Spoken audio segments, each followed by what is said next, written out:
Pagi, Malaysia, and greetings to everyone all around the world. I'm Mara Aquino, and you're watching the Mobile Legends Bang Bang M5 World Championship Wildcard. Salamat, Pagi, Malaysia, and Is looking greetings to forward everyone to all more around the MLBB world. action I'm Mara today, especially after the postponement of yesterday's last two matches. To all the fans who came over and to our global viewers all around the world, we'd like to express our sincere gratitude for your patience and understanding.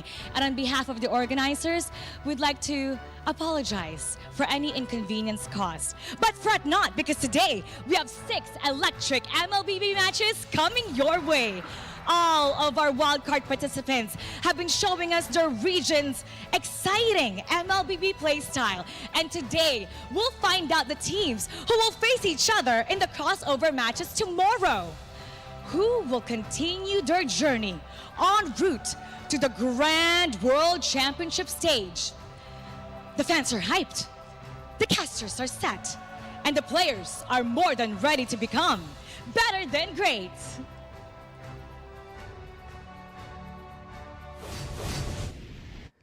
Maligayang pagbabalik sa MLBB M5 World Championship Wildcard Stage. And of course, kami ang inyong makakasama. Ako si Burrito at kasama ko naman ngayon si Ingan. Ilang minuto na lang, makikita na natin ang paghaharap ng Keep Best Gaming at Umbrella Squad. At para sa kaalaman lang ng ating manonood, 6 ang mapapanood nating matches ngayon. So talaga naman pag nag-tune in ka sa ating wildcard stage today, ang dami mong MLBB action na masasaksihan. Grabe, MLBB Saturday pala talaga ang ating makikita ngayon. Of course, na-move yung dalawang matches kahapon to this morning. Kaya whole day MLBB action ang ating matutunghayan. Ingan, napakainit din ng day number 2 natin. Ito yung 2.5 pala, day number 2.5. Day 2.5, tapos mamaya tanghali, day 3 Day na, 3 na, finally. Pero kung babalikan mo yung day 2, yung original day 2 kahapon, sobrang jam-packed din, action-packed. Ang daming naganapin, especially since ang dami ring nagpasiklab talaga. Pati yung mga mid laners, puro MVP. Yun nga eh. Tsaka may mga heroes tayo na bagong nakita muli, no? Nadagdagan na naman yung unique heroes na nailabas. Nakita natin yung Yi Shin, 'di ba, ni Aurora na talagang binabantayan. But syempre mamaya na natin pag-usapan lahat ng mga excitements na dala-dala ng kahapon na laban. And syempre, the M5 World Championship Wildcard is powered by Munson, presented by Kidia, our global presenting partner, and supported by ROG, our official phone, Grab, our official super app partner, Smart, our official telco partner, and Maya, our official digital bank. Maraming salamat po sa ating mga sponsors. Kung hindi dahil sa inyo, hindi magiging posible itong ganito kalaking M5 World Stage natin. Literal na ganitong kalaki. Isipin mo yung wildcard stage sa Malaysia magaganap. Tapos yung upcoming M5 World Championship with 16 teams sa Pinas magaganap, men! Sa Pinas! Grabe! Okay, kunyari na lang ngayon ko lang nalaman. Sa Pinas! Sa Pinas nga!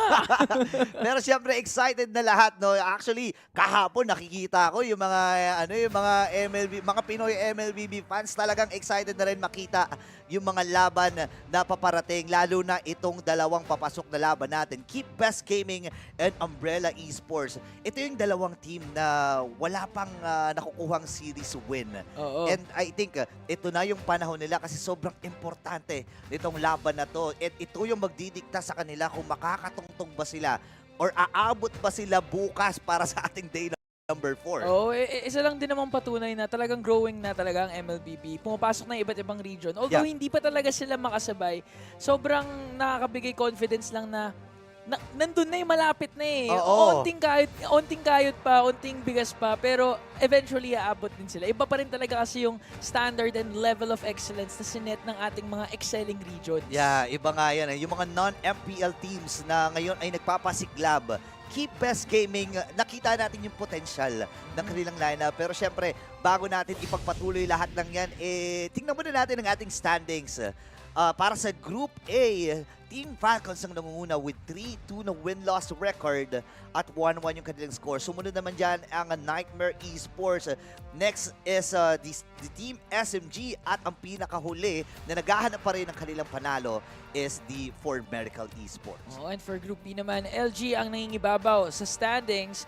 Kasunod doon na yung Imperio Esports. At mamaya makikita natin na baka magbago yung Group B standings for the next series kasi Umbrella Squad at KBG ang magtatapat for day number 2.5. Oo, lasunan ang ating makikita. Team Umbrella Squad, naglabas sila kahapon or nung day number 1. Playing up against Umbrella Squad, followed by For Miracle against SMG, the favorites, and it will be followed by Imperio team going up against Umbrella Squad, and then it's a busy day. It is like a heavy, let's say, MLBB fit day. It's an intensive match, intensive day for sure, because match 4 is going to be For Miracle versus Nightmares. A must-win for Nightmare to fight for second place against Team Falcons, because afterwards, SMG versus Team Falcons is going to be important as well, considering that they're in the same group. And in the end, for the final match of the day, KBG will return once more. So they have 2 chances today to really surprise us in the audience. And there are like some teams who only have 1 chance and 1 opportunity to seize everything. I said that yesterday, yes, right? You did. Yeah. So some teams only have 1 chance to prove themselves and also to, let's say, not just wait for other teams to finish off their group stage, but to guarantee their own seats. Isn't that right, Gideon? Absolutely. I mean, we saw in the standings just now that even for teams like Team Lilgun, they've basically secured top 2 at this point, right? Yeah. It's very difficult to imagine them dropping out of the tournament after showing some really, really good performances. But most importantly, this is the final chance to turn the tides, the march towards the main stage. Well, by the end of today, we might see some changes, and actually we will see some changes because no one will be settled at 3 and 4 and be okay with it. Everyone wants to get that first spot or second spot to have an opportunity to go to the playoffs. So who do you think actually have the momentum or like have the good mindset for this game? Is it KBG or Umbrella Squad? Ooh, for KBG, I think we have just the long-term, the mid-game execution that leads a bit of work. For Umbrella Squad, it seems a bit more polished, but their playstyle in general isn't very default, right? Like going for these risky plays, these crazy fights, it somehow, some way, just isn't what a lot of these teams are used to seeing. So in a way, it's a bit contrast, right? Something really crazy and unique compared to something that's a bit more template, that just needs a bit more polishing. So it's a big clash of styles here between Umbrella Squad and KBG. I want to dig into that just a little bit more here, because the way that I see it is that overall Umbrella Squad has some really great mechanical players. And yes, you did mention crazy plays, and I think that's something we should expect. But keep in mind, it's very easy to shake it up, especially when KBG has that level of confidence. We've seen them before just clap back against teams, even against teams like Lilgun. But would you expect, also, we have talked a little bit about the strategies or maybe the momentum, but would you expect to see an exceptional pick in today's game? Oh, I don't know. After yesterday, and some teams got away, one team in particular got away with a Yishin Shin, I feel like anything's on the table. Gushin.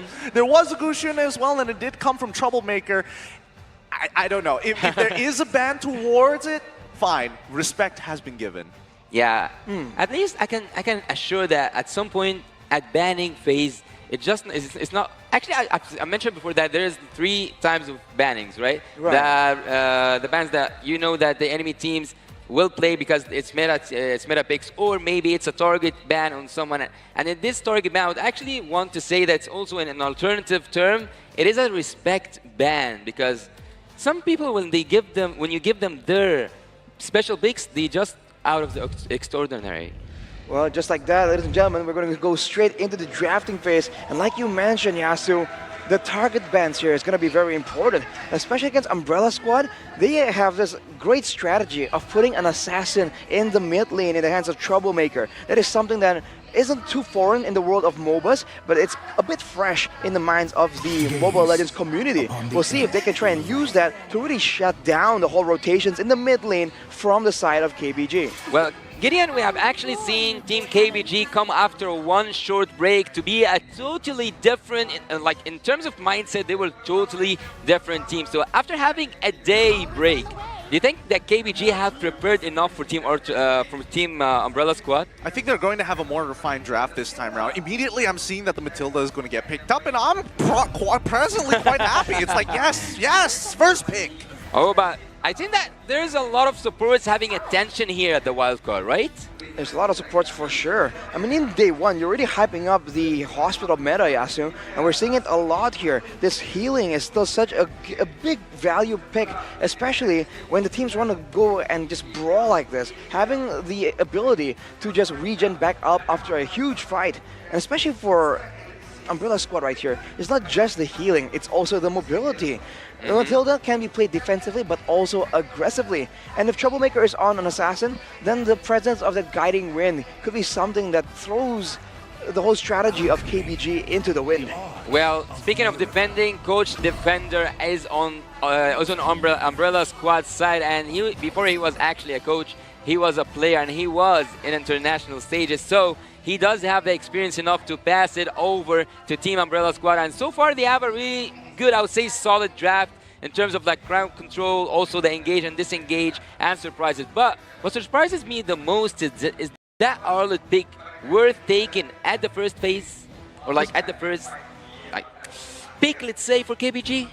That's exactly what I was about to mention, man. It's picked very, very early on, along with the Angela. So already just showing their cards, not really confusing the roster of Umbrella Squad. Along with that, though, they have a Fredrin, and this combination right here, Angela, Arlet, and Fredrin, this is a terrifying mid lane, a three-man rotation coming here from the Roamer Jungle mid lane combo.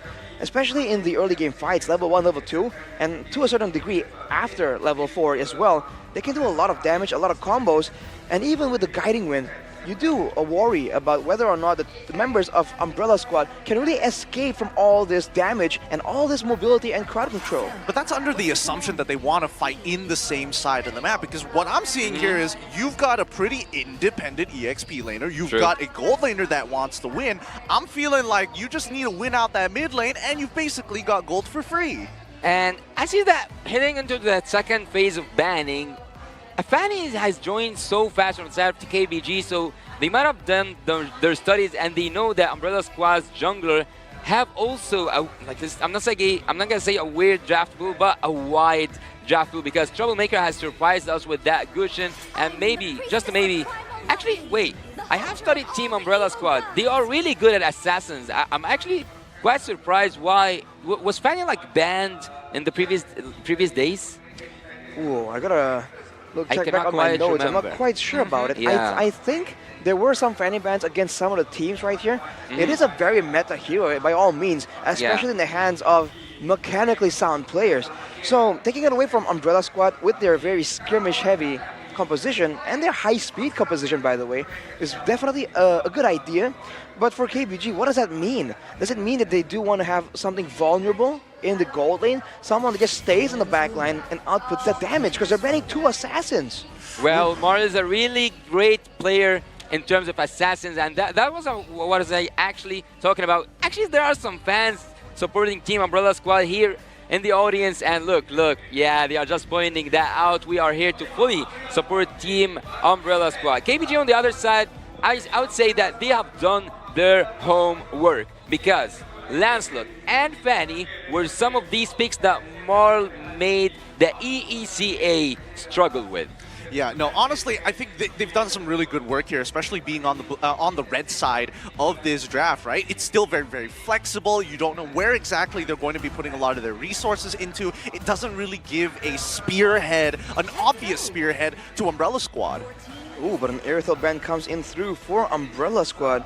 So they're concerned about the aggression, but also that combo, man. The high-speed maneuverability. With the Yuzong, the Aerithal does come to mind. But I do feel like with all the tools that they have, the Aerithal is slightly weaker here in terms of damage output. So it's a good respect ban.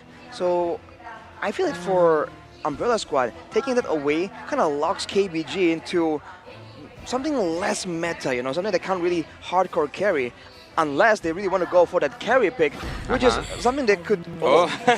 Well, TAA for a reason. just like that, man. They go for the carry pick, but I was about to say it's dangerous against this team that is so good at finding holes in your defense, in your positioning to find that backline. Yeah, man, that's crazy how many times you get that picks correct, because ever since I've been actually sharing the desk with Arashi, every time he says something, it just happens. Maybe after casting, he can be a really good coach. So Team KBG have done and have took that carry away, but I was actually mentioning something earlier on in the tournament. After seeing an Angela, I always expect to see either a Claude or an Airtel. So if it wasn't a target ban, I think it was a ban to prevent something really, really dangerous and strong from the side of Team KBG. It's a tough call on this one because, again, I know Castle is very comfortable on this Terizla overall. I think Umbrella Squad are playing to their strengths. Wow. Okay, so tanks were going to be a problem. No worries, we got an Ultra Scaler here as well in the mid lane. Wow. We haven't seen Lunox in a while as well. Are we all the way past that 50 hero mark, 50 unique hero mark? I think we are. We should. Or we should be very, very close. But the Lunox, man, it's a very deceptive, strong early game, and against possibly what is possibly an Angela in the mid lane, it's gonna win out in the wave clear. It's gonna win out in the trading as well. And with a Mathilda Martis, it doesn't really lose out against the Fredrin and the Arlott combo. But maybe they're gonna wait till level 4, right? Because they're gonna require the Chaos Order to really shred down all these tanky heroes. Well, I think that the damage output from the side of Team Umbrella Squad is really good in terms of everything, and here joins like, let's say a traditional pick in terms of XP, and we will see Yu Zhong. But here comes the change. Oh wait, there's a lot of changes. Actually, right now, Angela has been the mage, and Arlott is the roamer, right? Yes, since the beginning, I was assuming the Arlott is going to be a roamer, because in the EXP lane, it's great, but it's a bit too immobile, in my opinion, right? You will lose out in the macro pressure. So I was always assuming that in this really early game meta, I was saying earlier, it's going to be a Fredrin, Arlott, Angela combo going on in the mid lane. So the Yu Zhong was left open. And that Terizla and Yu Zhong matchup is a bit of a skill matchup, but that's definitely a problem for the side of Umbrella Squad. But to be honest, they don't really have that vulnerable backline anyways. The Lunox and the Brody can come in aggressively with the rest of the team to try and go for that all-out team fight. As the dawn breaks and as the land of fashion, actually, the land of competitiveness and dreams welcome you to its first match of the day, where two giant teams will take us on a marvelous journey. Fasten your seatbelts. It's gonna be an exciting ride. It sure is, Yasu. We got Umbrella Squad on the blue side up against KBG on the red side. Now, Arashi, I'm curious to know here. The early game, as we know, coming in from Umbrella Squad, is going to be quite devastating. What can KBG actually do to weather the storm? Well, I think, in fact, in the early game, level 1, level 2, level 3, KBG has a bit of an inherent advantage. Afterwards, though, level 4, that's where the Lunox damage potential combined with the Martis execute, right? The Martis reset on the decimation. That is something that Keep-Best Gaming have to really prevent, because the problem is they're all close range, right? They gotta stay together, and if they really mess up, they can fall victim to the multiple resets. So the hard guard placement also needs to be on point. If you take a look at the emblems right here, basic emblems for the Angela and the carry. They want to just weather out the early game, have all those resources to really just support the team whenever it's required. Ooh, is that first blood? No, he's not going to get first blood just yet, but it is very close. However, on Bob's side, we might see first blood here as they're getting dive. Decimate coming in from Marl. Quick, easy dive. Tides looking to look for maybe a trade, but they just do not have enough damage. He might end up being a victim, forcing to flicker out very early on. Whitewash getting some good damage. The Decimate has timed out, and Tides is going to get to live thanks to it. I saw that flicker being triggered by the carry, but it wasn't enough. No, it might not just be, because Tides is still getting pressured. Very nice uses of the Vengeance to dash around, and while all of this was happening, Castle ends up dying on the top side. Simba able to pick up that kill, and he's going for a concussive Blessed Fredrin jungle. We haven't seen that in quite a while. It might help with the clear and the initial burst damage, but it will tank his regeneration by quite a bit, and also his movement speed, because usually we see a Quantum Charge or an Impure Rage. So for now, it's going to be a sustained game coming in from KBG. They made the first move. They've already locked down, but Lunox is able to get on out of there using her eye pulled out by the Guiding Winds. Castle losing Wait, the what? early trade has now resulted in CU coming in huge, solo killing him before he hits level 4. This turtle will fall into the hands of KBG, but they're not done with just the turtle. They want their jungle too. They want to slow down Marl. He's in the middle of everybody, forced to use that retribution.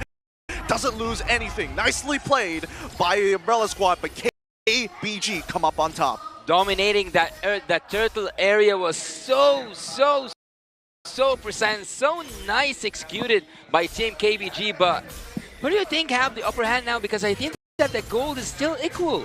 So pretty equal, but getting the turtle is definitely a big win for ChezyGaming. And this is the thing, man. Level 4, they have a lot more to work with the Martes, with the hard card available. And this Nox can function a bit like an assassin, but not just yet. She does need some more items to scale up. Well, I see that there's something happening cooking at the bot lane, but I don't think they will fully commit to it because it's a little bit hard unless there's a really proper setup. And KBG so far, I can tell you, these guys improve per game. Per game, indeed.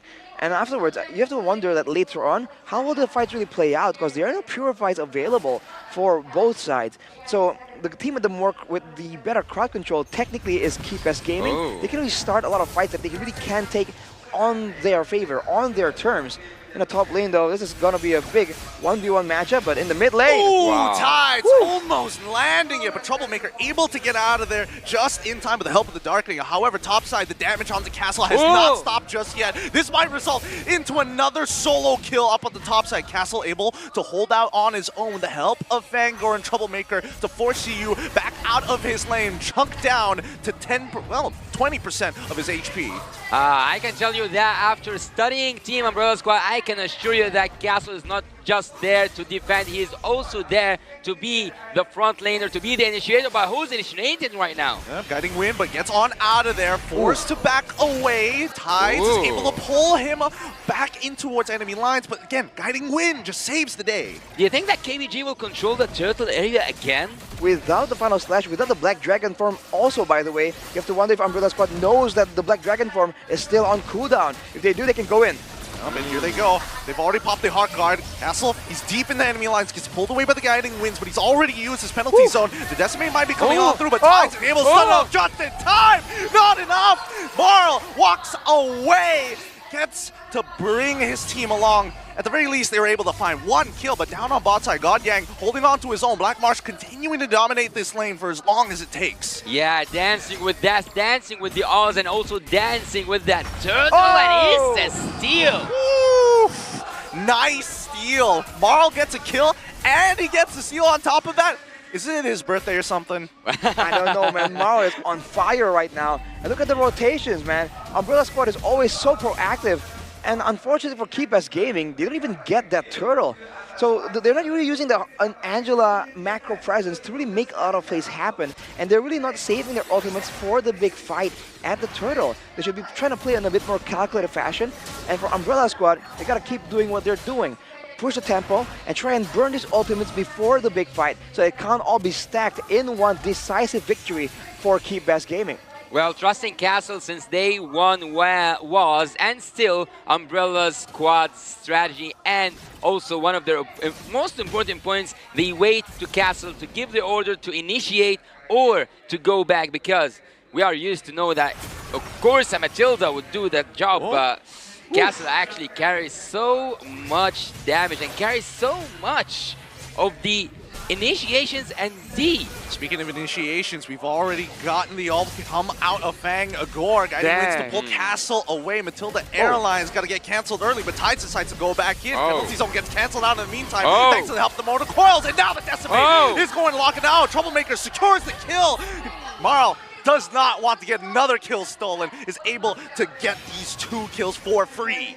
Marl, man, just going all in right here. The Martyrs pick is coming out super value for ChezyGaming. This is the problem. They're all close range, and for now, the Angela just isn't ahead enough. And look at his burst damage. They're going in. Wait. Dived, and now Simba might be in a lot of trouble. Gets pulled back out. He's 2 levels down. They find the kill, and they give it over to Troublemaker. Nicely done by the Umbrella Squad. As Tier 1 falls, Castle does not land the penalty zone. Tides jumps on in to instigate the fight. Brilliance also popped up. Is this an opportunity for CU to make the difference with the Black Dragon form? Finding in the middle of 3 so far. Petrify not available. Gal already uses it. Doesn't catch anybody with Black Dragon Tail. And now CU must sustain. Tides must buy some time. And Lumu is out of there. Can't do no more with 2 kills secured by the Umbrella Squad. Marl is a maniac. This guy is just getting in and getting so up to the challenge. Multiple kills for the side of Team Umbrella. Just the last touch for the Marl. And so far, what made Team Umbrella in command of this match? Is the speed and the way they can just go in and out of fights very reliably. ChezyGaming are relying on a full-on committed team fight to really win it out. That's why they have all the crowd control, all the bodies in the front, and the carry. But when Umbrella Squad comes in, does damage, and then back away, and then re-engage, ChezyGaming have no idea when to use their ultimates. And eventually they just keep falling down. Looking at the items they have to seize, and the Malefic were completed for Black March. So even after Troublemaker gets dealt with in the big fight, Black March can still very much carry this game. Well, I always admire the pick of, I'm not going to say Troublemaker, especially like the player himself, but the Lunox. So, Lunox is actually one of those picks that helps you get that turtle, and also the Lord super fast, melts tanky heroes down, even squish heroes with that Dark Light combo. So, I think that at this point, Team Umbrella Squad has nothing to prevent them from finishing the game just with one Lord. Well, the Lord is coming in, but the waves don't really seem to be set up. Seems like Umbrella Squad are content going for just fights and possibly a dive right here. With the Mathilda, that's not really that difficult of an issue, but we'll have to see, man. The wave clear coming in from ChezyGaming, no mage damage. Oh, it's going to be an Angela with the healing wave, trying to clear as best as possible. I mean, it's only the combo form. So Castle comes in with a penalty zone flicker. Godyak tries to get back out of there, and the hard card has been Yushiyu trying to disengage. But no, Torn Apart Memories doesn't lock him down. That love caps coming in for Lulu saves his life, but it's still going to be Black Marsh who takes him out with 4 members still left. Can they break open this crystal? They decide not to. They're going to go for the safe play. Take out inhibitor by inhibitor as Castle is already initiated. He's got nothing left, and they've been pulled back by the final slash. Simba needs to reset. Tides is in too deep, and God Yang has to run for his life. Umbrella Squad takes the early game and takes the game. 9 minutes? Might be one of the fastest games we've seen in the wildcard series so far. It came out of nowhere, man. The penalty zone, the awareness from Umbrella Squad to avoid the crowd control and the damage and come back in when it's most suited for them. It was a great performance, great showing. And KBG, they were just unprepared, man. They just got caught completely off guard. Honestly, I think KBG felt a little awkward playing against the Lunox in the early stages of the game. And I mean, again, the Brilliance was used so early on trying to gank and push out Troublemaker that they weren't able to get their resources back down into the gold. It's stressful. It has to be stressful. Well, it does have to be stressful because right now we are in an international stage, and right now we are seeing international picks being brought to you from all around the world. Wild picks for a wild card. M5 will witness so great, or like a lot of great teams coming up to it. So I would actually say that the teams that will come here, like the teams, because there's not just one chance for a team to have a second chance, but there's 2 tickets going to the M5. So those wild card tickets, I think they will cause mayhem in the M5 itself. I think so. In some measure, they're going to be forced to play some meta picks, but I think the irregular picks right here can have a lot of value as well. Let's take a look at the MVP brought to you by the Republic of Gamers. It's your boy Fangor on the Mathilda with 100% kill participation. And in that last fight, I thought he was done. He was finally going to get taken out. He just slides out of there. No sweat. No sweats whatsoever. And honestly, looking at his player cam, he was communicating a lot with his team to see what plays are actually available when they are moving in for these fights. And I think it's great that Umbrella Squad have a lot of confidence in themselves when they have the lead. This is their comfort zone. They're going to initiate. They're going to get something out of you. And once you're out of resources, they clap back. Well, speaking of value, the most valuable player right now, I think it's well-deserved. Whenever he initiates or disengages, this guy is a genius. Well, that's why the Matilda pick is just so beneficial right here, particularly against the composition of KBG. The pressure is on them to really find that great initiation and maybe bait out the guiding wind first and then go for a big play. But Fangor knows that. It really seems that he really understands how these fights are going to break out. That's partially due to their wild style. So whenever the fights are beginning, he very adeptly just waits in the background, and every single time a big ultimate like the Final Slash or the Black Dragon Form is used, he's just completely ready with the guiding wind, always on the right moment, the worst moment for KBG. Well, but that's a 100% kill participation, right? It's 100% kill participation. That's exactly it. Because in these big fights, he's always available to just give in the mobility, the shielding as well. And Yeah. that's what is being abused by Umbrella Squad. If you look at these fights, it's always the movement here that makes it so difficult. Because the combos are available for KBG, but they can never get Umbrella Squad to be in the right place at the right time for them. I feel like KBG in these scenarios, right, they know what to do when it comes down to, oh, let's go down for a turtle fight, let's go down towards Lord side. But once things start slipping through their fingers, playing from behind is actually quite difficult because Mobile Legends is a game that's always coming at a fast pace. To stop a snowball would require you to make some significant plays, and that's why I think just the inexperience of playing against the Lunox can be a little difficult because the Brilliance is a good way to play around iframes, and even when you are trying to bait it out, Fangor can be that secondary fallback.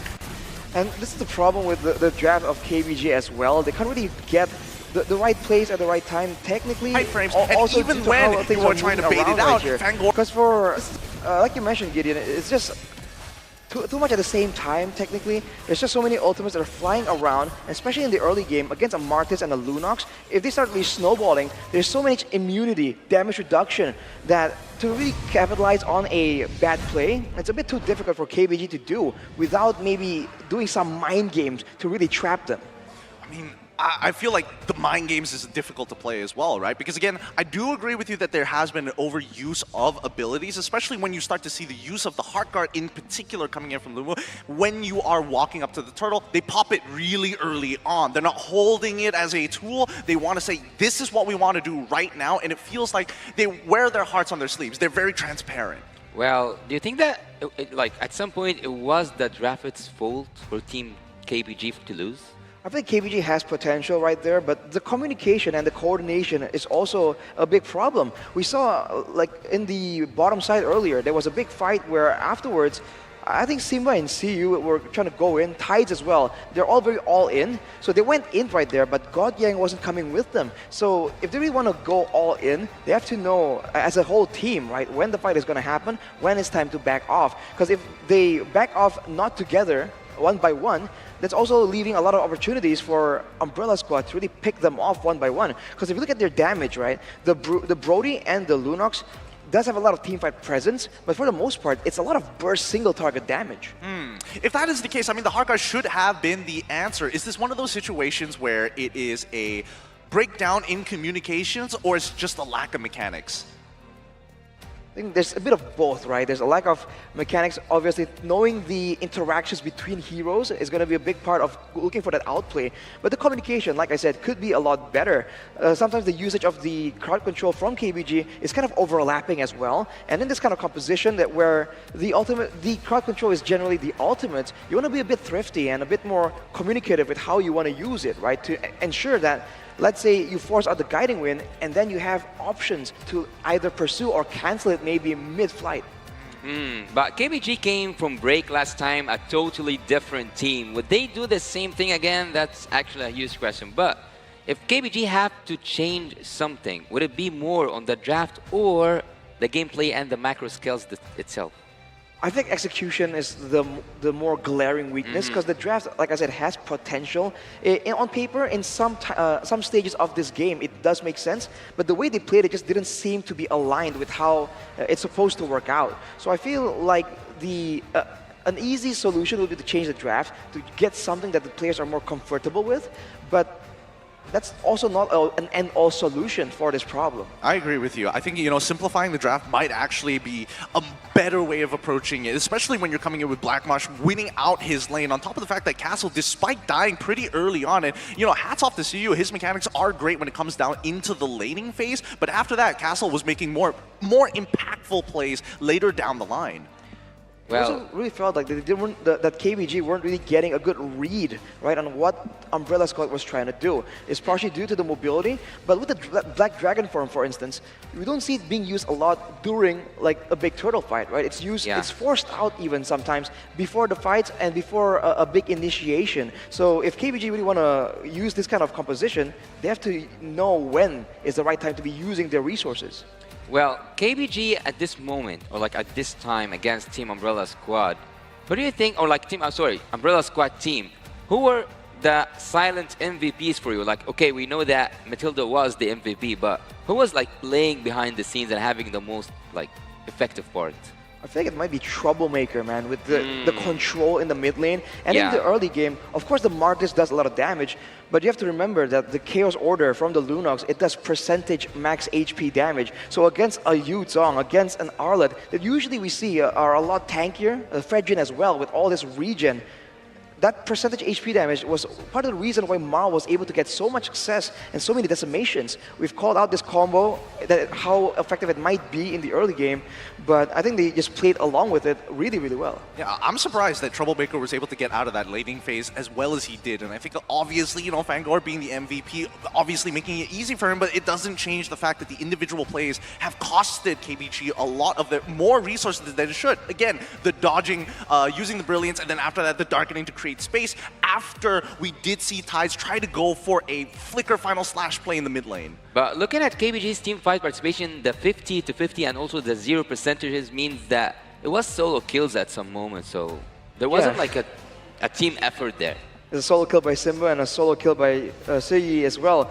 So you can see that it's supposed to be a team fight composition, but where is the participation, where is the right? team fight? They're not really fighting together. You're seeing the Final Slash and the Black Dragon form come out different times instead of getting a big combo. Because keep in mind, we've seen it before, right? A big Final Slash into a Furious Dive Petrify. That could be massive.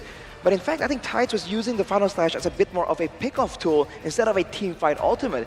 So if that's the idea, you want an aggressive roamer with a pick-off potential, then I don't think the Arlet is the best pick there. So the fact that they picked it up so early on and used it in a way that isn't as efficient, as maximized, I feel like that could be changed as well in the drafting phase. Well, KBG team has just came back from their rooms, and the last time they have done the same thing. They lost the first game. It wasn't like the best performance possible, but at the second game, it was a hell of a match. So Umbrella Squad are now, let's say, and that's not the lucky charm, because yesterday I mentioned losing as a lucky charm, but it does get under the skin of Team KBG. Maybe they need that, let's say, first punch, to just like get a rebound and come back.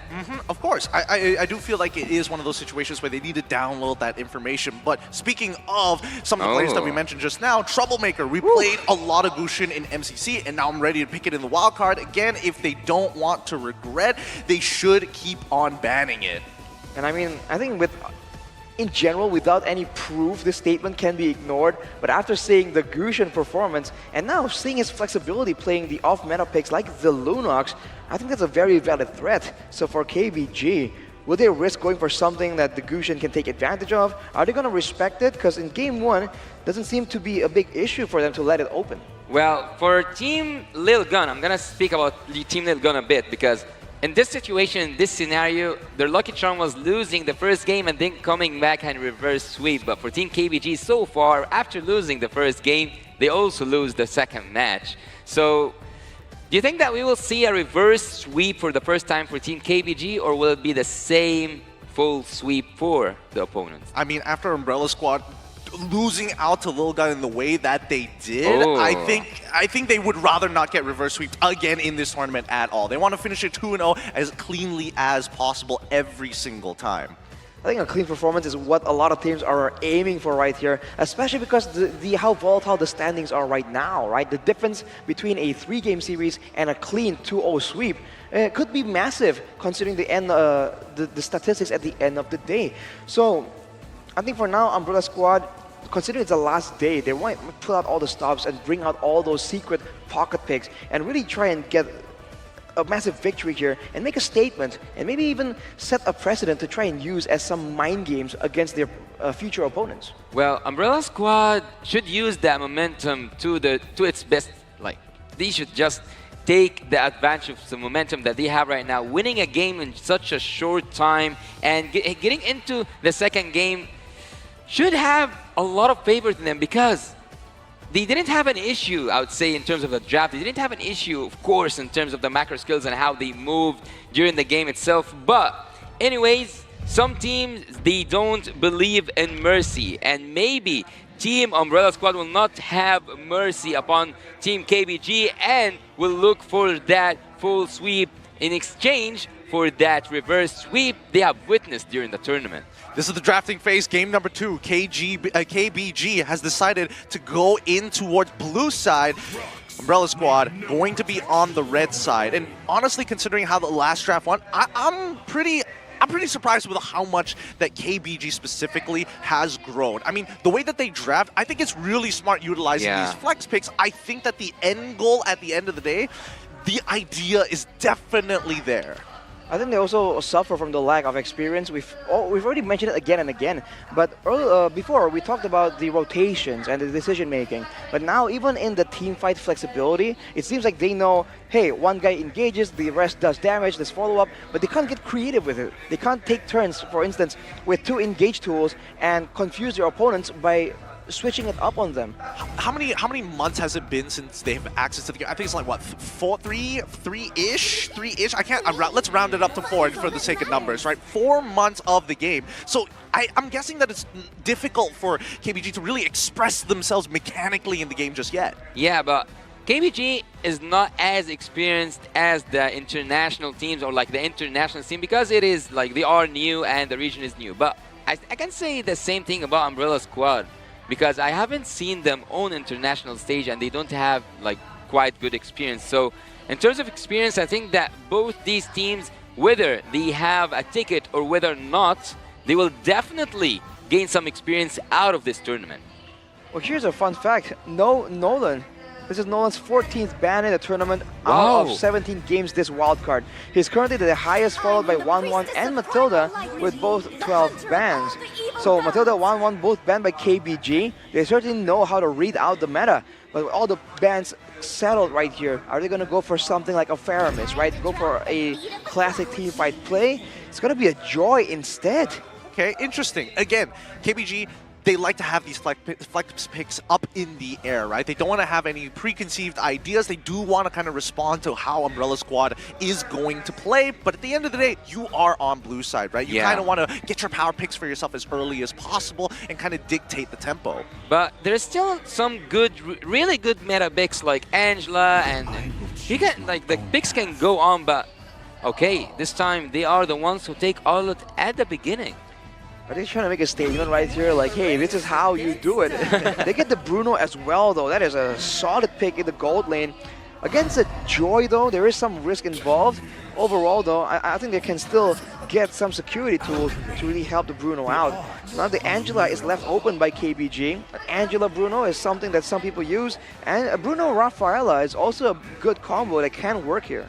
Well, is it just me or the XP Linens has just like exchanged picks, Gideon? Oh, well, kind of for now. Let's see whether Yutong gets locked in later on for the side of Umbrella Squad. But in the meantime, at least, you know, having the Arla as a way to kind of make sure that you can initiate those fights. And more so, I would feel that disengage is going to be pretty important for them to be able to slow down your opponents while you deal with that Joy in your back lines. We don't know whether or not they're is going to be a focus specifically on the Arla role, but there's a high chance that it's going to be.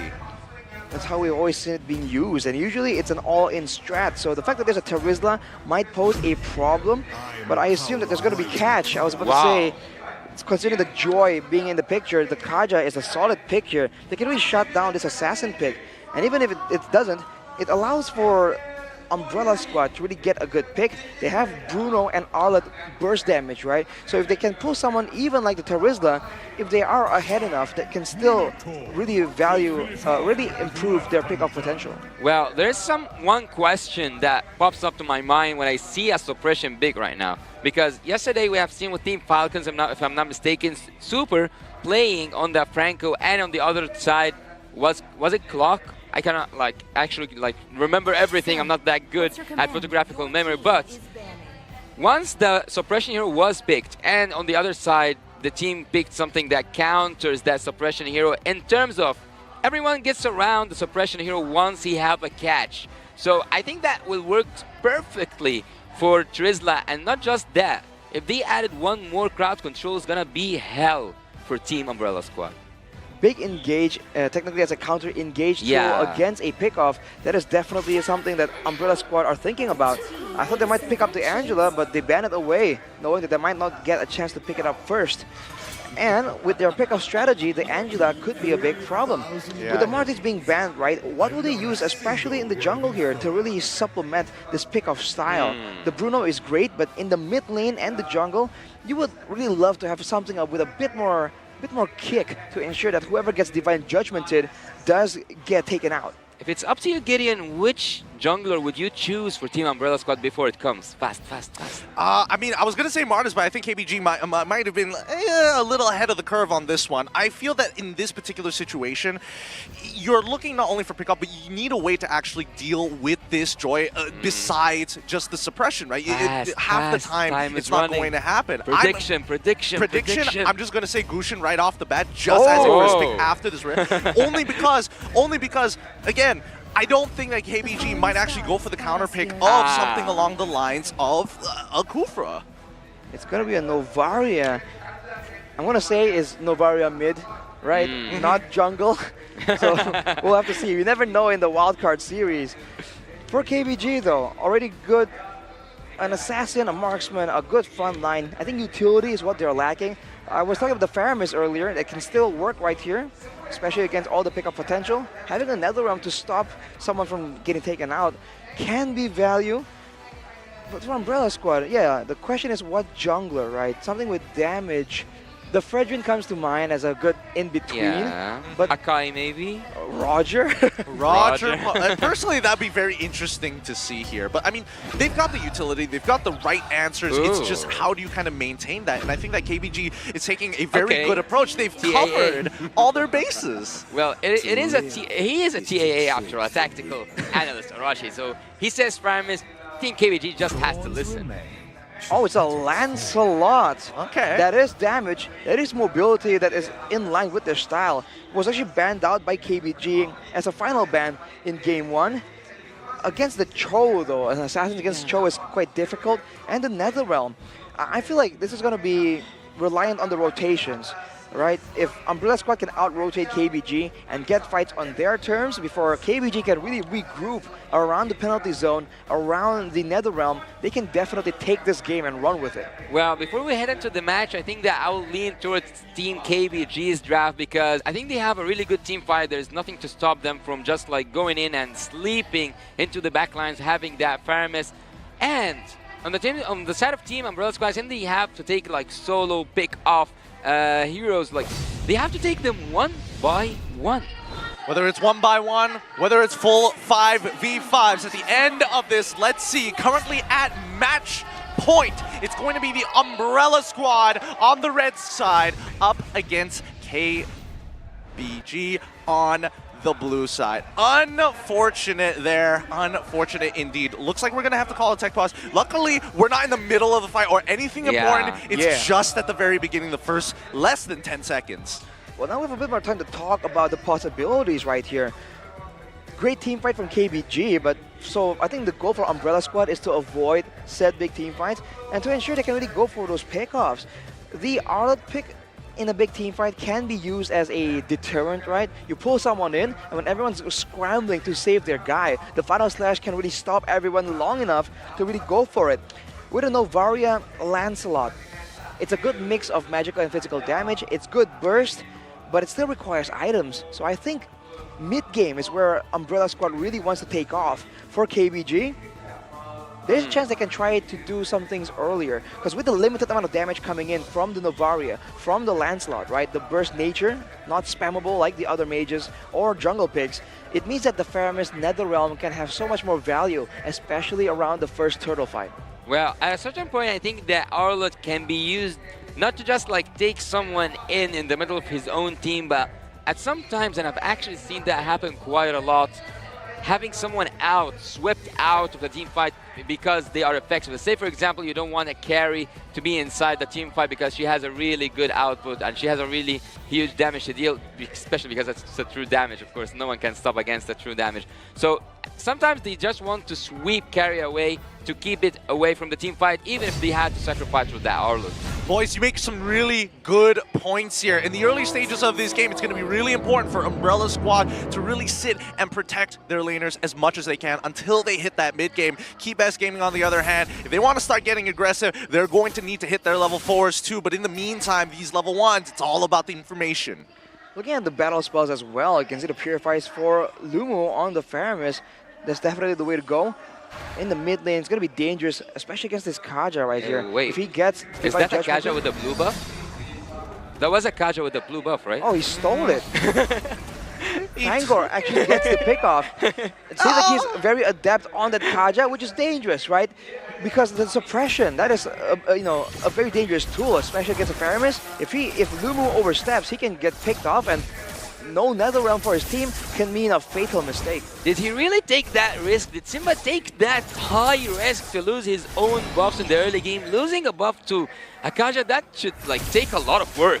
It does, but now Marl is getting right on top of Tides. No way to get out. Fangor slows him down, and now Lumu is on the run. Simba can only do so much, but he's not level 4, so no access to the electrifying beats. He got under the skin of Faramis. He actually used that Purify so fast. He used it very early, just in case something gets thrown out at him. But the early game damage potential, I think ChezyGaming were just really underestimating it. Tides on the Cho, you're very mobile, very survivable as well with the shielding and the Jeet Kundos, but you can't just walk up like that against an assassin and against an Alvaria who has deceptively high damage in the beginning of the game due to the nature of the spells, right? The farther you go on the Astral Recall, the harder that Astral Sphere hits. Well, I think that they need to work on that Bruno back because Bruno at a certain point is a snowball himself. So whenever, and he already he have a ball. So anyways, whenever there's a Bruno, I always expect to see some turret pushing, see some services being given to him, and a lot of resources. But maybe one of them is the team fight. Yep, Final Slash is already going to find 2. Simba is completely outside of that turtle pit. Castle able to pick out. Oh wait, he flickers back in to try once more with Final Slash again, and manages to even get out the Netherrealm. Simba still gets to live. Troublemaker unable to connect with the flame shot. Now suppressed. Fangor has done a great job to set up Tides as a meal for his boy Marl. I was about to say no casualties so far, it's just a turtle, but there's a kill. There's definitely a kill right there. And for Umbrella Squad, right now, you have to be a bit more concerned with how they can actually find these pickoffs, man. They keep going in and they're abusing the castle early hour damage, and for ChezyGaming, because they can't really deal with this right now, they have a lot of mobility, and it seems like from the emblems that is what they're trying to center on. But the damage and the penetration coming in from both Marl and Troublemaker with the Assassin emblem, that is what they are abusing. And maybe ChezyGaming can try and go for multiple members in the team fights to ensure that one guy can get picked off, but the rest can still pull the fight back. Well, protecting the king while the king is Bruno himself, I would say that Team Umbrella Squad are doing really good. And oh, what is that? Simba! Simba just went in the jungle, but he didn't get that blue buff. That was crazy. It was insane, man. I think Simba can definitely go for even more right here, depending on the situation. But man, I think Simba is just really limited by all the crowd control available, and of course by the threat of that Divine Judgment. If Fangor can get a big pick right here, that could be the end of the whole early game for ChezyGaming. Yeah, Marl just steal it. Dude, these kills are really starting to pile on for the side of the Umbrella Squad. But for as long as they do this, Godyang is now in a lot of trouble. Looking for Brody? I mean, they might try. He flickers out super early to do so. He gets hit by the skill shot, and now Marl has a wave to work with, even predicting it. Faramis saves the life of Godyang, and Marl, so little left. Gets a good kick coming in from Tides, and Fangor on the run. This should be a kill coming in for Simba or Lumu. Either or will be great. But they're going to use the electrifying beats to secure it anyways, Black Marsh. Everyone's just staying alive on 0 HP. What's that? He's flickering in hard, he's flickering in fast, just no point scrounging away these kills. Just back and forth fights again and again. What is going on right here? Umbrella Squad is getting the better of the situation because Fangor is just taking away so much attention. Once Castle arrives right there, it's almost like game over, right? There's no damage left to try and output, to try and take out an Arlet with the Brave Smite. For Umbrella Squad, that's a great move, and now they have full control over the turtle, and despite the best efforts of Gaming, it's going to be so difficult for them to even get vision to try and contest. I think that Bruno is getting so, like, really amazing footwork there. He's just getting turrets, he's getting minions, he's getting jungle, he's getting everything he ever wanted, and Team Umbrella Squad might just take that turtle fight. Yes, they've already got the way of the dragon. They've kicked him far, but now it's 2 versus 4. The final slash seems good, but Castle, he keeps on going in. He's holding them all single-handedly as the turtle is already gone. Simba finally takes out Castle, but this opens up an opportunity. Marl finds God Yang despite everything that has happened. That's a crazy 1-for-1 despite everything. It's still the gold that are taken out though for Gaming. God Yang getting taken out means later a delay in their mid to late game potential. For now, Umbrella Squad are trying to siege, but they're unable to get a lot of these turrets. That's why they're going for all these dives. What? They find the way of the dragon almost immediately, but they're not really able to capitalize on Marl. Is purposely just taking the damage. The Thorn rolls, it does hurt, but Tides still alive. Do they have the Flame Shot? No, they do not have the Flame Shot, and that's going to be mid-tier 1 collapsing. Yeah, it was mid-tier 1 collapsing, and everything is collapsing for the side of Team KBG. But not that kill. Seems like that kill wasn't collapsing. Yep, it wasn't collapsing. It's kind of ironic to see Troublemaker in a situation where he's not getting as many kills as you would like him to see, but at the very least, he's finally gotten a death. It's important to find these kills in these situations because especially for Gaming, they need to start scaling up, and they need to start scaling up fast. I think Troublemaker is just showing great flexibility. Look at Castle, man, just baiting things out. Fangor's coming in, but it's 2v4. All right. Finds the way of the dragon once again. Penalty zone to try and disengage. The Netherrealm, it seems good, but at the end of the day, it's still Castle who ends up dying. The Astro Echoes is going to open things up. They jump straight into the back line. God Yang finds one. The second to fall. That's a double. Does he make it a triple? As CU flickers on out of there. Marl's not going to let him go so going easily. But Fangor just making sure nobody else gets to interrupt, holding away from Marl just in case. What a perfect execution coming in from Marl. Simba trying to find a trade, doesn't even get it with the electrifying beats. Marl! What a magnificent, incredible gameplay! It's insane. Marl just lifting his team up 7-0-1, and he's not done just yet. He's going to the solo, the turtle even. It's only 8 minutes in, but there's so much action going on, and I must say, it really benefits Umbrella Squad with their aggressive early game composition. Despite having Simba, a great assassin, on the Joy, Gaming, they're just struggling to really find the backline targets. They can't get past the Fangor and Castle, the frontliners of Umbrella Squad. Yeah, for me, Marl, man. Marl. He was born to be assassin. He was meant to be assassin. He wants it, and he wants it bad. Oh, the final slash doesn't get Tides, but it doesn't matter. They still are able to pick him up at the end of the day. Lightning Truncheon already purchased by Troublemaker. That's going to give him some important damage here. As you can see, the temp HP, 90% of it instantly gone. Yeah, Team KBG at this point are panicking by the hands of Team Umbrella. There's no mercy. That's the last thing they have to try and do right here. They have to try and calm down and try and find an opportunity. But here's an M-Series factor, Yasu. An M-Series fact, 1 and done. Before Umbrella Squads, okay, a 1 victory versus KBG. The last time game in the M-Series itself ended under 8 minutes was Blacklist, won against MVG in M3 with 9.55. So it was so near, we were about to hit a record there. Almost 3 seconds off, but let's see how this next couple of seconds are going to actually go, because Umbrella Squad, 6K lead, and they're taking every single one of these outer turrets for free, and it looks like they might even threaten an inhibitor here, unless they have something. Penalty zone for minions? I mean, okay, it's not like they have an important objective to fight over other than lure in like 25 seconds. Well, if you want to do it, you can do it. You are the player, right? Yep, fair enough. But so far, it has been quite a struggle, and now we see Simba once again Electrifying Beast to try and secure final slash. He knows he's got no more dashes, no more beats to play. An easy pickup for the Umbrella Squad, but it's not over yet. Mara, whoa!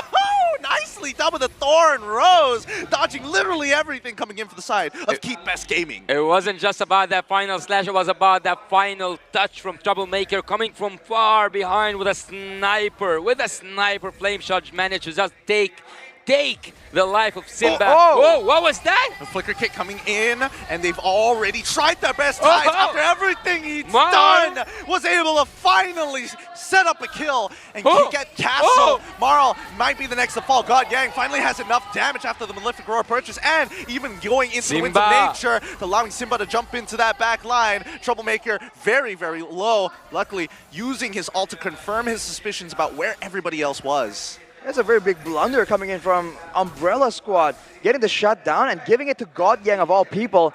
Not the ideal result of a base attack, but now with the Lord coming in, they can try and make something happen. But this is the problem when you have a Kaja.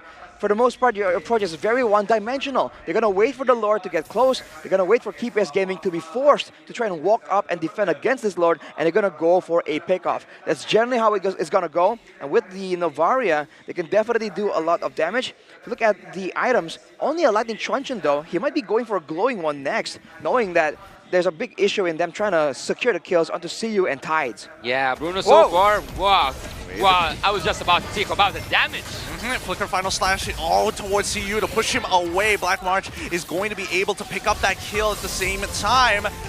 Good, perfect execution here. This should be an inhibitor take for the side of the Umbrella Squad. I don't see a lot of answers for KeepS Gaming to maintain against this type of pressure. Finish? It could be a finish. The Lord is cracking down on the inhibitor from the bottom side, and now they slowly move up. Top inhibitor is next to fall. Tides looking for an opportunity, but Marl isn't going to give it to him just yet. I think the Umbrella Squad should start backing off soon, but Castle has something else to say. He gets kicked away, canceling his final slash, almost connecting onto 4. Good Astral Recall coming in from Troublemaker, and now Castle all by himself. No disengage, forced to go back in again. He finally gets the final slash off the God Yang.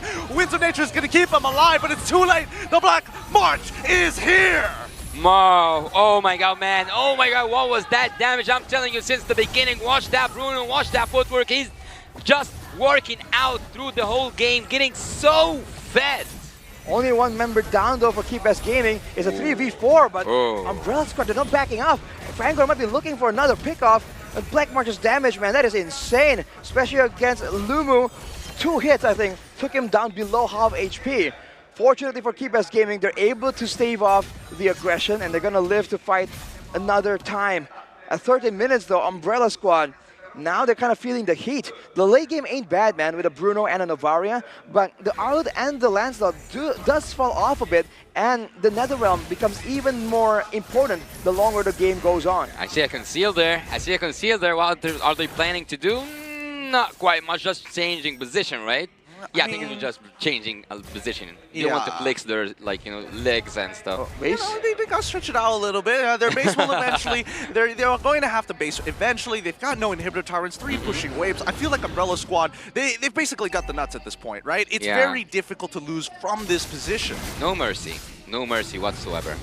Well, they can have the intel advantage, they can have the pickup advantage as well. KeepS Gaming, they just have to get the right person, right? If they trade 1-for-1 with another one as well, they need to get towards the backline, towards Black March maybe. Ooh.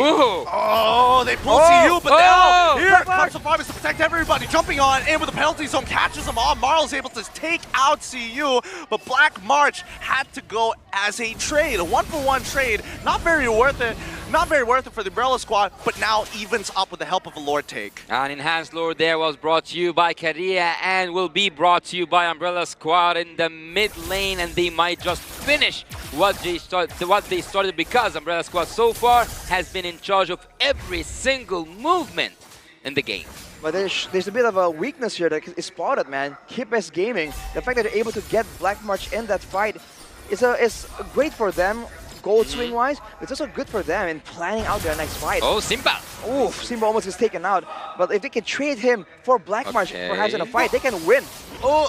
Tides just couldn't get the angle for the way of the dragon. He knew it, so he didn't even bother clicking it. He's holding on to his ult, but he gets pulled on back with the final slash, and Castle is unrelenting. CU now have to disengage the rest of his team, but the same problem occurs. He has no means of escape. Marl is going to take him out first, but now with the Lord at their base, with Lord-empowered minions marching right up to their front door, KBG is hoping that Umbrella Squad make a mistake. They are just holding them inside that base behind that Crystal team. KBG have nothing to do but to defense. Flickers and finds the Divine Judgment into the perfect execution, into the final slash, and Black March gets the free hit for days. KBG is going to be dropping this. Umbrella Squad take the game 2-0. An insane conclusion right there. A pick-off for the ages from Fangor, man. Getting the Faramis, the Purify doesn't matter, and with the burst damage supplemented by his team, the game plan was solid, the execution was solid for a while. Problems were happening, but in the end, the Umbrella Squad has defeated KBG. Yeah, it seems after all, losing the first game for Team KBG wasn't a lucky charm at all. It was just, let's say, a pattern that Team KBG won. Maybe if they won the first game, they will take it to a full sweep. Who knows? Maybe even like start a game and then reverse sweep like Team. No, I'm not gonna say Umbrella Squad because Umbrella Squad already has proven me wrong before I continue the sentence. Now they have won the first game and the second game in a row. Absolutely. Really good stuff coming in from the Umbrella Squad. I love seeing them confident. I love seeing them so sporadic with the way that they play. And more importantly, the fact that we're getting so much love on this Arlet makes me so happy. You're a big fan of the Arlet? Oh yeah, I'm a big fan of the Arlet. I think it's a great pick that kind of forces teams to be aggressive. And if you know me, you know I like that action, bro. I like these games with a lot of fights, and the Arlet really makes it all happen in the wildcard series right here. So I'm very happy that he is here as well. Yeah, actually, we're all happy to see teams evolve and see teams play better and dare to themselves to be better than great, because that's what it takes to go on the international stage, and that's what it would need to be happening, because the teams that will get out of here will face a harder challenge. Let's say a ridiculously hard challenge, because the M5 at the Philippines will not be like here. It will be like hell for whoever comes from here. So they are not. You remember that quote that when you are young and they say when you pass high school, life will get easier. I don't think like if you pass wildcard, life will be easier. It will be harder. It'll be a lot harder, man. You're going up against teams that are a lot more polished, where the name of the game is no longer just to make plays. It's also to try and make your opponents make mistakes. That's where the highest level is, right? When teams are so good, they can make sure that their opponents have no choice but to make a mistake. That's the A game that we're looking at in the Philippines. So teams right now, they're doing great, but they have to remember that their end target isn't here. Their end target lies even further away, and they have to keep their eyes on the prize. I'm glad I'm just doing the play-by-play because I don't want to have to be hyperly critical about these wildcard teams, because then we can start highlighting some of these big playmakers, these MVPs. Let's give it up for you, but coming in from the Umbrella Squad, once again, Marl, well done. Absolutely crushing it in both of these games. Most valuable player indeed in this game. A bit of a hybrid Lancelot build he did. He has a 0% kill participation, dude. Am I saying that right? Yeah. Yeah, he's nasty with it. What? Those look, they're not kills. So many kills, it just broke the stats. No, there's a reason why his ult is, it's literally in the name. It's a perfect execution, not a perfect kill. That's why it's not a participation award here. He doesn't need none of that. Even went with the full all-in damage build right here, even with the killing spree in the end. Usually you would go for a bit of a different emblem for a bit more utility, etc. But with this hybrid build, he was just confident enough. He was going in again and again. Let's take a look at some of the highlights from Grab right here, where in the early game he was able to use that damage very efficiently, and he's landing his spells despite all the mobility, particularly from Tide here, trying to outplay him. And his diving in and out under the turret is part of why it's so difficult for KBG to really regain their footing in the game, right? They're looking for a safe zone, but nowhere is safe when Marl just keeps going at you. Well, there's no safe place for Team KBG, to be honest, because the first game was almost a dominant game for Team Umbrella Squad, and then when you hit to the second game, again, it is a dominant game. How do you prepare for something this, well, I don't want to say wild, but this unorthodox, right? Because at a certain point, you would imagine that a lot of your instincts would tell you, hey, just back away. And that's something that Umbrella Squad literally never does. And that's why when you look at Castle, hey, it's a good time to start moving back. No, he goes in even harder, which I think KBG really got caught off guard a multitude of times with how devoted they are to just fighting in their back lines. I think it's also the fact that Umbrella Squad, they are absolutely willing to take fights outnumbered, right? They're willing to try and test their mechanics.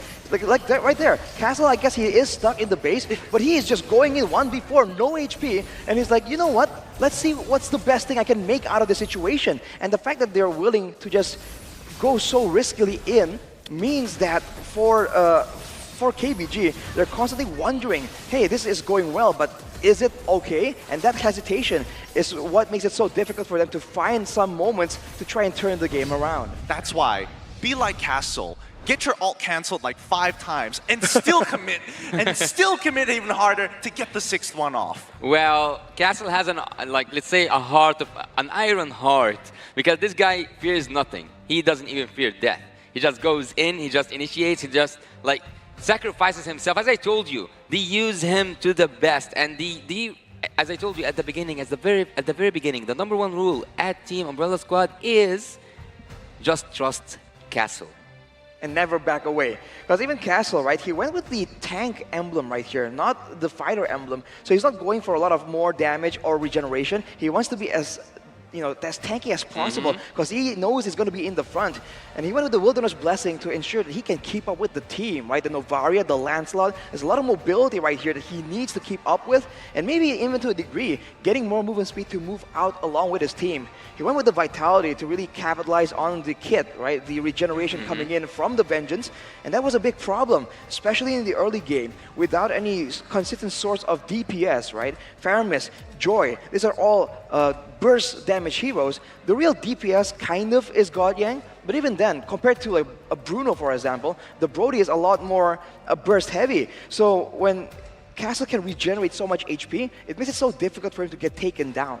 When I remember the game, when I rewound it inside my head, do you think that at the early game pressure from the Kaja taking that blue buff and Simba just betting that he wouldn't need to use his retribution actually affected the early game?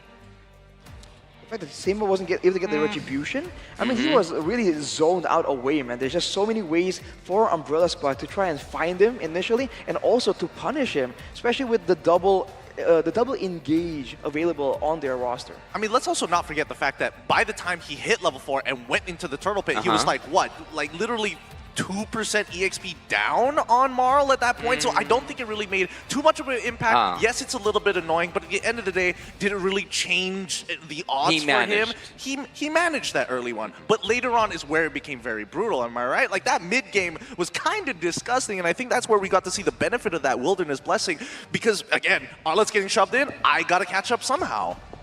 And man, I think in the late game earlier, I say late game, but we're 15 minutes in, right? Quote unquote late game. This is literally usually the late game mark. But we can see that Simba, if he can really get his hands on to Black March, he can take him down. Like earlier, he used the Purify and the Wind of Nature, but against the magic damage, it's no big deal. The problem is he just wasn't allowed, right? The rationing of crowd control from Umbrella Squad is just so much better. There's no real moment here where anyone from KBG can feel that, hey, this is the chance, right? Both the Cho and the Joy couldn't really find a nice window to try and get in. I agree with you on that one, because in a lot of these team fights, again, some of the same problems started to occur, like especially when it came down to the important ones around the pit. I mean, obviously, Rich Guy could carry the Forgot One, leading over to the Umbrella Squad for obvious reasons, but see you in these particular situations with the help of Tide. He wants to be able to do something here, and when he does, unfortunately, there's not enough follow-up, and more importantly, there's too much commitment on the singular target. I feel the comms are sounding like we need to be able to take out this one specific guy, and everything else starts to fade away. They forget about the other 4 members of the team. Well, I think that Team Umbrella Squad is a momentum-based team, because once they catch up their own base, it's so hard to stand up against them. Team KBG, at some point, fell down to the pressure and to how much consistent Team Umbrella Squad was hitting one time after another. Because I've seen that Kaja annoy Simba, and I've seen Marl just getting inside and moving around like he owns that place and like he knows what exactly he's doing, and he did know what he was exactly doing. And that's why actually he was so focused in terms of the jab. There was a lot of Marl, let's say, particularly, what was the word for it? Like target bans. Oh, Marl target bans. I mean, again, in the early game, the jungle now has so much Variety. impact, right? There's variety, but there's also a lot of things now that really rely on the jungle, right? With how important the neutral objectives are, with how much more often the junglers are ganking and trying to get some impact in the early game. It puts so much more pressure on the junglers, which is why you're seeing a lot more of these mechanic-heavy, playmaking-heavy junglers show up into the meta, right? It's no longer just the roamers making the plays. The junglers also need to be independent and try and do things on their own. And it's kind of like a trickle-down effect, right? It's like, our jungler needs to do this, mid has to be able to support the jungler in that sense. It's just thing after thing after thing after thing after thing. Well, I don't know about you guys, but we should know once again that every team have proved that they are doing really great. So are they gonna be better than great? Let's see after the break.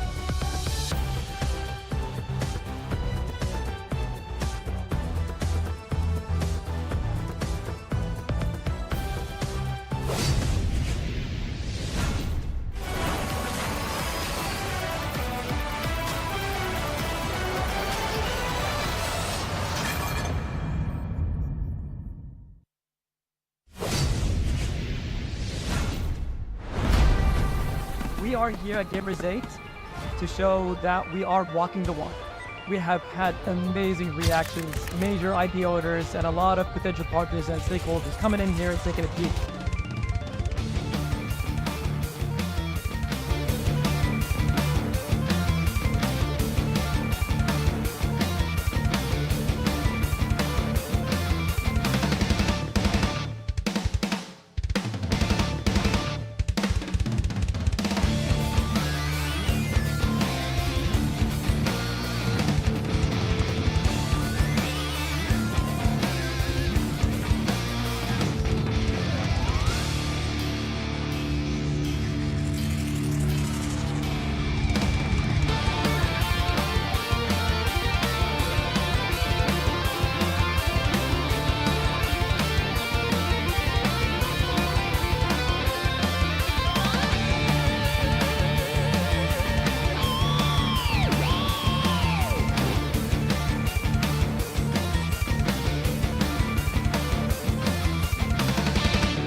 Grab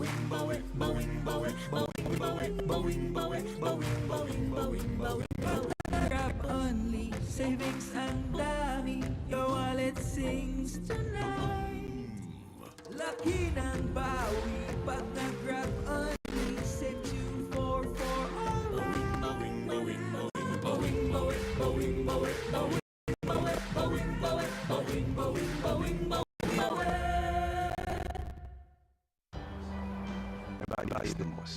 Sulitin natin. You guys ready? Power all 99, please. All access data, only TikTok for only 99 pesos. Classic data for me. Data that doesn't expire, also 99 pesos. Smart Super Value deals coming right up. Get the most out of your 99 pesos. With PowerAll's 8 GB for all apps plus only TikTok.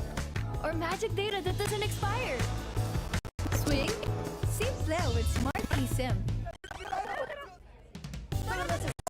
Smart deals.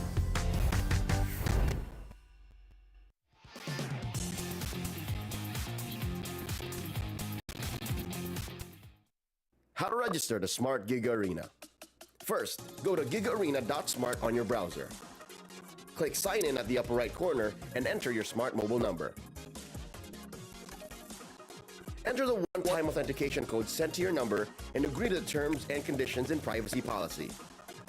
Personalize your account by choosing your username and profile picture. Congratulations! You've just taken the first step on your path to greatness.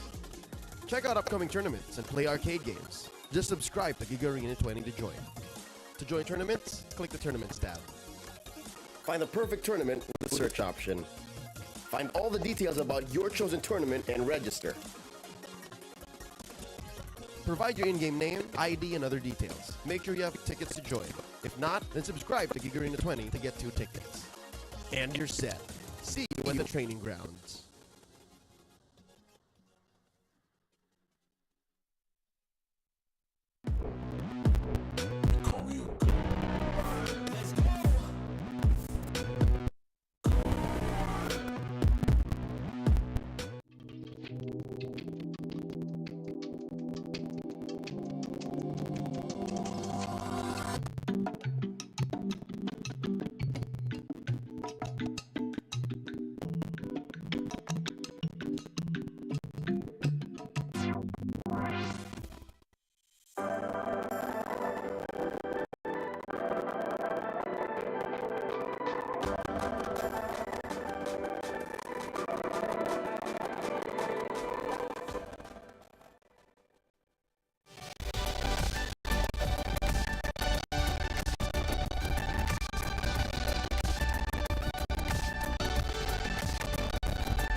Sulitin natin.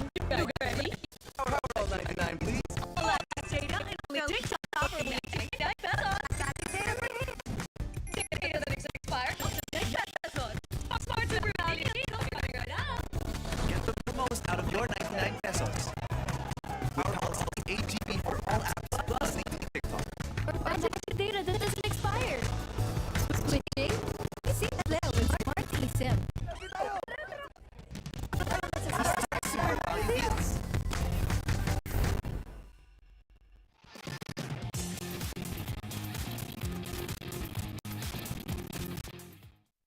How to register the Smart Giga Arena. First, go to gigaarena.smart on your browser. Click Sign In at the upper right corner and enter your smart mobile number. Enter the one-time authentication code sent to your number and agree to the terms and conditions and privacy policy. Personalize your account by choosing your username and profile picture. Congratulations! You've just taken the first step on your path to greatness. Check out upcoming tournaments and play arcade games. Just subscribe to Giga Arena 20 to join. To join tournaments, click the Tournaments tab. Find the perfect tournament with the search option. Find all the details about your chosen tournament and register. Provide your in-game name, ID, and other details. Make sure you have tickets to join. If not, then subscribe to Giga Arena 20 to get 2 tickets. And you're set. See you at the training grounds.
Grab only, savings and dami. Your wallet sings tonight.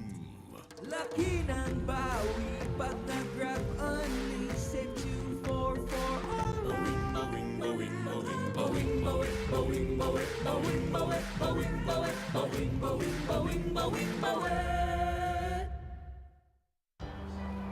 I value this the most. Sulitin natin. You guys ready? Power all 99, please. All access data and only TikTok for only 99 pesos. Magic data for me.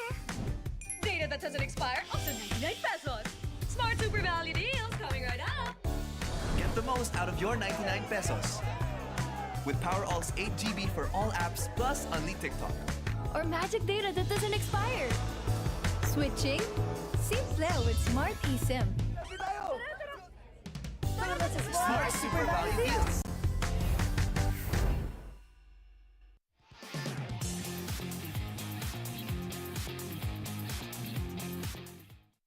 How to register the Smart Giga Arena. First, go to gigaarena.smart on your browser. Click Sign In at the upper right corner and enter your smart mobile number. Enter the one-time authentication code sent to your number and agree to the terms and conditions and privacy policy. Personalize your account by choosing your username and profile picture.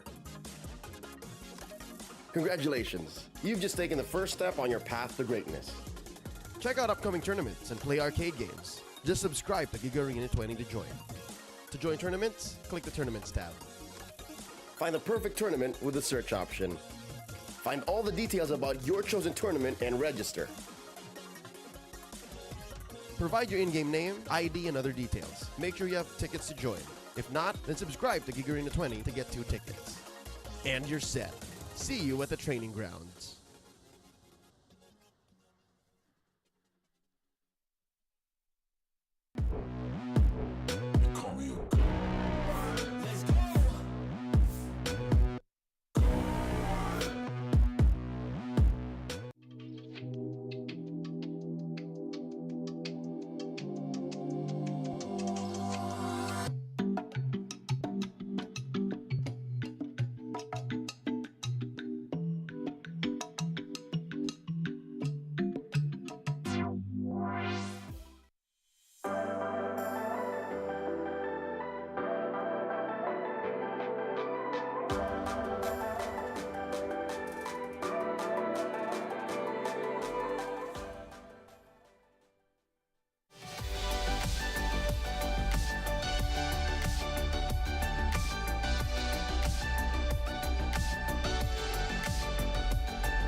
Pag nag-grab only, savings ang dami, your wallet sings tonight.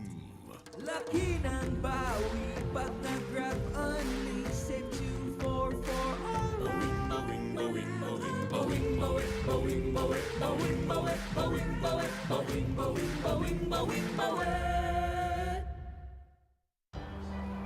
I value this the most. Sulitin natin. You guys ready? Power all 99, please. All access data and only TikTok for only 99 pesos. Magic data for me. Data that doesn't expire, also 99 pesos. Smart super value deals coming right up. Get the most out of your 99 pesos. With Power All's 8 GB for all apps plus only TikTok. Or magic data that doesn't expire. Switching? Simple with Smart eSIM. Smart super value deals.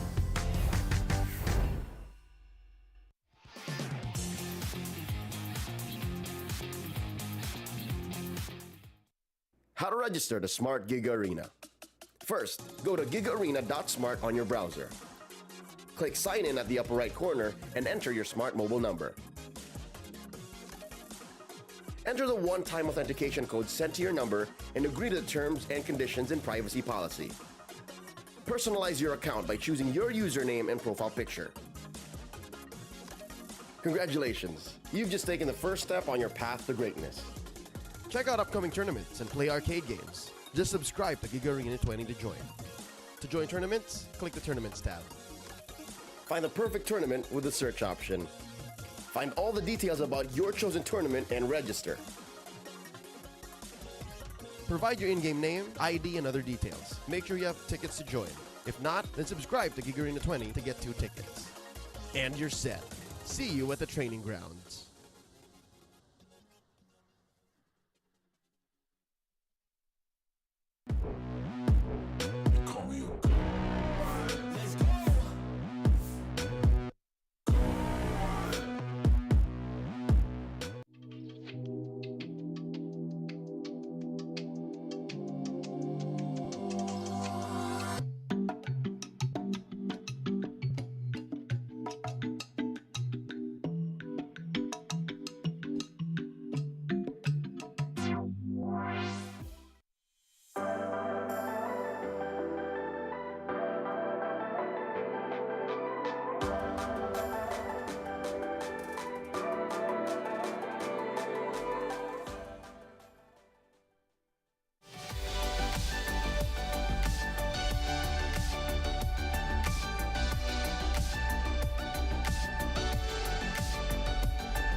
Pag nag-grab only, savings ang dami, your wallet sings tonight. Laki ng bawi, pag nag-grab only, save 2 for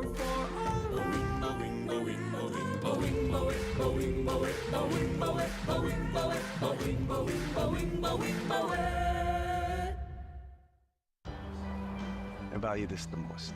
Sulitin natin. You guys ready? Power all 99, please. All access data and only TikTok for only 99 pesos. Magic data for me.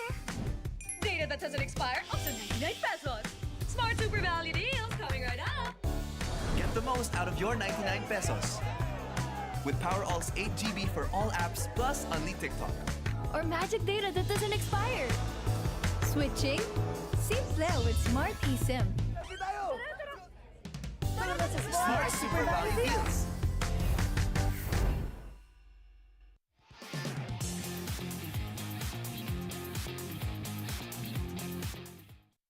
How to register the Smart Giga Arena. First, go to gigaarena.smart on your browser. Click Sign In at the upper right corner and enter your smart mobile number. Enter the one-time authentication code sent to your number and agree to the terms and conditions and privacy policy. Personalize your account by choosing your username and profile picture. Congratulations! You've just taken the first step on your path to greatness. Check out upcoming tournaments and play arcade games. Just subscribe to Giga Arena 20 to join. To join tournaments, click the Tournaments tab. Find the perfect tournament with the search option. Find all the details about your chosen tournament and register. Provide your in-game name, ID, and other details. Make sure you have tickets to join. If not, then subscribe to Giga Arena 20 to get 2 tickets. And you're set. See you at the training grounds.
Pag-grab only, savings ang dami, your wallet sings tonight.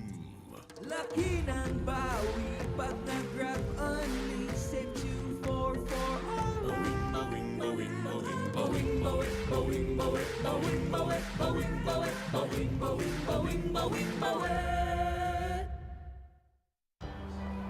I value this the most. Sulitin natin. You guys ready?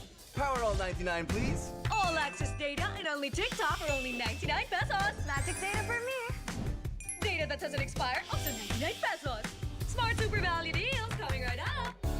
Get the most out of your 99 pesos. With Power All's 8 GB for all apps plus Only TikTok. Or magic data that doesn't expire. Switching? Simple with Smart eSIM. Smart super value deals.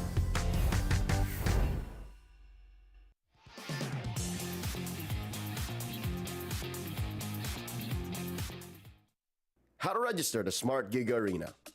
First, go to gigaarena.smart on your browser. Click Sign In at the upper right corner and enter your smart mobile number. Enter the one-time authentication code sent to your number and agree to the terms and conditions and privacy policy. Personalize your account by choosing your username and profile picture. Congratulations! You've just taken the first step on your path to greatness. Check out upcoming tournaments and play arcade games. Just subscribe to Giga Arena 20 to join. To join tournaments, click the Tournaments tab. Find the perfect tournament with the search option. Find all the details about your chosen tournament and register. Provide your in-game name, ID, and other details. Make sure you have tickets to join. If not, then subscribe to Giga Arena 20 to get 2 tickets. And you're set. See you at the training grounds.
Pag nag-grab only, savings ang dami. Your wallet sings tonight.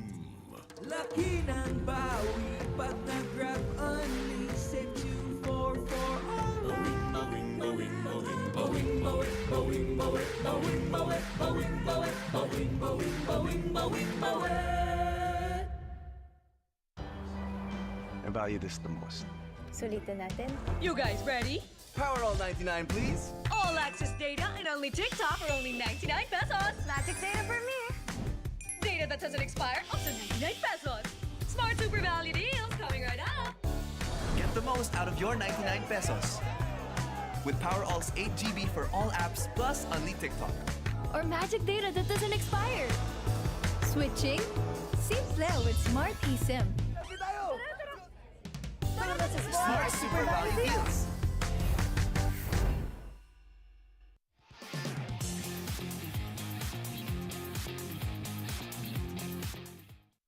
How to register to Smart Giga Arena.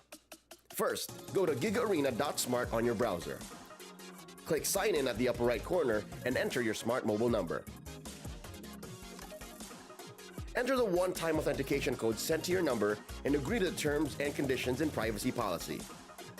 Personalize your account by choosing your username and profile picture. Congratulations! You've just taken the first step on your path to greatness. Check out upcoming tournaments and play arcade games. Just subscribe to Giga Arena 20 to join. To join tournaments, click the Tournaments tab. Find the perfect tournament with the search option. Find all the details about your chosen tournament and register.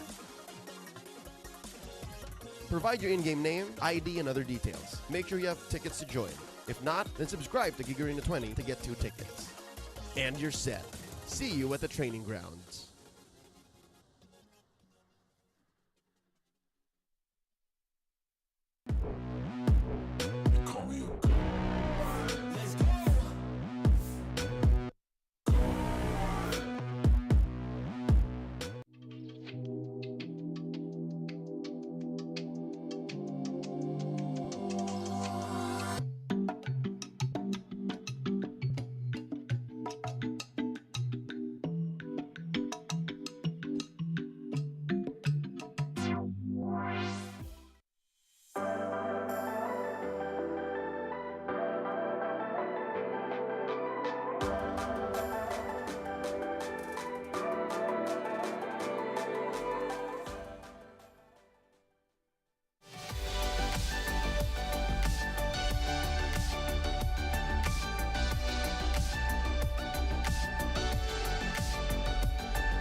The Flying Swallow is here to clean up Marshall City.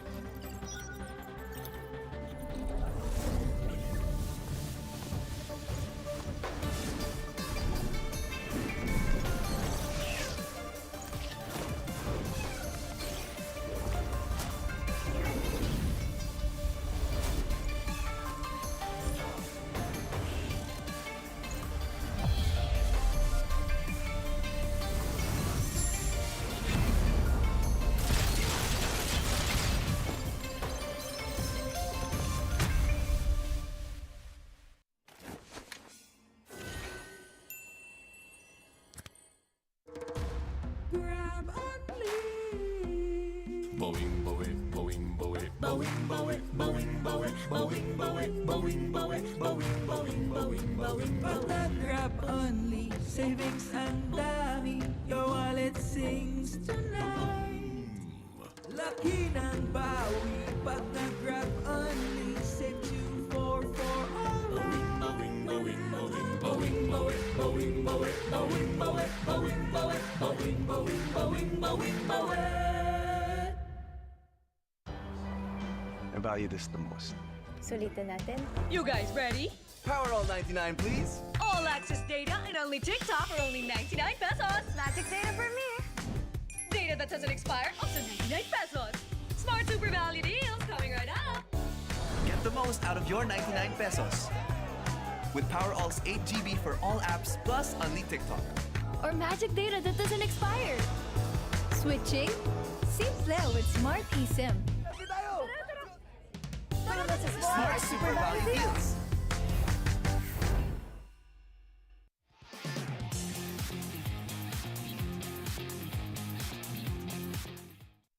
How to register the Smart Gig Arena. First, go to gigarena.smart on your browser. Click Sign In at the upper right corner and enter your smart mobile number. Enter the one-time authentication code sent to your number and agree to the terms and conditions and privacy policy. Personalize your account by choosing your username and profile picture. Congratulations! You've just taken the first step on your path to greatness. Check out upcoming tournaments and play arcade games. Just subscribe to Gig Arena 20 to join. To join tournaments, click the Tournaments tab. Find the perfect tournament with the search option. Find all the details about your chosen tournament and register. Provide your in-game name, ID, and other details. Make sure you have tickets to join. If not, then subscribe to Gig Arena 20 to get 2 tickets. And you're set. See you at the training grounds.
The Flying Swallow is here to clean up Marshall City.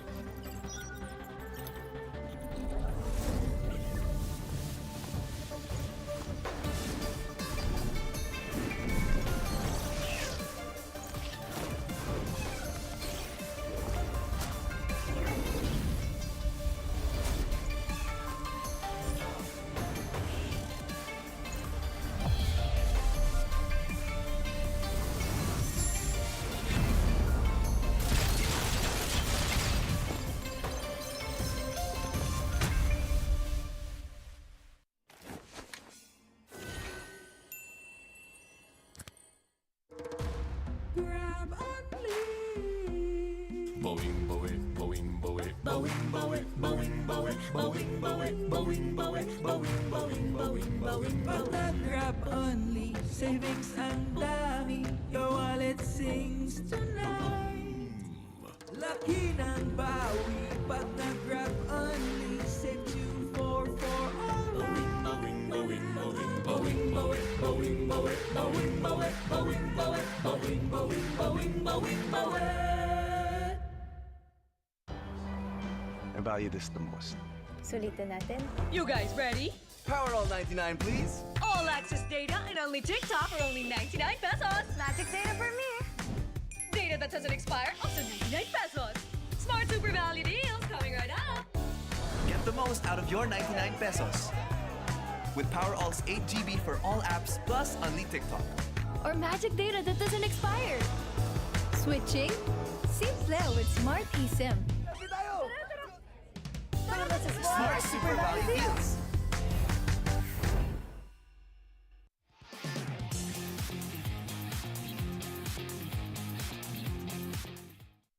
How to register the Smart Gig Arena. First, go to gigarena.smart on your browser. Click Sign In at the upper right corner and enter your smart mobile number. Enter the one-time authentication code sent to your number and agree to the terms and conditions and privacy policy. Personalize your account by choosing your username and profile picture. Congratulations! You've just taken the first step on your path to greatness. Check out upcoming tournaments and play arcade games. Just subscribe to Gig Arena 20 to join. To join tournaments, click the Tournaments tab. Find the perfect tournament with the search option. Find all the details about your chosen tournament and register. Provide your in-game name, ID, and other details. Make sure you have tickets to join. If not, then subscribe to Gig Arena 20 to get 2 tickets. And you're set. See you at the training grounds.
bawing, bawing, bawing, bawing, bawing, bawing, bawing, bawing, pag-grab only, savings ang dami, your wallet sings tonight.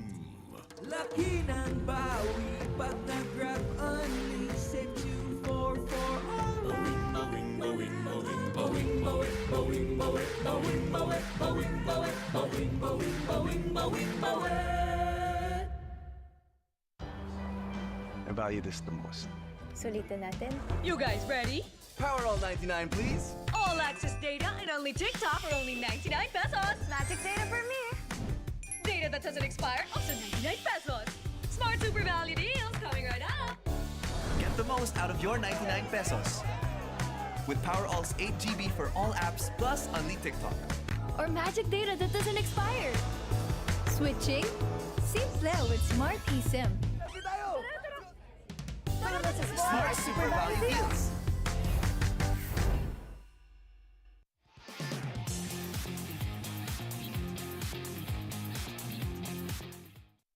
How to register the Smart Giga Arena.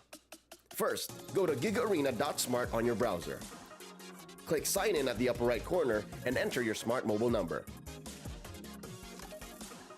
Enter the one-time authentication code sent to your number and agree to the terms and conditions and privacy policy. Personalize your account by choosing your username and profile picture. Congratulations! You've just taken the first step on your path to greatness. Check out upcoming tournaments and play arcade games. Just subscribe to Giga Arena 20 to join. To join tournaments, click the Tournaments tab. Find the perfect tournament with the search option. Find all the details about your chosen tournament and register. Provide your in-game name, ID, and other details. Make sure you have tickets to join. If not, then subscribe to Giga Arena 20 to get 2 tickets. And you're set. See you at the training grounds.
The Flying Swallow is here to clean up Marshall City.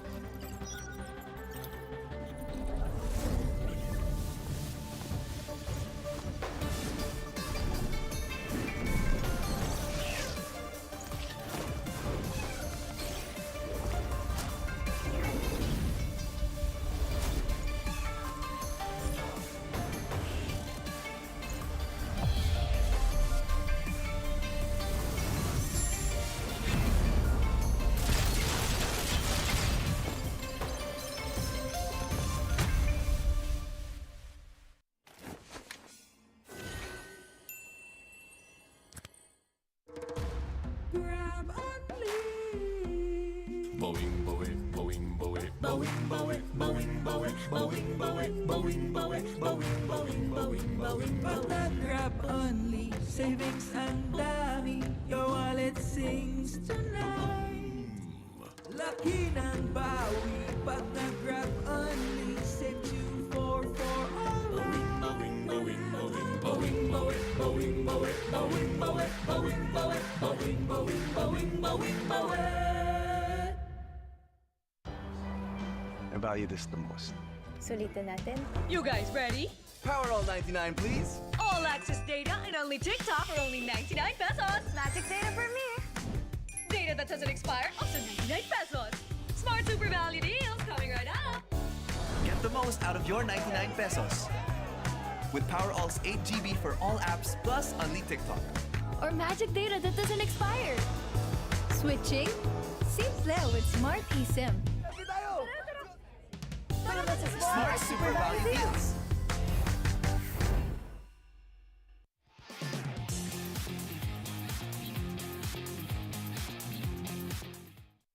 How to register the Smart Giga Arena. First, go to gigaarena.smart on your browser. Click Sign In at the upper right corner and enter your smart mobile number. Enter the one-time authentication code sent to your number and agree to the terms and conditions and privacy policy. Personalize your account by choosing your username and profile picture. Congratulations! You've just taken the first step on your path to greatness. Check out upcoming tournaments and play arcade games. Just subscribe to Giga Arena 20 to join. To join tournaments, click the Tournaments tab. Find the perfect tournament with the search option. Find all the details about your chosen tournament and register. Provide your in-game name, ID, and other details. Make sure you have tickets to join. If not, then subscribe to Giga Arena 20 to get 2 tickets. And you're set. See you at the training grounds.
The Flying Swallow is here to clean up Marshall City.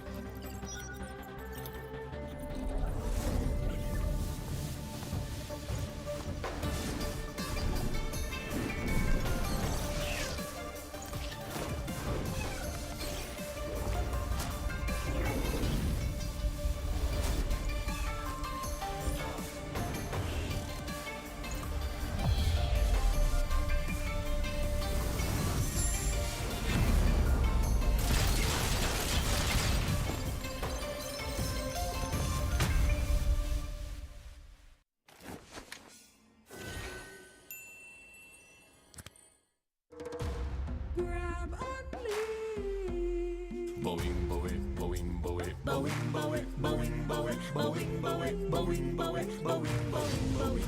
With me, with a sense of urgency, you'll see I'm better than great.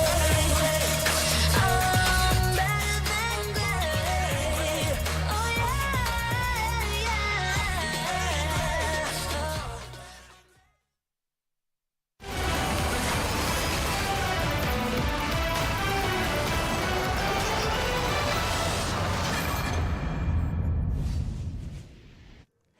Magsisimula na ang second match ng buong araw ng MLBB. Nagbabalik ang M5 World Championship wildcard. At ako ulit ang inyong makakasama. Burrito, syempre kasama natin ngayon sa desk ay si Brigida. Hindi magpapahuli yan. At syempre, hindi rin magpapahuli ang ating mga teams na haharap ngayon. Team SMG at ang Nepas for Miracle Esports.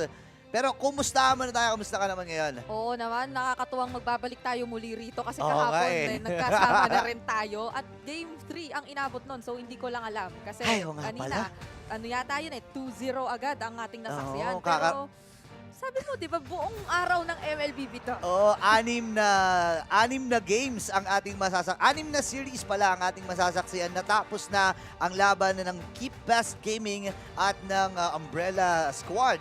At ang nagwagi doon ay ang Umbrella Squad. Ngayon naman, isusubukan ang host team or host country na Malaysia at ang kanilang representative na Team SMG na haharap para dito sa kupunan na ito. For Miracle Esports, nakita natin yung kakayahan ng team na to, especially yung mga gold laners na nasaksihan din natin nung day number 1 na nagpakitang gilas din. At maging yung XP laners din, sinasmooth, no? Talaga kakaiba ang mga naging laruan. Maraming mga nagulat din sa mga picks, let's say, na pinili. Hindi for yung pick mismo in itself, kung saan nila nilagay. Yung artist na, alam mo yun, medyo mga ikinagulat natin. Pero ano nga ba naman ang salitang gulat ngayon sa M5 wildcard? Kasi araw-araw nagugulat na tayo rito. Yun na nga ang daming panggulat, ang daming mga heroes na panggulat, ang daming mga playstyle na panggulat, kagaya nung banggit kanina, De Brigida, yung tendency ng for Miracle na magpalit-palit ng role, especially yung kanilang gold laner and yung kanilang jungler, di ba? So, ngayon, aabangan natin kasi hindi pa naman tapos to. Right after nitong laban na to, may laban pa muli ang Team SMG at ang Team for Miracle. Pero sa ibang team naman. Okay, para iselyohan yung tatlong series dapat na kanilang haharapin dito sa single round robin. But syempre, the M5 World Championship wildcard is powered by Munson, presented by Kidia, our global presenting partner, and supported by ROG, our official gaming phone. Grab our official super app partner, Smarter official telco partner, and Maya, our official digital bank. Maraming salamat sa ating mga sponsors. Kayo ang dahilan kung bakit napakalaki at napaka-exciting na ng M5 World Championship. Naghaganapin? Dito lang naman. Dito. Sa Pilipinas, guys, i-check nyo na kung meron pang tickets kasi ayaw nyo paligpasin for sure yung pagkakataon na either yung iilan sa mga kupunan na napapanood nyo rito ay makasama on-site at maging yung mga selyado na. Diba? Yun nga yung iba nandito na Yung iba, yung TOB nandito na, no? The Ohio Brothers na hinahunting ng mga RG boys. Lahat ng mga M5 representative. Ikaw, nabanggit mo kahapon, nakasalubong mo na sila Baloyski sa RG, di ba? So, abang natin. At medyo ginutom pa after ng game. Yun yung naging hudyat na Brigida, mag-lunch ka Tama na to, kumain ka na. Hindi pwedeng malipasan ng gutom. Pero syempre, hindi lang naman yun ang ating aabangan. No? Marami pang mga teams na aabangan. And isa rin sa mga inaabangan na team. And isa sa mga tournament favorite na Team SMG dahil nga sa kanilang lakas. Napakaraming mga analysts at napakaraming mga content creators. Even mga coaches na nagsasabi na itong Team SMG ay talagang kailangan nilang bantayan. Pero syempre, a race against time into the late game. Parang napansin natin to Ang kwento kasi nito, laban ng early game versus the late game play style. Kasi ang Team SMG, nakita natin doon sa unang laban na kanilang nalaruan na para bang early game ang kanilang nagiging laruan di ba? Oo. Medyo yung trend nga na nakikita natin throughout yung matches na witness na so far dito sa M5 wildcard ay early game pa lang nagkakakitaan na, nagkakaroon agad ng mga mini clashes kung turingin. Pero for Team SMG, iba kasi yung nadadala mo yung mga clashes na yon at nako-convert agaran at sila yung tipong kupunan na yon. Pero ang nakikita nga nating problema ay kung papaanong umaangat ang mga teams na hindi man nagiging as pulido yung early game nila. Paano nila nadadala yung late game presence na medyo mas nakita rin natin kasi dito sa mga kalaban nila ngayon na for me. Yung mga pantapos, yun yung sinasabi nating pang-close out ng mga laban, no? And isa yun sa mga mahirap talagang gawin, lalo na ang mga kalaban mo dito nasa professional level na. Diba? And pinakita naman talaga ng SMG yung kanilang lakas. No, though nanalo sila doon sa laro na yon, pero hindi naging madali yon kasi hawak nila yung early game. Pero pagdating ng late game, may mga konting mess-ups, may mga konting decision making na kailangan nilang plansyahin ngayon. And dahil nga naman kahapon, nakapagpahinga sila, no? Kahit papano, dahil hindi nga na-move nga ngayong araw yung laro, no? So, masasabi ko na pwedeng window yon, pwedeng sabihin na natin na chance yon ng Team SMG na gawa ng paraan yung mga nakita nga natin na pwedeng butas ng kanilang lineup.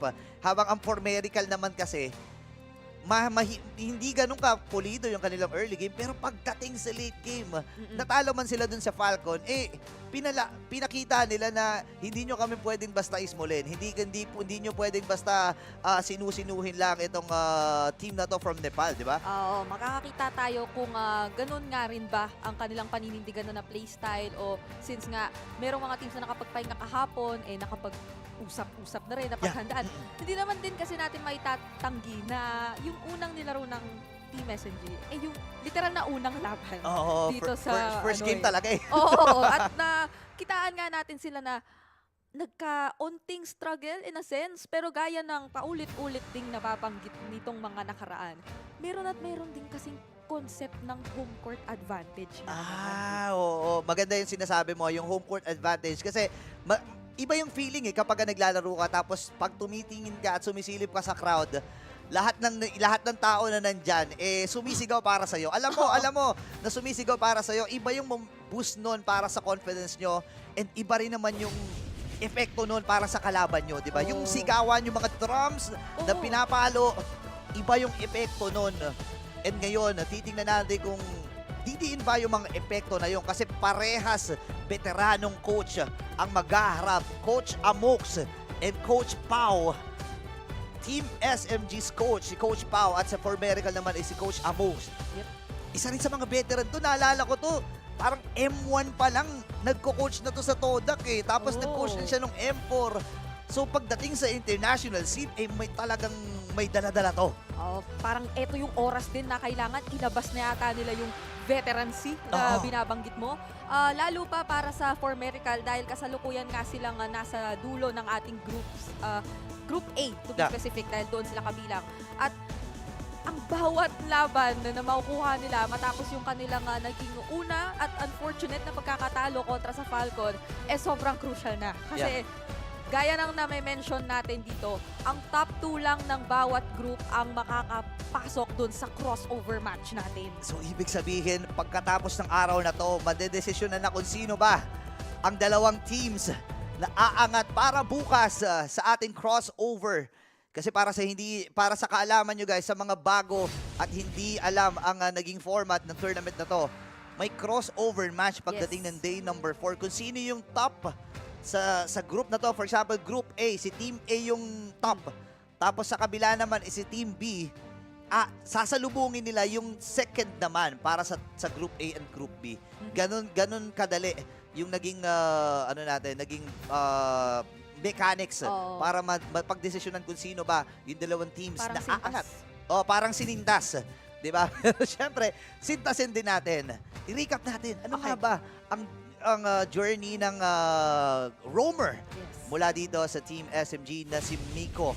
At isa to sa mga talagang inaabangan. Remember, from Smart Omega, isa sa mga explosive roamers na kilala natin, kasabayan nila Ryzen, di ba? Naalala ko nag-qualifier pa to sa Cebol para sa IESF, parang 14 IESF yon. Hindi sila nagwagi doon.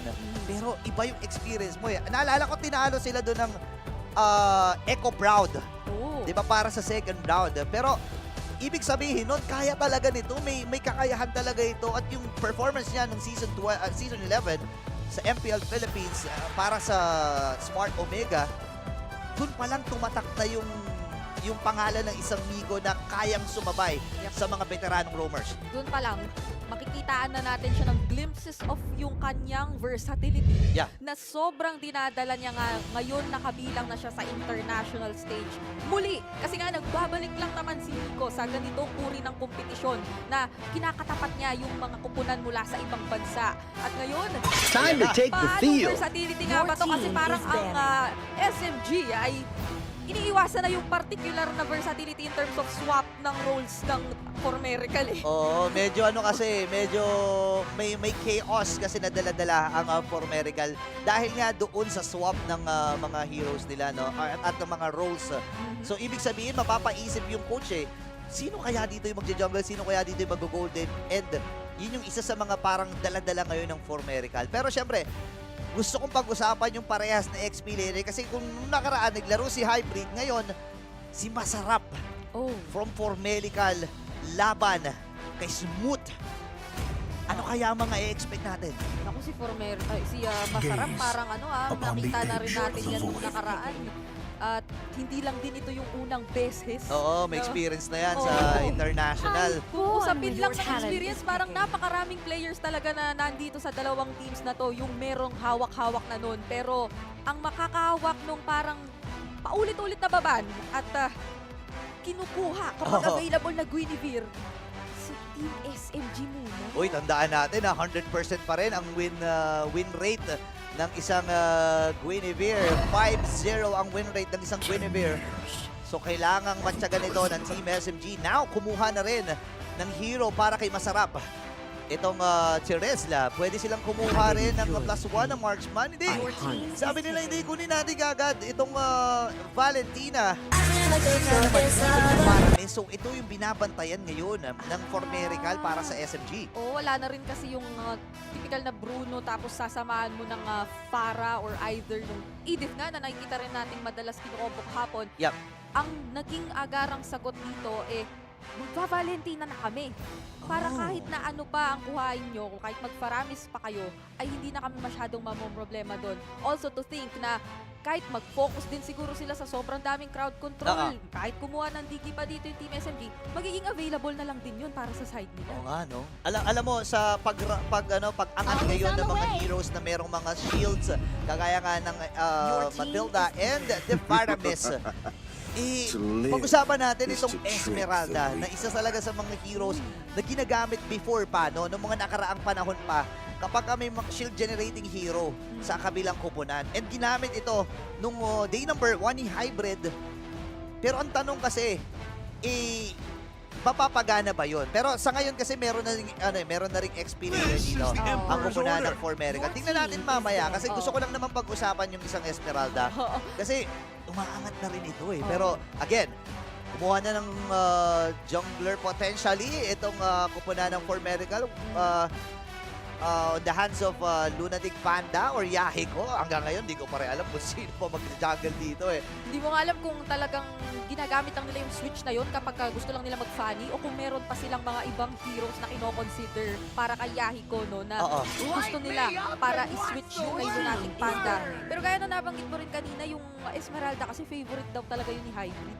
Parang yun yung top hero niya. Hindi walang top 3, top hero lang talaga Esmeralda. Top hero. Kaso ngayon si Masarap naman, so ang maglalaro medyo mag-iiba for sure yung takbo at Terizla kasi parang ang pinaka nakikita lang nating pinupuntahan niya so far kasi XP lane naman. Wala, hindi alam mo na kagad kung ano yung role niyan eh.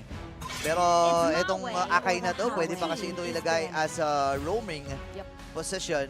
Pero nag-aalis na sila ng mga gold lane. Obviously, nakikipag-ubusan ang SMG kasi alam nila yung lawak ng hero pool na meron si Sasa. Gumagamit ng Claudian, nag-Brody din yan. So, ngayon, wala na yung mga nasa top tier, nasa S tier list ng mga golden, yung 1-1, yung Ixia, even the Bruno. Brody na lang ang natitira. Beatrix also is available. Pero pwede pa kasing mag-alis. May tag-isang ban pa. Ayan na yung Brody, boss. Sila pa mismo. Sila na, sila. Oo, hindi na rin nila hinayaang lumusot. Nagkakaubusan po tayo ng marksman ngayon. Kasi ang Team SMG rin, wala pa silang pinapakitang marksman. Kaso kasi, para sa side nila, kampante rin sila na kahit sinong ibigay mo, may kapasidad silang i-dive talaga under the turret. Ubos na talaga ang golden. What if magharit to? Parang di nga imposible. Diba? Kasi kung sa mga natitirang marksman ngayon, kasi natitira lang Beatrix, Carry, kung isipin mo sa laning match, parang lamang ang isang harit doon. So, hindi posible nga talaga, hindi imposible para sa Formerical at sa Team SMG na gumamit ng mga ganong klaseng hero. Yeah, let's see. Ayun na yung Bea. Beatrix pa rin. So, kung gustuhin man ng Team SMG yun, although medyo heavy on magic damage na sila yung lineup nila, posible naman. Baka Pero Carry, yung Irritate kasi hindi na masyadong napipili ngayon, even as the Leslie, parang hindi parang nasa nakaraan na muna ang pag-prayo at pagkuha talaga sa kanila. It's only yung Carry talaga ngayon na, Sa akin, Kari, na maganda to. iiwan. Kasi, o nga naman, may Teresa Akay. Oo, Teresa, pantunaw, no? Pantunaw. Oo. Pero may fun fact dito, si Miko pala, mahilig gumuya ng ng bubble gum. Parang kaya pala ngayon, Ayan, may mga sulat. Alam mo, may mga ganyan may mga players talaga na may mga parang pre-game rituals, di ba? Ako dati, yung pre-game ritual ko kapag nagkakas ako sa bahay, nagpo-push up ako Pero bawal ko na siya dalhin sa on-site Bakit naman? Nandyan ayoko. Pero ito na nga, napag-usapan natin tong carry na nakuha na dito ng SMG. At ang kanilang potentially na, hindi, pwede pa rin ilagay sa XP. Pwede pa rin ilagay sa XP yung Vinivir. Pero Diggy, ang final pick, bakit napauka ka dito? Kung iniisip natin na ito ay magiging option pa ng Team SMG na hindi na nga naman posible kasi ma-field the Faramis na agad ang na-show nila, magugulat pa tayo na ang pumili pa nun, yung may hawak ng heavy spin tsaka ng penalty zone. Parang, kasi kapag may digi ka, alam mo na kagad yung gagawin, tatambay yan sa gold rin And ayaw mo na nahihirapan ng isang carry pagdating sa early game kasi medyo alagain yan at saka item dependent yan Sobra. Unlike sa isang Beatrix di ba? Mas may options pa siya na abutin or pataasin yung range na hawak niya kasi ang isa mga na-observe din natin sa carry recently, may mga oras na maglakad ka sa bush, magugulat ka yung mga shuriken, hindi ka niya tinatantanan.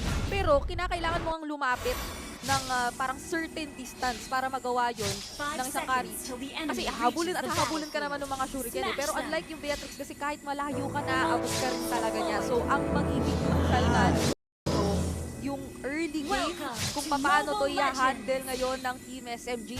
Pero still, andyan naman yung Mazinda, yung Parami. So kung alalay lang ang usapan, di ba? Range advantage, maganda yung na-point out mo, Brigida.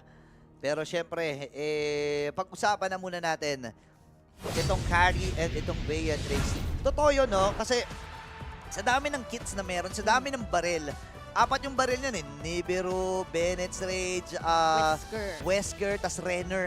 So may 4 na baril yan na pwede niyang pagpalit-palitin. Depende sa sitwasyon niya kung saan man siya malalagay. Samahan mo pa ng isang digi. So mas lalayo yung range nito. Pwede nga yan maglagay, may nakikita nga ako, naglalagay ng mga bomba dun sa mismong torre na ng opposing gold laner para hindi maka-atras. Wala siyang choice kundi saluhin yun kasi kailangan niya mag-tower hug di ba? If ever man. So, ngayon, may pause lang tayo, may mga konting inaayos lang. Pero ikaw ba? Ay, wait may mga cosplay dito Hello! Si Leslie tsaka si Louie. Ay, ikaw nakapag-cosplay ka na din, di ba? Ano ba yung kinosplay mo? Ano yun? Yung 1-1, na nawala. Nawala yung picture. Ano yun? Wala na yun? Nakita mo pala yun? Nawala yung picture Nawala Pero ayan, si Brigida kasi cosplay din. Paminsan-minsan. Pag bored siya sa bahay nila. Ako naman, wala lang. Nagpo-push-ups. Kain tulog lang. Hindi, pero, alam mo na, ito si Brigida, rin to nag-competitive, collegiate competitive tournament din to So, talagang malupit mag-ML yan sa mga nagtatanong kung, ano po, Kuya Burrito, nag-ML po ba si Brigida? Oo, nag-ML yan, malupit mag-ML yan. Alam mo pareho tayo malupit kasi ilang beses na tayong nag-MG this season. MG na uli. MG diba? na uli. MG ka na uli, di ba? Sino ba ang mga paulit-ulit na nakakapag-MG? Yung iba kasi isang beses lang tapos nag-mythical immortal agad. Diba pag tayo hindi, paulit-ulit tayo nag-MG. Babalikan mo. Shoutout kay Manjin Paldas at kay Butters. Sana naman ay umabot na kayo kahit sa mythical honor lang. Pero, siyempre, habang inaantay natin, pag-usapan muna natin ang mga junglers na nasa harapan natin. Ano ba masasabi mo dito? Akay kontra sa Guinevere. Guinevere. Well, shoutout muna kay Idol JC. Pero ang Guinevere naman na ngayon ay sobrang nangunguna. Hindi naman parang si Akay talaga ang pinaka-tatapatan. Mas iba ang kanyang bibigyan ng pressure. Magkakatalo lang sa kung paano nga ba aalalayan si Guinevere kapag sobrang zone out na siya dito kasi hindi lang naman si Akay tinitignan natin. It's also the ticking time bombs. Mula sa kay Clock. Yung mga penalty zone na magmumula kay Masarap. At ano nga bang pinaka-posibleng kopya dito ni Xerox? Yung Xerox ng Netherrealm. Si Xerox niya, Ay, Xerox niya yung ang Netherrealm. galing. Ganda. Ganda nun. Tama ka doon. Hindi mo man na-gets yung una, pero ikaw yung gumamit ng punchline na yun. Ganda, ganda, ganda. Pero Yung punchline nauuna na pala. nauuna na. Tsaka mo lang na-gets sa sarili mo nung nabanggit mo na. No? Pero ito, magigets kagad natin kung bakit nag-tenacity itong parehas na gold laner natin. Respeto sa mga physical damage para sa magkabilang kupunan. Kasi majority ng mga damage talaga na mataas physically para sa magkabilang sa Team SG sa For Medical Esports. Nakikita natin yung mga early pokes at yung kakayahan din ni Miko na magsalba ng buhay ng ilan sa mga members nila rito. Miko and Lunatic Panda. Ngayon, mabubuhay na rin yung Turtle. May pwesto na nga ata dito ang Team SG. Ang isa rin sa mga parang kailangan lang nating tignan kung paano sasagutin ng For Miracle yung pressure na ibibigay ni Smooth using the Benedetta sa mga lanes, lalo pat mamaya kasi ngayon pa lang, nakikita nga natin, medyo masakit na talaga at si Lunatic Panda yung pinaka na-poke at that moment kung kailan pa may turtle na nag-spawn, no? Oo, sinuko na niya. Ang baba kasi ng buhay niya, nasa 20% lang eh. So, good decision pa rin para sa For Miracle. Nice attempt for Smooth. Nagamit naman yung Petrify at hindi tumama. Okay na yun eh, kasi yung zone naman ang habol mo. Yep, at tatlo-tatlo yata yung na-zone niya. Oo nga eh. Literal. Pero hindi lang basta tinantanan ni Miko dito si Lunatic Panda niliparan at hindi pinakuhaan Ayaw yung pagbapel. orange buff. Kaso merong naiipit yata rito si Level Clock at Yahiko. Wala na yung Circling Eagle pero napaka-low na rin nila. Ilang beses napapalow ng Team SMG yung mga players ng For Miracle. Oo, pwede silang pumalag dun eh. Kaya lang kasi level 3 lang itong si Clark eh. Tinan mo, hindi pa rin tinatantanan ni Miko dun sa itaas. Nakuha man niya yung orange buff.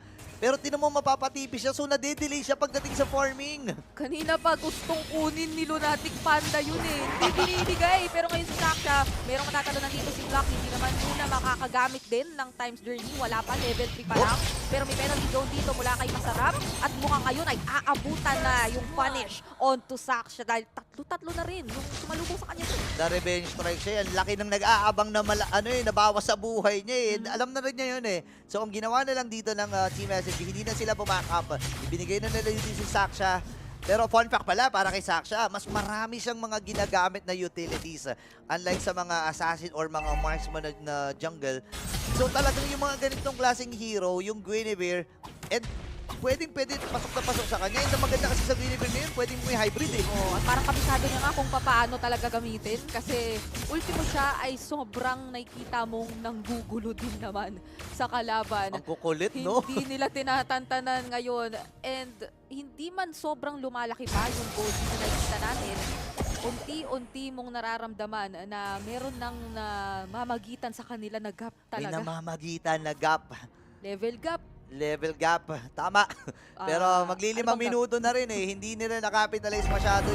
Actually, hindi sila nakabawas ng mga energy bukod dito sa gitna.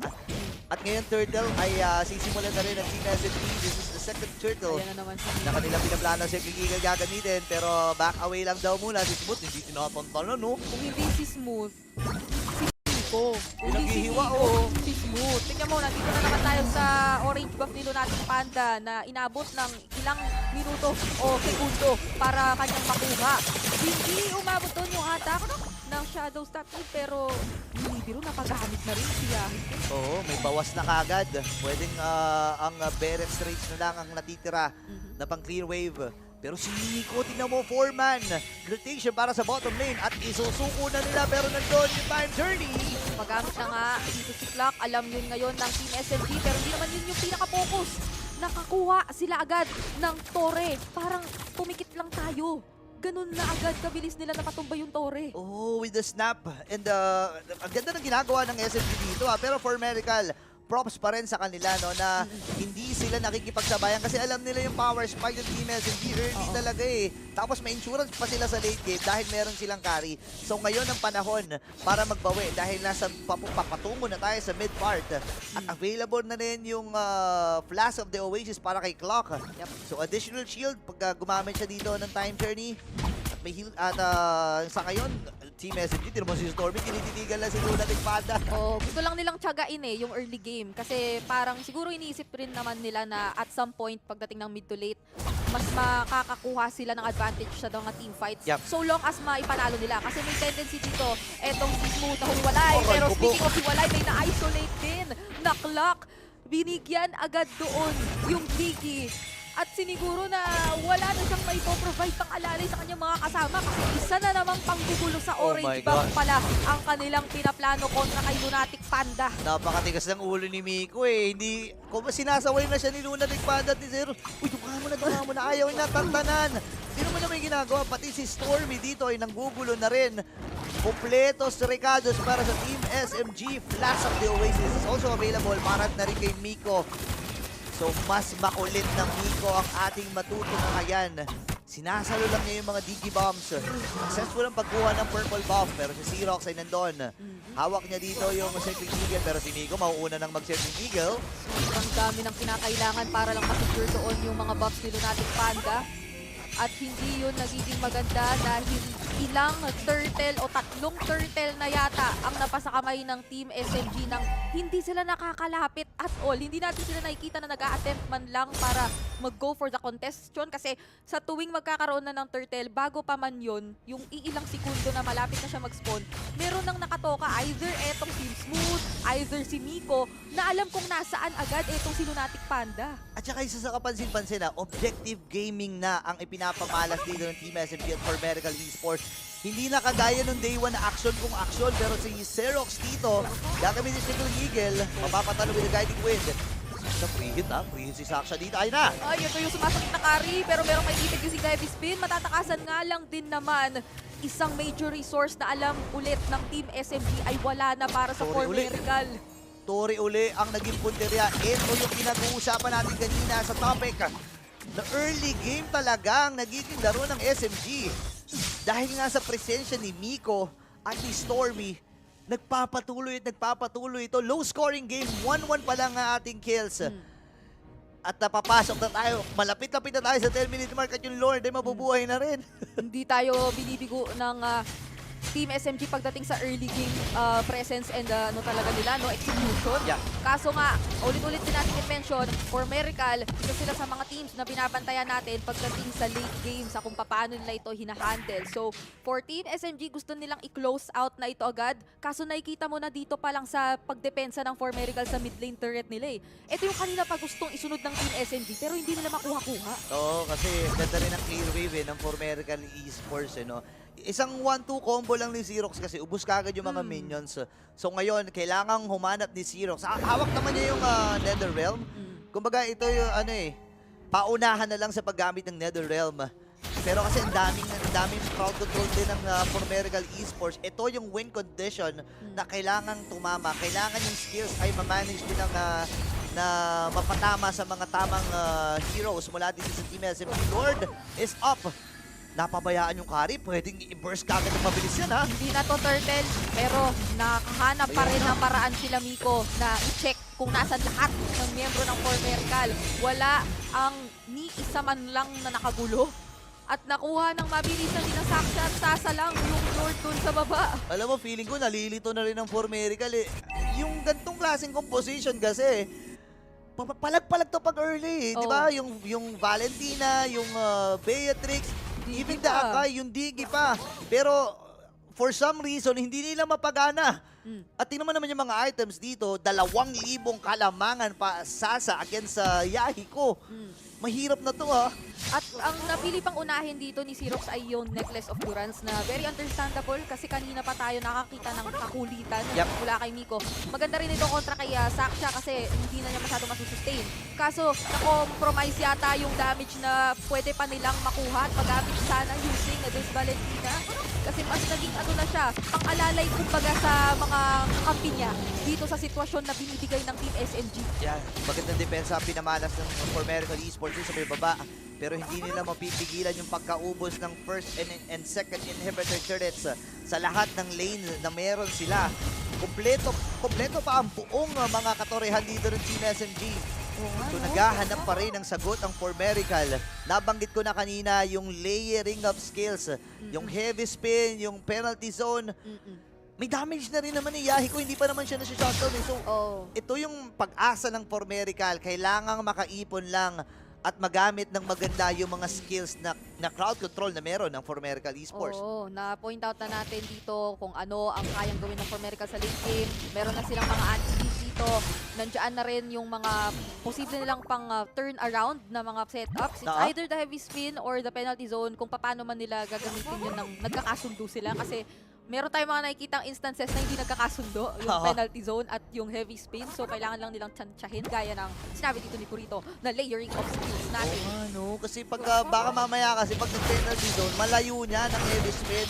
So, kailangan talagang ingatan at pag-usap kung sino ba mauuna, heavy spin ba muna o penalty zone. Pero kasi sa kalagayan ngayon ng Formerical Esports, masarap talaga yung pwedeng mauna rito. Flicker penalty zone na crucial. Tapos sabayan ng heavy spin. And may protection din naman sila against crowd control. Though medyo konti lang naman at isa lang naman ang crowd control. Dalawa. Yung hatak ni Stormy and yung yung talon, spatial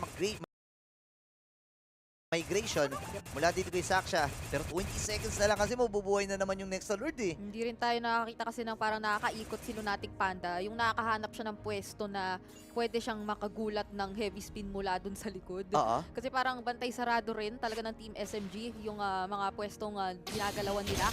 And to think na hindi nga naka-purify si Sasa dito pero hindi talaga hinahayaan na ng Team SMG na maabot siya. Yung flicker lang tsaka yung guiding wind, yung sumasapat para medyo mag-agro pa nga yata na lang si Sasa imbis na parang mag-ingat sa pwesto niya kahit may heavy spin at penalty zone na pwedeng gamitin kontra dito sa kanya. Kasi eto na naman si Nico na humi-heavy spin para lang itaboy yung mga players ng Formerical at hindi palapitin. Tingnan mo yung ginagawa ng dalawa. Stormy and Nico, nagmimistulang mga gwardya doon sa pagkuha ng Team SMG ng Lord. Luminous Lord ito, by the way. At kailangang mag-ingat. 10k gold lead para sa Formerical Esports. Pero kung clear wave naman kasi, para sa akin kaya pa. Kaya pa at kailangan lang nilang ilaban high ground. At yung skills na pinag-uusapan natin, yung penalty zone, patamain lang ng pilit. At kaya pala sakit din ni Saksha, no? Genius 1 tapos defensive item na. Kaya pala may magical penetration, kaya pala tumatagos din. Pati si Stormy nakikinabang eh. Pagka na Genius 1 niya yung mga players ng Formerical, tapos naka-lightning crunch-on pa siya, edi talagang tumatalbog yung damage na yun dito sa mga players na nagtitipid-dikit. Lalo pat magkakasama sila sa base, pero hindi yata ako connected to spatial migration. Mahanap at mahuhuli nga ba dito si Saksha, pero makaka-out lang din yata. Heavy spin ay wala na para sa Formerical. Naku, nilayo lang sakit na ng mga pokes dito ni Stormy. 5 members pa. At 5 pa rin para sa Formerical Esports at Inakap. Nakahanap na naman ng isang talon, pero nandyan yung counter penalty zone. Makakatakas at mabubuhay pa si Lunatic Panda, pero yung mga shuriken ay hindi na yata matatakasan pa. Masarap, nabuhay pa din. Nakabalik doon sa fountain, pero kinakailangan nating mataan yung mga susunod na gagawin ng Team SMG. Focus muna dito sa top lane. 2 major resources ang wala para sa Formerical, kaya doble ingat muna sila. Kaso pumasok o hindi pinapasok. Doon si Spoon at napatumba pa siya bago pa niya maikas na yung Electro Final Blow. Actually, may petrify siya doon pero hindi niya na nagamit sa bilis na mga pangyayari. Formerical Esports, nakadepensa man sila at nakakuha ng isang kill pero upos lahat ng mga inhibitors. Pero nandito si Sasa sa sakit na damage! Ito yung sinasabi nating huwag ka masyado lumapit sa bush kapag hindi mo alam kung nasan yung ari! Ay! Nagamit! At hindi kumonekta yung penalty zone doon mula kay Masarap. Tumesting lang. Tapos si Nico tinipihan pa. Formerical Esports. Gets natin yung idea ng ganitong klaseng lineup pero nakukulangan sila sa damage. Nakukulangan sila doon sa pang-counter engage. Pero hindi susuko itong mga to Nandito na tayo sa patungo sa late game. 15-minute mark for Formerical Esports. Bababa pa rin ang kill score. Imaginein mo, 15 minutes. 1-2 pa rin yung kill score. Oo nga. Ganito kaingat yung dalawang teams na to. Hindi ko pa yata masyado nasasabi yung may tumumba o ano pag parang nasasabi lang natin dito, nakaka-out, nabubuhay pa din. Nakakatakas pa naman. Kasi, oo nga naman, tinitingin naman tayo sa isang heavy spin na pwedeng gamitin defensively. Isang clock na merong time journey at reverse time para maiwasan yung mga gusto pang humabol at umabot. Pero This time around, kaya papaabutin na ng Team SMG yung mga gustong lumapit from For Miracle kasi si Mulatic Panda mahanap yung Cisco reverse time. Opya! Pero mapi-flicker out lang doon yung kamuntikang ipit. Ganda ng ginawa doon ni Miko, may mga binates din siya pero wala na siyang flicker. Kaya lang kasi ang For Miracle, alam nila na medyo lugi na tayo. Tumama yung snipe Ang sakit ng damage na niyahi ko doon. Halos 60% ng buhay ni Smooth ang nawala. So mapapa-TP out siya. May mahaba-habang oras na pahinga para dito sa For Miracle Esports dahil 44 seconds pa 16 minutes and 44 seconds palalabas yung Lord. So mahaba pa tong window na to. Kanina rin, bago tayo mag-proceed dun sa Lord na yon, meron na siyang Blade of Despair tsaka Malefic. So, bukod pa doon, panigurado, by this time, meron na siyang na-build pa na pangatlong core item. So, nakikita mo kung paano unti-unti nag-build up yung damage na hawak ni Yahiko. Na mas pinopokus niya naman at this point sa pag-death ng minions. Pero kung magkakita nga tayo ng clash, nahahayaan ba dito ng Team SMG? Baka magkatalo sa damage pero papasok at magmamatcha na sila. Baka naman si Zaksha pero nandun yung penetrate. Kaso makunat-kunat nga lang yata. Hindi rin umabot doon yung kagustuhang heavy spin na manghuli ng isa. Searching Eagle dito kinamit na rin pati yung Time's Journey. Pero yung Nether Realm, dalawa. Pati yung Zero Scam yan dyan. Kaso yung Lord ang pinapokos yung Tori. Mag-iibang ang mga miyembro. Yun lang ang gustong kuhain. Focus lang sa goal. Game number 1 ay makukuha dito ng Team SMG. Napatayo na rin itong si Miko para i-celebrate yung laban na yon. Napakagandang performance all throughout the game. Miko at yung presensya niya doon sa buong kamapahan ay sobrang epektibo talaga. Alam mo, si Smooth, literal na smooth yung pagka-Benedetta niya. Oo, smoothest Alecto final blow. Smoothest, smoothest dashes in the world or at least in Malaysia na nakita na. Kasi nasa Malaysia nga naman sila. Tama ka dyan. Ang dulas di ba may mga Benedetta kasi, baka Benedetta ko lang yun, pero naglalag ng konti pagka okay. Baka hindi ka kasi naka-ROG phone 6. Yun Pero again, going back doon sa naging laban, napakaganda ng ipinamalas na performance dito ng Team SMG. Low scoring game. This is the first time na makakita tayo sa M5 wildcard. Na ilan yung score? One kill lang at dumami siya nung dulo. Pero siguro hindi yun umabot ng 5 per team. Oo, wala pang 5 per team.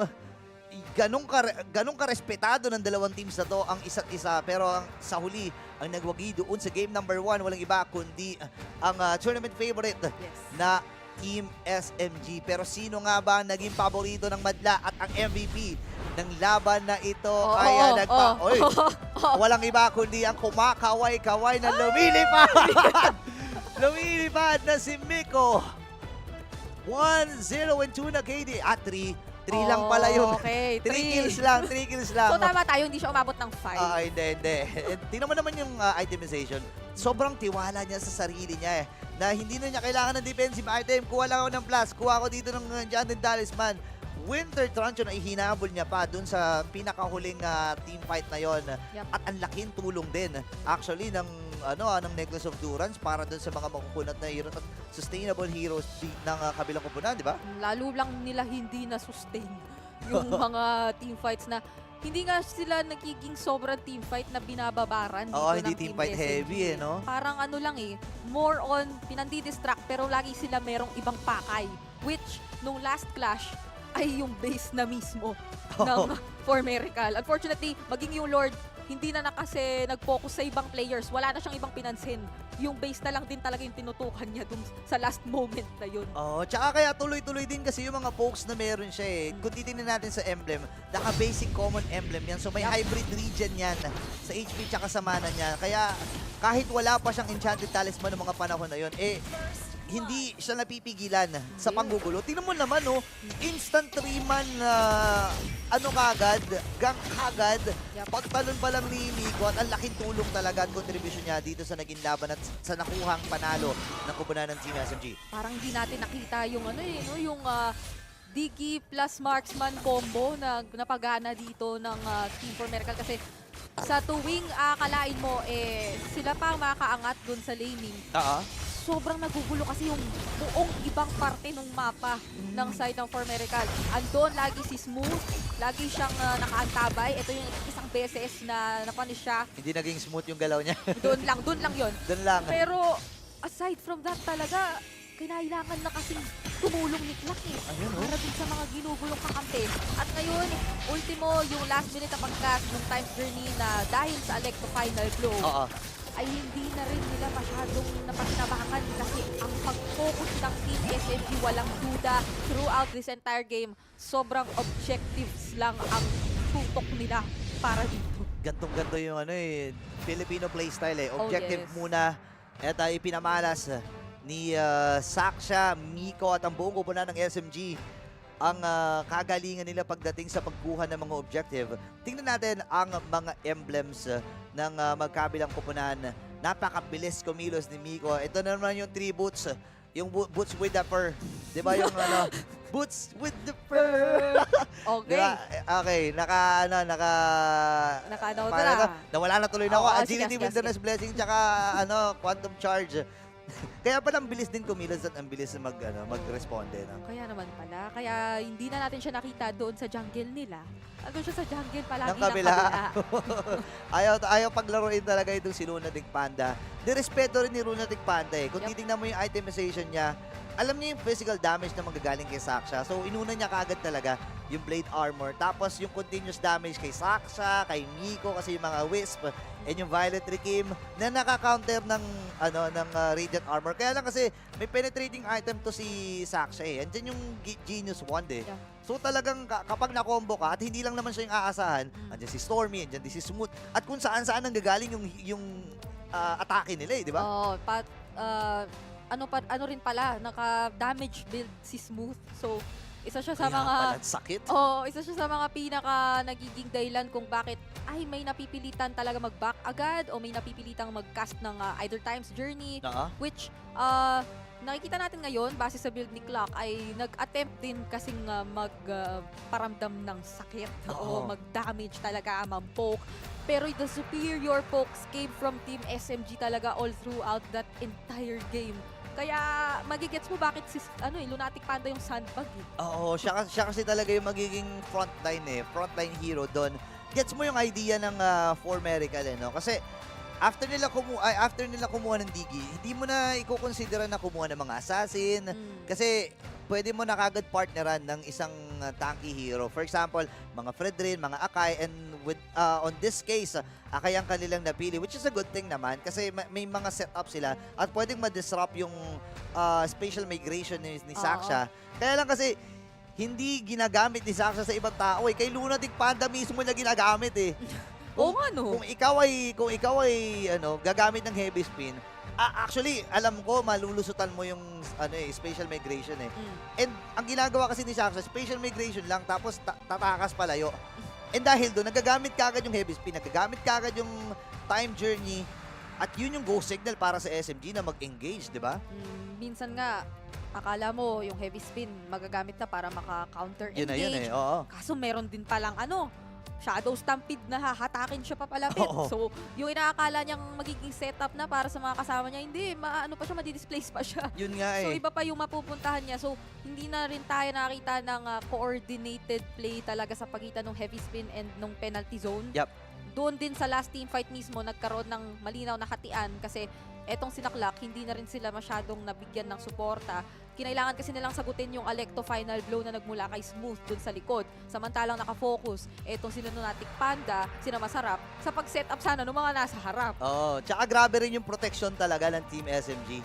Todo ang protection dahil nga Stormy and Miko, mga utility heroes yan And actually, kung papansinin mo, pagdating sa meta, lagi talaga. Tsaka may mga votes din talaga na nagpapatunay na yung match-up between Faramis and Valentina, laging nakakalamang ang Faramis against the Valentina. So, I think isa sa mga kailangan na rin tingnan ito ngayon. Yung Faramis, yung extended team fight na kakayahan nito, di ba, yung Netherrealm, tapos yung pokes pa na nanggagaling sa kanya. Yeah. So, kumbaga mobility yung pag-uusapan, sobrang taas at hindi sobrang alagain.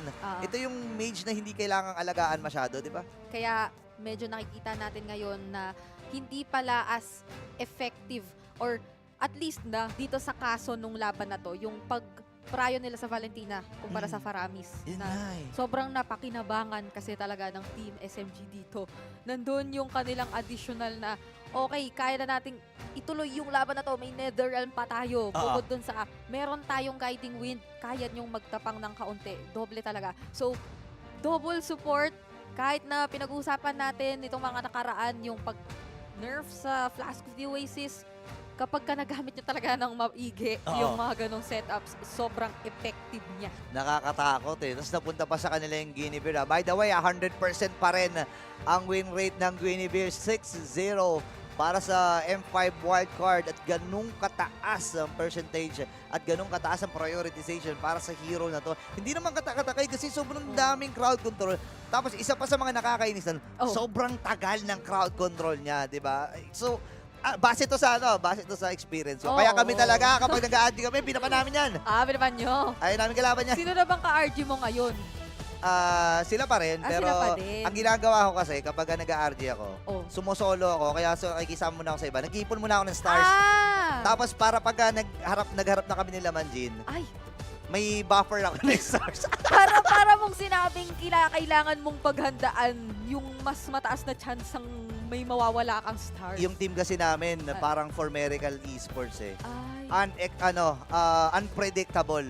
Hindi mo talaga mapipredict. Ngayon, kung babalikan natin yung laban for Miracle Esports at the Team SMG, nakita na natin yung Jungle Lunatic Panda.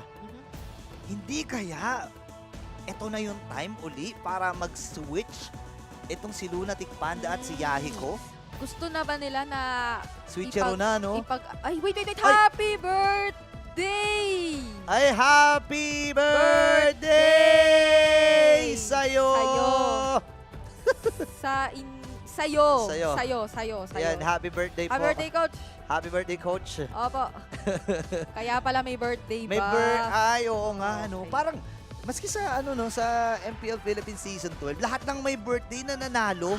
So, ito pala yung rason. At tingnan mo naman, jump pack. Yes. Para sa, sa mga suporta na nagmumula sa Malaysia, para sa Malaysian team na Team SMG. Talagang ito yung, yung home court advantage eh. Oo nga, nakikita natin talaga.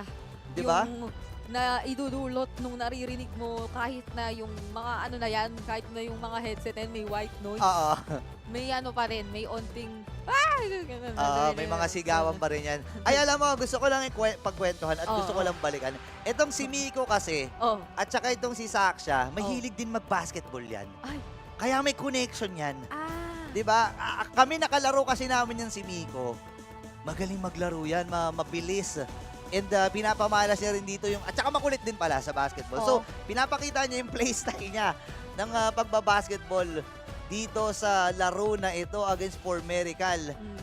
And may veteran coach din sila dito na si Coach Pao na kung maaalala ko sa amateur scene pa lang, amateur days pa lang, naalala ko yung team nito, Team Problema, kasama niya sila Brusco. Oo, legit yan legit to kahit i-check nyo.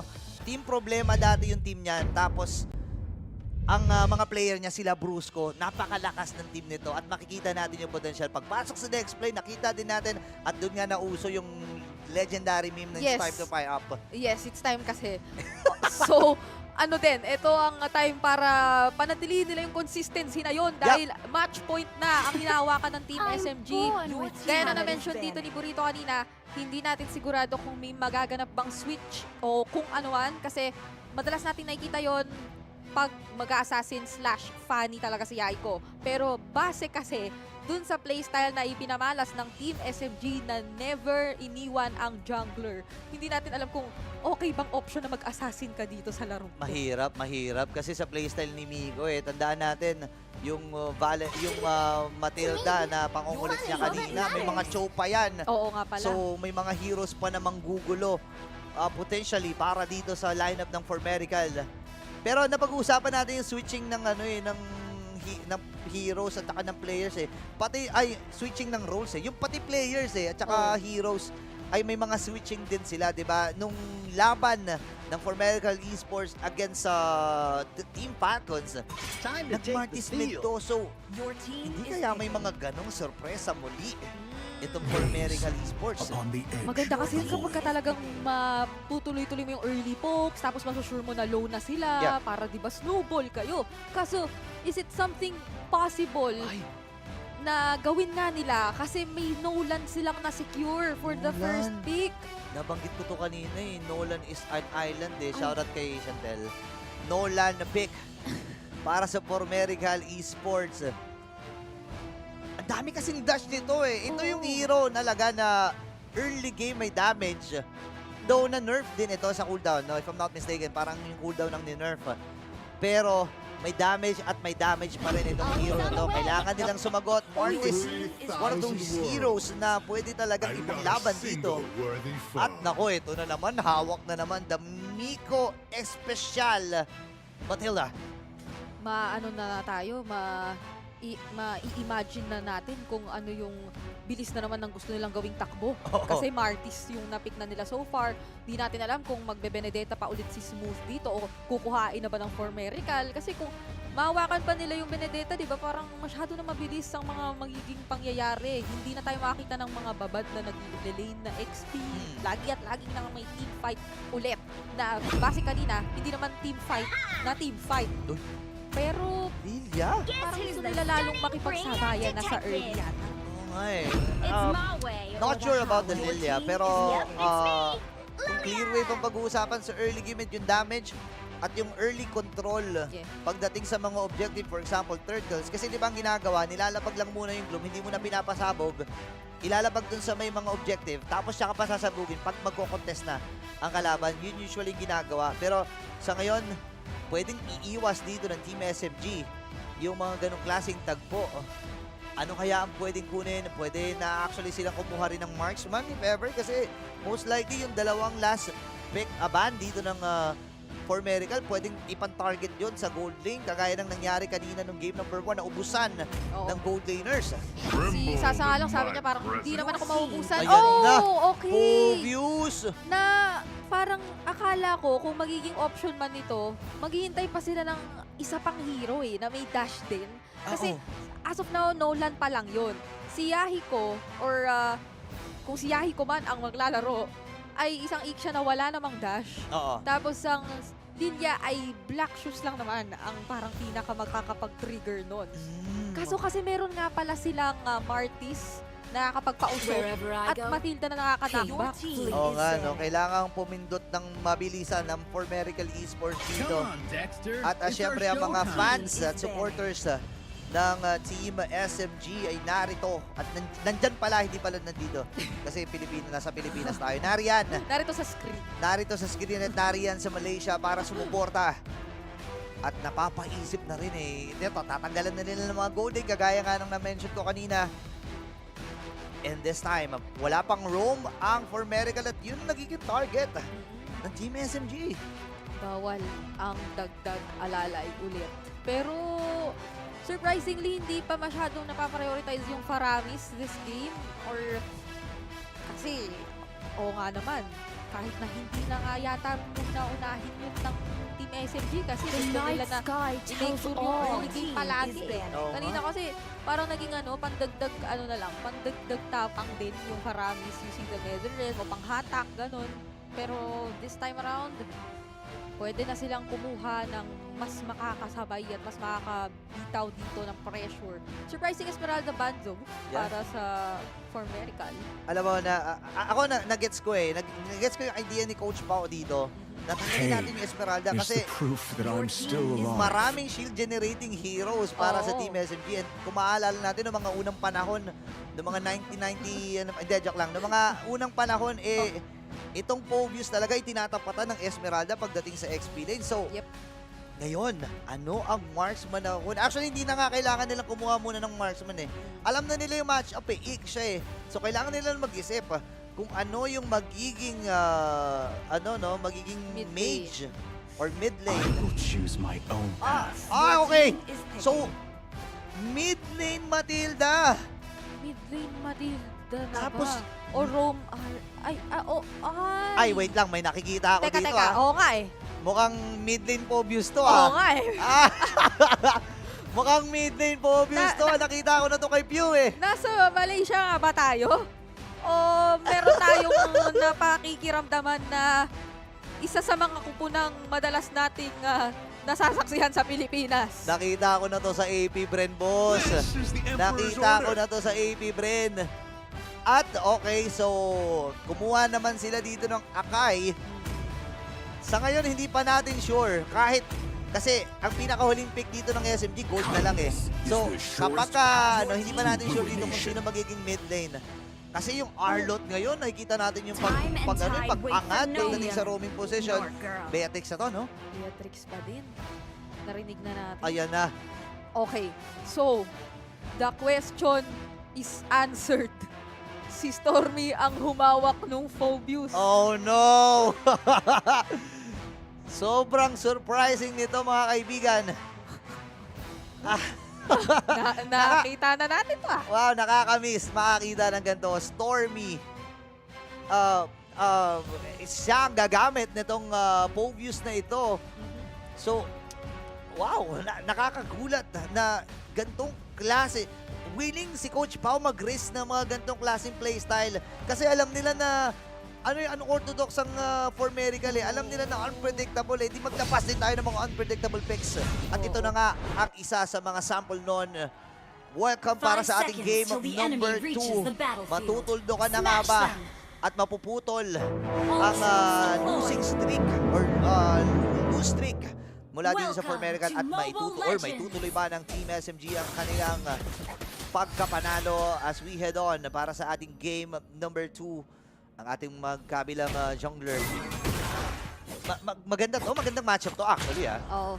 Parang kailangan sobrang puhunanan do ng formerical yung early game potential nila kasi kung matutuloy-tuloy na naman ng Team SMG yung pressure na ganito na ginagawa at na-attempt na ni Miko, mas magiging malabo yung chances nila na makakuha ng advantage. Kasi kapag dumating na tayo sa punto na magti-team fight na, may imagine mo eh, hindi man masyadong marami yung iniit lang na dashes na meron ng formerical dito. Pinaka-nakay-lunatic panda lang siya.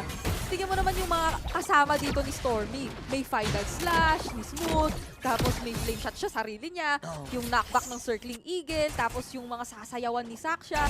So magiging pabor si Team SMG yung mga posibleng team fight kapag hindi nakakuha ng advantage yung formerical sa early. Alam mo, curious ako eh. Kapag gumamit ba ng Mortal Call itong si Saksha at natamaan yung kalaban, nagsisilbing dash yun, parang nagiging dash yun eh. Oo. Di ba basta knock up at aalis siya sa posisyon, nagiging dash yun para kay Stormy? Parang gumaganon kasi. Oo, nawawala sa posisyon. Paano nga ba?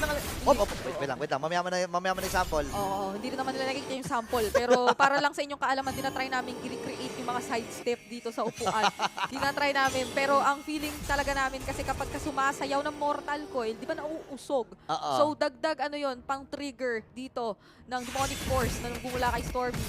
So right now, successful pa rin ang Team SMG kahit papano though sa gusto nilang gawin na early game. Third Kalay available na ngayon. Mauunang sumilip si Clock. Level 3 lang si Clock dito. May level advantage talaga ang Team SMG. Mamamatay kagad si Masarap. Doon sa skirmish sa ibaba. Isang maagang decimate. Oh no. Para kay Saksha yun. Level 5 si Saksha dito habang kaka-level 4 lang ni Clock. At si Saksha, si Sasa rather, ay makikita doon sa taas. Okay. Meron ng trades na nakakuha ang formerical as compared to the previous game. Pero dito sa Restream, si Saksha naman pa rin ang makakasecure nito. Lunatic Panda, nasa taas nga naman kasi. At speaking of nasa taas, napaproc yung demonic force. Wisp lang din pala ang tatapos sa buhay niya. At kakakuha lang nga naman nila ng trade pero binawian agad ng Team SMG. Oo, may sagot agad. Hindi pumapayag na walang ganti. At Team SMG, speaking of ganti, gagantihan nga nila itong ibaba. Muli, namatay na ng isang beses itong si Masarap at hindi niya nagugustuhan yung lasa ng hinahanda sa kanila sa kanya ng Team SMG rito. Mapait-pait eh. pait-pait at hindi mo nanaising alalahanin. Ha? Alalahanin? Ano na ba? Nasaan na ba ako? Ay lang, hop. Okay, eto, alam mo kung nasan siya. At alam din niya lagi kung nasan yung kalaban nila. Ang kulit talaga ni Miko dito, boss. Ang kulit. Hindi niya talaga tinatantanan itong si Lunatic Panda. Kumbaga, parang yung holding hands while walking sila eh. No? Sumisilip lang.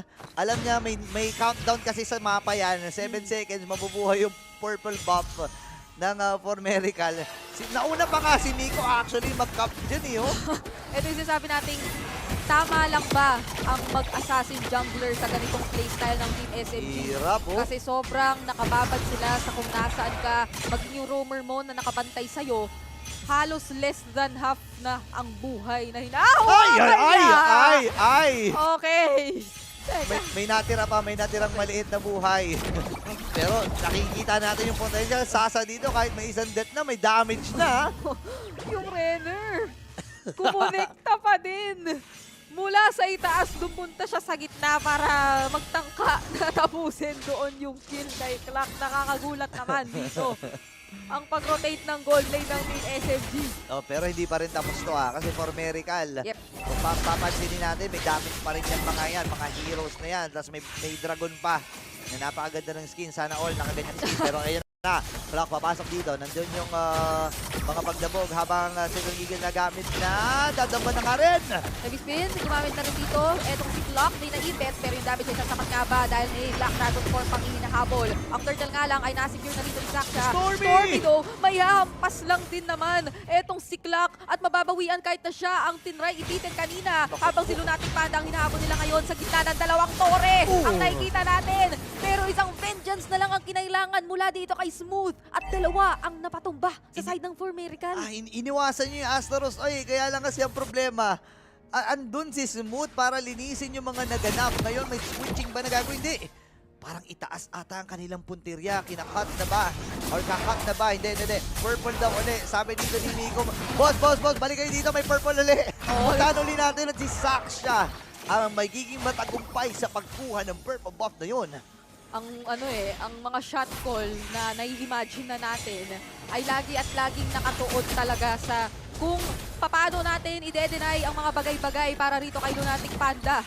Pero doon si Sasa nakagamit yata ng flicker. Although 4 na miyembro dito sa Formerical ang hindi magtatagumpay sa attempt nila. Yeah, si Miko din nagamit niya yung flicker niya pero parang tinesting lang niya kung napipindot pa. Pero ginawa niya nag-flicker kasi siya para subukang isalba yung buhay. Pero ngayon, Miko at ang buong komunan ng Team SMG, puro pasagod. Hindi na sila umatras dito at si Sasha din, o si Sasa, available ng BOD na. Oo naman, mukhang purple, ay orange ba pang gusto nilang guluhin ha? Grabe. Hindi na naman binigyan, si Lunatic Panda. Eto ngang purple buff pa lang, ang hirap nang hindi ibigay sa kanya. Tapos pati yung orange, dinedenay. At si Masarap, wala nang galawan. Hindi nabigyan ng pagkakataong makakagat at makasapak against the Team SMG. 1-5 ang ating score. At lumobo na sa 3.5k ang gold lead. The final 30 ng ating game ay available rin. Malayang makukuha ng Team SMG ito dahil si Lunatic Panda ay nasa may bandang itaas. Isinuko na niya, siguro nasa isip na lang ng Formerical Esports dito. Okay, antayin natin yung mid-game. Patungo sa late game kasi hanggang ngayon hindi pa rin naman namamatay si Yahiko. So, malaki pa yung chance nila, even yung control. Dahil pag yung skills at nailatag yung full barrage ng magandang posisyon, maaari magdelikado dito ang SMG. Di ba nga yata natin nakikita yung full barrage eh. Ay, actually once pa lang nung nabigyan nila si Sasa nung early game. Pero aside from that, maganda ulit naman yung napapakitang depensa ng Formerical dito sa mid lane nila. Kaso ipo-force na rin yata ng Team SMG. Circling Eagle, ginamit doon. At pang distract ulit, di ba? Team SMG, like game number 1. Nilayo lang talaga ni Miko, Sobrang daming nagagawa ni Miko dito sa laban na to. Not to mention itong si Saksha din, si Saksha, na nagagawa niya yung role niya, Kukuha ako ng objective, sige Miko, gawin mo yung role mo para makita ko lang kung nasa yung jungle, then pupunta ako dyan para bawian at kunin iyon. Now, may concentrated energy na si Stormy. So additional sustained power para sa kanya. Plus Clock of Destiny. So ito yung typical talaga na buuhan ng isang Stormy or ng isang Povius na Magic. Magic mid lane po ito mid lane Povius. Kaya baka nagtataka kayo bakit ganyan yung item.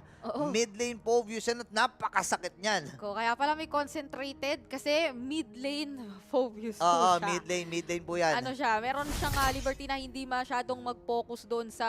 Well, actually nga, ang TSMG ngayon, hindi pa nila masyadong iniisip yung anti-heal. Hindi pa nila pinoproblema si Masarap. Nagagawa nga nilang bigyan agad yung Yuzhong. Tinan mo, 0-2 kasi to Tsaka ang aga kasi ng punish na binigay ng Team SMG. Pero ngayon may mga pagdash, may vengeance hit para dito kay Smooth. At ngayon, aatras muli ang kumuna ng SMG dahil may malaking objective na pabuhay na rin. In less than 5 seconds, yan ang unang Lord. At ito ay buhay na. Pwede pupunta na dito ang SMG. Silip-silip muli itong si Saksha. At ngayon, kalmado muna. Kalmado for Medical at SMG. Papaano mo nga lang titimplahin ngayon kung magpo-contest ka o hindi. Dahil si Miko na naman ang nakahanap kung nasan magagaling yung jungler ng Formerical. Yung Lord na sinisimulan na ng Team SMG, parang ano lang pinapatulog lang nila, tinatamaan pero hindi rin tinutuloy kasi ang target na naman nila doon sa top lane. Bawasan yung mga tore bago pa nila kuhain yung Lord. Napasikip na naman ang buong kamapahan. Nung game number 1, walang nabawas na tore para sa Team SMG. At yun din muli ang nagiging istorya ng laban na ito. Hindi makaangat ang Formerical dahil sa ginagawa ni Miko. At sobrang importante ng presensya niya para sa Team SMG. Tignan mo, kahit siya na lang ang mag-isa ang pupunta doon. Burst coming in from Lunatic Panda, pero mas masakit pa yung mga Wisp mula kay Miko.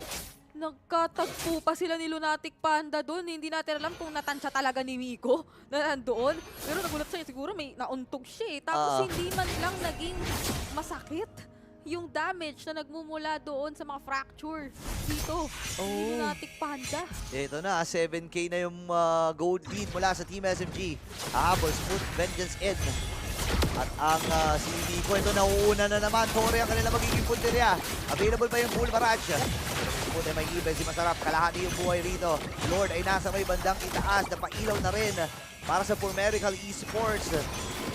Dedepensa ang Formerical. Dragon Ball ginagamit. Successful defense. Pero meron pang wave may wave pa ng minion sa Team SMG na kasama. Kailangan nilang ingatan ito dahil ang mga shockwaves ay na-proc na.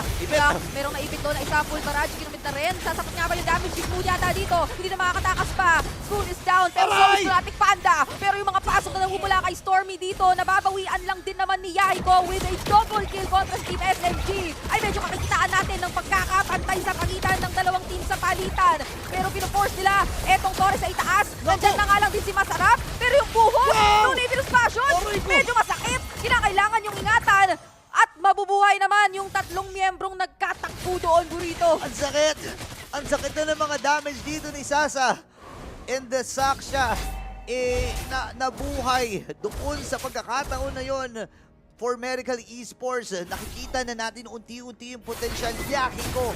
With 3-0-1-0 and a crucial full barrage para mapigilan ang pagpasok sa base ng Team SMG.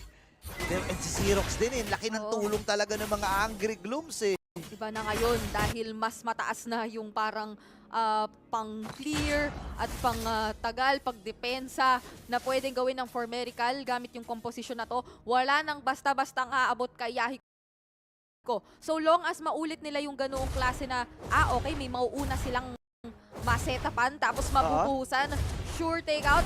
Si Smooth yun So nabawasan lang dito ng karagdagang pang-tanggal o panglipat ng posisyon yung Team SMG para kay Stormy. Pero na doon yung sa Tigan, yung nila Renner connect na kay Lunatic Panda. Pero mabubuhay lang din naman siya. Pero yung unti-unting pag-angat ng Formerical nararamdaman na natin. Yun na nga masakit na talaga. Xerox dito, available na rin yung kanyang Divine Glaive. So unti-unti nang manunuot ang mga ano niya, no, mga shockwaves niya, yung mga shadow energy niya. 8 seconds para sa Luminous na Lord. Bumili na rin si Saksha dito ng ng pangalan nito, ng Radiant Armor para ma-depensahan lang yung continuous damage mula kay Xerox. Lord is up. Miko ay nandun at sumisilip-silip sa balkonahe. Sa may balkonahe, no? Balkonahe na pala ang tawag dito ngayon. Meron tayong makabagong terminology.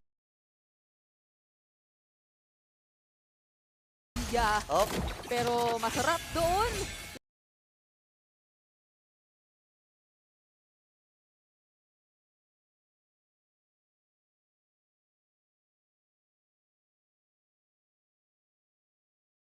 Niliparan at nahanap na rin yata kung nasaan si Lunatic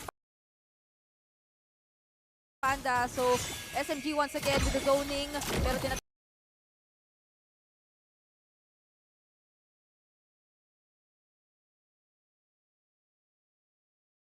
Saksha, ngayon Team SMG, alam na nila kung ano yung kakayahan dito ng Formerical. Kailangan nilang pagsabay-sabayin lahat ng minions. Kung yung level 1 Lord nakasurvive sila, itong level 2, ito na yung sumusuro, ito na yung nandadamba eh. So, most likely kapag nakalapit ito doon sa torre sa itaas, babagsak at babagsak yan.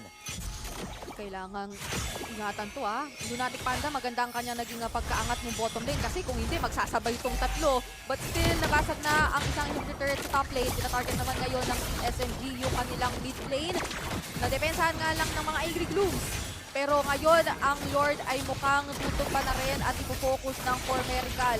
Binabawasan, full barrage, hindi pa natin nakikita. So, posibility na naman ng isang magandang depensa ay hindi pa nawawala para sa Formerical. Nandun si Stormy sa taas, medyo nagpaparamdam, basag na ang para sa gitna. Kaso may na final slash, si Clock, binahuli nga lang din si Sasa. Full barrage, kinumit na rin, pero nakaiwas with the flicker si Sasa sa kamuntikang kamatayan doon. Meron ding guiding wind na umalalay sa kanya. At ngayon, mapapa-out muna yung parehong kupunan. Ganda ng full barrage pero ang ganda rin ng pag-iwas dito ng Team SMG. May idea ngayon ang kupunan sa pula na walang kits na pang-clear wave dito. Itong si Yahiko ngayon, papasok na si Saksha, nagamit din yung Black Shields. Tuloy-tuloy ang Team SMG dito Oo, dinesimate na rin, hindi nga lang umabot. So medyo nagko-cooldown yan. Alam na yun ng Formerical. Pumasok nga lang si Smooth. Vengeance na dito. Final slash! Xerox is down! At may guiding wind pa para makatakas doon sa kamuntikang bawi pa ng Formerical. Ang ginagawa muna ni Lunatic Panda kanina pa, angat muna ng angat hanggat kaya kasi hindi pwede magsabay-sabay ito kasama ng Team SMG. Yun nga naging kabayaran doon ay pagkakamatay ni Xerox. Pero mababa pa naman yung death timer kaya lang kasi 5 ito At isa si Xerox sa mga clear wave talaga na inaasahan nila. Masusubukan ng katatagan ng Formerical. Lilipad na dito with that circle trigger habang papasok si Lunatic Panda. Hemisphere na nagamit na. Ay! Sa likod ng pula! Yung final slash! At ngayon naman si Lunatic Panda na maalam na nga talaga. Kaso tinatarget nila ngayon si Yahiko na nagpo-full barrage at nag-a-attempt depensa. Si masarap na lang ang natitira at maging mukhang siya ay hindi na mabubuhay pa.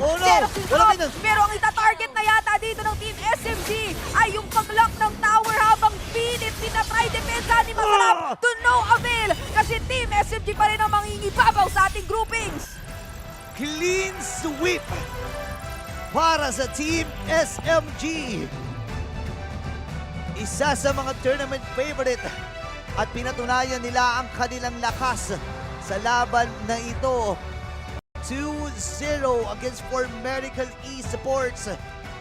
Pero kahit ganun ang naganap, makikita pa rin natin yung potensyal ng team na to at excited akong makita ang mga susunod na run ng Formerical from Nepal. Ito yung mga regions, mga non-MPL regions na talagang umaangat at nagpakita din ng lakas at galing against sa Team SMG. Congratulations both to Formerical and Team SMG sa kanilang pagpapakita ng ganoong klaseng laban. Nagkatotoo yung inaasahan natin na talagang late kontra sa early na matchup na ipakita nila doon kung ano nga ba yung strengths nila. So, magkakatalo talaga sa kung paano nyo nga ba ito'y pa-find or you won't. You guys haven't lost yet. Okay, give me an inside scoop. Can we just show the camera? Miko, why? What is this? Okay, You have something written on your hand. Actually, we've been meaning to ask you that earlier. We saw it. It says ERDFIH/EX M5, and it says Pogi. Is that what I think it is? Pogi means handsome in Tagalog. Can you give us an inside scoop on what that is? ER, early rotation. Oh. DF, don't force. Don't force. And then IH, inhale, exhale. Inhale, exhale. Wait, hold on.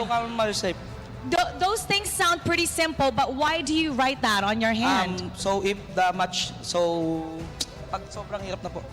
Pag sobrang hirap na na match, babasahin lang namin para ma-chill kami. Lahat po kami meron. Oh, all of you guys have it. All of you guys have it. So when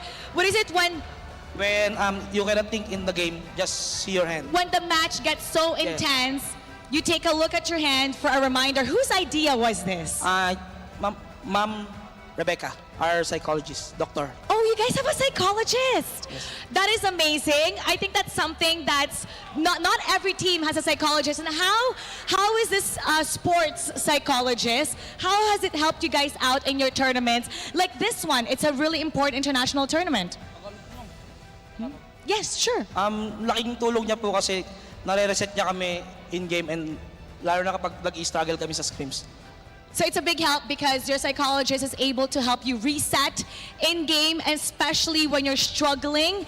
And it's also a good way to keep your mind in check, even during the times that when you guys have lost. So what a great start for SMG. Great job to the management. It's something that all teams can definitely learn from to make sure that you're in the proper mindset. Now, we have a birthday today. Long? Long, Coach Long. Happy birthday. Okay, everybody, can we just all sing him a quick happy birthday? Everybody all together now. 1, 2, 3. Happy birthday to you. Happy birthday to you. Happy birthday, happy birthday. Happy birthday, Coach Long. Thank you guys. Happy birthday. I know for sure that one of your wish is to make it to M5 and possibly win the entire thing. But other than that, what is your personal wish? What is your wish other than winning? Ticket go to M5. Other than the ticket. Other than the ticket to go to M5, what is it? You never know. There's a lot of people here, a lot of people watching. It might just be granted. What is it that you've been longing for in your life that you wish to be granted to you? Let's pretend you're blowing a candle. Let's pretend this is your candle. You're going to blow it, and then you're gonna say your wish out loud.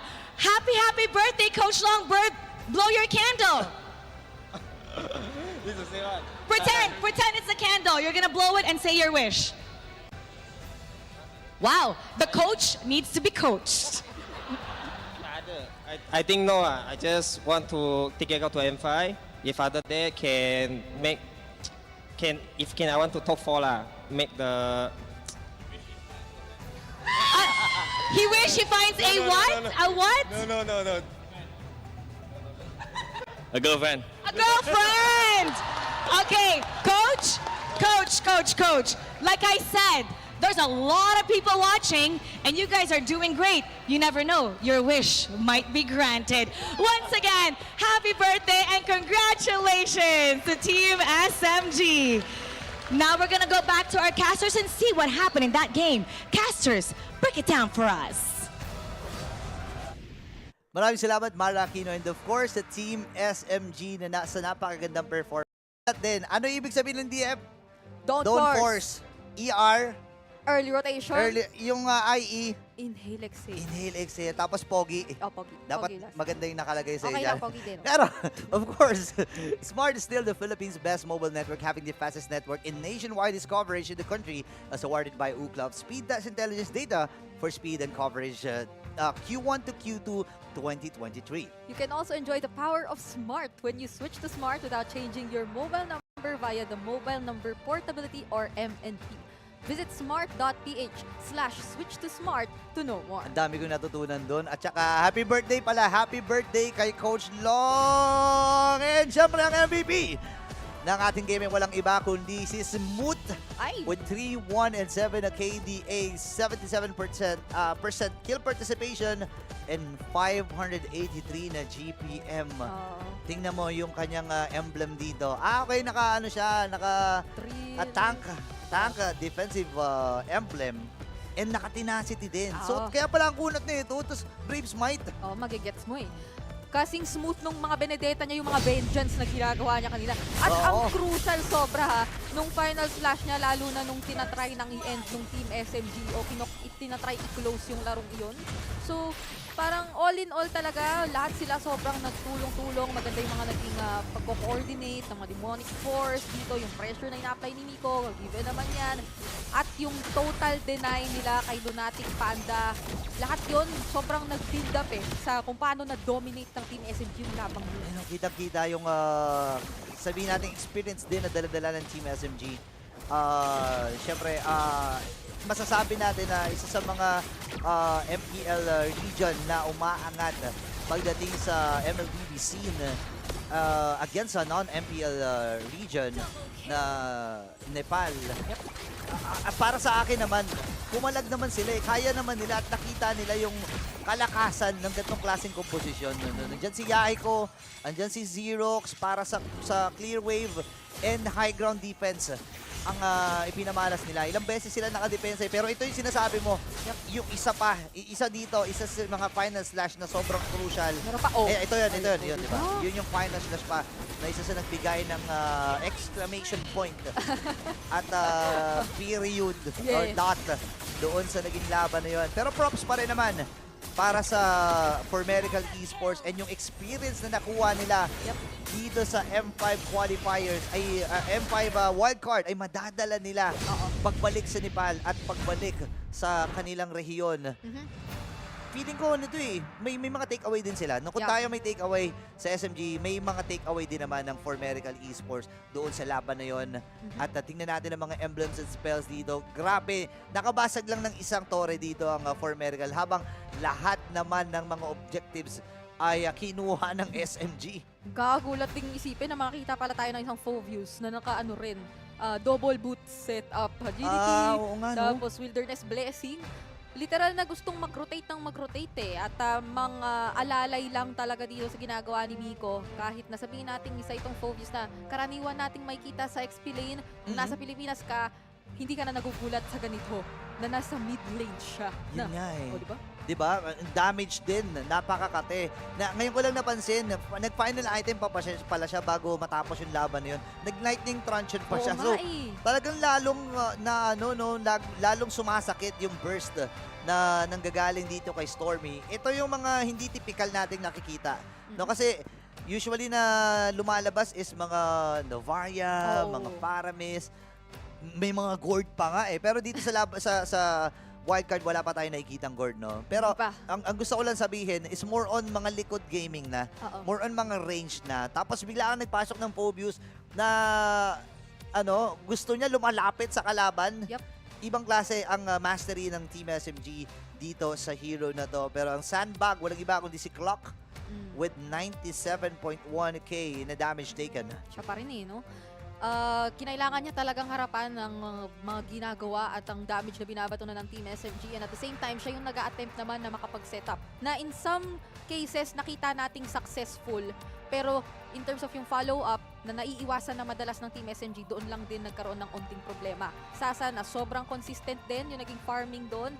Siya yung isa sa mga pinag-uusapan natin kaninang rotate pa, nakakagulat, di ba? Yung biglaan niyang runners apathy sa mid para lang kamuntikang nabigyan dun si Clock. Nagulat tayo dun. Sobrang nagulat. At saka nagulat din ako dito Miko, second time na 100% ang teamfight participation. Kanina nung game 1, 100% din yung teamfight participation niya. Talagang sa kanya nagmumula. Lahat ng mga information, lahat ng mga shot call and playmaking, siya ang naglalapag dito. Of course, nakita naman natin din sa 4 Medical kung gaano kataas din yung damage na naibigay ni Xerox against Team SMG. Pero kasi, ang ganda na naging reaction dito ng Team SMG. Alam nila na may damage na continuous itong si Lilia. So, buo kagad sila dito ng Radiant Armor. Talagang yung respect. Yes. No, kahit leading sila all throughout the game, nagrespeto pa rin sila dun sa kits na meron yung mga heroes dito ng 4 Medical Esports. Napakaganda ng performance ng Team SMG, pero hindi rin matatawaran yung puso na ipinamalas dito ng 4 Medical Esports na may laro pa naman mamaya, di ba? Yes. Ano to? Isang buong araw talaga ng MLBB action.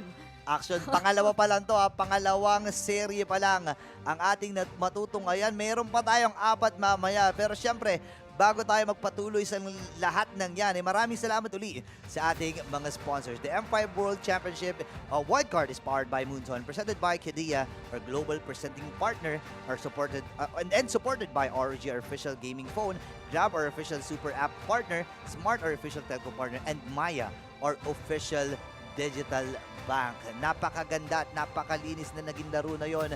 Pero syempre, hindi pa tapos ang lahat ng yan ng MLBB Saturday ay magsisimula pa lang ngayon at huwag kayong aalis. Buong araw tayo makaka-witness ng high tempo plays para dito sa M5 World Championship wildcard.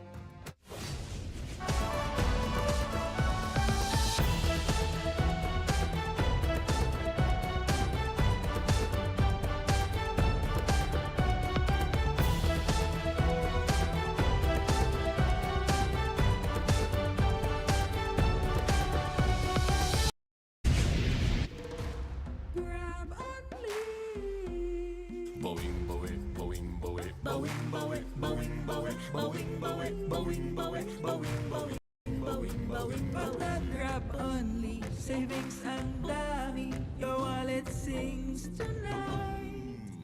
Laki ng bawi, pag nag-grab only, save 2 for all.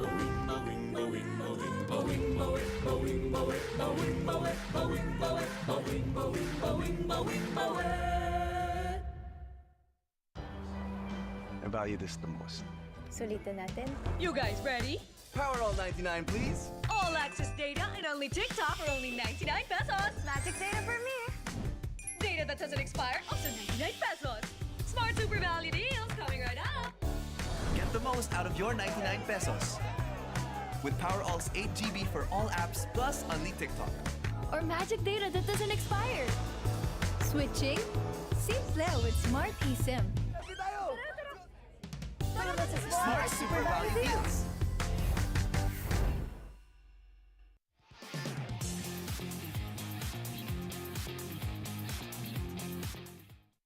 How to register the Smart Giga Arena. First, go to gigaarena.smart on your browser.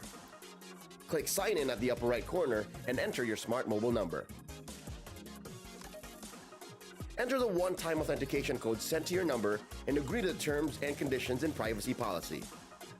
Personalize your account by choosing your username and profile picture. Congratulations, you've just taken the first step on your path to greatness. Check out upcoming tournaments and play arcade games. Just subscribe to Giga Arena 20 to join. To join tournaments, click the Tournaments tab. Find the perfect tournament with the search option. Find all the details about your chosen tournament and register. Provide your in-game name, ID, and other details. Make sure you have tickets to join. If not, then subscribe to Giga Arena 20 to get 2 tickets. And you're set. See you at the training grounds.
Pag nag-grab only, savings ang dami, your wallet sings tonight.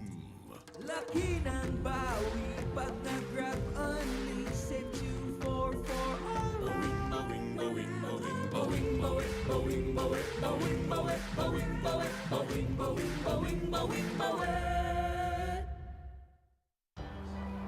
I value this the most. Sulitin natin. You guys ready? Powerall 99, please. All access data and only TikTok for only 99 pesos. Magic data for me. Data that doesn't expire, also 99 pesos. Smart Super Value deals coming right up. Get the most out of your 99 pesos. With Powerall's 8 GB for all apps plus only TikTok. Or magic data that doesn't expire. Switching? Simple with Smart eSIM.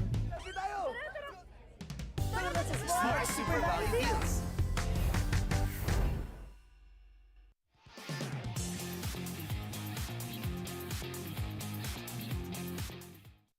How to register the Smart Giga Arena. First, go to gigaarena.smart on your browser. Click Sign In at the upper right corner and enter your smart mobile number. Enter the one-time authentication code sent to your number and agree to the terms and conditions and privacy policy. Personalize your account by choosing your username and profile picture.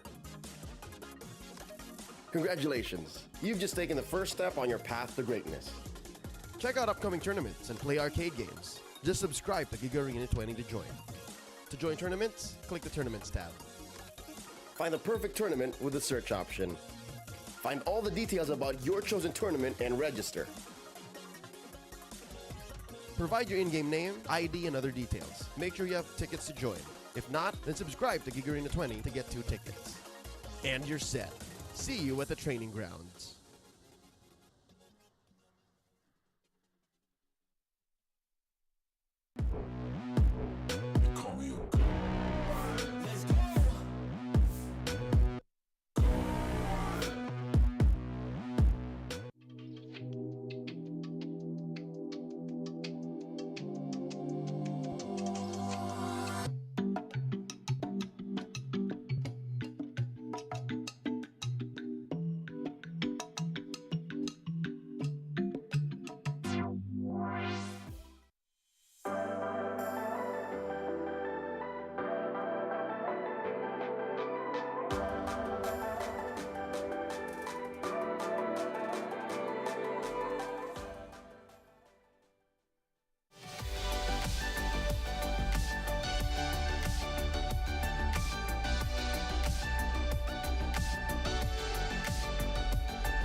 The Flying Swallow is here to clean up Marshall City.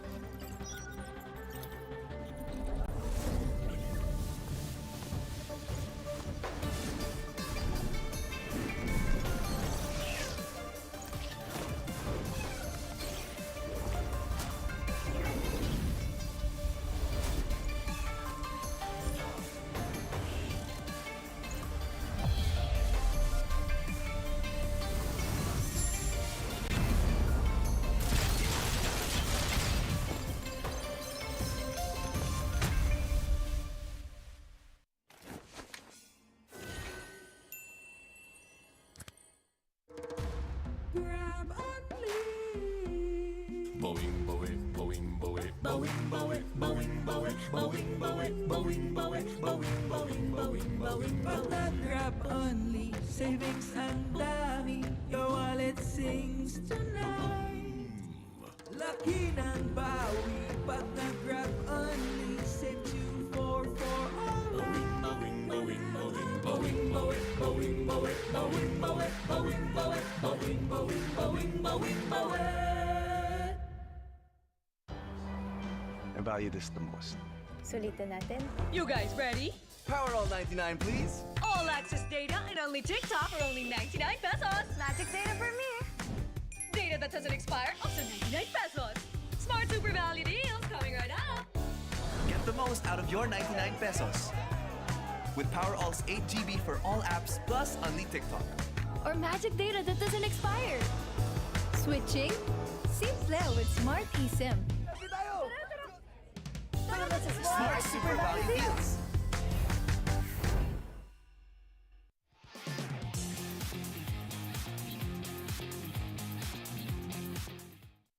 How to register to Smart Giga Arena. First, go to gigaarena.smart on your browser. Click Sign In at the upper right corner and enter your smart mobile number.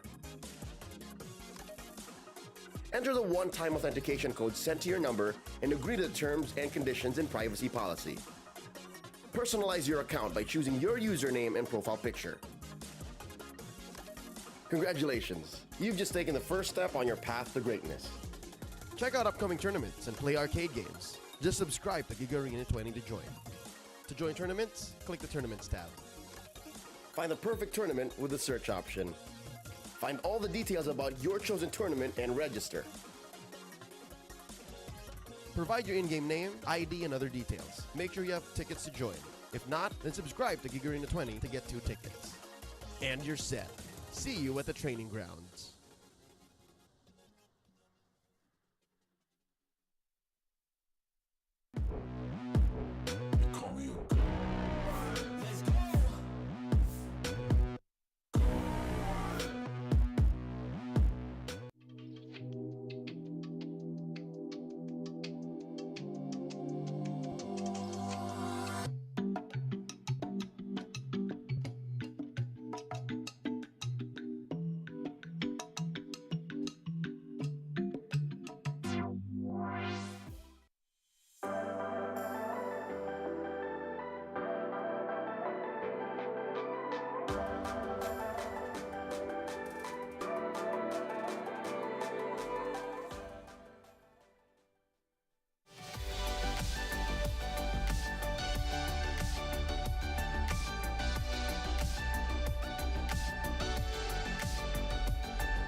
The Flying Swallow is here to clean up Marshall City.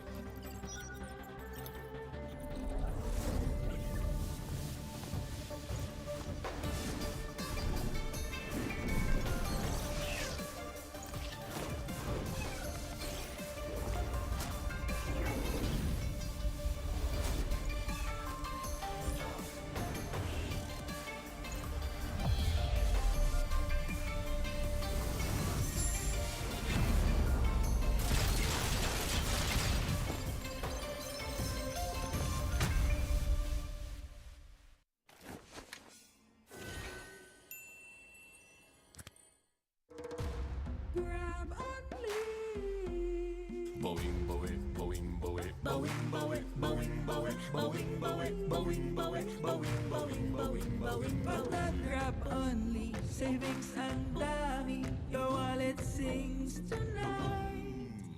Laki ng bawi, pag nag-grab only, save 244 alright. Boing, boing, boing, boing, boing, boing, boing, boing, boing, boing, boing, boing, boing, boing, boing, boing. I value this the most. Sulitin natin. You guys ready? Power all 99, please. All access data and only TikTok for only 99 pesos. Magic data for me. Data that doesn't expire, also 99 pesos. Smart Super Value deals coming right up. Get the most out of your 99 pesos. With Power All's 8 GB for all apps plus Only TikTok. Or magic data that doesn't expire. Switching? Simple with Smart eSIM. Smart Super Value Deals.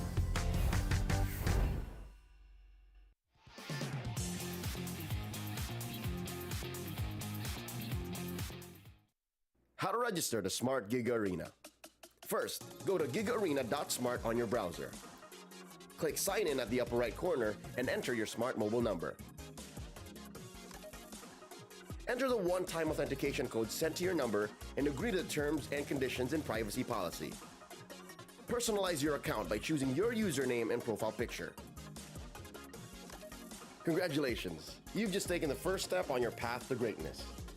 Check out upcoming tournaments and play arcade games. Just subscribe to Giga Arena 20 to join. To join tournaments, click the Tournaments tab. Find the perfect tournament with the search option. Find all the details about your chosen tournament and register. Provide your in-game name, ID, and other details. Make sure you have tickets to join. If not, then subscribe to Gig Arena 20 to get 2 tickets. And you're set. See you at the training grounds.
The Flying Swallow is here to clean up Marshall City.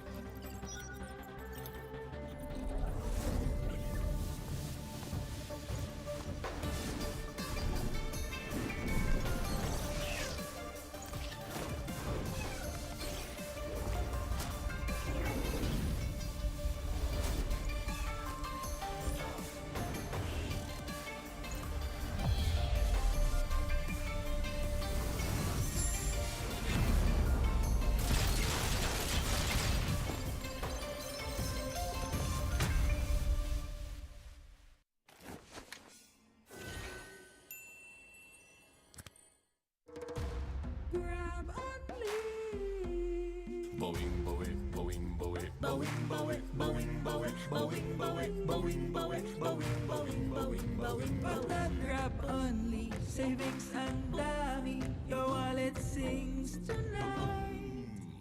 Laki ng bawi, pag nag-grab only, save 2 for alright. boing, boing, boing, boing, boing, boing, boing, boing, boing, boing, boing, boing, boing, boing, boing, boing. I value this the most. Sulitin natin. You guys ready?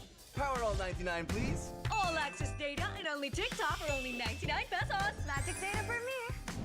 Data that doesn't expire, also 99 pesos.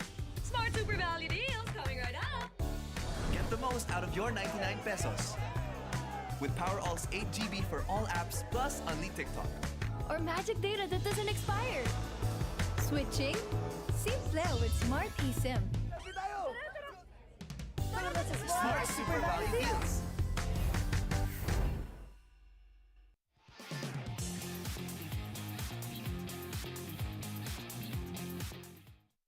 How to register the Smart Gig Arena. First, go to gigarena.smart on your browser. Click Sign In at the upper right corner and enter your smart mobile number. Enter the one-time authentication code sent to your number and agree to the terms and conditions and privacy policy. Personalize your account by choosing your username and profile picture. Congratulations! You've just taken the first step on your path to greatness. Check out upcoming tournaments and play arcade games. Just subscribe to Gig Arena 20 to join. To join tournaments, click the Tournaments tab. Find the perfect tournament with the search option. Find all the details about your chosen tournament and register. Provide your in-game name, ID, and other details. Make sure you have tickets to join. If not, then subscribe to Gig Arena 20 to get 2 tickets. And you're set. See you at the training grounds.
Boing, boing, boing, boing, boing, boing, boing, boing, boing, boing, boing, boing, boing, boing, boing, boing. Pag nag-grab only, savings ang dami, your wallet sings tonight. Laki ng bawi, pag nag-grab only, save 2 for alright. Boing, boing, boing, boing, boing, boing, boing, boing, boing, boing, boing, boing, boing, boing, boing, boing. I value this the most. Sulitin natin. You guys ready? Powerall 99, please. All access data and only TikTok for only 99 pesos. Magic Data Premier. Data that doesn't expire, also 99 pesos. Smart Super Value deals coming right up. Get the most out of your 99 pesos. With Powerall's 8 GB for all apps plus Unli TikTok. Or magic data that doesn't expire. Switching? Simple with Smart eSIM. Smart Super Value deals.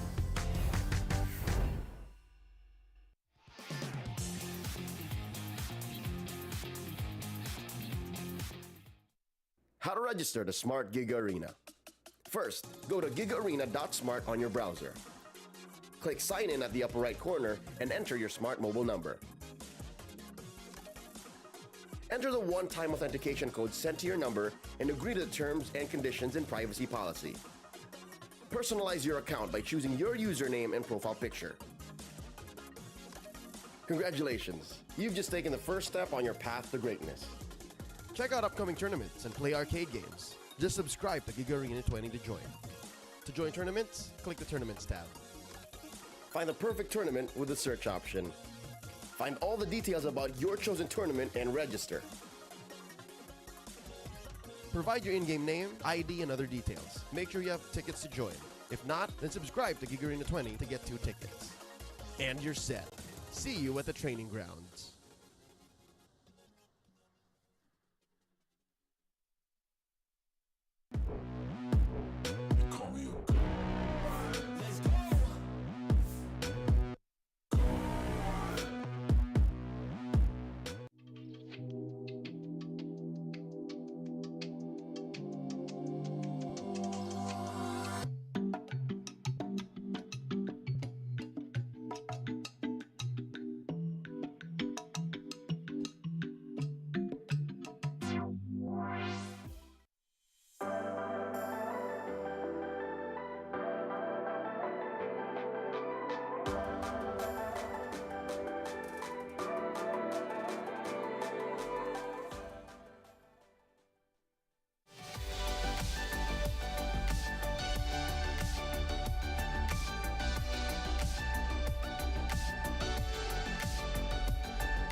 The Flying Swallow is here to clean up Marshall City.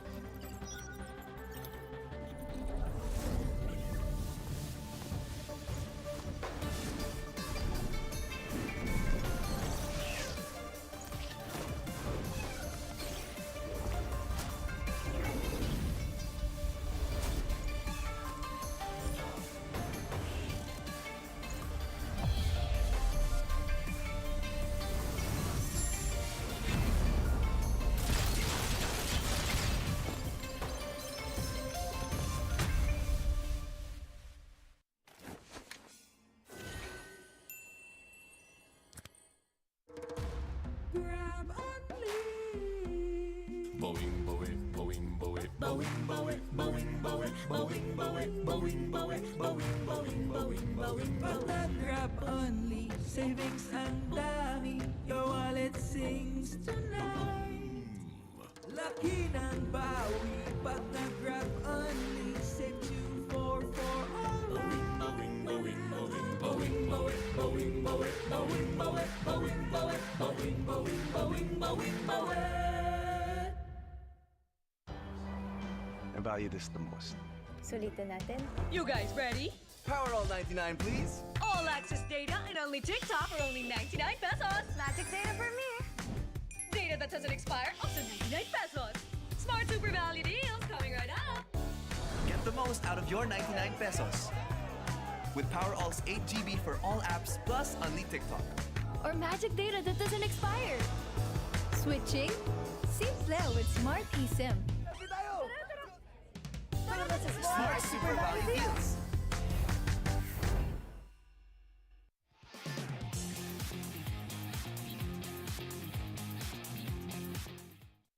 How to register the Smart Giga Arena. First, go to gigaarena.smart on your browser. Click Sign In at the upper right corner and enter your smart mobile number. Enter the one-time authentication code sent to your number and agree to the terms and conditions and privacy policy. Personalize your account by choosing your username and profile picture. Congratulations! You've just taken the first step on your path to greatness. Check out upcoming tournaments and play arcade games. Just subscribe to Giga Arena 20 to join. To join tournaments, click the Tournaments tab. Find the perfect tournament with the search option. Find all the details about your chosen tournament and register. Provide your in-game name, ID, and other details. Make sure you have tickets to join. If not, then subscribe to Giga Arena 20 to get 2 tickets. And you're set. See you at the training grounds.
The Flying Swallow is here to clean up Marshall City.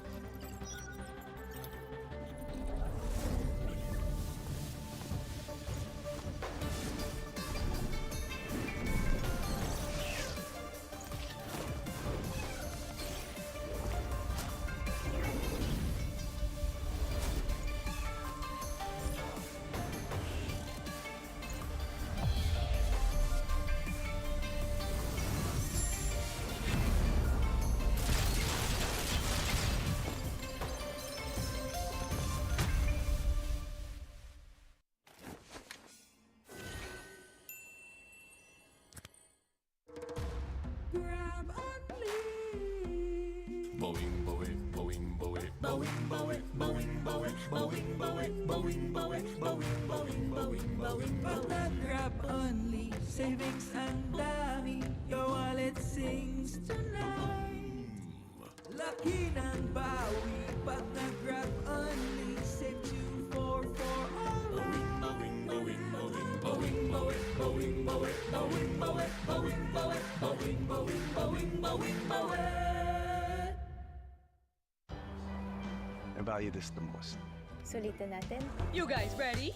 Power all 99, please. All access data and only TikTok for only 99 pesos. Magic data for me. Data that doesn't expire up to 99 pesos. Smart Super Value deals coming right up. Get the most out of your 99 pesos. With Power All's 8 GB for all apps plus Unli TikTok. Or magic data that doesn't expire. Switching? Simple with Smart eSIM.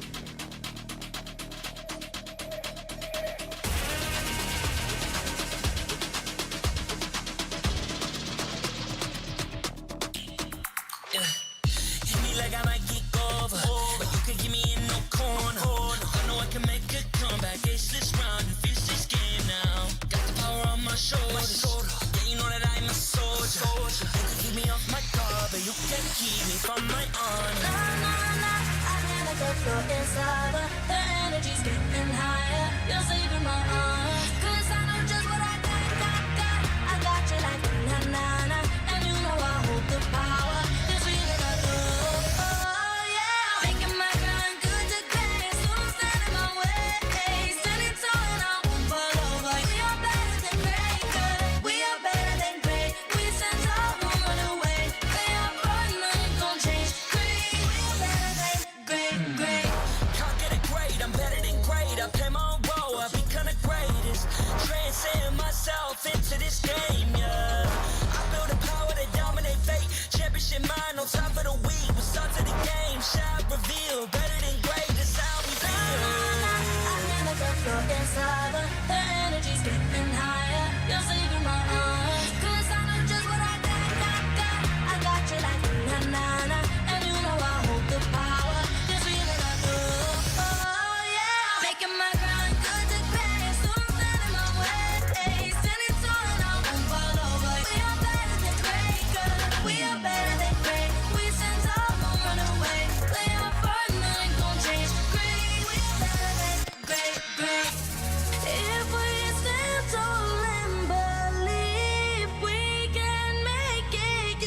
malapit na magsimula ang kasunod na match sa M5 World Championship Wildcard. Lalo na nating nakilala ang mga teams na sumabak sa mga best of 3 series natin.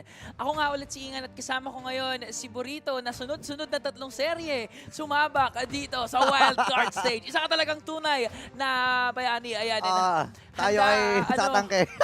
Magtatangkihan tayo ngayon, and itong game na to, it's gonna be between Imperio Esports and Umbrella Squad. Parehong kupunan na may 1-1 na standing.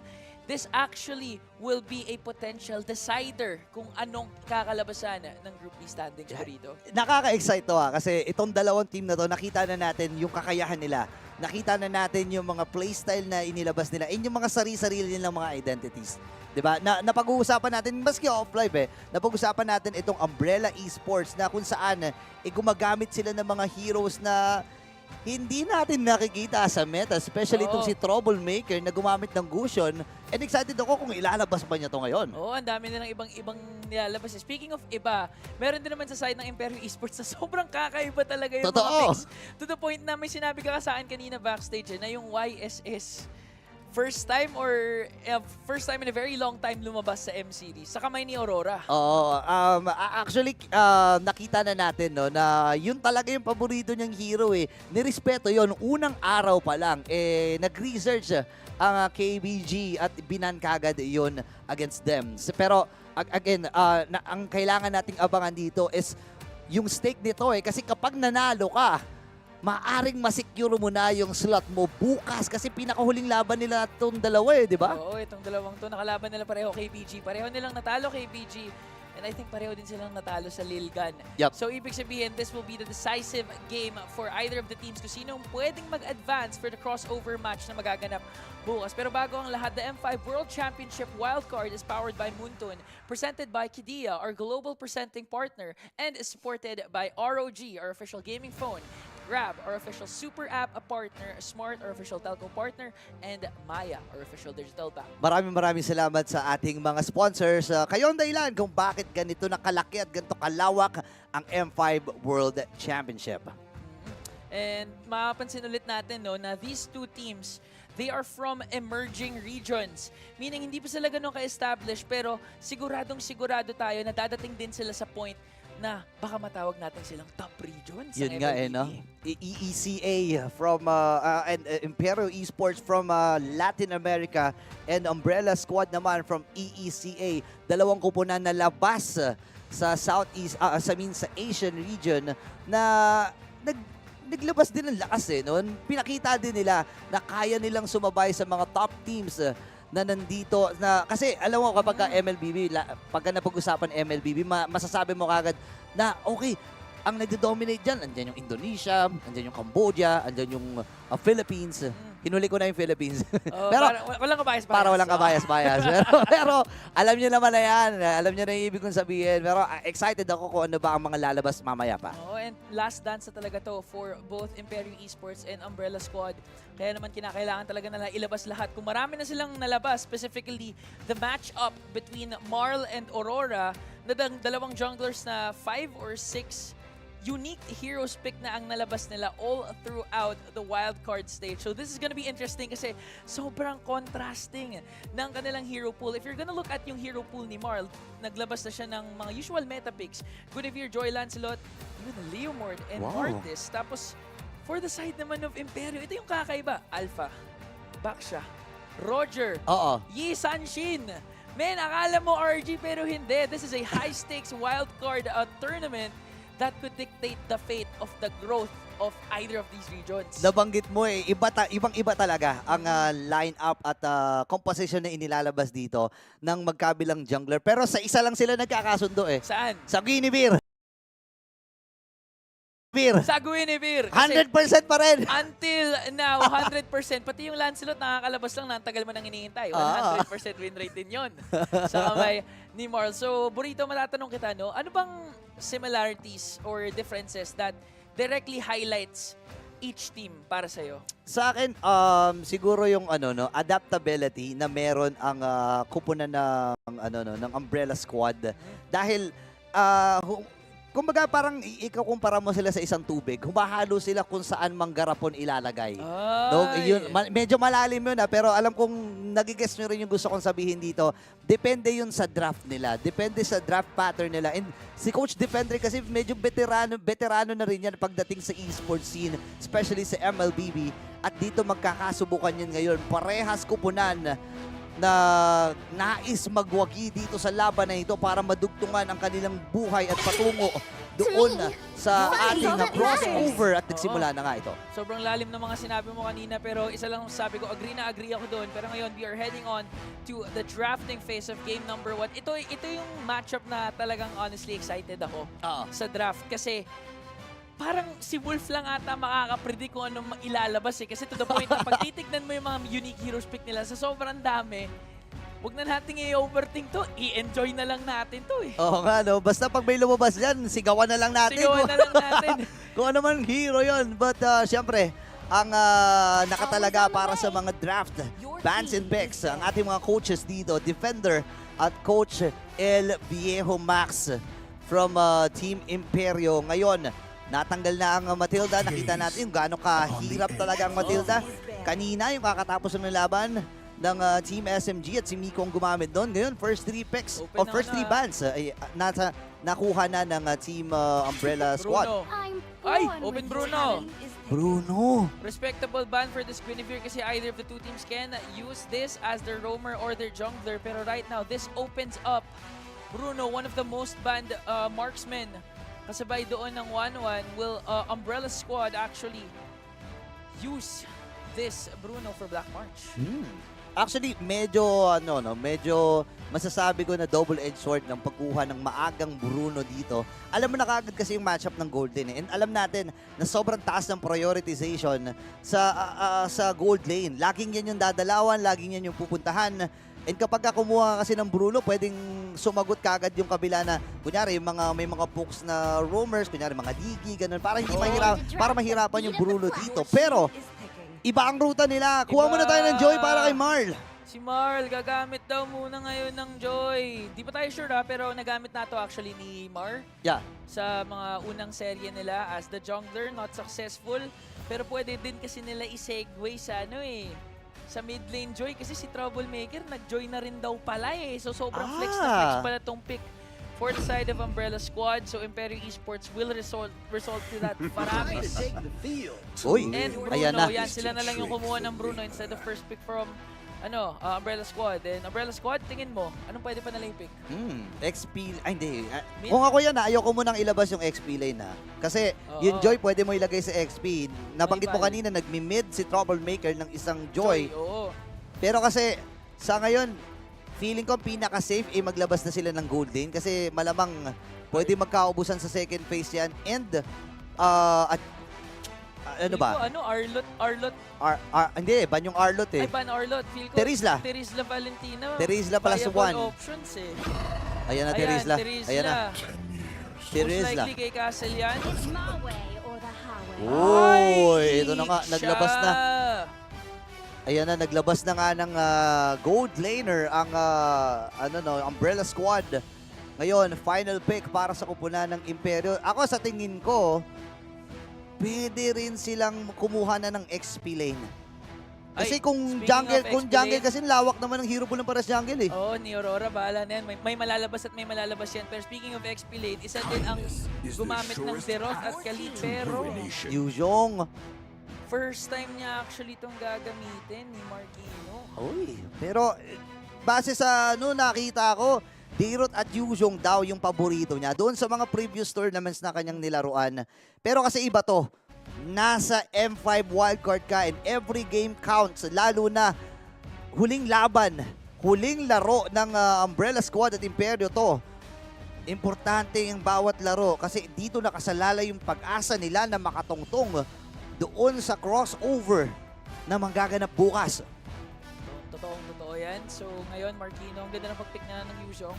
One of the usual matchups na nakita natin at Rizla versus this Yuzhong. And finish off with left control. Mino kaagad. Respecting yung yung crowd control capabilities ng side ng Umbrella Squad. Yan, pero ako nakikita ko dito, open ang Yishun-shin.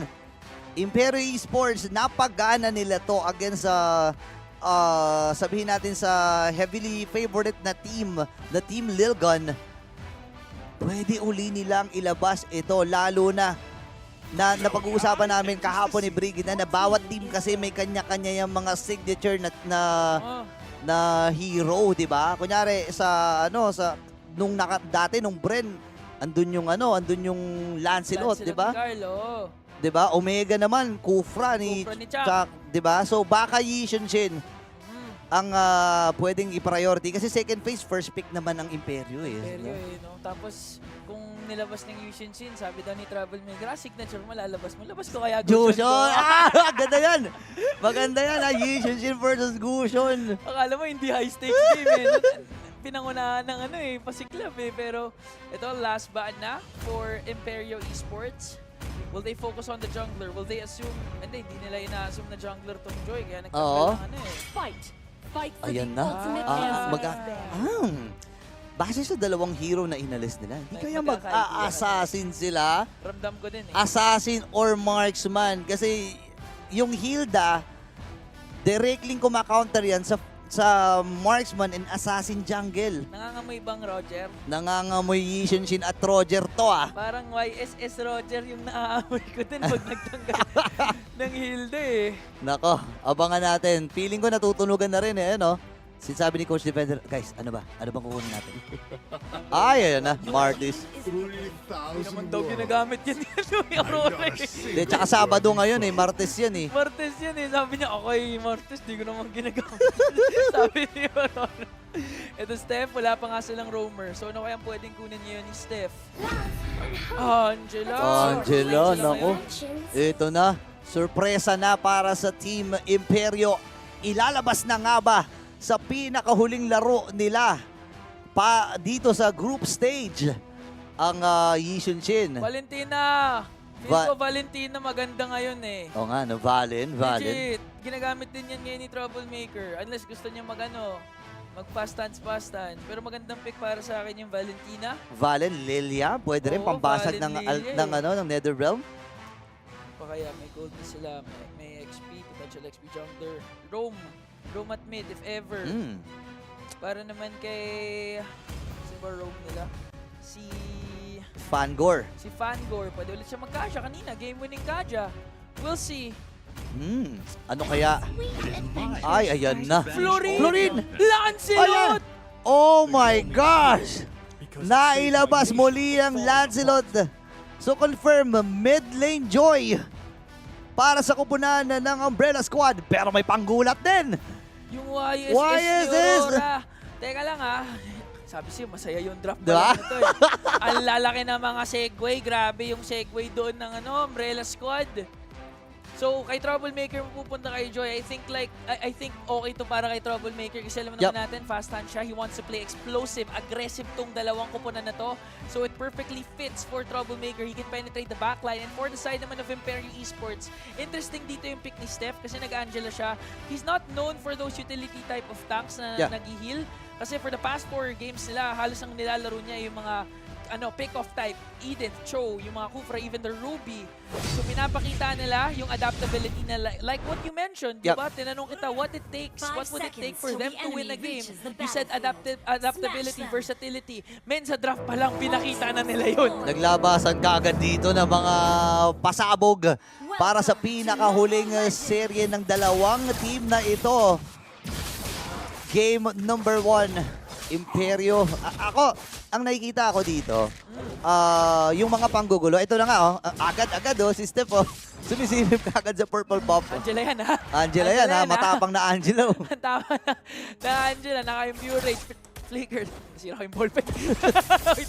Pero ito na nga, both these teams are known for their aggression, especially in the early game. So, Burrito, matanong kita, based sa lineup nila, not necessarily yung rotation nila, but the lineup alone, sinong may edge when it comes to the early game? Para sa akin, kung sa gold laner, mas may kalamangan si Black March dito eh. Agree. Diba? And actually, sa buong mapa, kung titingnan mo, kasi si Troublemaker, Talagang troublemaker yung hero niya. Literal. Papasok at papasok yan, lalo na naka-marksman jungle kayo. Isang electrifying beats lang, tapos naka-vengeance pa. Kayang-kayang sumulo, pero nagamit na rin dito yung Mountain Shocker. And si Marl ay level 4 na. Pero tahimik pa rin, ha? Tahimik. Yung aggression din. You fight aggression with aggression daw kasi pareho nilang ginagawa eh. Nanggugulo ng jungle yung Umbrella doon sa baba, yung Imperyo naman sumasagot ngayon sa taas. And kung iisipin mo kasi si Troublemaker, honestly hindi niya kailangan pumatay eh. Ang kailangan lang niya manggulo or i-zone out itong si Yuur. Itong nakabrunon to ngayon, tulad ng ginagawa niya ngayon, pero parang may ban ata coming in from step. Vengeance, nagamit na doon yung Tornos. Pero mapapalayo at magagamit din yung flicker ni Steph. So may mga spells, battle spells na nagamit bago mabuhay yung unang third ng ating game. Grabe na, sobrang aggressive nila. Nagkakaubusan ng mga battle spell kanina. Pero ito na nga, first turtle up for grabs. Both teams are well capable of contesting for this turtle, Burrito. Ngayon, sumisilip na Imperyo, sinisimulan na nila. Andyan yung in and out eh. Yan yung maganda eh. Yung range, tapos espada, range, espada. Gagamitin yung Mountain Shocker. Dragon Form ay nagamit din. Habang Tornlos, pero nagamit na rin yung Netherrealm. May ipit si Marl. Pero makakalayo siya with that puncture. Habang nandun yung electrifying beats, ito sunog at mamamatay. Itong si Marquino sa kamay ni Castle. At yung pagong nalilito na eh, saan ba ako lalapit? Hindi na siya sure kung anong plano ng pagong niya. Hindi na talaga alam kung saan titingin eh. Pero one thing for sure is napakasakit ng combination doon ni Castle tsaka ni Troublemaker to bring down the XP laner of Imperyo Esports. At parang hindi pa ata sila tapos dahil they want to go for the bottom lane. Napaflicker na rin si Jor dito pero ang sakit nung electrifying beats. Habang ngayon wala na siyang pang crowd control at Fashion will secure that one. Nakabawi din naman ang Imperyo ng mabilisan. Masyado daw, makulit. Masyado daw aggressive pa itong si Troublemaker. Kaya naman gustong parusahan at turuan ng leksyon ng Imperyo Esports.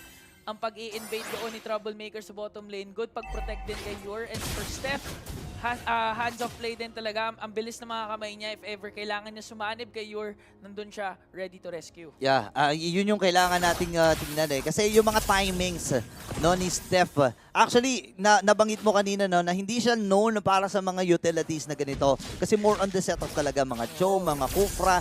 At masasabi mo na dun sa mga heroes na yun, nataas ang timing niya pero retry ginamit. Si Jor ang kanya magiging punta niya. Phantom Execution palayo. Pero si Patience, gagante, gusto niyang ilaban kasi inaamba-ambahan si Jor eh. Kakat ba yung mga minions? 4v3 ang sitwasyon. Pero kumukuha na pala ng purple buff dito si Aurora. Agaw! Ang ganda ng trade. Ito na yung sinasabi natin na kinakailangan talaga ng dalawang kupunan. They need to learn when to make trades. And for Aurora, alam niya na sobrang busy ng Umbrella Squad sa baba. Tinanggalan niya ng crucial purple buff itong si Mar. Lancelot, buff dependent yan. Ganda ng play na yun. Yeah, tsaka War Axe na rin eh. Mabilis ang War Axe para kay Aurora. Additional movement speed kapag nakakastack siya ng 7. And itong Umbrella Squad ngayon, parang hindi ito yung kilala nating Umbrella Squad. Parang nagiging mabagal laruan nila. Mountain Shocker gagamitin. Habang yung purple buff, nagbabaka sakali si Mar, ma-dodge niya dyan with the Phantom Execution or Thorn Rose. Pero kalma ulit, kalma. Ganda ng rotation ng Imperyo Esports Talagang hindi nila hinayaan makagaw ng purple buff etong si Marl. Magkakaroon na nga ng turtle. And mukhang mahihirapan mag-contest ang Umbrella Squad. I think hindi na nga sila mag-contest. They opted to go for the red buff instead. Ang ganda ng performance na pinapakita ng Imperyo Esports and let's see how magre-responde ang Umbrella Squad. Sumisilip pa Ngayon, bababa sa 6K yung buhay ng Turtle. Fangor nandun sa may bandang likod. Troublemaker. Hindi na sila hahabol pero may ibig si Castle naggamit yung flicker and yung Petrify para lang malinis yung laban na yon. Pero nandito na yung Lancelot Phantom Execution, mahatak siya. At nagamit na rin yung Netherrealm. Ganda ng pagkasa doon, on point na naman, coming in from Fashion. At nabawi na nga nila yung first blood na ginawa ni Casa kanina onto Martino. Nakaisa pang ang Torre. Middle lane pa. Naku, bottom lane for a middle lane, okay lang. Pero for Imperyo Esports, that is so crucial. Alam naman natin, middle lane, importante yung Torre niyan to secure yung jungle. And buff dependent pa itong Marl na Lancelot. So that's gonna be a huge problem for Umbrella Squad. Alam mo, maganda na na-point out mo yun kasi again, masikip na yung mapa sa may bandang gitna at mabilis na rin yung access sa pag-cut doon sa mga minions sa top or bottom, or hindi man cut kahit yung gank, mas mabilis ang access para sa kanila. Ngayon, napunta na ang kalamangan in terms of gold para sa Imperyo. Mababa pa rin ang kill score. Pero dito si Jor, Black March, nakikipagnormalan lang. Ang sakit na rin, ang damage dito. Medyo nakaramdaman. Napaka-atras ng... Ako nga, naramdaman ko yung damage. 6 minutes pa lang, napakasakit na. But Troublemaker gumagawa ng play dito along with Marl on the Fashion. Inapasagot ngayon si Aurora. Gumamit na ng hard guard. They wanna go in for the kill. Uy, hahabol pa sila dito. Nandun yung puppet on a string habang nagamit na rin yung Netherrealm. Mamamatay yung jungler mula sa Umbrella Squad na papalak na yung mga fans dito ng Impero Esports habang si Castle sinasalo lang yung damage pero hindi niya kakayanin yung mga kagat ng Dragon. Marquino with the kill. Ibang klase yung pinapakita ngayon ng Imperio Esport. Isipin mo, this is a ultra-sustained lineup with Steph as the Angela and Feshin as the roamer. Pero despite that, ramdam mo yung sakit nila. Oo. Ang sakit ni Feshin, ang sakit ni Yor, sakit lalo ni Aurora. So far, Imperio Esport, nagagawa nila yung pinakailangan nila gawin, which is to control yung aggression ng Umbrella Squad. Umbrella Squad is known for their early game aggression. Pero tignan mo naman, talagang pinigilan yun ng Imperio Esport. Ang kinukulang nila dito yung instant damage Kasi continuous Ayan tinan mo, mabubuhay. Troublemaker. Sumanib na rin yung hard guard. Grabe, napupuno yung buhay ni Marquino dito habang si Troublemaker na down to 40%. Habang nandun si Peshin, sasalba niya with that Netherrealm. Ngayon, tuloy-tuloy, basag yung Netherrealm. Castle, nakikipagnormalan lang with the execution strike. Habang si Marl ay naroon. Torber siya gagamitin. Phantom execution palayo dahil nakapitan din. Walang mamamatay sa mahabang skirmish na yon. Ang ganda kasi ng intention ng Umbrella Squad na to go for the pick-off. Huwag tayo mag-team fight kasi malulugi talaga tayo. May Faramis yung kabila. Pero ang ginagawa ng Imperio Esport, the moment na may nararamdaman silang may magagang from their team, yung mid tsaka yung roam, expect mo nandun na kaagad to the rescue. Ang bilis. Ang bilis ng pag-responde. Yun yung magandang ginagawa dito ng kupunan na to. Habang yung mga blazing ball of fires. Yung Worldy! Yung Worldy tsaka yung Sipa. Ang sakit Ang sakit na. Ay, kaya pala. Naka-Berserker's Fury tas Hasklo na. Kaya pala sakit. Tas naka-leather jerkins Kaya pala masakit na May significant kalamangan nga itong si Bruno kontra Ixia. Pero apart from that, mas ramdam mo yung si Bruno, si Yor kasi mas present talaga siya sa mga team fights. Oo. So far, hindi ko pa masyado nakikita si Black March na mag-participate sa mga team fights, mga skirmishes. Kasi yes, naiintindihan ko nag-lane siya, nag-try siya mag-push. Pero later on, or even right now, kinakailangan na niyang sumama dahil nahihirapan na mag-burst out ng damage yung Umbrella Squad laban sa full sustain na Imperio Esports. Ayun, ang ganda ng hila. Sakit. Grabe naman yun. Ibang klase yung damage. The jungler only needs one ruler, and that ruler so far is Aurora. He's doing so much damage, he's doing so much, and he's actually threatening to the limit Team Umbrella Squad's chances to go for the next stage. Now Fashion has the Lightning Truncheon, so earlier in the bottom side, no casualties. That's partially due to the regeneration and lack of damage coming in from Imperio. Now with the Lightning Truncheon, it's going to be a bit more dangerous for Umbrella Squad to engage in these trades. But now they're doing the split push with the Angela, and it's a solid strategy, but with Assassins available, that could be dangerous. Let's see if it's going to escalate even more, right? We're hoping that at least for Imperio, what's the endgame situation rather than hoping for Umbrella Squad to lose a fight or engage into them, right? What are these win cons from Imperio? What's the way that they're going to be able to crack open high ground? Well, actually, looking that we are already almost towards that late game, maybe we'll see a finish, a potential, but it's so hard because there's a lot of turrets left. I actually neglected, or not neglected, but forgot about here. He was just farming around, having fun, using his balls around, getting farm, getting damage, getting to it. So this guy at some point will be so dangerous. It's about to be even more, but now limit testing coming in from Troublemaker, using his Vengeance and Electrify and Beats to judge how much damage he's able to put onto Aurora's side. Now that he already has the Holy Crystal, you're going to be able to get a Malefic Roar already, and that's going to be the outer turret slowly falling as the second wave of Lord Empowered minions start to crash in. Did you see you're just cut in the back? He was flanking as a Bruno, dude. What is going on? Ouch. Now with the Lord and the First Lord, not that tough, quite easy to clear. They're gonna let go of the Lord, let it get taken out, but they take away all the outer turrets and potentially a bottom one here. But no, I think the response is gonna be a bit too dangerous. But Marquinhos, whoa! Oh, whoa! He gets Maybe on cover. not, Now no. the full barrage as well on top of the penalty zone. Thanks to the Netherrealm, Beijing saves 2 of their members from death. And they're trying to turn it around with Marquinhos. He finds the Petrify, but it ain't enough. They just get Black Marsh, and now you're able to run forward, auto by auto, foot by foot, step by step. He will give absolutely no ground, and that's 2 inhibitors secured by Imperial. Maybe even the base. Who knows? Maybe even the base. They are now going in and they might finish. Well, they're No looking minions. for it. No minions, though. Yori's kind of low, but with the help of Steffe, he stays alive to sustain. They are backing out of there finally. This guy's ball's on fire. He's literally just beating Team Umbrella, making them pay and making them face the consequences of their actions. Oh, speaking of which, we do see the electrifying beats. It almost kills Patient, but it just isn't enough. Aurora easily taking him out, waiting out the vengeance. Late game Yi Sun-shin power, man. And the Bruno as well. Talking about the late game, we've been talking about this Yi Sun-shin as a marksman. But Bruno, look at that. With the help of the Angela, he just stays there against 3 members in the base. Like, what even is that?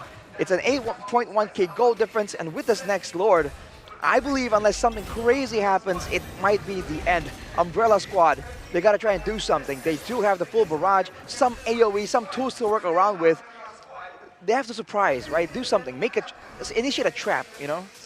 Well, Umbrella Squad, and this is something that happened by the fans. I've actually seen a fan here supporting Umbrella Squad with a squad, and that's bad luck. Oh, wait, here we go. The fight's already begun, and Marquinhos is looking for an opportunity to get on top of Black Marsh, and he finds it with a furious dive, forcing out the winds of nature almost instantaneously. But look inside in the mid lane. Unfortunately, the wrong target for the Heart Guard was Aurora. Patient is trying to get on out there, but Aurora won't let any of this go to waste. He's here for the cleanup. Unstoppable as Black Marsh finally falls, and also Troublemaker.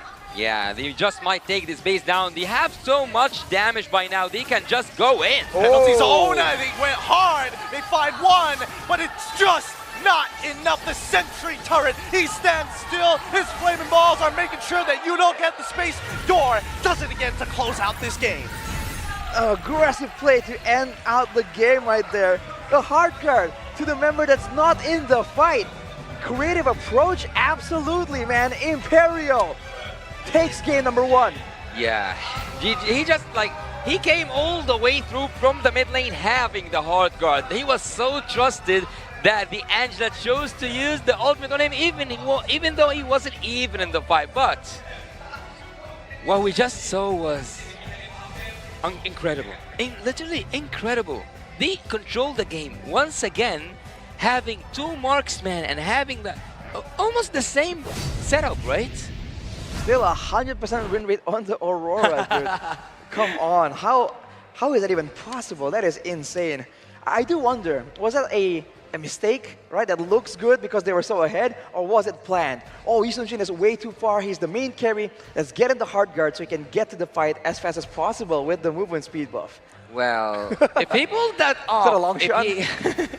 If he actually pulled that off and he came in just taking a Maniac, which was like, I don't see the future, but I was predicting to see that. I was actually looking for an Yi Sun-shin interference and then hit after hit, hit after hit, and it's a Maniac. Yeah, I thought that was definitely a possibility, but maybe if Marquinhos was the guy to get the Heart Guard, because at least he can hit multiple targets and he's very, very confident to do so. But you notice, as soon as that Heart Guard just popped onto the Yi Sun-shin, well, I might as well just commit onto Black Marsh at the very least. At least I can force something out of them. And he did, the Winds of Nature. Yeah, exactly, the Wind of Nature gets used right there, and even though it was looking kind of sketchy, I think Marquinhos absolutely made it work. But, of course, the MVP brought to you by the Republic of Gamers. I'll give it up for him. He's cracked expectations time and time again. Well done, Aurora. Absolutely disgusting Yi Sun-shin. He should not be getting away with this. Look at the balls. He was like he wanted this. He wanted to get a Yi Sun-shin MVP. It is destined, bro. He was ready for this. He knew he was gonna just bring in this Yi Sun-shin back into the meta, maybe even. And man, you can see the confidence in his play as well. He got some low sometimes there, and he just doesn't care. He just keeps going forward, knowing that he can out-damage, knowing that his team has his back. And that kind of trust and coordination is what is required to have such a standout performance on a hero that has so many vulnerabilities, and yet still having so much success. Let's not forget about the smothering in the mid lane, right? When you have Stefe, on this Angela, like yes, he is aggressive, but I think he's playing more of a role where he is making sure that he's slowing down the enemy team. And then in addition to Aurora's Mountain Shocker, he can make some very clean decisions. But actually, I want to see when you walk us through these highlights, how Aurora got so confident that he just goes in, grabs whatever he wants, whether it was like purple buffs, blue, whatever, he just takes. Well, not just him though, the whole team was making outplays left and right, and generally the idea was simple, right? Use the Black Dragon form and go in. The problem is, for the side of, well,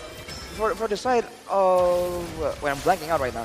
For the opposition here, they just weren't in the right space at the right time, and they were kind of grouping together. So it's just a lot more difficult for them to actually get something really value. And even here, they get a full duration, full barrage, but the follow-up is kind of lackluster, right? Not everyone jumped in on that opportunity, and as a result, for Imperio, the fact that they have so much regen means they can stay in the fight for much, much longer, and that's exactly what Yu was doing there. Yeah, I think it's difficult to play the game, especially since the early game didn't go in Umbrella Squad's favor, right? The smothering, and then eventually the scaling, and then you come to a point of no return. You're already in too deep, you just gotta roll with the punches. Should we at this point admit that there is an Aurora meta? Aurora meta? Yeah. Kind of, you can say that, because he really seems to really understand the meta, and even though his picks are off meta, right, they're not supposed to work, he seems to really see through that and look at the factors. Like, okay, what does this hero actually bring? What can we actually do? Oh, with the Yi Sun-shin, weak early game, but with enough support, it brings DPS, it brings vision as well. And his farming, though, I think you have to highlight that as well. If you look at the buffs, not all of it was stolen, but the rest of the camps, right, while Marl was just trying to go in and get some of the camps from Aurora's side of the jungle, he was doing the exact opposite. And that is very smart, right? Mirroring the aggressive play, so in a way, it becomes passive instead. They never met in the early game, and in the mid game, once he has some of the items, some of those power spikes, that's where he has that confidence to just go in. Sometimes even 1v1, and the worst case scenario, in comes the hard guard.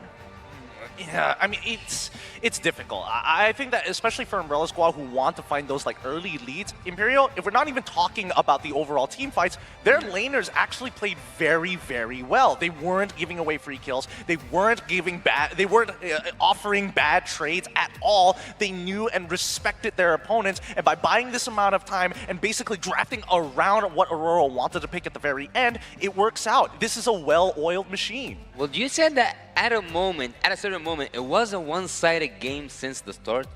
Since the start, I think there were, in the beginning, there was some dangerous moments for Imperio initiated by Umbrella Squad. But unfortunately, the rotations were fast, but not fast enough. The fact that Fashion was able to arrive is partially due to the Wilderness Blessing and the agility he brought right here, knowing that the speed is just much more important. Sometimes we see Pharaohs go for the Inspire for more cooldown, more spells, more Nether Realms. But here, with the fast pace that Imperio plays, he just goes in to ensure that he gets to the right place at the right time. And when he arrives with the NetherRealm, I think the fight in the bottom side is where initially things just took for the worst for Umbrella Squad. It did take a little long for the Umbrella Squad to actually commit to this. And it was like in that same period of like 2 minutes, 2 different attempts at trying to go for the dive onto your side and getting punished by it significantly. Like Yi Sun-shin developed at least a 600 gold lead in that period of time. And if you look at the composition and the items, Fangor on the Florin, not as aggressive, can't really help out with the rest of the team when they're trying to match the aggression. Even at the Flex of the Oasis though, when you're that far behind, yeah, the passive triggers, the shield is there, but it just wasn't enough, especially against 2 marksmen, right? And Yor even went with the mana boots to ensure that he can just keep spamming all the spells, knowing that the Angela is going to be there. So in theory, he can just stay on the map indefinitely, because if he gets low, he can lifesteal back up, gets healed by the Angela. If he has no mana, then the boots will do the work. Well, I believe that, if I'm not mistaken, when we saw the Yi Sun-shin being combined with the Bruno by Team Imperio, they had almost the same composition, depending on just the XB laner to take in damage. So they just literally copy-pasted the draft, and I suppose they just changed the XB lane. I think this is what we call... Is that a thing? Well, yes. I think this is what we call variations to it, right? Optimization. Well, I don't know if it was an optimization to a certain degree. It's a little tough. Maybe I need to see a little bit more. Aurora, pick Yi-Sun-shin one more time. I'm begging you. I got to see what you're doing different and why my ranked games aren't looking the same. Man, in the ranked games, you pick the Yi Sun-shin, you get flamed, bro. I get flamed hard. I'm terrible. It's not an option, man. People will absolutely hound you for it. But in the pro scene, with the right teammates, right, with the right support, 63,000 damage, twice from anyone on the side of Umbrella Squad, despite their aggressive style. I would imagine that if you were in Umbrella Squad's shoes, how would this have changed, right? How could you have changed this particular odds? And more so with the way that the mid lane was kind of smothering every attempt that they had, adapting for game number 2. Do they just ban out the farmers? Do they even consider getting rid of the Angela? Because I do think that Angela was a very big part of it. Well, maybe there's a setup to it. Maybe it has to have a certain degree of, yeah, we want the enemy to take this in order to take that. And there are some calculations happening between the players and also the coaches. So I would actually say that it does need this setup to make it work. And I would actually like to know from the players, if I got the chance to speak with them, is that enough sustainability that you don't need a front laner, you don't need someone to take in some damage for you? And also, I want to ask one more thing. Do you guys think we will see a sweep? Because today we had 2 sweeps. Is it the day of sweeps? It's possible. Maybe. I feel like the main issue with the draft was that Florin. I didn't really quite understand the idea, right? The only real tanky member that can really sustain and really benefit from that long duration healing is a Terizla. With that, they picked 2 assassins, and I guess they wanted to have playmaking on 2 sides of the map, right? 2 members, and then they can both be helped out by the global presence of the Florin. But as a result, no one can get locked down, and even though they do have the damage, we've seen it come across from the side of Umbrella Squad. No one is just standing there to be just deleted by the Lancelot and the Joy. Well, true. I think that this is one of the situations where we have to really look into the identity of the Umbrella Squad, right? They develop advantages by actually winning out on that lane. And the Florin helps that just a little bit more. It gives you that very last auto attack to survive in these tight fights. And unfortunately, at least for Imperio, they recognize that. They're like, yeah, sure, if you want to fight, I'm just going to back away a little bit. As long as I don't fall off in terms of EXP and gold, should be fine. Well, it seems that the drafting phase will start soon enough for us to know if there is an Aurora meta hero that will be pulled off, or actually, after seeing this guy pose as a Yi Sun-shin, I think that this was the plan since the start. He wanted to get a Yi Sun-shin MVP. He wanted to prove that he has his own meta. We have seen him play Yi Sun-shin. Roger, I guess. Yes, Roger. So far, was he the one playing Alpha? No, he did not. Wait. Was it him? Hang on. No. I'm mixing things up here. It's all starting to blur together. A lot of new heroes. Look. It might be him.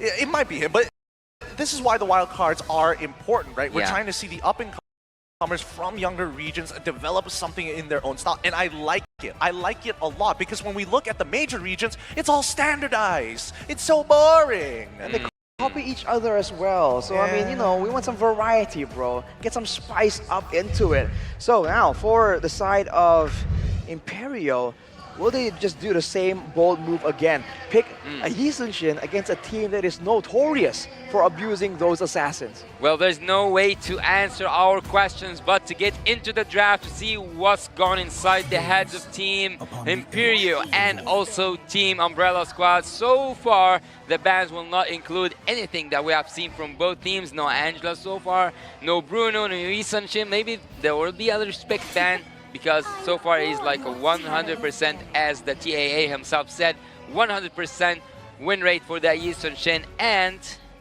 so far nothing new is happening in the draft, right, Gideon? No, again, very, very similar style here. I think that Imperial are very confident that they've kind of cracked the code on how Umbrella Squad's overall picks are going to look like in terms of hero pool. I'm seeing the Nolan, I'm seeing the Arlan, as well as the Guinevere. Nothing too surprising. The real question is whether Umbrella Squad are going to change things up, because they've decided, you know what?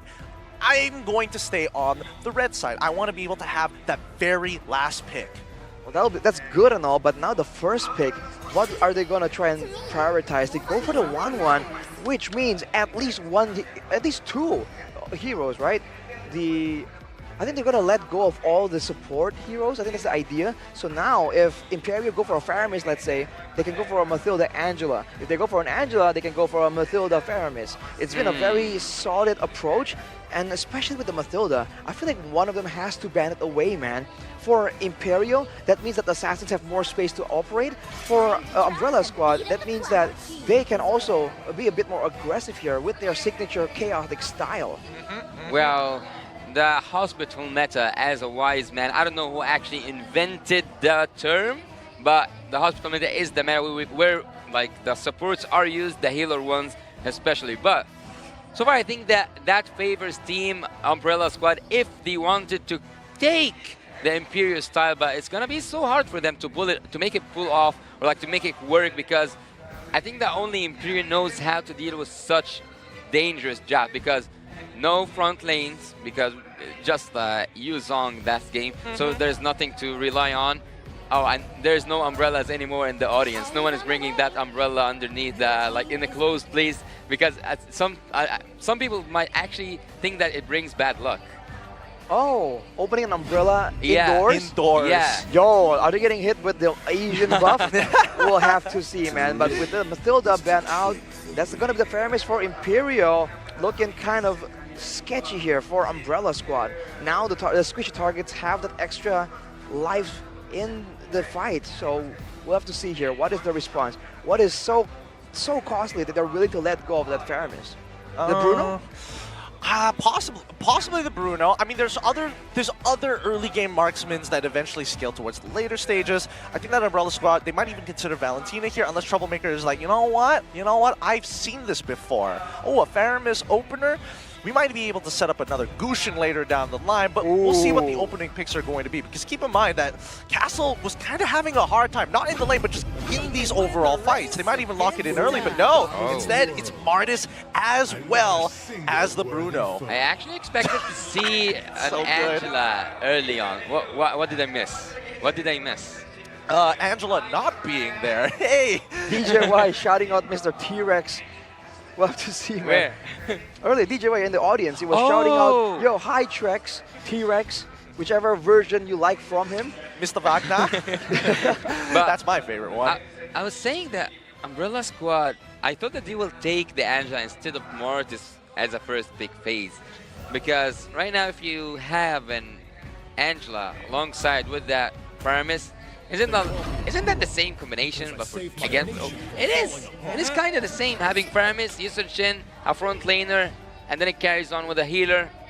It is very much. I can see a pattern here. Yeah, it's very much the same, and I think they're confident to be like, all right, let's lock it in, boys. Straight away, going for the Yishin Shin, not going for a last pick one. Well, you asked for a third game, Yushin Shin. And he has delivered. So, once again, thank you, Aurora, or maybe their coach. I'm not sure who calls the shots there at the very final draft, but still, it does give Umbrella Squad an opportunity to respond to this now that it has been just laid out in the open.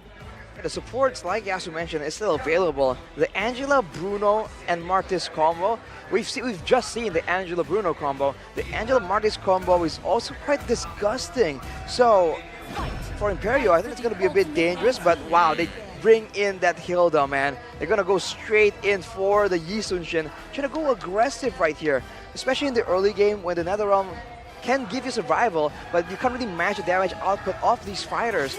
I think Imperial has to try and find something that can work here. Some protection or some ways to just lock down these fighters to avoid them getting towards Aurora. Well, after seeing that Angela is banned by Team Umbrella Squad in the second phase of drafting, I would like to actually ask you both the same question. Would you consider Rafaela as an option in the absence of team of Angela? I would start with Gideon. Rafaela, in this particular situation, it doesn't sound like it is the worst, but at the same time, when we're talking about the earlier stages of the game, it really depends, right? Does the Raf spot where the Hilda is early on before Hilda is already in enemy territory, right? And I think that's the one interaction that we have to keep in mind, because if Hilda is already past that back line, Yishin is going to get punished no matter what. And the TAA? Rafaela, huh? I feel like there is value because kiting is usually the solution to be used against fighters. So if they have a Rafaela here, they can boost themselves and slow their opponents. It's a valid strategy to be using, but you have to wonder where it's gonna fit.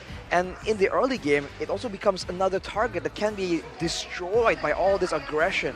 There is a respect ban.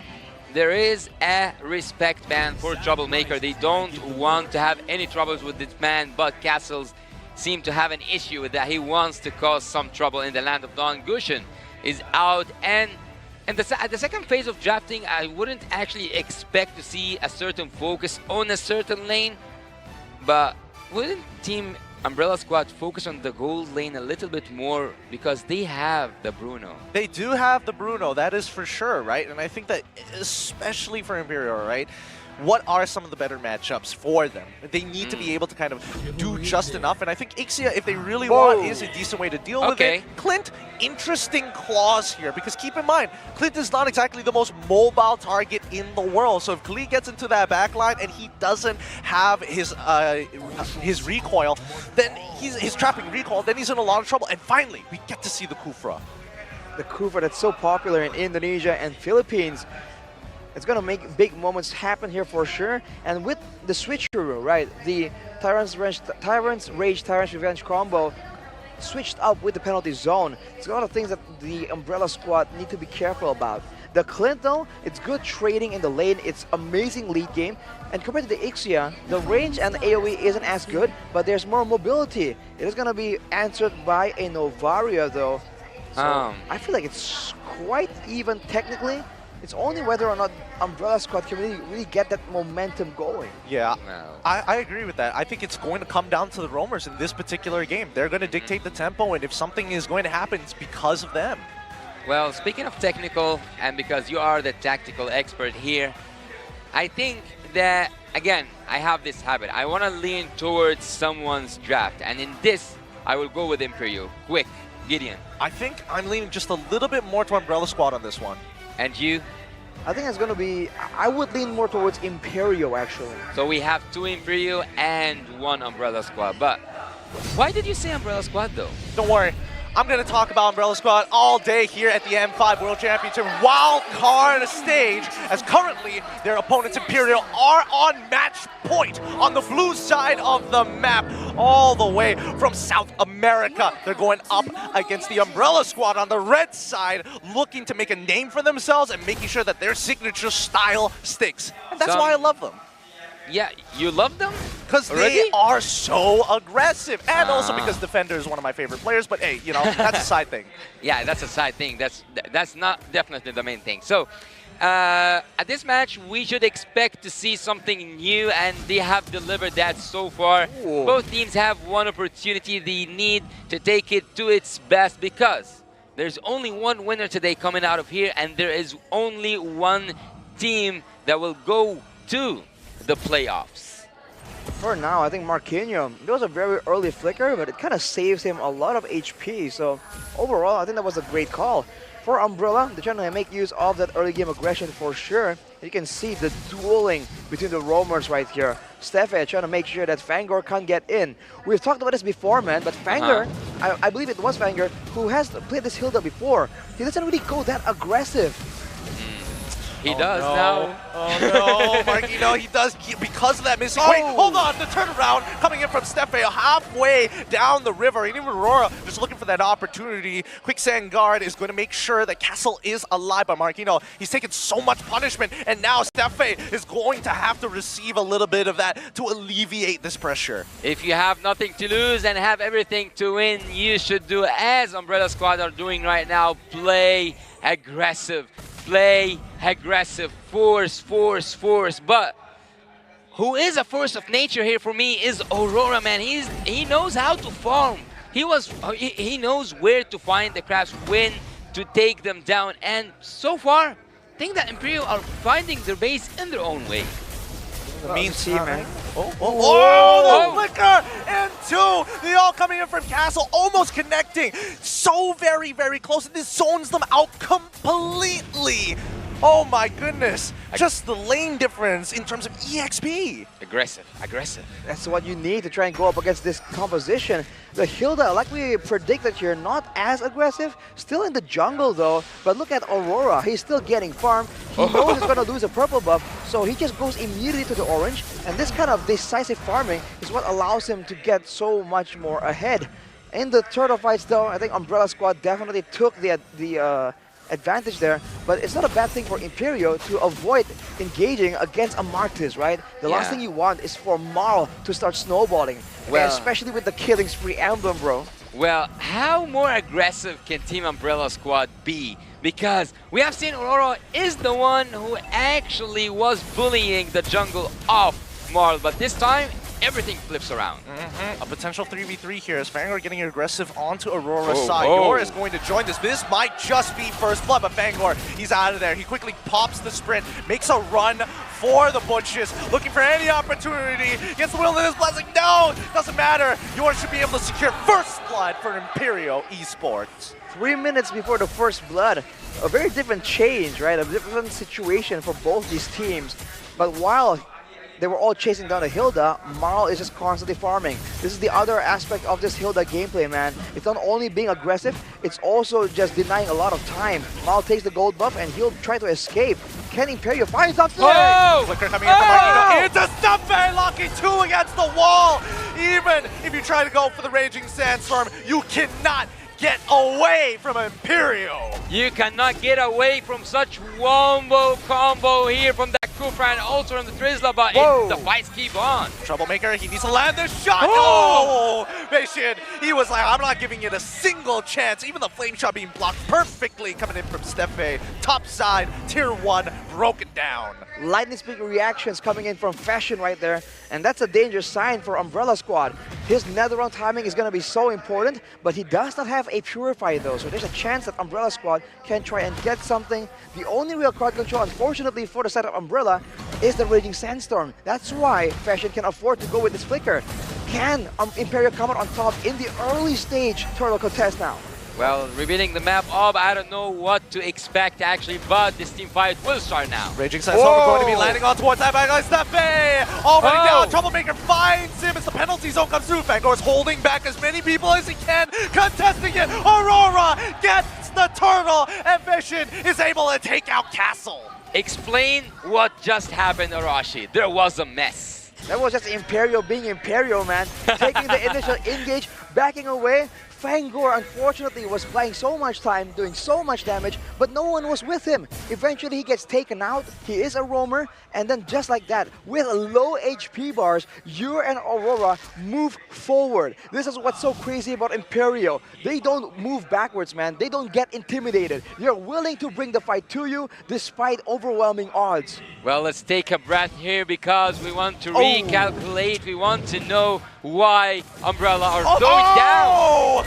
What a play! Aurora had a set idea of diving, and now they're going to commence the plan they had originally. Blackbox is trying to get on out of there, but it doesn't matter. Steppe is going to take that kill, even though Aurora probably wanted to secure it. Might be a counter engage coming in from Castle. Lands 2 with the Raging Sandstorm. Tries his flesh with the Desert Tornado. Marl finds 1 with the Decimate, looking for a second opportunity, but the true damage coming in from Yor might just be enough. Marquino, he whiffs the penalty zone. Not like this. That's unfortunate, man. I know Fangor and Yor going for a duel yet again. But man, that's the problem here. Usually the fighters can trade their lives for a marksman.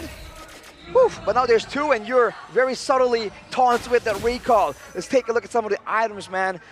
Yor and Aurora are on the same gold curve actually. Endless Battle for a bit more true damage for Yor, especially with the kit, man. All the spells proccing the true damage.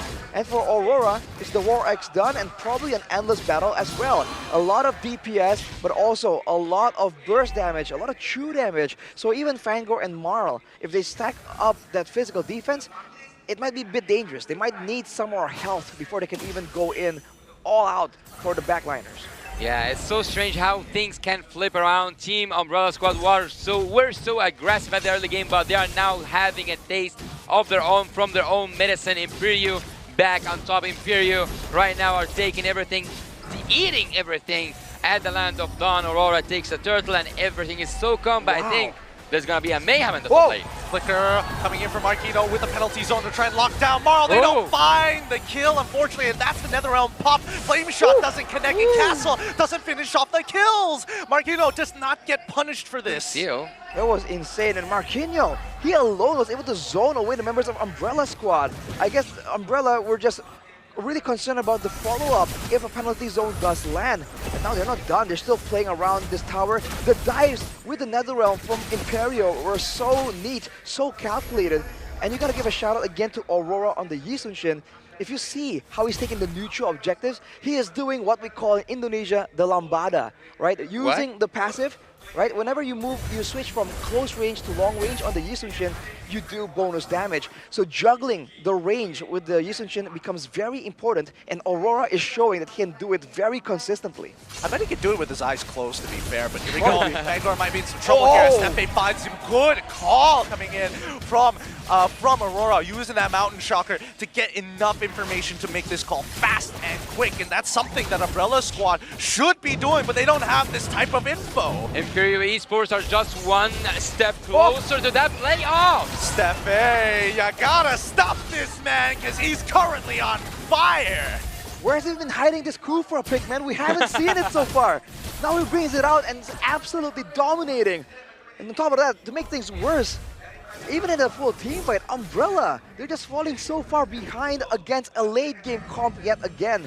The Clint, maybe the mid game is a bit lackluster, but the early to late and late game, that's where he shines. It's gonna be even more difficult because they do not have a frontliner, man. Castle is on a Khalid.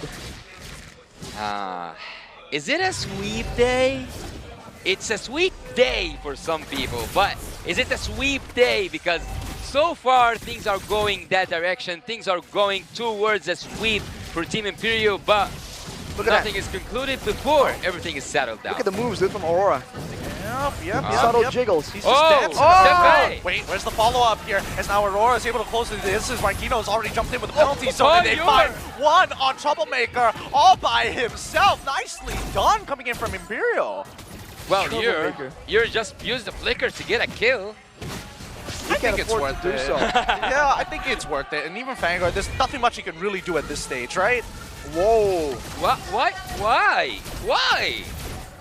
Why did he use his ultimate there? Yeah, he's taking it. He's trying to make something happen. The desperation is starting to show as the Lord creeps up right up to the inhibitor and is going to start cracking it open. Here's going to be the Astral Echoes, though. Doesn't seem to do enough damage. He needs a little bit more distance, but Black March, he's been trying his hardest to farm as much as he can. In the meantime, we'll take down that Lord. No other inhibitors are under threat at this point in time. It is actually quite interesting that Team Imperial so far, whenever they are in, like, let's say, in the lead, they don't know how to synchronize the minion waves, or am I mistaken? It depends, right? Usually you want to synchronize a 3-lane push, but depends. If you can really go for extended fights and go for multiple fights, then actually making them move one by one can be valuable. Marl, one hit away right here, and we're taking a look at an insane gold disparity. The Flame Shift doesn't land on Ur, but even if it does, only the magical penetration boots, the enchanted talisman, and the lightning truncheon in the hands of Troublemaker. The guy that usually makes so much trouble for his opponents have been tamed. And on the other side, the gold lane and the jungle staying on curve every single time. How is this even possible, man? Yeah. They're both on 9.1k gold, and they put the Malefic War, so Fangor won't even last that long if he gets caught. Now, speaking of which, Steppe finds a catch on towards Fangor. Once again, Mountain Shocker to reveal the rest of the positions, and they notice 3 other reinforcements waiting behind him. Imperial, they back up. Now here comes the Astral Echo once again. You're too far forward, can't react in time. Flicker up in 1, and Aurora fights the trade back on towards Castle's side. Here comes the penalty zone patching 2, allowing Aurora to close in the distance. Steffe disrespecting in front of him as they keep on pushing forward. Finally it ends, and now the rest of this jungle will fall into the hands of Marquino and Aurora. I was so excited there, man. I wanted to see a Maniac. I demand a Maniac on that Yisun Shin. He does deserve, at a certain point, to get a Maniac. This guy is a Maniac. Did he not get a Maniac before? Or was it a different team? I thought there was a moment where... Troublemaker got with the Gushin. I think Aurora got it with a Roger, I believe. I'm not quite sure. I might be mistaken here. There's so many crazy things happening. You can't even keep track of the Maniacs that we've been able to see in the wildcard so far. But with that chain of events, Ure has been, has been reprimanded for just overextending there. But Aurora has his back. Look at this farming speed, dude. This is insane. Late game. Oh. And a great Dragon Spear for Ure. Oh my god, Marl's just getting chunked out by the Mountain Shocker mostly. And Castle, he's trying to get on out of there. They're too under-leveled right now. The base stats is too high. Imperial can do what they want. Well, I was talking about that wave synchronization state, but look at that full half of the cup. I was saying before that, they were always in the lead, and they just like missed that point. But look at the full half, they were in the lead, and they are still in the lead. Imperial? Yeah. For sure, man. I mean, it's almost like they used the Ure overextension as a bait. Everyone really committed, thinking like, oh, yo, we got the gold laner, the marksman, the DPS source. We can do this. And Aura comes in and just cuts everyone down. He doesn't even care. Using the traces forward there, it put him in a risky spot, but that's exactly where he wants to be. Oh. Here we go. Luminous Lord is already in, and now Marl, he's trying to get on out of there. Castle dies mid-raging Sandstorm, and now they're going to punish them and pummel their way through for a full clean sweep against the Umbrella Squad. Imperial stands strong. Imperial now secured their spot in the playoffs of the M5 World Championship wild card. What an amazing performance. What an unforgettable memories for the fans. Imperial Esports takes game 2. This is Brazil, boys. Imperial Esports arrived with a bang, making multiple statements again and again, and despite being very transparent with their drafting, it doesn't even matter, man. They're just that good. Look, this South American as a continent, just so well played all across the board. They are growing, and they're growing really, really fast. But to know more about what's gonna happen, we should take a taste of the stage feeling. Let's go together. Congratulations! Give Imperial Esport a round of applause. This squad, Aurora, well done, very well done. No, a little bit. No English? Okay. Hello, congratulations. Congratulations. First of all, I'd like to point out Aurora's Yisun Shin, 100% win rate. You haven't lost with Yisun Shin. And I'd like to know, why is that your signature hero right now, the Yisun Shin? Even though it's not in the meta, but you're still pretty confident using it and you haven't lost yet. Usamos héroes que no están en la meta normalmente y nos dan con resultados. ¿Qué piensas tú? Shisun es meta, es meta para mí. Para nuestro equipo en específico es meta, Shisun. Sirve, funciona bastante, sí. For us in the Pacific, in Latin America, it's meta. Oh. It's different, yeah. And that is why you're doing so well. You're dominating, especially in the jungle. Out of everybody right now in this tournament, or possibly in M5 if you ever get to go there, who do you say is the biggest challenge that you want to face again to prove your strength? In here and in M5 if he gets to go there. So far in the wild card, who's the biggest challenge right now for him, a player, and who he's looking forward to in the M5 to see with his Yisun Shin?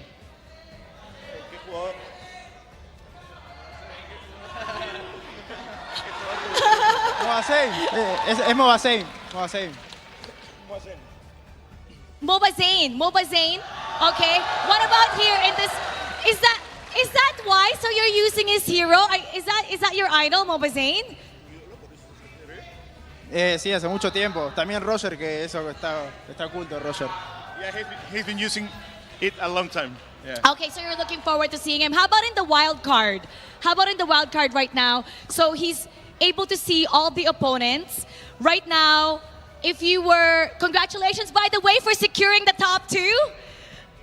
Now for the Group A, who would you guys like to face for the crossover match?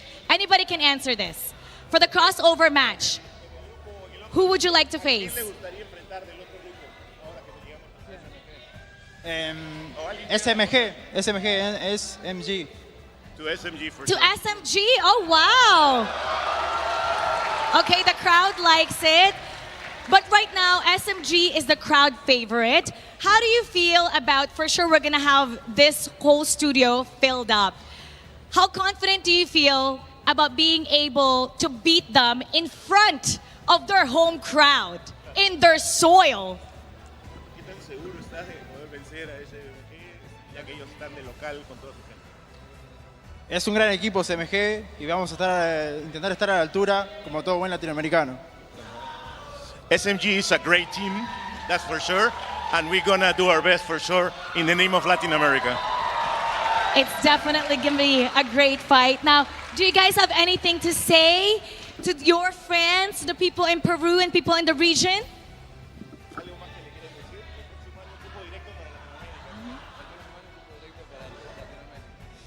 El próximo año, cupo directo para Latinoamérica, por favor. Next time, a special place for Latin America teams directly to the M5, not passing through the wildcard. Oh, straight. I agree. There should be one once again. Congratulations to Imperial Esports. You've secured the top 2. And I know our casters have a lot to say about that. So casters, break it down for us.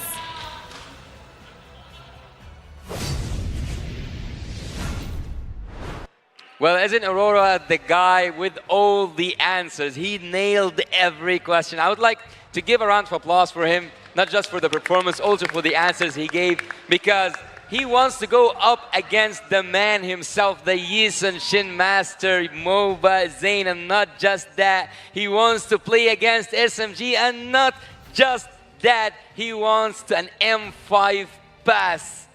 He wants it bad. I can understand. You can feel it. Even though you may not understand the language, the body language, the tone, everything just reeks of passion. You gotta love the confidence, man. And now the MVP brought to you by ROG. I mean, is there even a question? 8-1 and 10, one slip up, but for the most part, an insanely good performance. Aurora making a statement yet again, and also still having an insane interview, man. You just have to love the confidence. And he says he's gonna win and do their best in the name of Latin America, dude. That is such a great statement, and that's what you want to see, dude. I want to see more of this, and honestly, I'm hoping that at least when their Super League decides to, expand a little bit more, have an English broadcast so we can understand what's going on there. True. Well, the quote of Yisun Shin says, "A true warrior never backs down from a fight." Is that, did I get, I think, I'm the one who saved my nation. Well, what was the quote? I want to remember, but my memory is not working. I will get back to you. Basically, having fight in your country and not backing up from a fight sounds exactly like Aurora. Let's take a look at some of the highlights here by Grab, where Fangor tried his best in the early game, bought some time, but overall wasn't really able to get a dominant shutdown onto Aurora. Afterwards, in the fights, it just seems like they're able to actually kite back so well. Fangor just not having any backup, doesn't really have enough damage output. And the rest of the team are just doing so well without the backline, right? As they are still occupied by the Hilda, it seems like the Tarizla and Faramis alone are able to keep the rest of Umbrella Squad at bay. And when that's the situation, how do you even come up here? In the mid-game though, it's all Stefan, right? All these pickoffs just came out of nowhere, man. we just did not expect this. I thought he wasn't in his hero pool, but Steffe just surprised all of us along with his team, and from there, Umbrella Squad were just in trouble. Big trouble. Super big trouble, man. I mean, like, that's the thing. When you see these scaling comps, like, not get punished in the earlier stages of the game, it just becomes, it almost feels like a snowball effect, but this is on par. This is on tempo for scalers like Yixin Shin. And I like the fact that Steffe, in particular, really steps up this game, right? He's not put on a hero where he's looking to set for everybody. He needs to be confident, and with the information provided, he can do everything, and the whole team chemistry is on par with his momentum. And even the individual performance there, right in the final moment, the play by Aurora to just secure the kill onto Castle, that was crazy. And you gotta feel bad for Umbrella Squad. It was a respectable attempt for sure. And for Castle, he went with the aggressive build right here, trying and get a winning lane. But even against Marquinhos, he was struggling bad, dude. 1v1, not really working out. Even when he lands the Raging Sandstorm onto the backline members, it didn't work out for his team either. That was the only one moment where they're able to get a pretty guaranteed kill onto Ur when he landed the Raging Sandstorm. But it just wasn't enough. Marl on the Martyrs as well, not even level 15, man. That's how much control Imperial really had in the mid-game. They completely shut down a Martis with the damage reduction, with the crowd control immunity from his own jungle. I think a lot of this just comes down to the quick rotations from Steffe and as well as Fashion. Like, they really are benefiting a lot from this Wilderness Blessing in comparison to someone like Troublemaker, who it does take some time. But let's keep in mind, in terms of like ganking potential and reinforcements, I would much rather see a Faramis than a Novaria. Well, I'd actually... What? A Faramis rather than a Novaria? Yeah, in terms of reinforcements. One can save me, the other one is like, I'm just going to kill steal. Exactly. But speaking of which, having Yixin Shin at the jungle and seeing the double marksman, I'm not going to say meta because this is an Aurora meta, not like a worldwide meta. Well, you can say it's like a Latam meta because Aurora was saying it's meta in his region. So, do you think that we might see a double marksman as like a jungler and a gold lane, but with a Granger? With a Granger, huh? Granger is like almost the exact opposite of Yixin Shin, right? Good early ganks, very good early clear.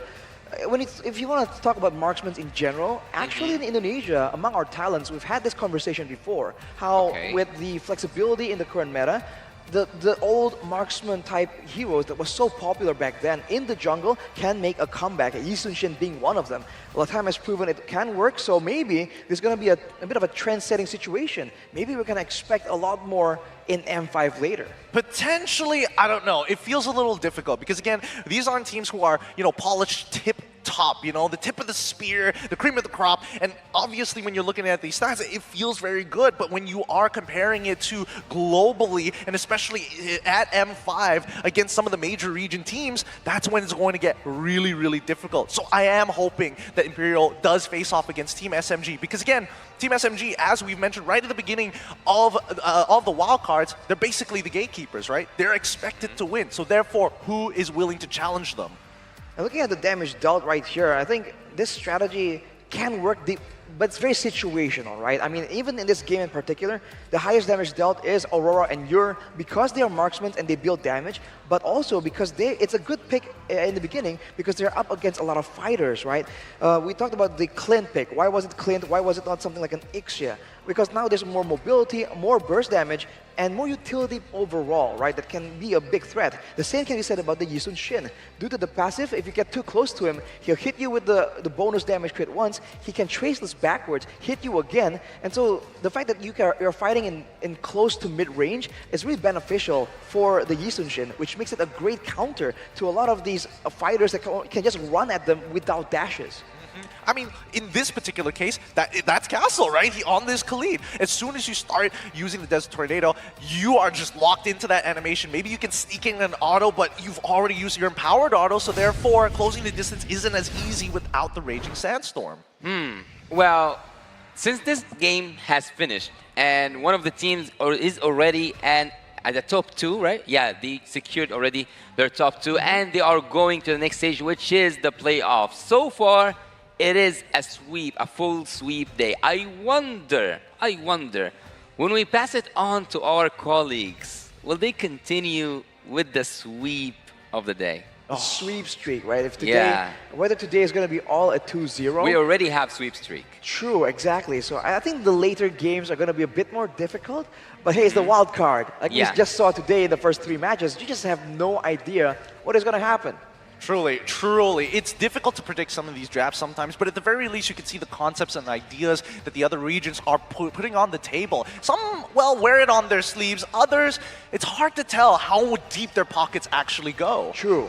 I mean, that's why we were so surprised with Stefe on the Kufra, right? All this time, it seems like he was playing all these other aggressive heroes as well, but we didn't see the Kufra. And we thought maybe, okay, they like the Yi Sun-shin, they don't like the Kufra, maybe they just don't play the same kind of heroes we're used to seeing. But then he pulls it out and just has a stellar performance. What can you say, man? We love surprises, and I think we can expect even more to really get exposed due to how much more intense the competition is going to get towards the final day. Well, you can't actually blame Stefe for hiding such wild card until now, because it is the wild card after all. So no one have to pull all, or like to put all their cards on the table. They need to have a wild card after all. But speaking of wild cards, speaking of really intense matches, we should leave you guys to just take a breathe, to breathe a little, and to also bear with us to go with the other 3 games. Let's see together who will be better than great.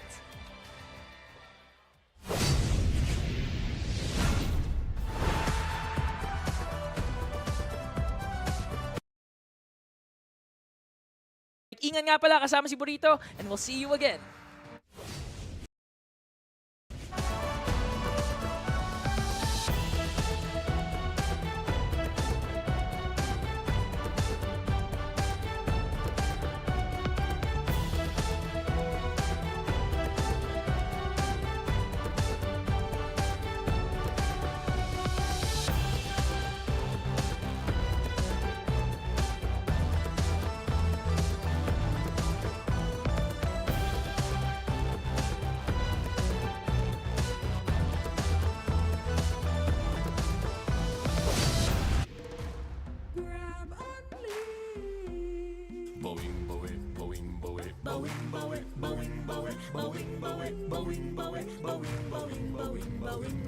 Grab only, savings ang dami, your wallet sings tonight. Laki ng bawi, pag nag-grab only, save 2 for all.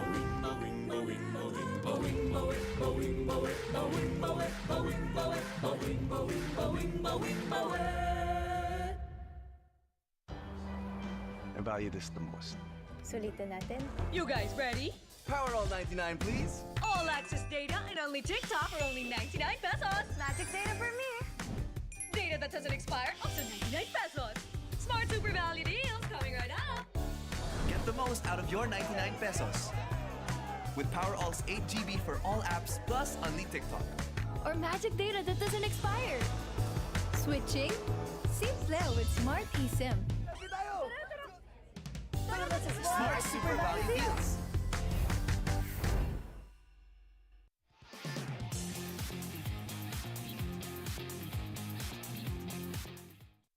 How to register to Smart Giga Arena. First, go to gigaarena.smart on your browser. Click Sign In at the upper right corner and enter your smart mobile number. Enter the one-time authentication code sent to your number and agree to the terms and conditions and privacy policy. Personalize your account by choosing your username and profile picture. Congratulations, you've just taken the first step on your path to greatness. Check out upcoming tournaments and play arcade games. Just subscribe to Giga Arena 20 to join. To join tournaments, click the Tournaments tab. Find the perfect tournament with the search option. Find all the details about your chosen tournament and register. Provide your in-game name, ID, and other details. Make sure you have tickets to join. If not, then subscribe to Giga Arena 20 to get 2 tickets. And you're set. See you at the training grounds.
The Flying Swallow is here to clean up Marshall City.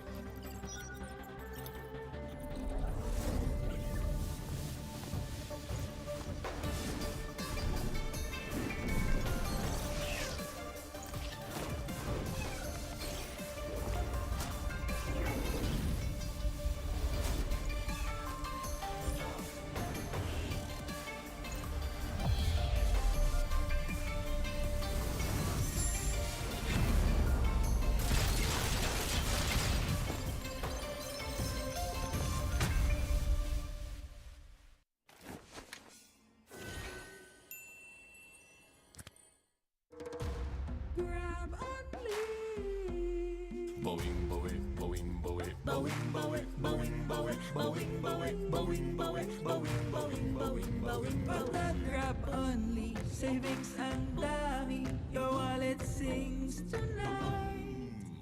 Laki ng bawi, pag nag-grab only, save 2 for alright. boing, boing, boing, boing, boing, boing, boing, boing, boing, boing, boing, boing, boing, boing, boing, boing. I value this the most. Sulitin natin. You guys ready? Power all 99, please. All access data and only TikTok for only 99 pesos. Magic data for me. Data that doesn't expire, also 99 pesos. Smart Super Value deals coming right up. Get the most out of your 99 pesos. With Power All's 8 GB for all apps plus only TikTok. Or magic data that doesn't expire. Switching? Simple with Smart eSIM. Smart Super Value deals.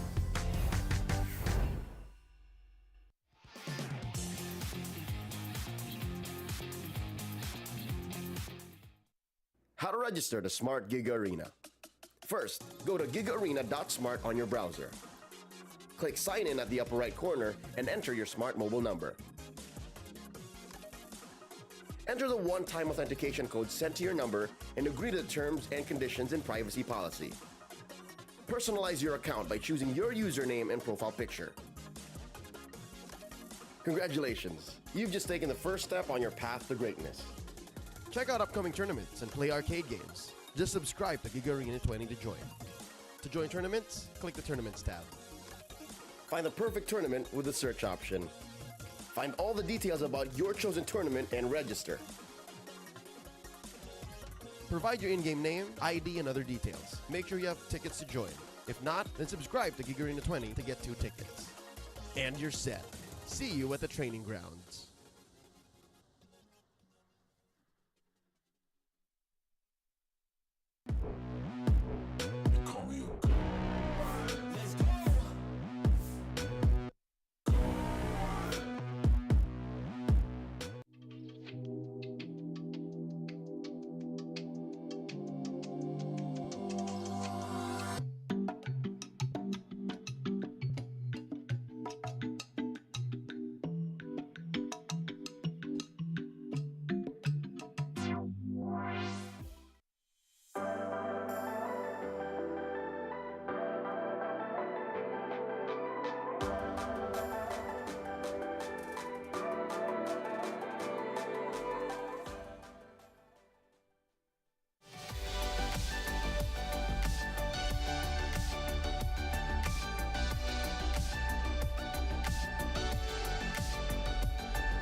The Flying Swallow is here to clean up Marshall City.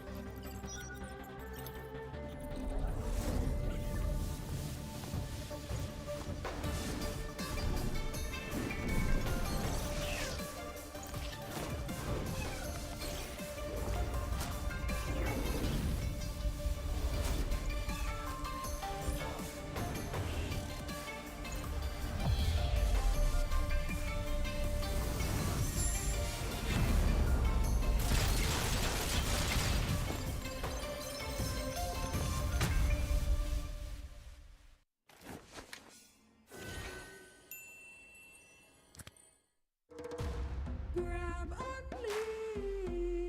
Boing, boing, boing, boing, boing, boing, boing, boing, boing, boing, boing, boing, boing, boing, boing, boing, Pag grab only, savings ang dami. Your wallet sings tonight.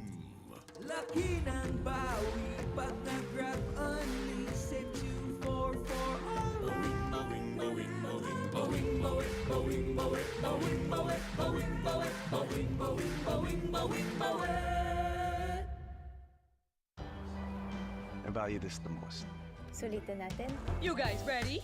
Power all 99, please. All access data and only TikTok for only 99 pesos. Magic data for me. Data that doesn't expire also 99 pesos.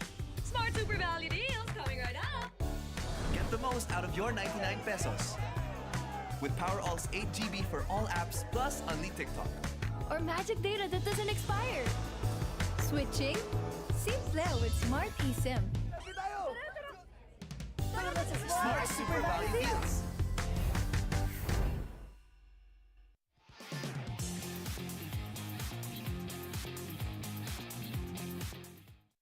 How to register the Smart Giga Arena. First, go to gigaarena.smart on your browser. Click Sign In at the upper right corner and enter your smart mobile number. Enter the one-time authentication code sent to your number and agree to the terms and conditions and privacy policy. Personalize your account by choosing your username and profile picture. Congratulations! You've just taken the first step on your path to greatness. Check out upcoming tournaments and play arcade games. Just subscribe to Giga Arena 20 to join. To join tournaments, click the Tournaments tab. Find the perfect tournament with the search option. Find all the details about your chosen tournament and register. Provide your in-game name, ID, and other details. Make sure you have tickets to join. If not, then subscribe to Giga Arena 20 to get 2 tickets. And you're set. See you at the training grounds.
Pag nag-grab only, savings ang dami, your wallet sings tonight. Laki ng bawi, pag nag-grab only, save 2 for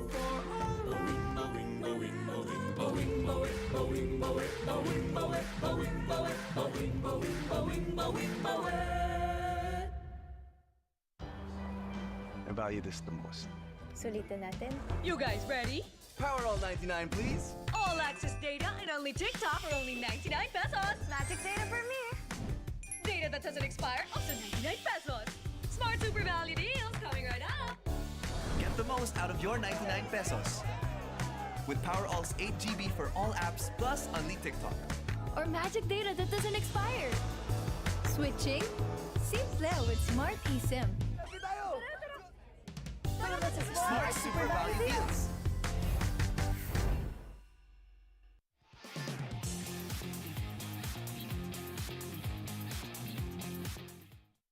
How to register the Smart Giga Arena. First, go to gigaarena.smart on your browser. Click Sign In at the upper right corner and enter your smart mobile number. Enter the one-time authentication code sent to your number and agree to the terms and conditions and privacy policy. Personalize your account by choosing your username and profile picture. Congratulations! You've just taken the first step on your path to greatness.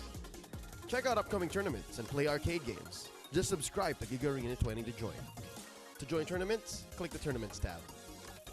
Find the perfect tournament with the search option. Find all the details about your chosen tournament and register. Provide your in-game name, ID, and other details. Make sure you have tickets to join. If not, then subscribe to Giga Arena 20 to get 2 tickets. And you're set. See you at the training grounds.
Bawing, bawi, bawing, bawi, bawing, bawi, bawing, bawi, bawing, bawing, bawing, bawing. Pag nag-grab only, savings ang dami, your wallet sings tonight.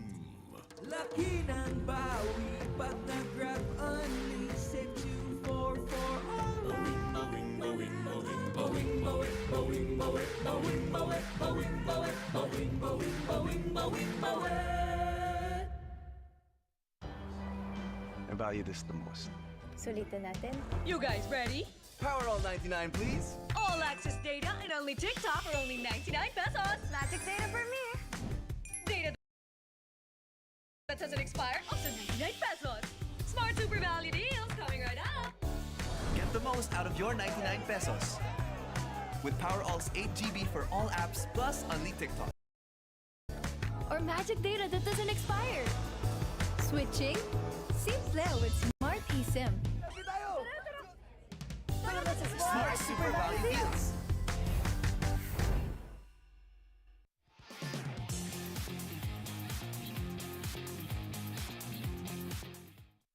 How to register the Smart Giga Arena. First, go to gigaarena.smart on your browser. Click Sign In at the upper right corner and enter your smart mobile number. Enter the one-time authentication code sent to your number and agree to the terms and conditions and privacy policy. Personalize your account by choosing your username and profile picture.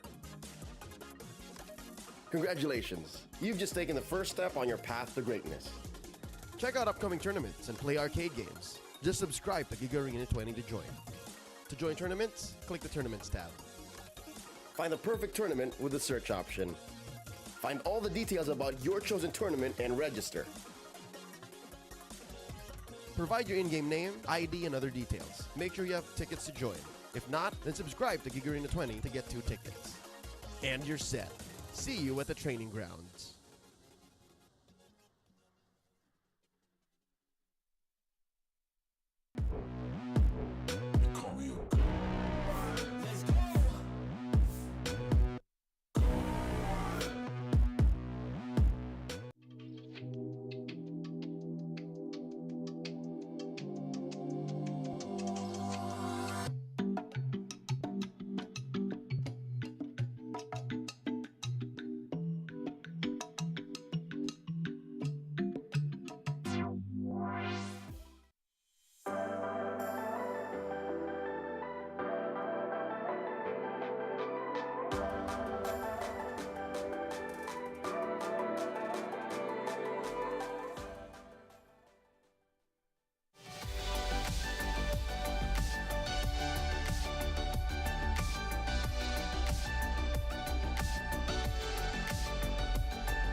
City.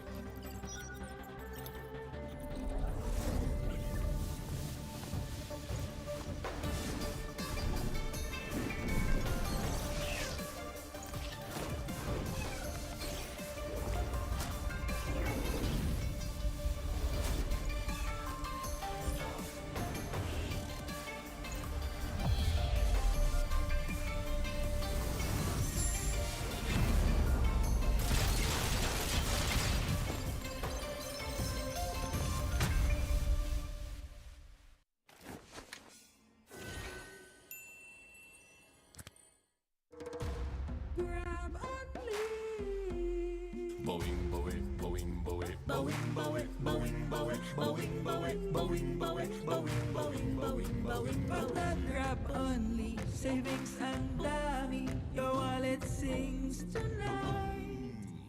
Laki ng bawi, pag nag-grab only, save 244 alright. boing, boing, boing, boing, boing, boing, boing, boing, boing, boing, boing, boing, boing, boing, boing, boing. I value this the most. Sulitin natin. You guys ready?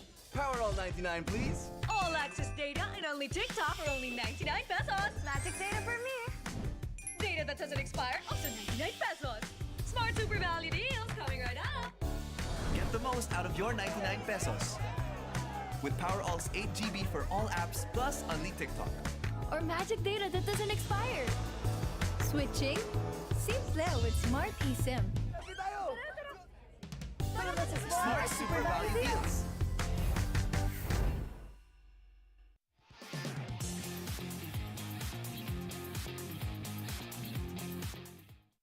How to register the Smart Giga Arena. First, go to gigaarena.smart on your browser. Click Sign In at the upper right corner and enter your smart mobile number. Enter the one-time authentication code sent to your number and agree to the terms and conditions and privacy policy. Personalize your account by choosing your username and profile picture. Congratulations! You've just taken the first step on your path to greatness.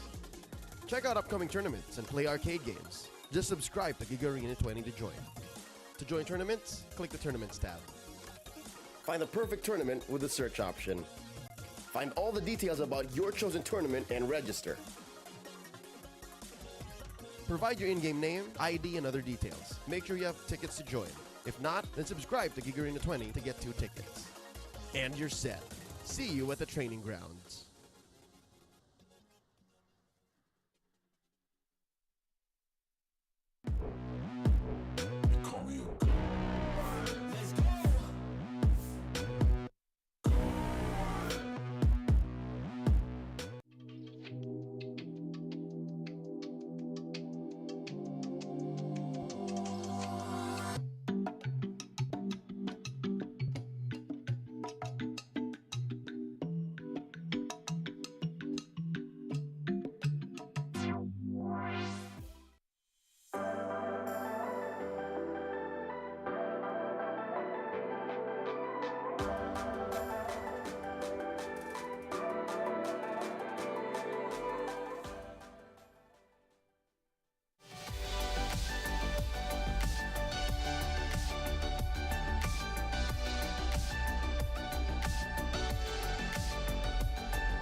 Marshall City.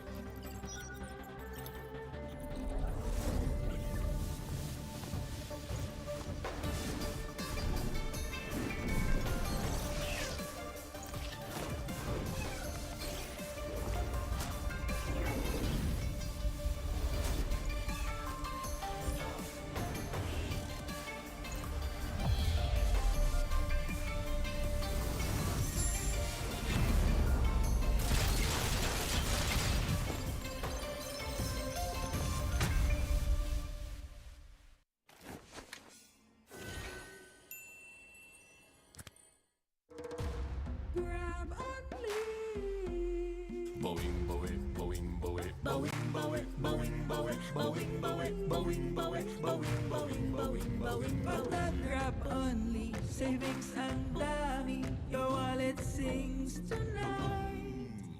Laki ng bawi, pag nag-grab only, save 2 for alright. boing, boing, boing, boing, boing, boing, boing, boing, boing, boing, boing, boing, boing, boing, boing, boing.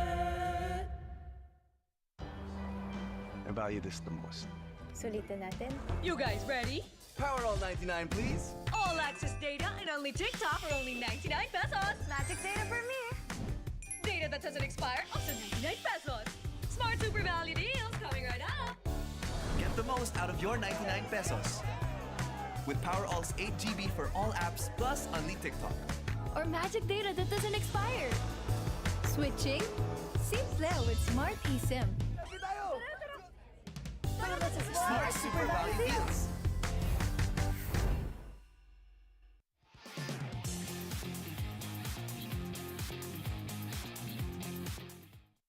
How to register the Smart Giga Arena.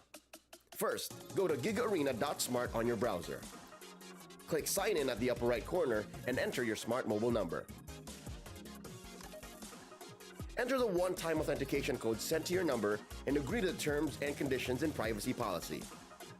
Personalize your account by choosing your username and profile picture. Congratulations! You've just taken the first step on your path to greatness. Check out upcoming tournaments and play arcade games. Just subscribe to Giga Arena 20 to join. To join tournaments, click the Tournaments tab. Find the perfect tournament with the search option. Find all the details about your chosen tournament and register. Provide your in-game. You know that I'm a soldier. You can keep me off my guard, but you can't keep me from my honor. Nah, nah, nah, I never get your insider. The energy's getting higher. You're saving my heart. 'Cause I know just what I got. I got you like na-na-na. And you know I hold the power. This feeling I love. Oh, yeah. Making my grind good to great. So don't stand in my way. They dominate fate. Championship mind, no time for the weak. We start to the game, shout, reveal. Better than great, that's how we feel. I feel like a floor insider. The energy's getting higher. You're saving my heart. 'Cause I know just what I got. I got you like na-na-na. And you know I hold the power. This feeling I love. Oh, yeah. Making my grind good to great. So don't stand in my way. Standing tall and I won't fall over. We are better than great, girl. We are better than great. We stand tall, won't run away. Lay our burden, nothing gon' change. Great, we are better than great. If we stand tall and believe we can make it, you and me. With a sense of urgency, you'll see I'm better than great. I'm better than great. Oh yeah, yeah. Oh, I'm better than. Making my grind good to great. So don't stand in my way. Standing tall and I won't fall over. We are better than great, girl. We are better than great. We stand tall, won't run away. Lay our burden, nothing gon' change. Great, we are better than great.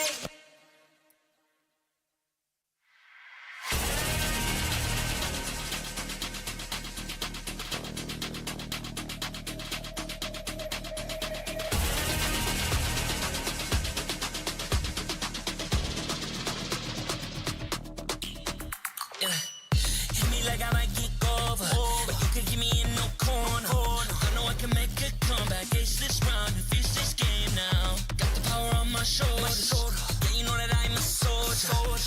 keep me off my guard, but you can't keep me from my arm. Nah, nah, nah, I feel like the floor is lava. The energy's getting higher. You're saving my arms. 'Cause I know just what I got. I got you like na-na-na. And you know I hold the power. This feeling I feel.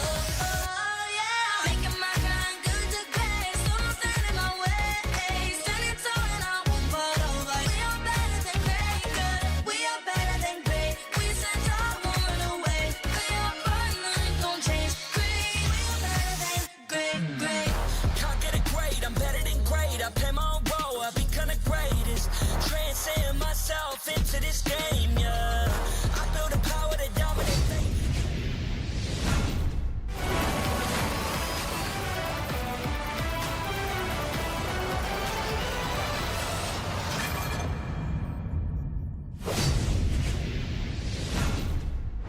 The competition reaches a fever pitch here in day 3 of the Mobile Legends Bang Bang M5 World Championship Wild Card. My name is Dafa, joined today on the desk by none other than Lafel as well as Naisu to bring you our 4th best of 3 series of the day, which is going to be between Nepal's For Miracle Esports and Laos's Nightmare Esports. And before we get to that, we do have to just go ahead and mention, of course, our lovely sponsors, because it would not be possible without them. So, M5, it's powered by Moonton, presented by Kadia, supported by ROG, the official gaming phone, Grab, the official super app partner, and, of course, Secret Lab, our official gaming chair.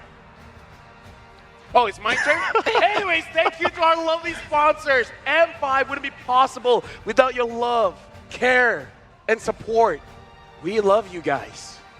Yeah, we all love you on the desk right now. Thank you very much for joining us once again for the wildcard group stage.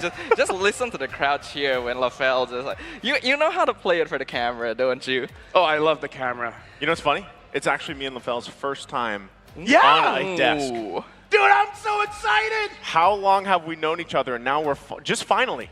Today's like 12 years.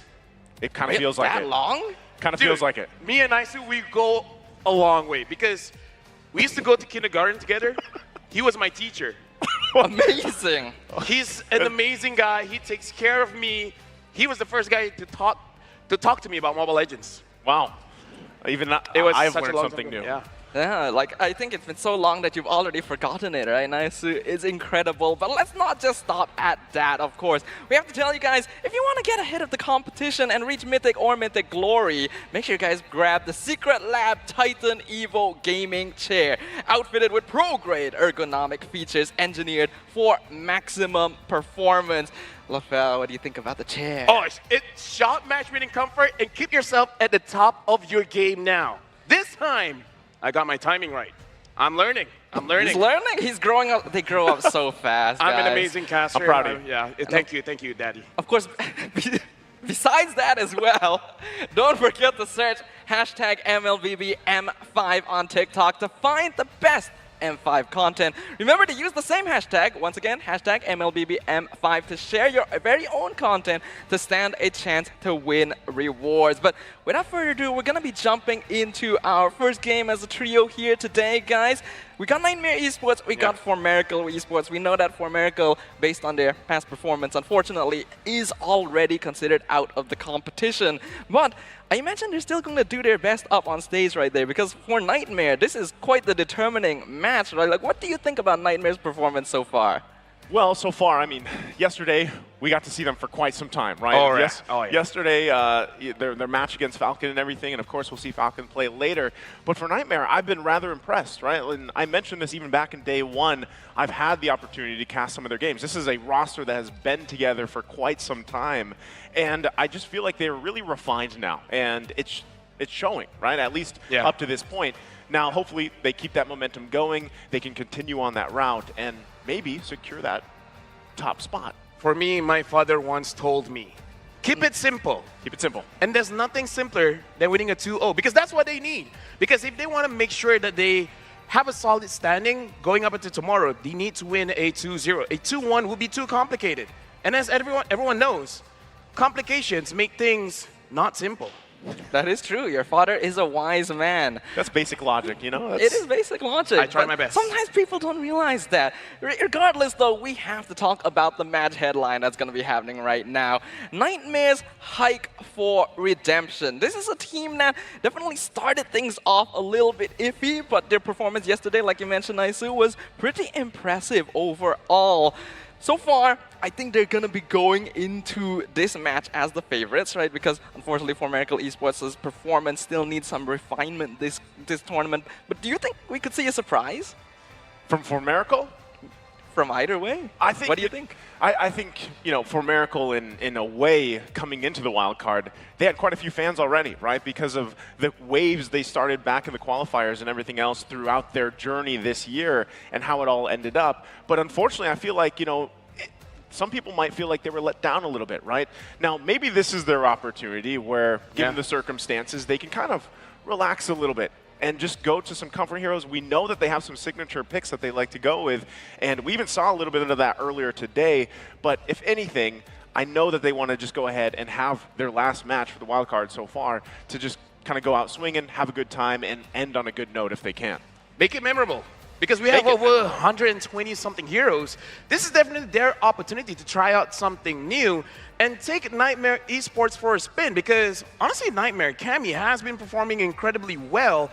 Even though in this current meta is not exactly the best for the marksman position or the gold laner, just because a lot of pressure will be focused onto the gold lane. But Cammy has been proving himself to be an amazing player. Some would say he is better than great. I see what you did there, but it is true, right? Cammy's positioning, it's been pretty smooth so far, and while there have been some times where it's a little bit iffy, getting caught out a bit too early, he definitely seems to have come on into his own a little bit here in the tournament and become a player that you truly have to fear. But we can see that both teams are now prepared up on stage. On the side of For Miracle Esports, it's actually all smiles as well. They don't seem to be too worried about their performance this time, and perhaps you might be right, Naisu. This could be a chance for them to really let loose. Is there anything you hope to see? In terms of a Kimi for Cammy? You know, what? A Kimi for Cammy? A Kimi for Cammy. That could pop up. It'd be on team. I'm going to talk about For Miracle here a little bit, right? Because the thing is, and by the way, great cosplays out there. Because the thing is, and by the way, great cosplays out there. We got to see them before coming live. They're amazing people. That is Liu Yi. I would love to see a Liu Yi. Oh yeah, why not? Yeah, why not? No, that's true. Yeah, represent. We don't get to see that very often, but I think that the hero definitely has potential in the land. Especially since so many of these wildcard teams like to group together, right? You set up all those yin-yang reactions, then everything just blows up. Especially going up against Fermis, right? Yeah, true. They just want to clump up, and then Luigi's like, hey, you guys want to get closer? Yeah. And not only that, but wasn't there a fact, I think it was just yesterday, maybe even on the day one, how many unique hero picks? 40-something, and then on the second day it became 50-something? Yeah, I don't know exactly what it is now. What is that? Is that their coach? I think that's their coach. I think it is. It's just the image of their coach, like blown up in game. Very nice. Nightmare represent. Like, can you imagine just opening up the player profile and then you see that face? Like, what would be your thoughts? I would think that he loves his team so much that he wants to remember his training all the time. Before the game starts, look at your coach. Yeah. Remember everything that you've gone through. Hey, I'm Coach Chicano! Yo, we got a look-alike here. Shout-outs to both of them. And when I see this face, I do indeed get electrified. Even the coach is loving it. He's like, yeah, represent. The multiverse. Perhaps we have long-lost brothers in the crowd, right? They're going to take the chance to get acquainted after the match, and perhaps there's some secret history going on back there.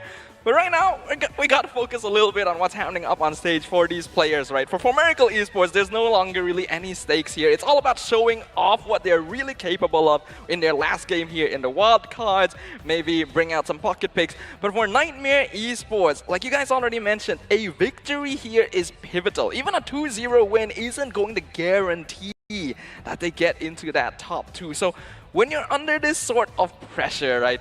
What do you think needs to be the mindset going into it? Well, if you're For Miracle, like I said, one of your biggest things that you can do here is kind of take Nightmare Esports with you. Like, Yeah. you can bring them down, and that might be it. Again, can you do that while, you know, being as comfy as possible with your picks and having a good time? Sure you can, right? So that's something, because, like we said, we already know what's at stake for Nightmare Esports. We do know indeed. And when we go into the drafting phase, I'm expecting sparks to fly. We've already seen just how important the draft is for all of these teams from different regions.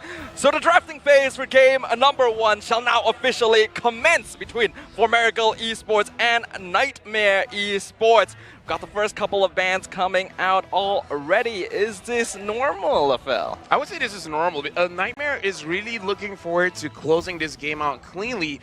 They're respecting Yahiko's Fanny, making sure that that's off the table for now.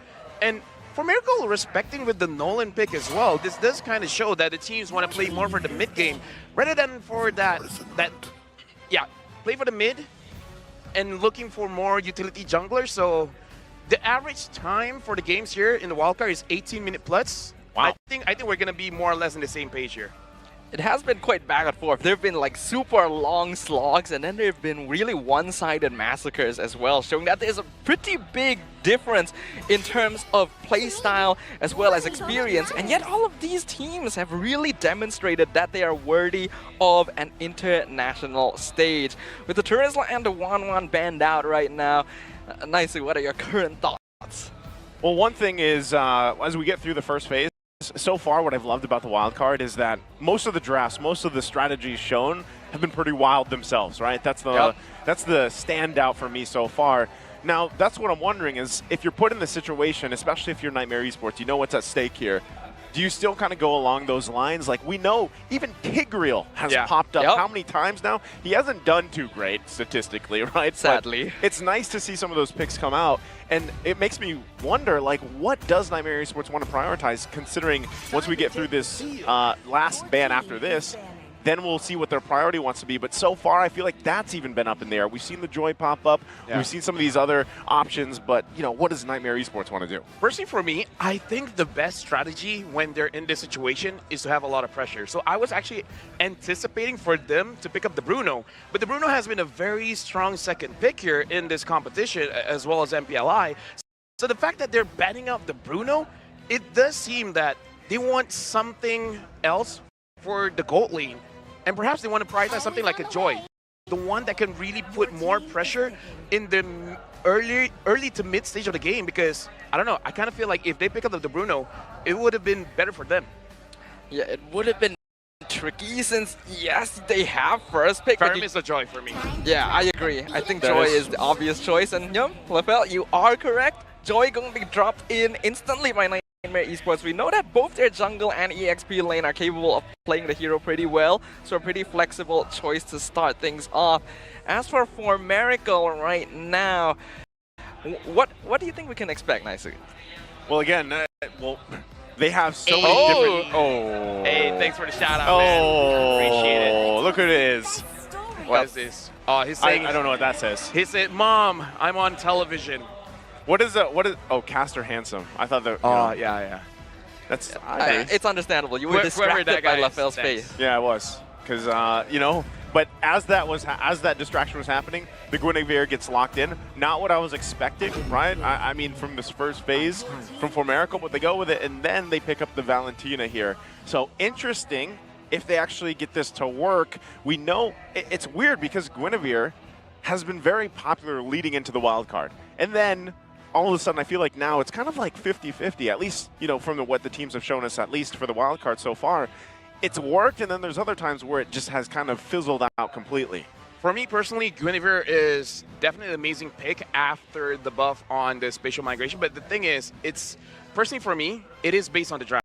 Because if you're able to capitalize on the level 2 strength of the Guinevere, then the draft becomes much more terrifying. Because it makes it less effective when you're able to catch someone out, but you don't have enough damage to do anything about it. So I kind of feel like the Guinevere is a good start, but how you finish is going to determine whether it's a good or a bad draft. Yeah, it's a good point to consider. It's actually something we've seen a good amount here in the wild card, where teams draft compositions that have really strong pickoff heroes like the Guinevere, like the Kaja, the Franco, the Arlet, and yet don't quite have enough damage to follow up. There you have heroes like the Valentina, like the Claude in the side lane, who don't have the burst damage you need to finish someone off in the early few stages. So Formerical does need to focus on that, but now with the Martis and the very popular Faramis out for Nightmare Esports, what do you think the chances of Formerical are looking like? Well, it could be good. Okay, they pick up the Claude, so now they know what their gold lane's going to be.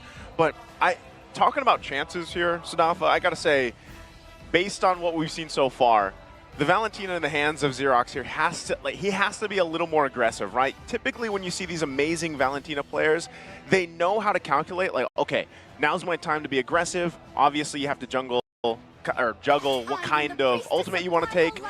Even so, there's already good options, right? Most likely the Netherrealm over here, but we have seen very aggressive Valentina players even opt for the Decimate from a Martis, right? And then turn the tide with that. So if they can make even just these 3 picks overlap really well, it could win them some early skirmishes and team fights. I would say the Decimate is amazing if you're going for early turtles, because the thing about a Valentina is that you have enough crowd control for a team fight. But the thing is, the damage is not enough. It's a lot, but it's not enough. Yep. The Decimate kind of covers that weakness, so that's why the Valentina is good for the fights around turtle. So now if the Guinevere is going for a jungle route, it's going to be quite good. But the thing is, as I said before, it really favors for a more bursty draft. So the Claude here is not going to be helping out the team much, but at least they have 2 ways to play the Guinevere. Either be aggressive around the river fights and have Valentina there to cover up for the team, or just delay everything, make sure that the Claude has 3 to 4 items, and then they can move in. I agree with you there. These are probably the ways that Formerical will want to look to approach the game overall, and it is kind of funny that it literally mentioned having the laners like Valentina and Claude would not be enough burst damage, and then the Claude gets locked in, so who knows? But I do wonder, right? I want to like ask you a little bit. Typically, you don't pick Faramis into a Valentina because that Netherrealm is so important to play around. Do you think that Nightmare Esports are thinking that they'll prefer to steal the Decimate so they feel safer? Honestly, looking at the draft coming in from Nightmare, there's a lot of people diving forward, so I kind of feel like it's going to be even difficult for the Guinevere to really choose anyone, because even if the Valentina is able to take away the Netherrealm, it might not even matter. So I kind of feel like the Netherrealm is going to be good, but I don't know. Looking at the draft right now, Nightmare seems to have an easier execution compared to Formerical. I kind of feel like it's more mechanically based. A lot of your ideas, you got to execute it well for it to work. Yeah, it's a tricky position to be in, but now we do see a hero that hasn't gotten a lot of airtime here in the wildcard, the Lapu Lapu. Gonna be locked in for Formerical Esports. Oh my god, could you not? Oh my goodness! Who's that? Can you guess who that is? Okay, is there something about today of sharing these pictures? Like, I walked into the talent room earlier and I had no idea what I was walking into. Yeah, that was you 10 years ago. That was me 10 years ago. That was 10 years ago? Yeah. Well, 11, but still. So at that time, I was kind of teaching you already. Yeah. I was a different man. I was Gushin back then. Yeah. That's a Gushin skin right there. It really is. I was the inspiration for Gushin. Wow. Hairstylist, that was me. I have to go and buy that skin now. Oh, well. Because that's a fun fact in itself. You're welcome, Moonton. I honestly want to see them add that to the game, but here we see the Harith being locked in by Nightmare Esports, and this... A lot of dive. Where is all dive. Like, isn't there a bit too much magic damage for Nightmare here? Hey, finish the game as fast as you can. Like I said, they want to have pressure. If not with the Bruno, then with everything else. Might as well take a Harith. Right? Yeah, might as well. Okay. We've seen teams do this before. Does it work? Not all the time, but it can work, right? And something that's funny is we say our average game time is about 18 minutes. Yes. But there's been games sub 10. Yeah. So, you know, this could actually be the setup for that. And now, biggest thing is how do they round it out? Whoa! Okay. Okay. Here's the thing. Let me just say before we go into the game, for Miracle, all 5 heroes are mechanically... it's a high ceiling, right? Good luck trying to catch anyone from Nightmare because they got a lot of engages as well as dashes. If the Guinevere is able to catch anyone, that'll be impressive. That is true. It would be a very impressive showing right here from Formerical Esports, but this definitely seems like it's not the usual draft, right? It's them showing something off. This is their last game, their last chance to demonstrate. I wonder if they're just switching roles, or I guess we'll have to see till we load in. I love it. Love it, yeah. Perhaps Yahiko is just like the secret assassin jungler weapon. In the daytime, he masquerades as a marksman, but at night, that's when his true strength shows. Let us enter the land of Dawn for game number 1 between Nightmare Esports and Formerical Esports. Which team shall come out on top? Okay, this is an amazing game for me to start. It's so amazing. Incredible, in fact. Okay. As you were saying. Perhaps, you know what? I deserve it. I truly do deserve it. To all the fans at home, my bad. Welcome back to the desk. Hey, thanks. It's honestly impressive, because Lafel, this is your first cast on the wild card. I'm a curse. They brought you in from the hosting stage. They promoted you to caster. You know? Yeah. And the first time the game starts, we have it's almost as if the game can't handle you. Let's not be surprised if I become a host again. I was gonna say, did you hear that correctly? He said promoted to caster. Yes. That's what we discussed yesterday. Yeah, that's what we said yesterday. Yeah. It's a promotion, and ladies and gentlemen. The pay stays the same, but the responsibility is higher. And the title changes. Oh yeah. That's like the I can do it all. promotion. I can do it all. With great power Comes the Yuzong skin. That is true. Make that the tagline for M5. Or should it be with a great curse comes Yeah, you just say great power, so I gotta go with Yuzong. I've been training my Yuzong just so that I can use that skin. I'm a dedicated man. I'm a roam main. But I'm like, nah, fam. But what if you Give play me some of that Yuzong? Roam, though? No, don't. No. How do you train your Yuzong? Just shoots it down. How do I train my Yuzong? With anger. Towards my other EXP laner. Whenever I'm in the game, I have a mindset. Okay. This guy took my food. And I'm hungry. Is the food the XP minions? No, it's just his food. The opponent. As an EXP laner, I don't care if I lose. As long as my lane wins. Okay. Win rate is just a number. It is. Let me just tell you that. That's true. Let me just tell you that. But the opposing EXP laner, if he goes 0, 10, and 0, I'm a happy boy. I think, honestly, that kind of echoes the feeling of every single EXP laner in the world, right? It's not enough that I should succeed, others should fail. But let's jump back into the game here, right where we left off. Looks like the game already ongoing here. Clock going to be on that roam Guinevere, and Yahiko once again. The Fanny was not his only pocket pick, apparently. What are your thoughts about this, Lafel? My thoughts is that Formerical has to wait for quite some time. Because Claw needs farm. That's true. The Ling needs farm. And in a way, if the Valentina doesn't have a good early game, the Valentina needs farm. So what they need is time. They need a Formerical amount, in fact.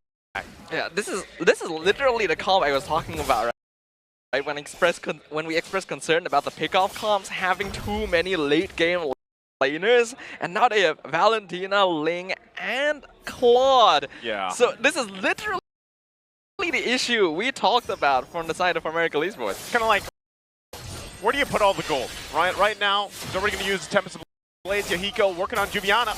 Should be able to get it one hit away. Will get it. So first blood going to the hands of Yahiko on this Ling, a hero that we don't see much more of anymore. Excuse me, did we just curse the early game? No, I don't know. I think we said that Yahiko didn't have early game damage and he took it personally. I feel like we're doing Nightmare a disservice.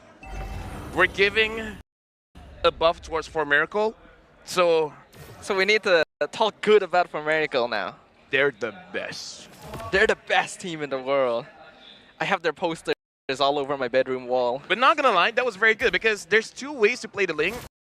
Either farm up or try to gank the side lanes and get that extra farm because now it's looking good for them. Yeah. Jasmine is waiting here forever. He's going to find his target right on clock. Right on the dot. He goes. They get the kill. Now Turtle for the taking. Xerox there as well. Here comes the rest of the squad. Tempest Blade's going to come down, working on the Turtle. Too easy for Lexi. Will get the Turtle. And Yahiko falls. So that is also going to result in him losing his buff. I'm reminded why I don't cast. It's okay. I really should be paid not to talk because the moment we say nice things about for Miracle, Nightmare got a 1.3k goal lead. They got the kill, they got the turtle, they got everything. They're happy. Just remind They're dancing. Yeah, literally. Hold on here in the mid lane. Okay, not too much is going to be happening. Just remind me that the next time I want to do anything, I have to bring LaFell along and tell him to do the opposite. And then I will probably have a pretty good chance of success. As of right now though, a 1.2k net worth lead for Nightmare Esports the first 3 minutes in. This is already the concern we talked about. While Yahiko was able to get a nice first blood, Nightmare Esports are still going to have the stronger early to mid-game scaling. My personal rule is that if you have a scaling composition, don't lose by 2,000 gold because even if you lose, as long as it stays around the 2,000 threshold or below, you're actually winning because all you need is time. Yeah. That's some more simple logic here. Once again, Jubian going to be the focus, has the vengeance. Tempest of Blades as well with Maso Rob. Can he escape? He does. The bravest fighter, Yahiko, can't get the last hit he was looking for. Oh, the Xerox. Can he find him? Can he go there? He's going to go under the turret. Nope, not going to commit to it, so he backs off. Jubiana, impressive to survive that. He's just teasing for Miracle Esports at this point. They invested so many resources to try and pick up the joint, and they still weren't able to do so. But I think considering everything, the fact that they didn't lose anyone from over-diving there is still a plus point. As of now, though, Nightmare Esports is slowly increasing that lead beyond that 2k threshold you mentioned, LaFell. Yeah, well, let's not talk about it anymore because the turtle is going to come up soon. And, Jubiana again. He should be fine. So here, though, too easy for Lexi. I'm not sure if he's going to be able to commit on this. Xerox holding on to that Nether Realm, but all this leading into that next turtle. Yeah, this next turtle is going to be a snowballing situation. If Nightmare East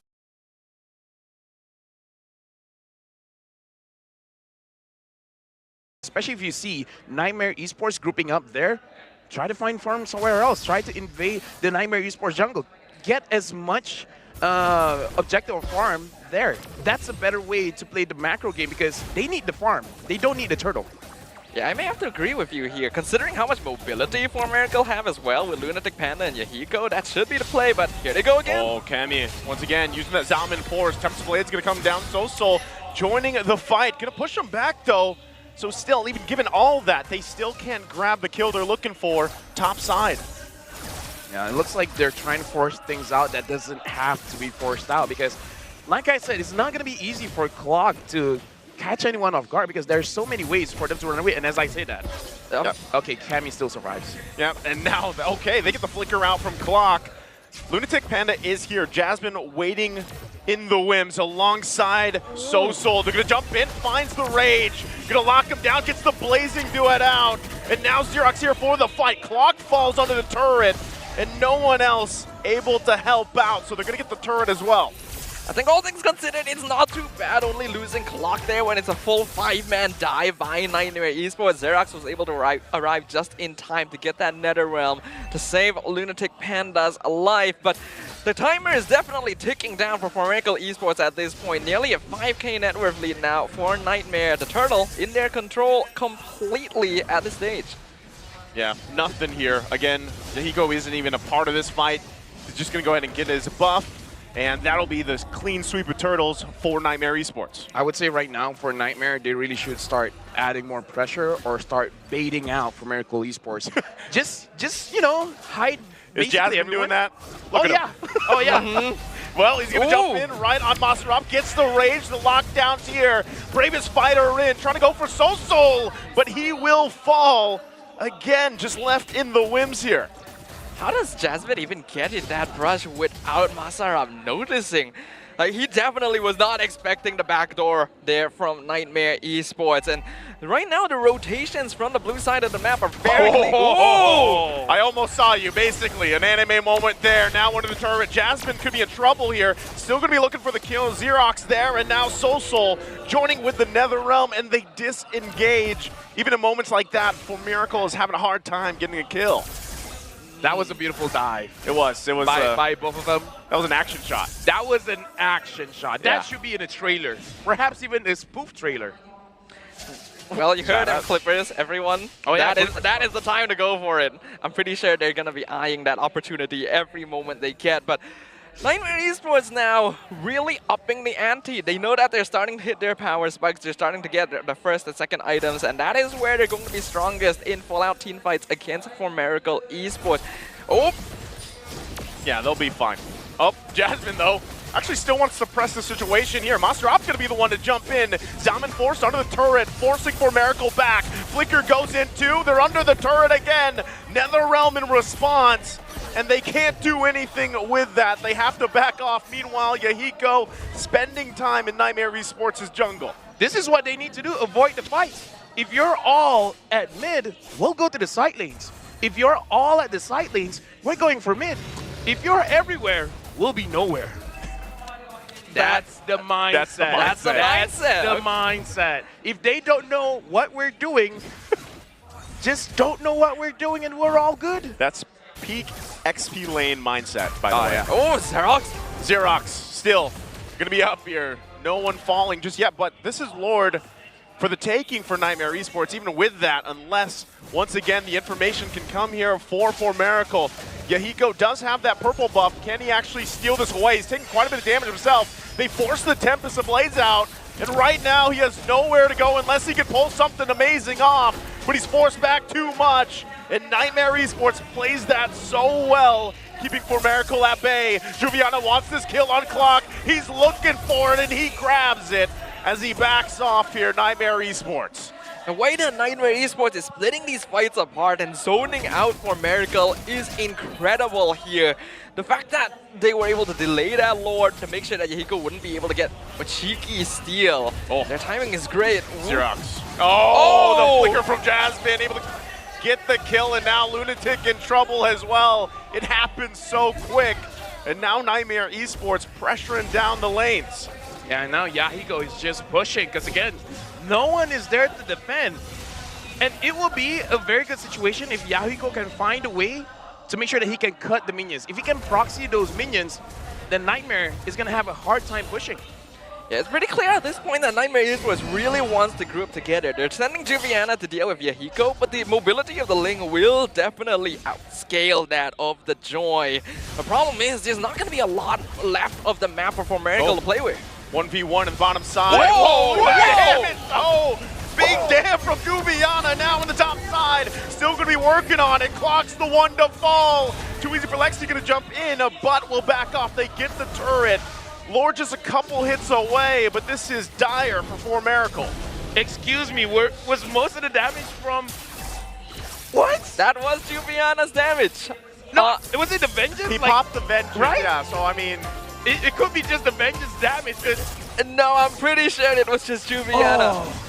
That's all it takes at this stage. Oh, Maserop, he will fall into the base. Too easy for Lexi, also taking quite a few hits. Still taking the risk. Jasmine gonna jump in. Tempest of Blades comes through. Cammy will fall. They find a couple kills. Jasmine gonna be the next one. For Miracle will find a couple bodies to put on the board. Ooh, that's a bit of a throw there by Nightmare Esports. They did not need to dive that deep, and they lost probably their most important members. Honestly, now, even looking at the items, for Miracle, they're about to hit a point where they don't have to be afraid of the team fights. They can participate. What they have to do is to bait out a lot of the skills, especially the Zaman Force, because if the Zaman Force isn't there, then the majority of the damage is going to get significantly lower. And at that point, they can just kite, and then Yahiko can just dive in and finish everything off. So For Miracle is at a point where they're in the 6K deficit. But it's not that bad because they're not really losing that much in farm when it comes to the carries. But this is more than that 2K-ish you were talking about earlier, right? Quite a bit more than that. Quite a bit more. That's times 3. That's 246. Hey, shut up. Well, let's ask a different question. Do you think For Miracle is itemizing defensively enough? They only have like 2 Athena shield against a team that's mainly doing magical damage. Hey, here's the thing. I have a, you know, if I say it and then I turn out to be wrong, that'd be it. It's okay, here's the thing. Okay, just say it. If you're losing anyways, might as well just build more damage because you won't win a fight that you're losing. It's like you're just going to be losing slowly. So you just have to wait for them to make a mistake, but for them to make a mistake and for it to look like a mistake, you need enough damage to punish. So I personally would say, yeah, just build more damage so that when they dive heavily, you can take advantage of it. You know, everything you just said, that would fit perfectly well in the tip section when you load into the game. Yeah. If you're losing, might as well just go full damage. A dash LaFell. And if you're winning, then you need to build defense because you don't want to make a mistake. That's true. That is true. I'm smart. Yeah, that's why you're the analyst on desk, yeah? Sometimes I don't feel like it, though. It's okay. We all feel it, you know? We give you the analyst energy you need so that you don't have to. But for now, the fight is starting here. Well, again, the zoning here. Lunatic Panda going to be in trouble. Pretty much taking care of himself with the Vengeance there, and now they still go for it. Mousserop taking the brunt of the damage. He will be the next one to fall. It's all chaos everywhere. Meanwhile, too easy for Lexi, having a very easy time with this Lord. Yahiko, he's got nowhere to go. Lord secured for Nightmare Esports, and the hunt for Yahiko ensues. Why does he just fight back? Oh! Well, how do you fight about that? No, how do I you mean, fight? like, you don't have defense item, but you got a lot of damaging items. That's true. Use it, you know? Yeah, you know, I think that's the auto attack button. Just press it over and over again. Yeah, I think the biggest problem in that fight wasn't that Nightmare Esports just has a 9K gold lead. Is that For Miracle Esports doesn't have enough damage. So losing more than 2K is a big deal. Well, they might not even wait for the Lord to get here. Nightmare Esports focused on the base. They're going to do everything they can to end it. They're holding on for Miracle. Blazing Duet going to come through. No one falling just yet. Crystal going to be worked on. And that will be game number 1 in the hands of Nightmare Esports. Perhaps slightly too greedy of a draft here by For Miracle, but a very clean performance here by our representatives from Laos. Nightmare Esports showing us how it's done, taking full advantage of an early to mid-game composition and ending the game before the late-game scalers can get on a line. Partially our fault. We asked for them to bring out something new. They did. Was that not new? It was pretty new. It was pretty new, and I would say it looked good later on. Yeah. It had potential. And sometimes that's all you need. Potential to be better than great. Yeah, it's a bit hard to say though. Hopefully they have a good warranty for that new thing they brought out here. But looking at the situation, For Miracle Esports does seem to feel confident enough that they're able to bring like slightly more fun picks they seem more comfortable with into the land of Dawn, but there still does need to be a bit of synergy in the composition, right? Yeah, there seemed to be, I don't know, when it came to the rotation is the biggest thing that sticks out to me, right? Because, yeah, how was there ways, even in the early game when Jasmine was just where he, there's no way he should be there without the information, right, for the most part.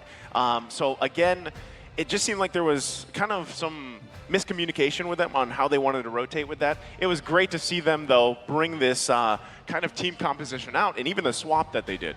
Yeah, it looks like Yahiko has a pretty interesting secret second identity here, but we of course have to hand over our MVP title to the side of Nightmare Esports. And guys, get you a hype squad like that. Juviana is our MVP of the game. The joy, being able to just dive into the backline with impunity every single time. I would say the MVP is definitely this Vengeance, man, because you don't see it coming. You're just like, I have a lot of damage, and then Juviana is like, yeah, I know. You will feel it. And it definitely felt it. So I guess it's like, yeah, the mindset of building more damage is good until you see that Vengeance. Then you're like, I am painful. Yeah, so it's basically a situation where it's like the negative version of feeling yourself. Yeah, it's like, do I have enough damage? And it's like, good news, yeah, I do. But now I'm dead. Yeah, but now I'm dead. But now I'm dead. It's almost like a backhanded compliment. It's like, hey, you got a good damage. Now go to bed. It's an Uno reverse card. Oh yeah, definitely.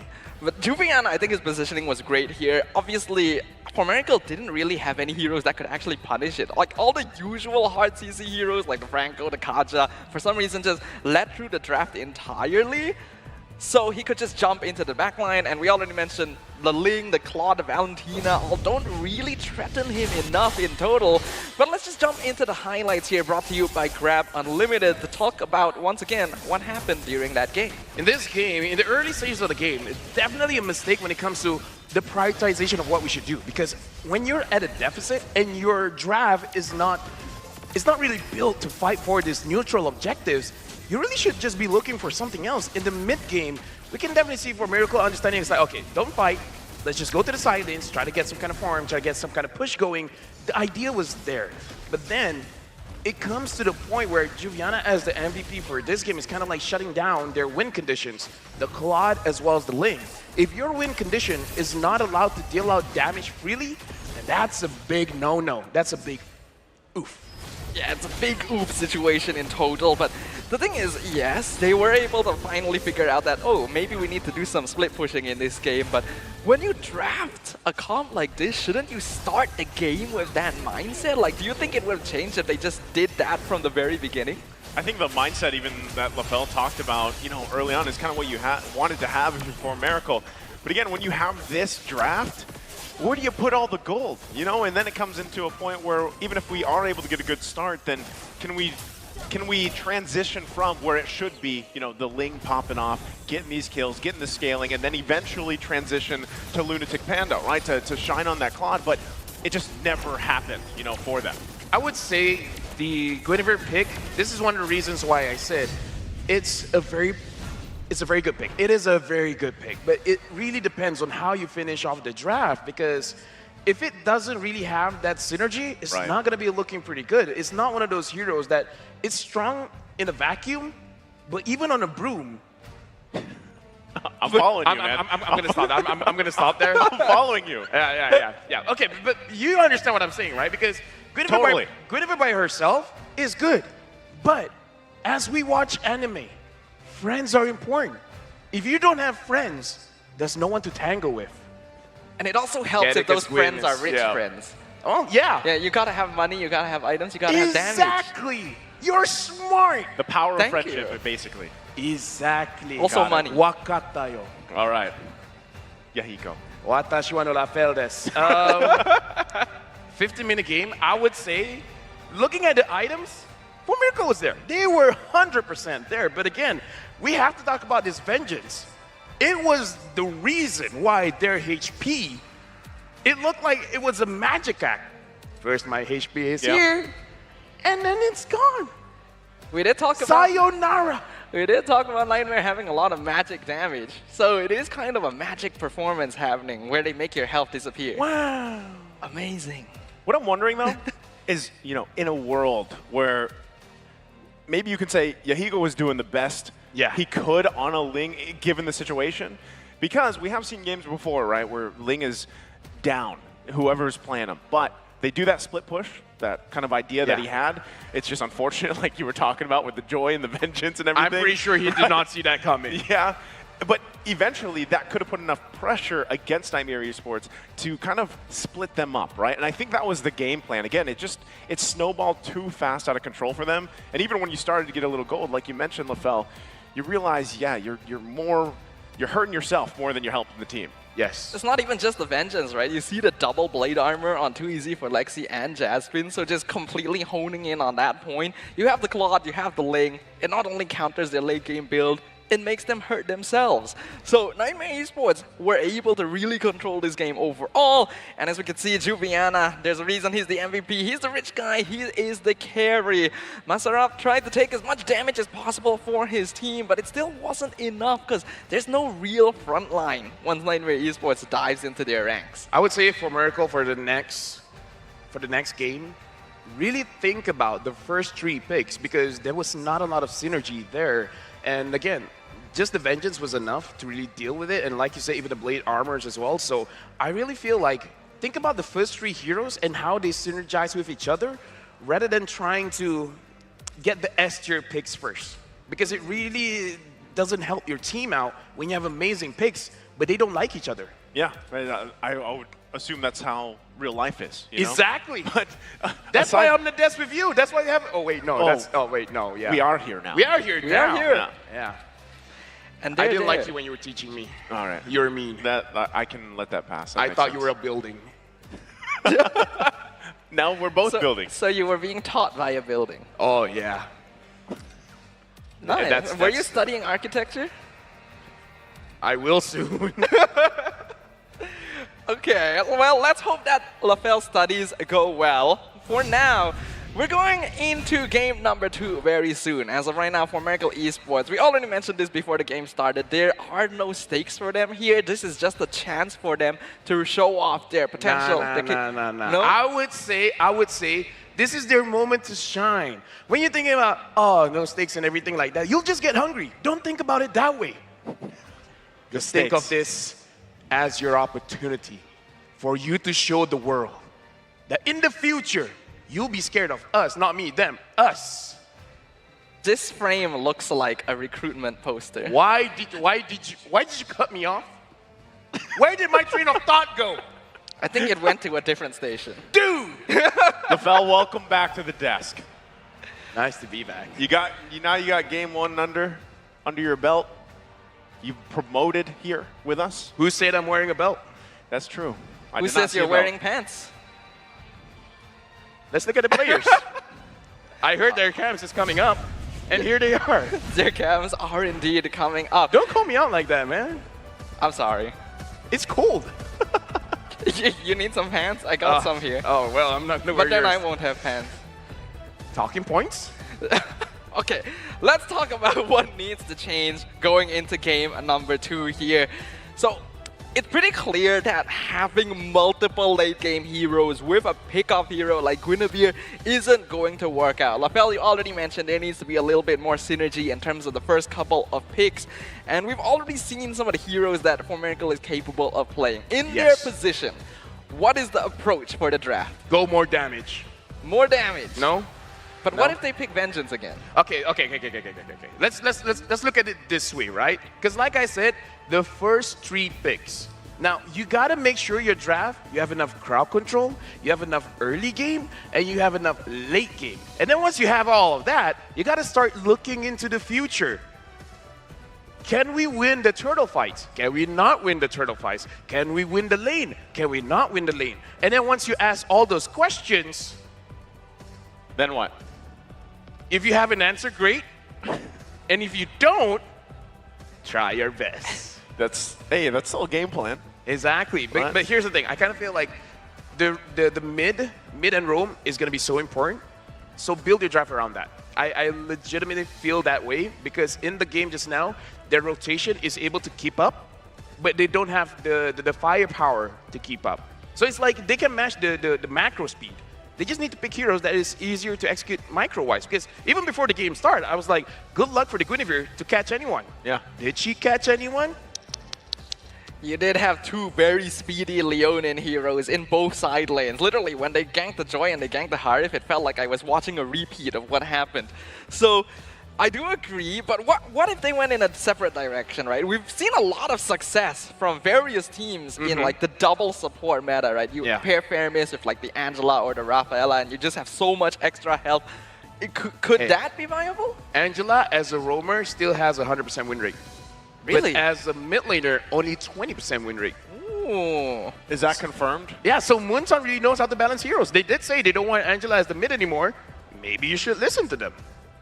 I think like Moonson knows what they're doing. Yeah, there's still some teams that would actually, I feel like, place her there if they wanted to. But yeah, 20%. 20%. So there's 20% of teams that would probably do that. Hey, you know what? Yeah.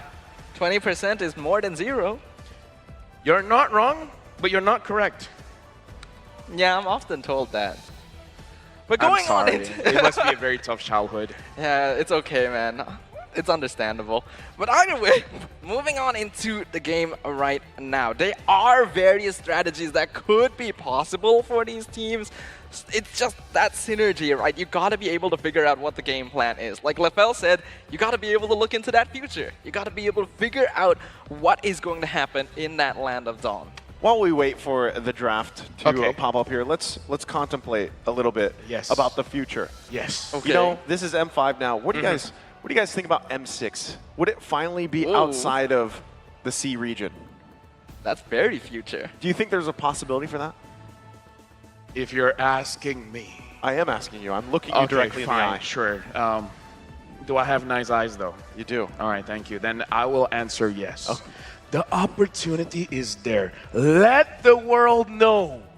Mobile Legends Bang Bang is not just for Southeast Asia. We are for the world. World Championship. And you know what that means? We're going into draft.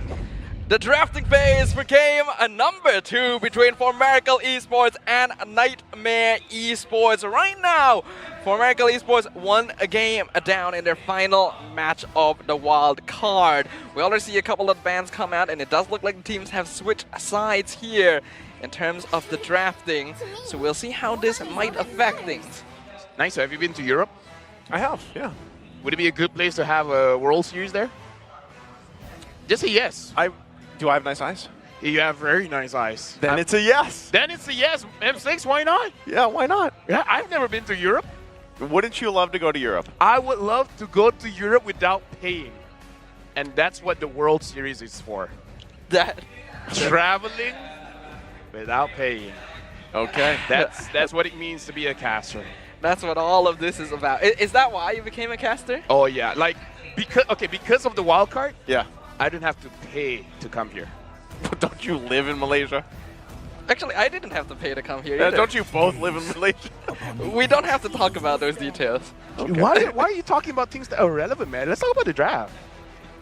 Nice. Well, you're the analyst. Oh, yeah, that's right. All right, so let's look at the draft. Going to be banned, as well as the 1-1. And now Nightmare, they're like, okay, we know they love damage. Who else loves damage? Assassins. Take out the assassins. But there's one assassin, right? Mr. Mao. That's going to be pretty good. Uh-huh. Which is the Hellcurt. But I have not seen the Hellcurt. But that would be a good pick, no? Right? Roy? Roy? Why are we going? Roy? You're right, mate. That would be an amazing pick. Okay. If it happens, it happens. It happens. But, like, the thing is, yes, Hellcurt would be pretty effective. Address the fan, please. Whoa. Oh, we got DJY in the crowd once again. What did it say? It said BCE. Big clock energy. Yeah, but all we got is a clock. Hey, you know what? I love clocks. They tell the time. That's right. They do tell the time. I usually wear 2, but I know someone else that wears 2. Hey, shout out to you. Happy birthday. It's his birthday, yeah. Happy birthday. Happy birthday. So the Laotian comeback. Now, Laos apparently has yet to have an M-Series representative all the way since M1. Nightmare Esports doing pretty well in the wild card so far. Is there a chance that they could become the second team ever to represent the region on the M-Series stage? Yes. Yeah. Yes, just straight up. Now moving on, Valentina first pick. It's really good. I like Valentina. It really sets up. It's like looking your opponents in the eyes. Do you really want to pick those heroes? Because yo. Why are we doing this? We can have that heroes too. You want the Faramis? We got the Faramis. You want the Hellcurt? Tremble. Oh, yeah. Have you ever considered a career in like narrating movie trailers? You know, I was just wondering, like, have I inspired you, Lefel? Oh, yes. You are my teacher. There's something about this desk, and now these voices that you're bringing out. It's all in my head. All right. Well, there it is. Bruno Faramis for Nightmare Esports. Dude, that's like one of the best openers we can see. But like, you don't even have to pick any other heroes. That's how good it is. The thing is, you're picking the NetherRealm into Valentina Gish again. Posh, doesn't matter. Like, that's what happened in game 1. It actually did work for Nightmare Esports somehow. So, hey. Well, Lefel did point out, you know, the 3 first picks, by the way. Right? And what is their stream first? Okay, Valentina and Arlen. Arlen is great. Brody, see, now they have an idea. Pressure the lane. Pressure the lane. Fight back. Just be like, this is my, like, just, I like damage. All right, let me just say that. We do all like damage. We like dishing damage, but I don't think we like taking damage, right? So that's one thing they'll have to consider. Unless you're a Terizla.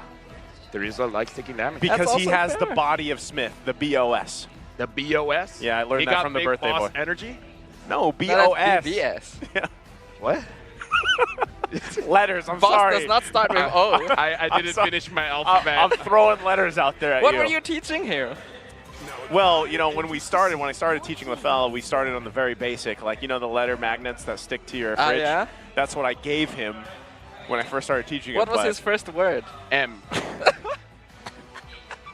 M1. It's a great word. It's the best word in the world. My parents don't know I'm here. Let me translate in Chinese. It's right above it, sir. Oh, it's the same? It's the same thing. Oh. But you already knew that. I was pretending like I didn't know. Yeah, leave it to LaFell, you know. He just wants to make everyone else feel better for not knowing Chinese. But going on. Mandarin. At least I assume it's Mandarin. It could be Cantonese. It is Mandarin. You're actually correct. All right. You're more correct than me. Hey. I don't know what that says about me, but it talks really good about you. Right now, though, going into the game, we have NetherRealm, we have the penalty zone on the side of Nightmare Esports. They're banning Akai, Minotaur, good AoE counter engages. So it does look like the draft is being approached very smartly once again by our Laos representatives. What about for Miracle? What do you think about their draft? I think it's okay. You think it's okay? Yeah. These first 3 picks from For Miracle? What? I feel like this might not be up that friendship route you're going. Not the friendship route. Why is that? No. Really? Can you walk me through it? For Miracle? Yeah. All right. Imagine a world where Valentina goes in, terrifies absolutely everyone. Yeah. Arlen dashes in with the vengeance, and it's whip them all together. Justice in the And world. what does Brody does? He comes to cinemas near you. Just fall. What does Brody do? I'm not a single worthy foe. Why did you idea? Do you not see the synergy? Why did you have to say does? It was so perfect until the does. Look, you didn't teach me English, man. Oh, I'm a local caster. I gotta bring you back to school, man. Ladies and Sorry. gentlemen, this cast is gone. There's no cast anymore. Just enjoy the game. But going on, for Miracle Esports, they do close out with the Kufra and the Martis. So right now we're seeing a lot of crowd control. Do you think that's going to be enough? Yeah. Yeah. All right. That's good. Yeah. I mean, based on my experience, I don't need to give an explanation. Let the game speak for himself. And now the Dyrov. I think it's good. Wait. Dyrov? Yeah. Oh, Dyrov Jungle. Dyrov Jungle. Right. We don't get to see that very often. Very good. You know, there's a lot of bulky heroes on the side of Miracle Esports, so if you're able to break through that armor, it sets up very well. And combo is really good with the Bruno as well. So I do think that Nightmare Esports once again has a very smart draft. Like, do you think Miracle can even this out, Naisu? I think they, given the draft, they have some good picks, but I think even regardless, like if we just look at their previous games, even if you give them the S-tier picks, as LaFell said it earlier, it's the execution part, right? I mean, the rotation, they have to be able to lock down early on and just allow themselves for their lineup to shine here, right? They have great tools. They have so much CC available to them too. Yeah. Arlot alone, you have the Kufra, your Martis should be able to go toe and toe in the. Yep, I love it. Yep. I love the clock energy. We love it too. In Malaysia, we want to be on time. Clocks are amazing for Clocks that. are great. That is true. Hopefully. And this game could be great. You're great. It's better. Then great. Man, why am I even here? Going on into the game, we got the Land of Dawn approaching very soon. Let's see if Clock can buy the time necessary for Miracle Esports to bring this out and perhaps extend their time here in the M5 wildcard up against Nightmare Esports. Make sure you guys drop in the comments which of these teams you think is going to come out on top right before we jump in. LaFell, final thoughts? My final thoughts is I want to see both the Arlen as well as the Valentina working good together. Because like I said, they give opportunities. They give the setup. But we all know from experience, we have friends where we give them the opportunities, but they don't deliver. They don't take it. Nakama energy is going to be important. The what energy? Nakama energy. Nakama. It means, I'm not familiar. It means buddies, friends, family. Actually, no, that's Ohana. But you get the idea. That's a different language. Really? Yes, it is. Oh, no. No wonder they were confused that one day. Yeah, you were throwing me off too. Yeah, LaFell is just so multilingual that he doesn't even realize. You know too many languages. I know all of them. All of them? All of them. Look at this. Oh. Look at the people here playing Mobile Legends. This is Malaysia. Oh, I thought... This is the language of the people. Yes. Wow. We talk with emotes and recalls. Morse code. Do we talk in Morse code? Yeah, I get you. I understood the message. You're saying that's how talented you guys are here in Malaysia. Like, they're playing in the audience while watching. You can be a translator. How did I... And then you get all of that. Well, you know. I learned it I studied Morse code. It's very good at compressing messages. Really?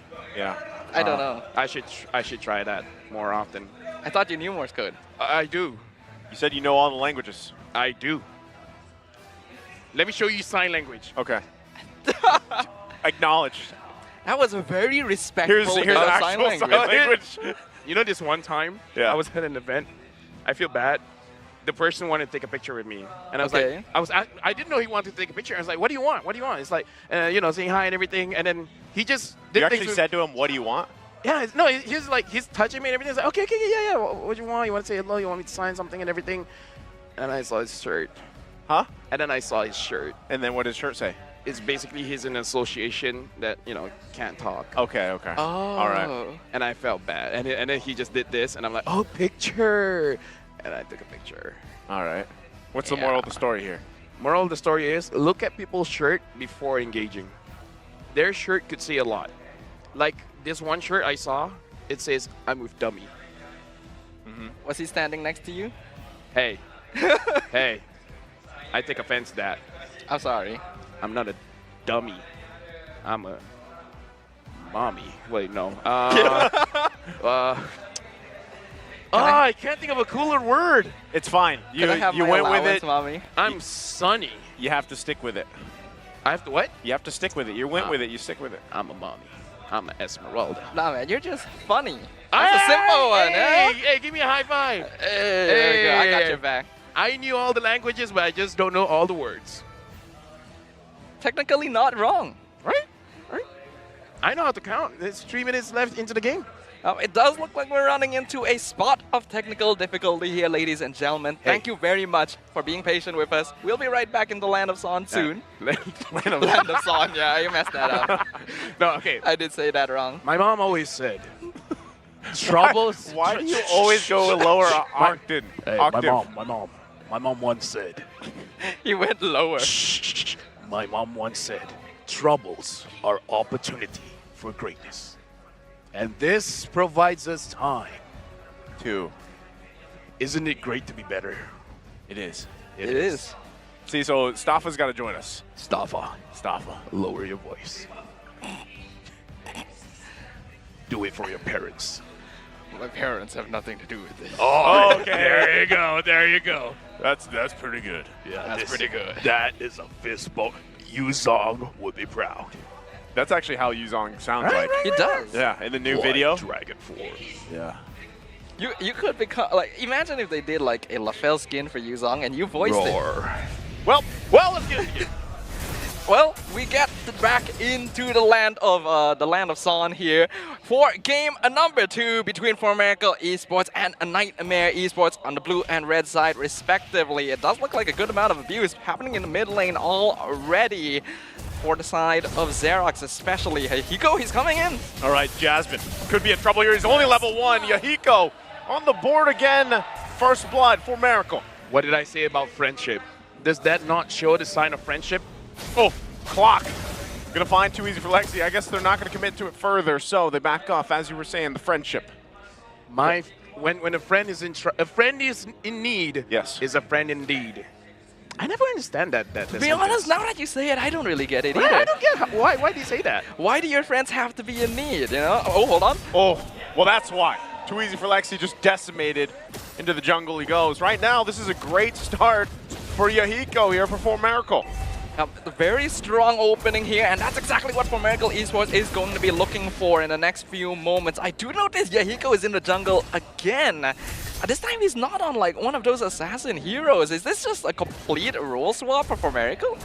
No, see, if the opponent has prepared for something else, just bring in something different. This is the idea, this is the mindset, and having a 2-kill lead on the Martis, that's an amazing start. And like I said, damage is great. Well, we'll see if they can actually commit to it further. Still going to be going. Turtle's still going to be held there for now, waiting for a couple more level 4s being available.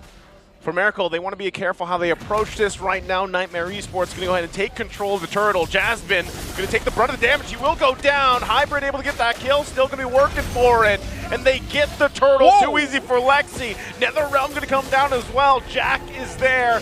Clock in trouble. He will fall. And still battling it out here. Too easy for Lexi. Just in the brush. Hybrid going to jump in. But Jack, with that body of Smith, will be just fine. That was a very long fight, almost lasted 2 seasons here, but it did conclude in the end with a pretty nice bow at the end. We could see that after all of that, Nightmare Esports still does have the superior control over objectives like the Turtle Pit, thanks to that anti-armor from Alexi. But Formerical Esports does seem to be setting up some pretty good fights. I just like that Nightmare Esports, they already understand what they're willing to sacrifice, because at that point, they only sent Jasmine to just zone everyone away. And they completely understand there was a high chance that he could die. And they are okay with that. And I like that they understand that Mobile Legends is a game of trading. We will trade one for more. So they were sending Jasmine in as a peace offering. Exactly. Not a bad idea, you know. Sometimes you need friends, sometimes you need to sacrifice your friends. For now, though, Clock setting up the ambush. Oh, Clock gonna go in. He has to kind of back off from this, though. There's too much that could happen here, and they do disengage for now. Yeah, I kind of feel like looking at the rotation coming in from Formerical Esports, they were ready to actually re-engage on that gold lane, but for some reason, it looks like Xerox kind of had a change of pace. He's like, yeah, we can't win that, so let's not do that. Well, I mean, it's not a bad idea, but that would have been if it was in Game 1, for example. In this case, Formerical Esports actually has a comp that wants to put a good amount of pressure on Nightmare Esports. Of course, it's not as if Nightmare doesn't have a good early game. In fact, with the Durov and the Bruno, they still have to be quite respectful, but they do have the tools now. What needs to change in terms of their engagement? I would say what needs to change is their positioning before a fight starts, because, for example, the Turtle is going to be up right now, and they need to be in a position that they can kill someone. Clock going to find the target again. Big bouncing Clock going to keep them at bay, and there you go, all set up for the Turtle. Yeah, and right now, Nightmare Esports, they got a lot out of that last engagement. Jasmine going in with Blade Dragon, finding Xerox. They take him down. Now the penalty zone from Jack to follow up. Yahiko will be in trouble. Turtle there. It's going to be secured by Too Easy for Lexi, and they grab another kill on top of it. Ooh, that was just a complete steamrolling by Nightmare Esports. A beautiful setup by Jasmine. He's sick of being the peace offering. He wants to be the initiator. Finds a Xerox, and then a beautiful 3-man penalty zone. Was positioning the issue there again? Yeah, definitely, because here's the thing. For Miracle, if they had a better positioning when they're spread out a little bit, making it more difficult for Jack to make a decision, it might have been a little bit better, and they could sweep everyone together. So for Miracle, they already used a lot on Nightmare. Yeah. And then Nightmare is like, well, what do they have left?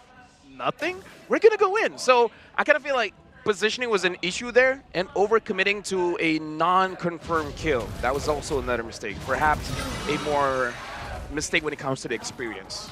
Yeah, you can definitely see that for Miracle. There's a sense of immaturity in the way that they're approaching this, which is kind of weird considering this is a team that's been together a long time. Oh, that's rough. Lunatic Panda gonna fall down. Yahiko, once again, trying to get to the safety of the turret. Cammy just waiting there, clocking to charge up once again. He's gonna just get out of dodge, leaving Yahiko to his own. Yahiko gonna try to Mortal Coil out, but he will go down by Jack plus the turret. And they're on the run for now. Cammy once again, Jack just completely on this side of the jungle. Clock took one look at that situation and said, Yahiko, you're on your own. Like you said, sometimes you gotta help out your friends, sometimes you gotta sacrifice them. That was one of the situations where you're like, nah fam, nah. It's on you. I can see the future, and it doesn't look good for two of us. Let it just be bad for one of us. I can go to hell and back for you, bro, but I didn't sign up for this one. But not right now. Not right now. Can you take a rain check? But yeah, I kind of feel like it was the right choice. Because it's better if just one of you died than both of you die. But at this point, for Miracle, the draft is kind of built for the early game. Well, Clock is going to decide to go in once again. Jack is going to be fine with the Nether Realm. Jasmine looking for his own entry. Whoa. Goes in under the turret completely. They're going to have to battle it out. Hybrid going to flicker out. Still going to be going. Conceal use as well. Torn apart memory. Xerox finally falls. Soul will get away. They get the flicker out. Yahiko running, but Cammy going to go in and get the kill under the turret. And they just destroy 4 Miracle Esports. I think it's generally not a good situation when the guy with the football is chasing down the destroyer of worlds, you know? Like, this is a bit too much of a difference already. A 6K net worth lead for Nightmare Esports when For Miracle actually is supposed to have a pretty solid early game comp. What are the chances of coming back into this? Not good. Not good, huh? But not, you know, not a complete loss because when I say that is because Cammy in the previous fight did not have a Berserker Fury. Now Cammy just got a Berserker Fury. So if you thought that was a lot of damage, and I thought that was a lot of damage, the Berserker Fury wasn't completed then. So now it's going to be worse. So now it gets to that territory where it hurts a little bit more. Much more. Quite a bit more, I would think. Having that Berserker's Fury is going to change. Galactically more. Universally more. Astronomically more. Wait, is astronomical is it bigger or lower? I think universe is basically as big as it gets, right? Oh. Actually, no. I think there's one more level. Infinity plus 1 bigger. Wait, what? Stronger. Wait, what? Hurts more. Infinity plus 2. Are we just kind of like weighting the amount of damage in comparison to the universe? I think we're overhyping the Berserker Fury. It hurts I more was gonna damage. say, I don't know if it'd be universe plus 1. This is how you play fight in the kindergarten playground. Yeah, you just keep adding more to infinity. You just say you say whatever they say, but plus 1. Yeah. It's like you just create the barrier that nullifies all attacks. I wonder if business negotiations do that. Go in, business negotiate and try it. I offer 1 million. 1,000,001. No, it has to be the plus 1. A plus 1. Yeah, the plus 1. But is it plus 1 or plus 1 million? Like imagine if it worked like that. Like someone outbidded you and you're like, what do they offer? All right, that plus 1. You should automatically win by logic, right? Isn't that what an auction is, though? Yeah. Yeah, but sometimes they go more than plus 1. Yeah, it's like, That's true. You know, that doesn't seem very smart. Why don't they go plus 1? because they know how tilting it can be. Yeah, when someone all of a sudden adds 1,000. You lose by 1, dude. So they have to make, like, they have to pay more to, like, save the other person's feeling. That's the kind of situation where you stop playing Rome and you play EXP. Yeah. Just for that 1v1. Just for the 1v1. My heart is burning even thinking about that. And pretend they stole your food, like you said. Oh, dude, like don't get me there. Don't get me started. That's how I feel about mid. Wait, what? That's how I feel about mid lane. Really? Yeah. Really? Yeah. When they take your food? But I only play Gord, so, you know. Hey, you know, Gord is an amazing hero. You know, I'm kind of sad that even now, we're at this point in the wild card. We haven't seen him. We saw him so much during the regular seasons of the MPL around the world. But where is he? We need to talk to the teams. Yeah. Yo, what's up? Why you ain't picking gold? The lower voice adds to the threat level. You're gonna have to translate for some of the teams if you're gonna be talking to them like that. Omaiwa, why you no pick gold? Excellent. Perfect. Throw in the Morse code too. There it is. Yeah. Okay, back to the game. Even though, okay, we are overselling the Berserker Fury, but it still hurts. It does. Right? Yeah. That's the only point I remember. Okay, I gonna forgot look at that's how items. we started. Let's see here. Anything that sticks out? I kind of feel like Xerox starting off with the Clock of Destiny, it makes it so that you don't have enough damage. Because the reason you build the Clock of Destiny before was to accompany it with Lightning Truncheon. But Lightning Truncheon doesn't work with extra mana anymore. It just splash damage. It's still strong, but you don't need the Clock of Destiny. So if you took the Enchanted Talisman first, at least you have much more cooldown so that you can spam your Shadow Strike, right? Yep. And that matters. That matters. So I kind of feel like perhaps a little mistake coming in from the itemization, coming in from Xerox. See, I'm an analyst. You are an analyst. I have to apologize. I don't think I was paying that much attention because there was a focus towards the bromance between Uncle and the Nightmare Esports coach happening. Could you please focus on your job? I'm so sorry about that. I listen to you. I agree. That's, you agree? That's why you're the professional. That's why they promoted you and not me. You should be a host. Next thing you know, he's a host. Yeah, right? I should be demoted to host. Wow. That's what Mara's listening to this. Yeah. Hey, Mara.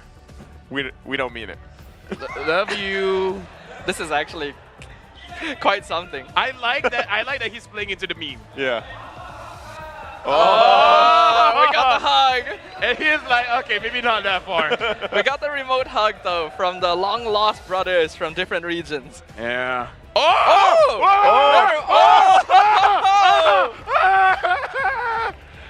Hey, this is wild. Oh, Card. Even he's like, wait, what do I do now? Like, what? Our Marshall looks so confused. Marshall's like, yeah, I guess we're jumping back in. He's like, should we? Should we not? Do you want to let that happen more? Do we really want to separate these two again after all this time? Well, we have no choice because we have to jump back into the Land of Dawn.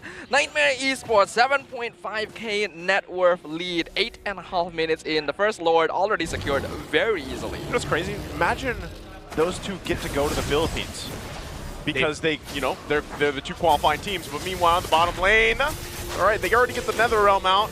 They're probably just going to get a couple turrets from this. But yeah, that's just throwing that in the wind there. What if that happens? A couple is more than zero. But in terms of it will happen. There you go. need that confidence, Naisu. There it is. Don't say might. No, because there's still a lot of things. There's still a lot of things that can happen here. Imagination is free. Keep using it. All right. Am I the only one that just saw Hybrid completely with the final slash for no reason?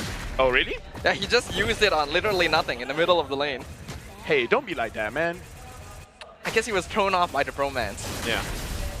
Everyone cannot focus because of that now, but we do still have to focus a little bit because that Lord is pushing up top lane. Nightmare Esports able to already get another 2k net worth advantage in just a few moments since the Lord was taken.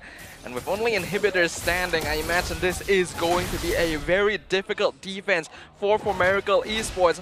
Let's find out whether or not they can do so. No, honestly, it's going to be very difficult because look at the wave clear. Oh, look at that. This does not look good for Miracle. Oh! Jasmine gonna jump in. Flicker there. The response can't find the kick he's looking for, so they're just gonna battle it out here. They're going for it. Clock finally gonna fall. Final slash comes through. Still, the Lord's gonna be up. They have to deal with it, but they just can't do it in time. Still going forward, and Nightmare Esports will sweep the series. A 2-0 victory for Nightmare Esports means that they are one step closer to entering the top 2 of their group, qualifying into the next stage of the M5 wild cards. And of course, once again, GG well played for Miracle Esports. They have made an impressive performance here on the wild card stage. But our victors definitely deserved that win. Like I said, they will go to M5. Don't clip this and put it out of context, all right? It's like us wishing the best for them. We say it until it becomes a reality. I want to see more of Nightmare, probably. Yeah. I thought you were so sure of yourself, and then at the very end, you threw it probably. I still, look, I just want to see SMG. Understandable. They're later. They're next. They are coming up next, actually, so you won't have to wait too long. Coming up next. Yes. In fact, you're already here. There you go. Make sure you guys tune in then. But for now, we're going to throw it over to Rose up on stage to interview the players from Nightmare Esports. Rose, take it away.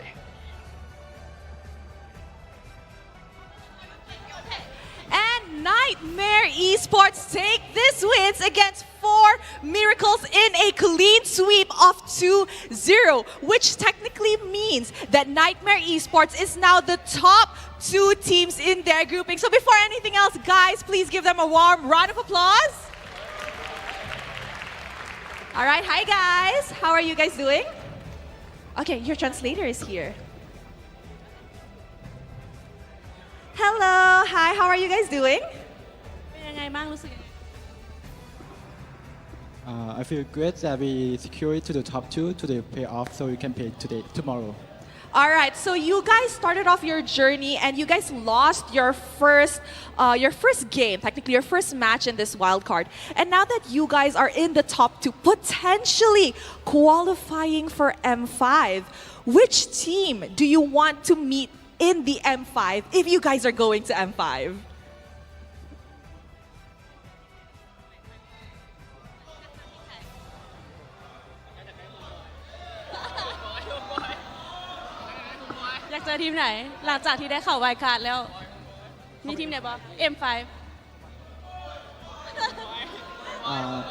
Homeboy.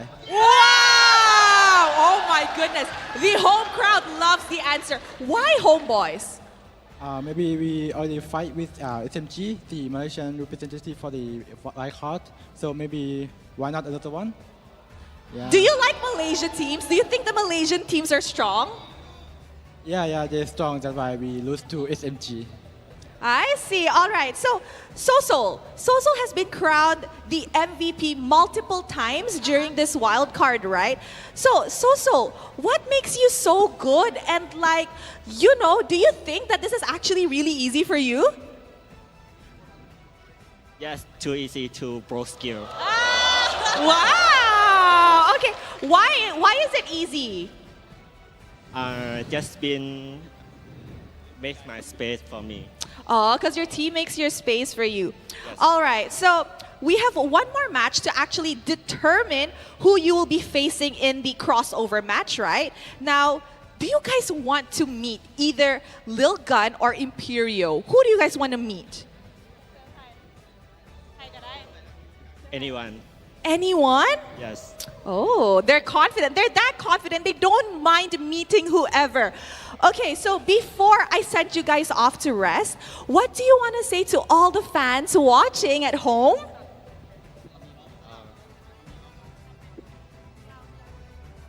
Okay. ฝากถึงแฟนๆที่ว่าเสียอยู่ทางบ้านกาฝากเสียให้พวกเขาก็จะพยายามให้ได้เต็มที่ขอบใจ All right, congratulations to Nightmare for securing the top 2 in this seeding. And with that, let us throw it over to the casters to find out what happened in this clean sweep of Best of 3 series. Casters, take it away.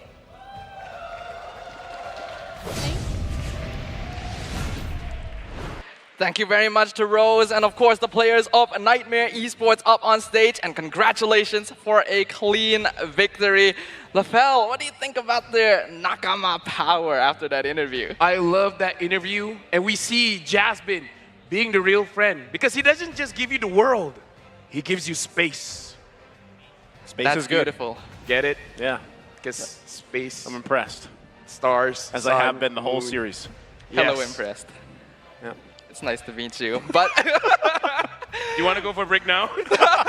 maybe we should. It's about time. But before we go on into the break, we of course have to talk about what happened in an incredible Game 2 performance by Nightmare Esports. Starting things off, we of course have to bring you our MVP, brought to you by Space Republic Giver. of Gamers. And like you said, Lafel, it's the Space Giver himself, Jasmine on the show. He's romantic, man. I don't just give you the world. I'll give you the sky and the stars. The space. But you are my world, bro. +1. Plus one.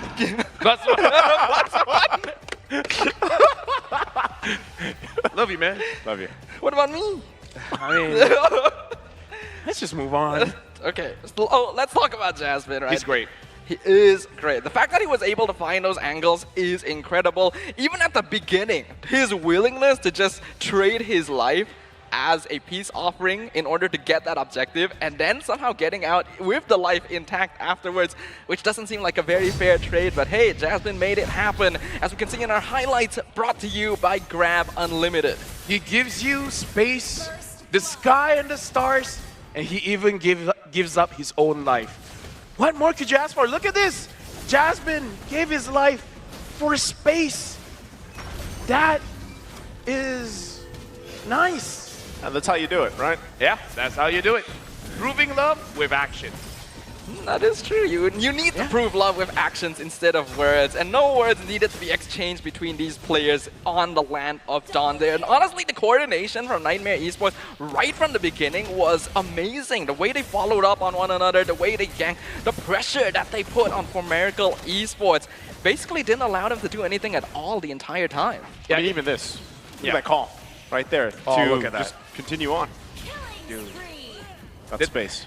That is space. And when it comes to communication, nothing more that I love than people just saying, go. Just go. I got you. I got him for you. I mean, as exaggerated as that sounds, that's actually true, right? Right? When you're able to trust your back to a teammate, regardless of the situation, it is such a nice feeling. And just look at this. Jasmine, he messes up, doesn't get the kick he needs. And here comes his team. Soul with that Nether Realm protects him, keeps him alive, and they get that crystal, get that win for a Nightmare Esports. What an amazing bromance. Yeah, again, speaking of bromance, like this is a squad that has been playing together for such a long time. And, you know, we've seen them on the international stage before, so it's not a complete surprise that the synergy is obviously there. And the fact that they can count on each other like we saw, even in those highlights, is, you know, very apparent, and as it should be. Hopefully, again, it can carry them through to get to that main stage goal. I mean, part of the reason why they can trust each other is because the speed that they're able to move, especially around the river, because the within is a blessing, as well as the agility, making sure that whenever something is happening, you can always trust your friends to be there. I kind of like the fact that the emblems can give you what you need. Do you need more defense? It got you. Yeah. You need more spell them in the early game without an item. It got you. You want more movement speed? It got you. So the emblems are the new friend. Emblems are your best friend. Got it. The BFF. This is the first time I heard about Nakama power in relation to emblems, but Emblem the more you is talk super about necessary. it, the more I feel like I'm being converted, you know, into the emblem Nakama. Well, think about how much time you spend with your emblems leveling them up. Exactly. That's true. Right? Exactly. You raise them up, and they It's got a your long back. relationship. And then they're there for you. Yeah. What a beautiful story. But let's conclude that story, right? We've got the cards up on the screen right now. Too easy for Lexi was the rich guy, highest GPM. So Soul actually having the highest damage dealt, even when he was busy saving his team from overdiving. Yahiko, you gotta give props to this man. This is supposed to be the gold laner for the side of America, but he seems to be hiding a hidden talent as a jungle player.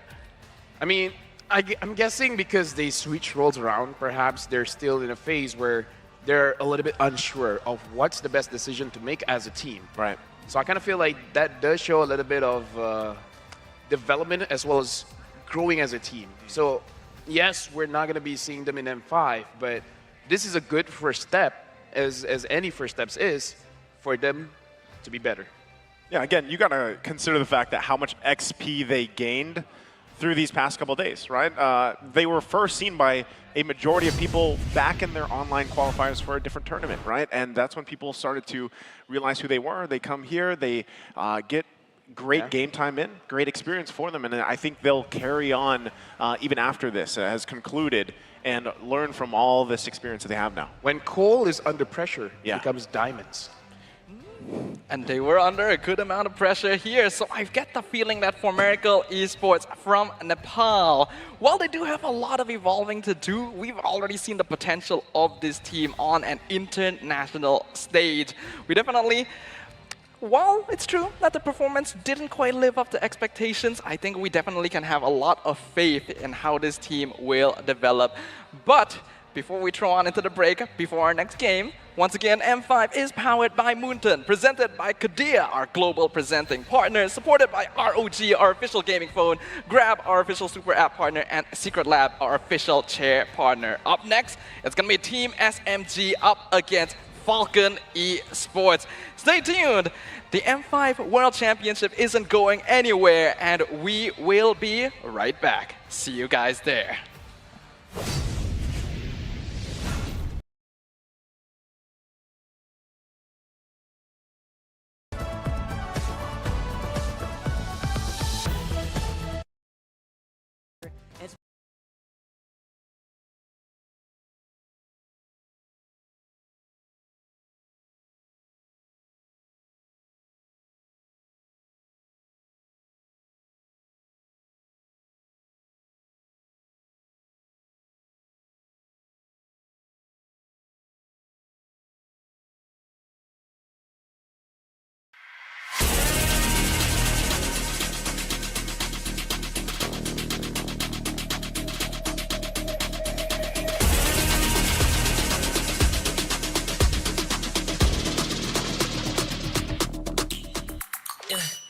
Hit me like I might get over, but you could give me in no corner. I know I can make a comeback. Ace this round and finish this game now. Got the power on my shoulders. Yeah, you know that I'm a soldier. You could keep me off my guard, but you can't keep me from my honor. Nah, nah, nah, I feel like it's so inside.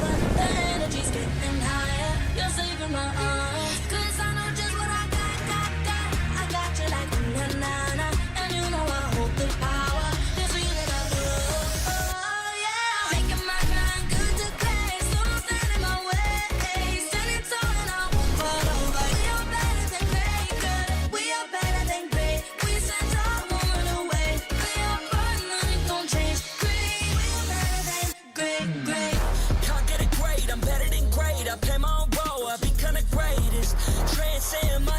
Into this game, yeah. I feel the power to dominate fate. Championship mind, no time for the weak. What's up to the game? Shall reveal. Better than great, that's how we feel. I feel like it's so inside. The energy's getting higher. You're saving my arms, 'cause I know just what I got.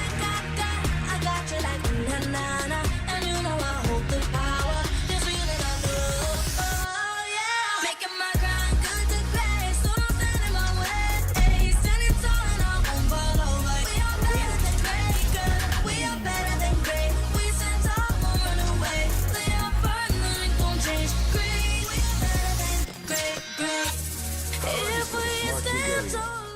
First, go to gigaarena.smart on your browser. Click sign in at the upper right corner and enter your smart mobile number. Enter the one-time authentication code sent to your number and agree to the terms and conditions and privacy policy. Personalize your account by choosing your username and profile picture. Congratulations, you've just taken the first step on your path to greatness. Check out upcoming tournaments and play arcade games. Just subscribe to Giga Arena 20 to join. To join, click the Tournaments tab. Find the perfect tournament with the search option. Find all the details about your chosen tournament and register. Provide your in-game name, ID, and other details. Make sure you have tickets to join. If not, then subscribe to Giga Arena 20 to get 2 tickets. And you're set. See you at the training grounds.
Pag nag-grab only, savings ang dami, your wallet sings tonight.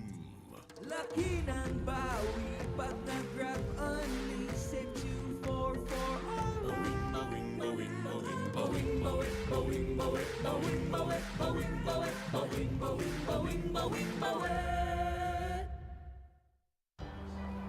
I value this the most. Sulitin natin. You guys ready? Power all 99, please. All access data and only TikTok for only 99 pesos. Magic Data Premier. Data that doesn't expire, also 99 pesos. Smart super value deals coming right up. Get the most out of your 99 pesos. With Power All's 8 GB for all apps plus only TikTok. Or magic data that doesn't expire. Switching? Simple with Smart eSIM. Smart super value deals.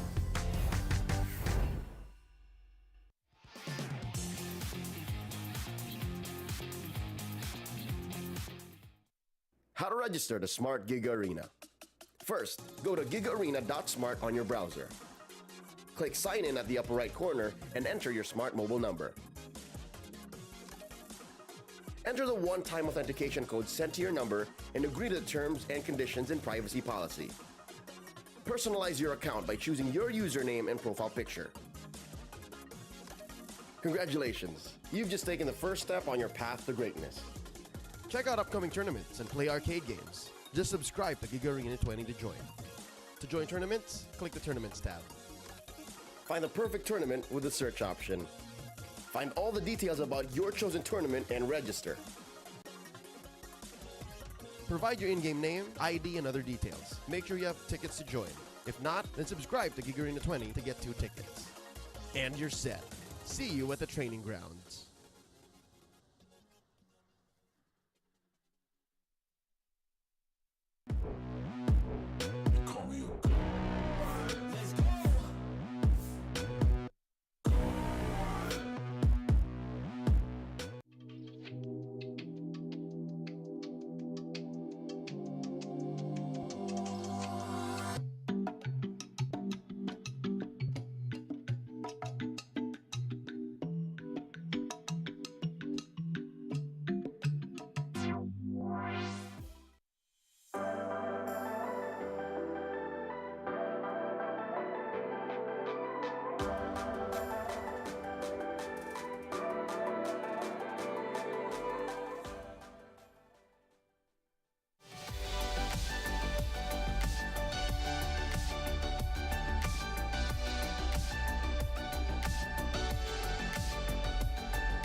Bowing, bowing, bowing, bowing, bowing, bowing, bowing, bowing. Pag nag-grab only, savings ang dami. Your wallet sings tonight. Laki ng bawi. Pag nag-grab only, save 2 for all. Bowing, bowing, bowing, bowing, bowing, bowing, bowing, bowing, bowing, bowing, bowing, bowing, bowing, bowing, bowing, bowing. I value this the most. Sulitin natin. You guys ready? Power all 99, please. All access data and only TikTok for only 99 pesos. Magic data for me. Data that doesn't expire, also 99 pesos. Smart Super Value deals coming right up. Get the most out of your 99 pesos. With Power All's 8 GB for all apps plus only TikTok. Or magic data that doesn't expire. Switching? Simple with Smart eSIM. Smart Super Value deals.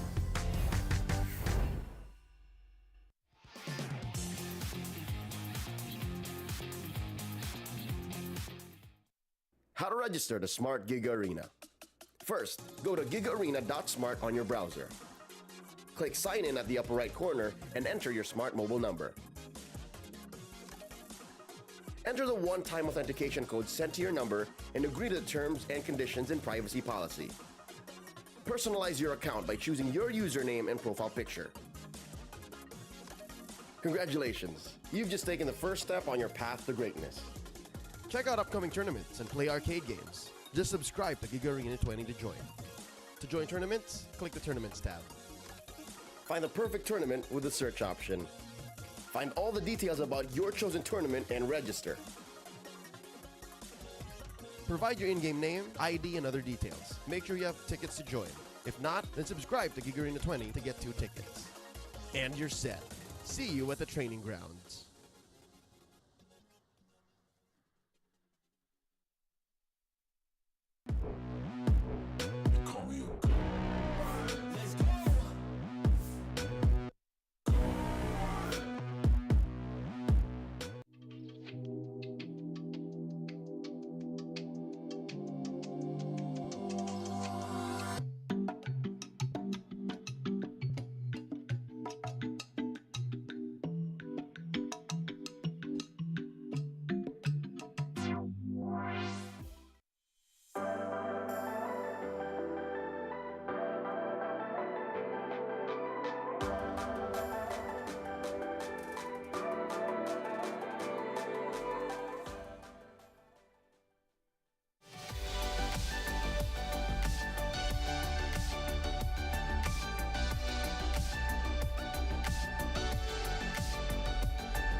Pag nag-grab only, savings ang dami, your wallet sings tonight.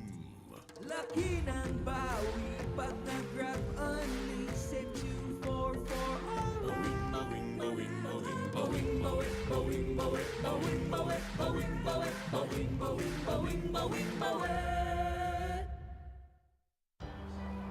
I value this the most. Sulitin natin. You guys ready? Power all 99, please. All access data and only TikTok for only 99 pesos. Magic data for me. Data that doesn't expire up to 99 pesos. Smart super value deals coming right up. Get the most out of your 99 pesos. With Power All's 8 GB for all apps plus only TikTok. Or magic data that doesn't expire. Switching? Simple with Smart eSIM. Smart super value deals.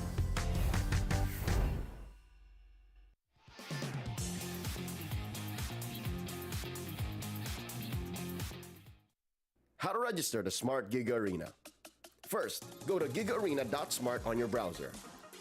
Click Sign In at the upper right corner and enter your smart mobile number. Enter the one-time authentication code sent to your number and agree to the terms and conditions and privacy policy. Personalize your account by choosing your username and profile picture. Congratulations! You've just taken the first step on your path to greatness. Check out upcoming tournaments and play arcade games. Just subscribe to Giga Arena 20 to join. To join tournaments, click the Tournaments tab. Find the perfect tournament with the search option. Find all the details about your chosen tournament and register. Provide your in-game name, ID, and other details. Make sure you have tickets to join. If not, then subscribe to Giga Arena 20 to get 2 tickets. And you're set. See you at the training grounds.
Pag-grab only, savings ang dami, your wallet sings tonight.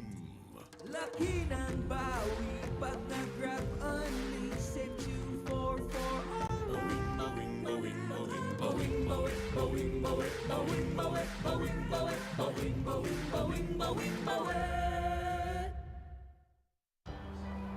I value this the most. Sulitin natin. You guys ready? Power all 99, please. All access data and only TikTok for only 99 pesos. Magic data for me. Data that doesn't expire, also 99 pesos. Smart Super Value deals coming right up. Get the most out of your 99 pesos. With Power All's 8 GB for all apps plus only TikTok. Or magic data that doesn't expire. Switching? Simple with Smart eSIM.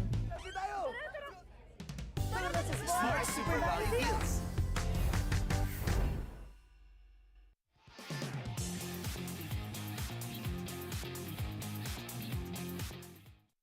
How to register the Smart Gig Arena. First, go to gigarena.smart on your browser. Click Sign In at the upper right corner and enter your smart mobile number. Enter the one-time authentication code sent to your number and agree to the terms and conditions and privacy policy. Personalize your account by choosing your username and profile picture. Congratulations! You've just taken the first step on your path to greatness. Check out upcoming tournaments and play arcade games. Just subscribe to Giga Arena 20 to join. To join tournaments, click the Tournaments tab. Find the perfect tournament with the search option.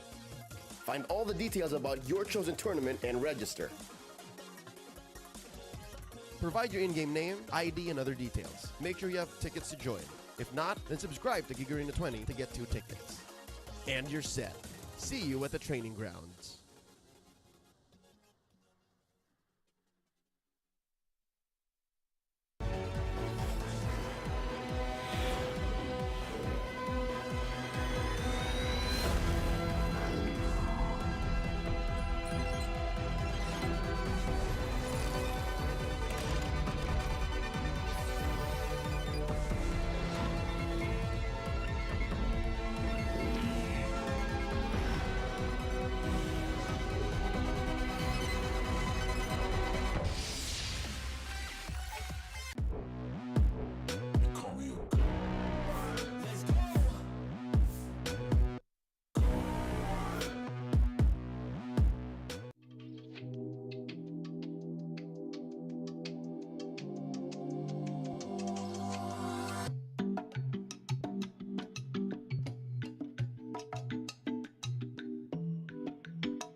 Bowing, bowing, bowing, bowing, bowing, bowing, bowing, bowing, Pag bowing. nag-grab only, savings ang dami, your wallet sings tonight.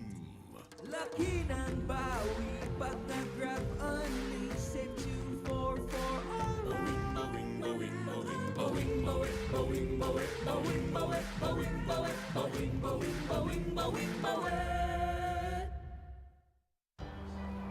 I value this the most. Sulitin natin. You guys ready? Power all 99, please. All access data and only TikTok for only 99 pesos. Magic data for me.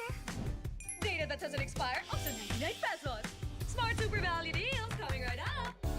Get the most out of your 99 pesos. With Power All's 8 GB for all apps plus only TikTok.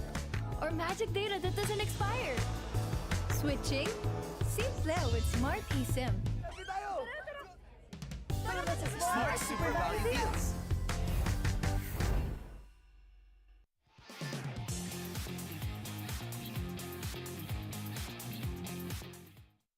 How to register the Smart Giga Arena.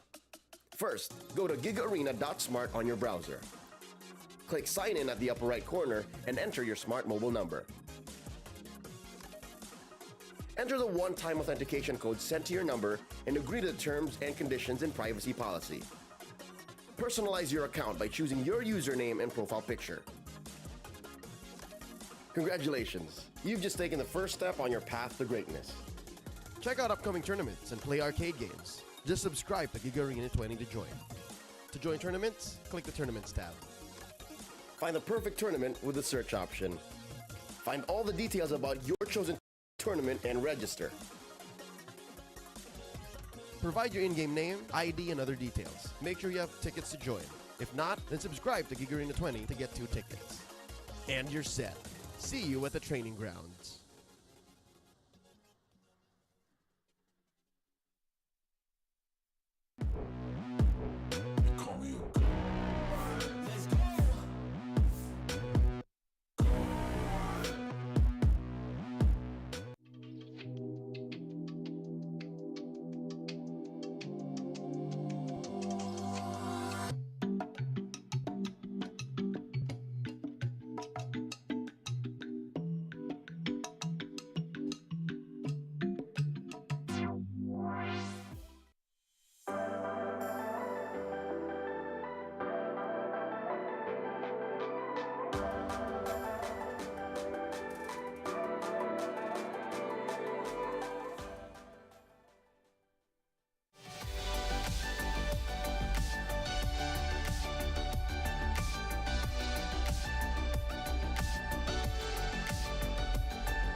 into this game, yeah. I build a power that dominate fate. Championship mind, no time for the weak. We start to the game, shout, reveal. Better than great, that's how we feel. I feel like the floor is lava. The energy's getting higher. You're saving my arms. Cause I know just what I got. I got you like na-na-na. And you know I hold the power. This feeling I love. Oh yeah. Making my grind good to play. So don't stand in my way. Standing tall and I won't fall over. We are better than great, girl. We are better than great. We stand tall, won't run away. Play our part, nothing gon' change. Great, we are better than great, great. If we stand tall and believe we can make it, you and me, with a sense of urgency, you'll see I'm better than great. I'm better than great. Oh yeah, yeah. Oh, I'm better than. Making my grind good to play, so don't stand in my way. Standing tall and I won't fall over. We are better than great, girl. We are better than great. We stand tall, won't run away. Play our part, nothing gon' change. Great, we are better than great, great.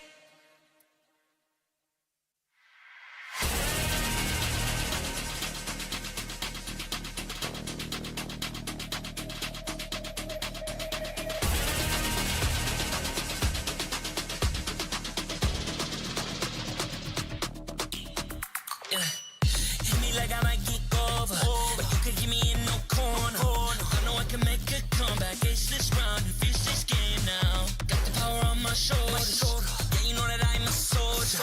You could keep me off my guard, but you can't keep me from my honor. Nah, I feel like the floor is lava. The energy's getting higher. You're saving my arms. Cause I know just what I got. I got you like na-na-na. And you know I hold the power. This feeling I love. Oh yeah.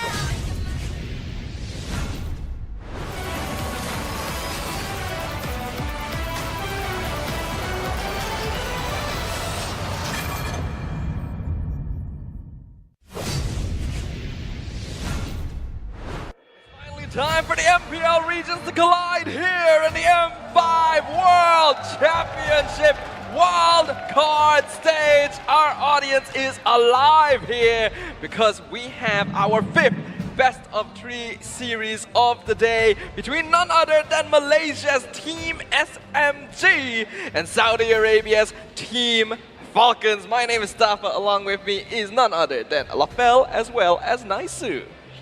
Well, before we talk more about the matchup, we do want to go ahead and give a thank you, of course, to our sponsors. This would not be possible without them. M5 is powered by Moonton. It is also powered by Kadia and supported by ROG, the official gaming phone, Grab, the official super app partner, and of course, Secret Lab, our official gaming chair partner. Thank you very much to all of our lovely sponsors because, again, this wildcard has been better than great because of you. That is true. It's been thanks to all of our sponsors, thanks to all of our fans here in Geospace, and all of our fans watching online from all over the world. Thank you for showing your support to the wildcard stage, and of course to all of the teams participating for a second chance at the M5 main stage. And of course, we have to give a little special shout out to our global presenting partner, Kadia. Kadia is a giga project, a city that is being built in Saudi Arabia. It is the future capital of entertainment, sports, and culture. And don't forget, Kadia aims to change the world of gaming and esports. Don't forget to give them a follow on all their social media at Kadia Gaming on Instagram, Twitter, and TikTok. Stay tuned for their social media for more updates and even giveaways. Yeah, you know what? Before we will begin, to all the Malaysian fans here, get ready because Malaysia, make some noise! The crowd is hyped up. It's always incredible to have the crowd filling up the audience here.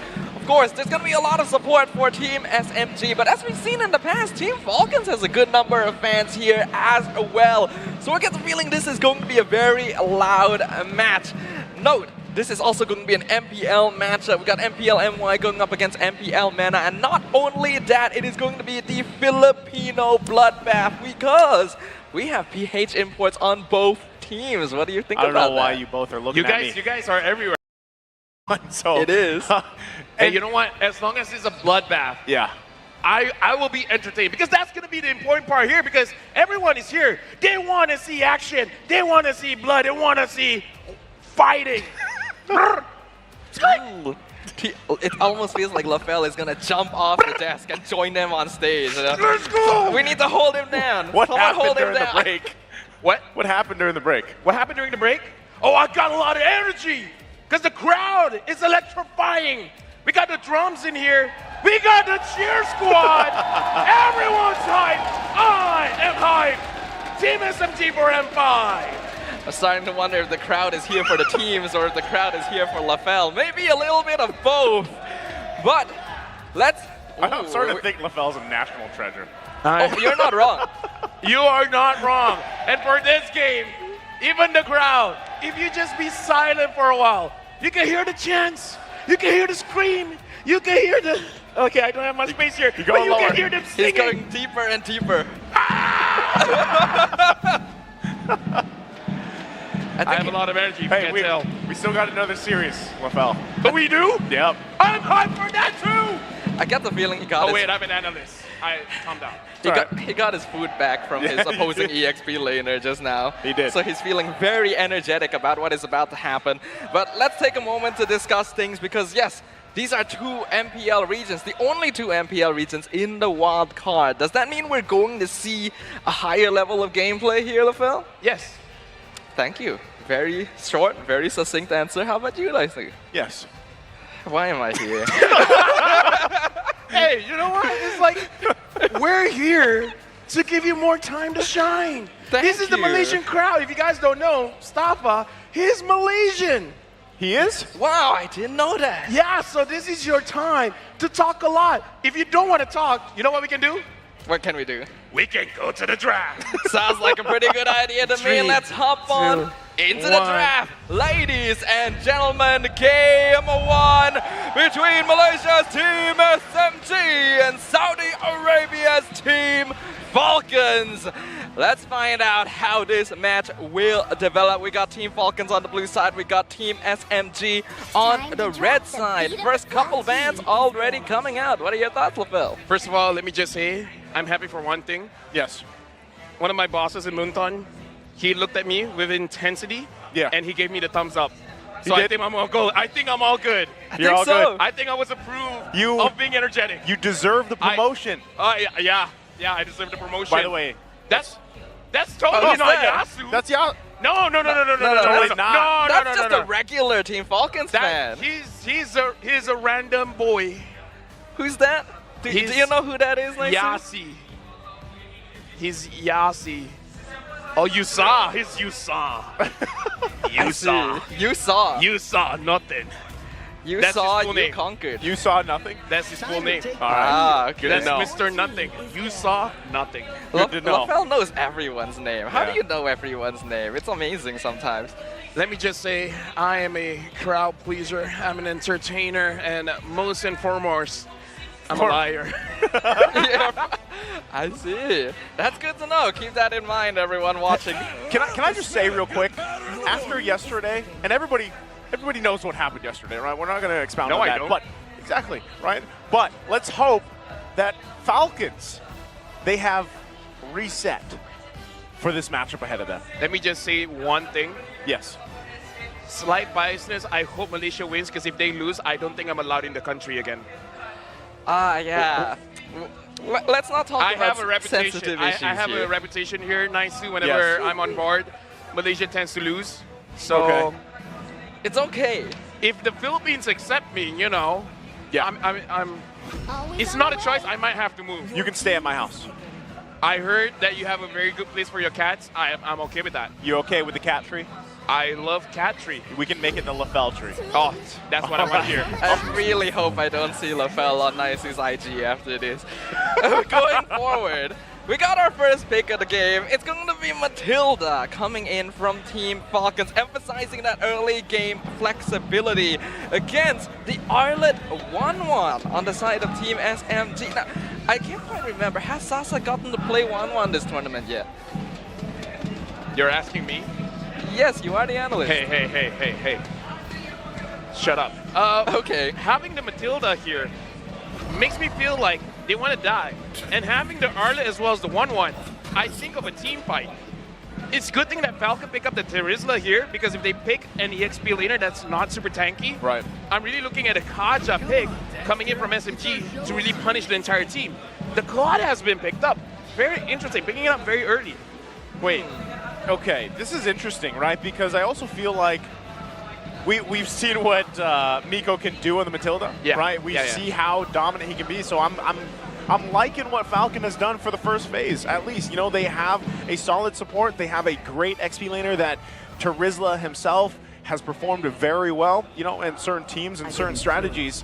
And then you get a Claude. That is my only weak link for this so far. But I guess because a 1-1's across from him, you know, you can buy some time here. I'm looking for this Claude if he's going to use the Purify, because there's a lot of ways that that he can get countered. The Final Slash can counter the Blazing Duet, and Stormy on this Valentina, he just dishes out the damage. And Valentina from Stormy is one of his most picked heroes in the MPL, right. And I would say one of his best heroes.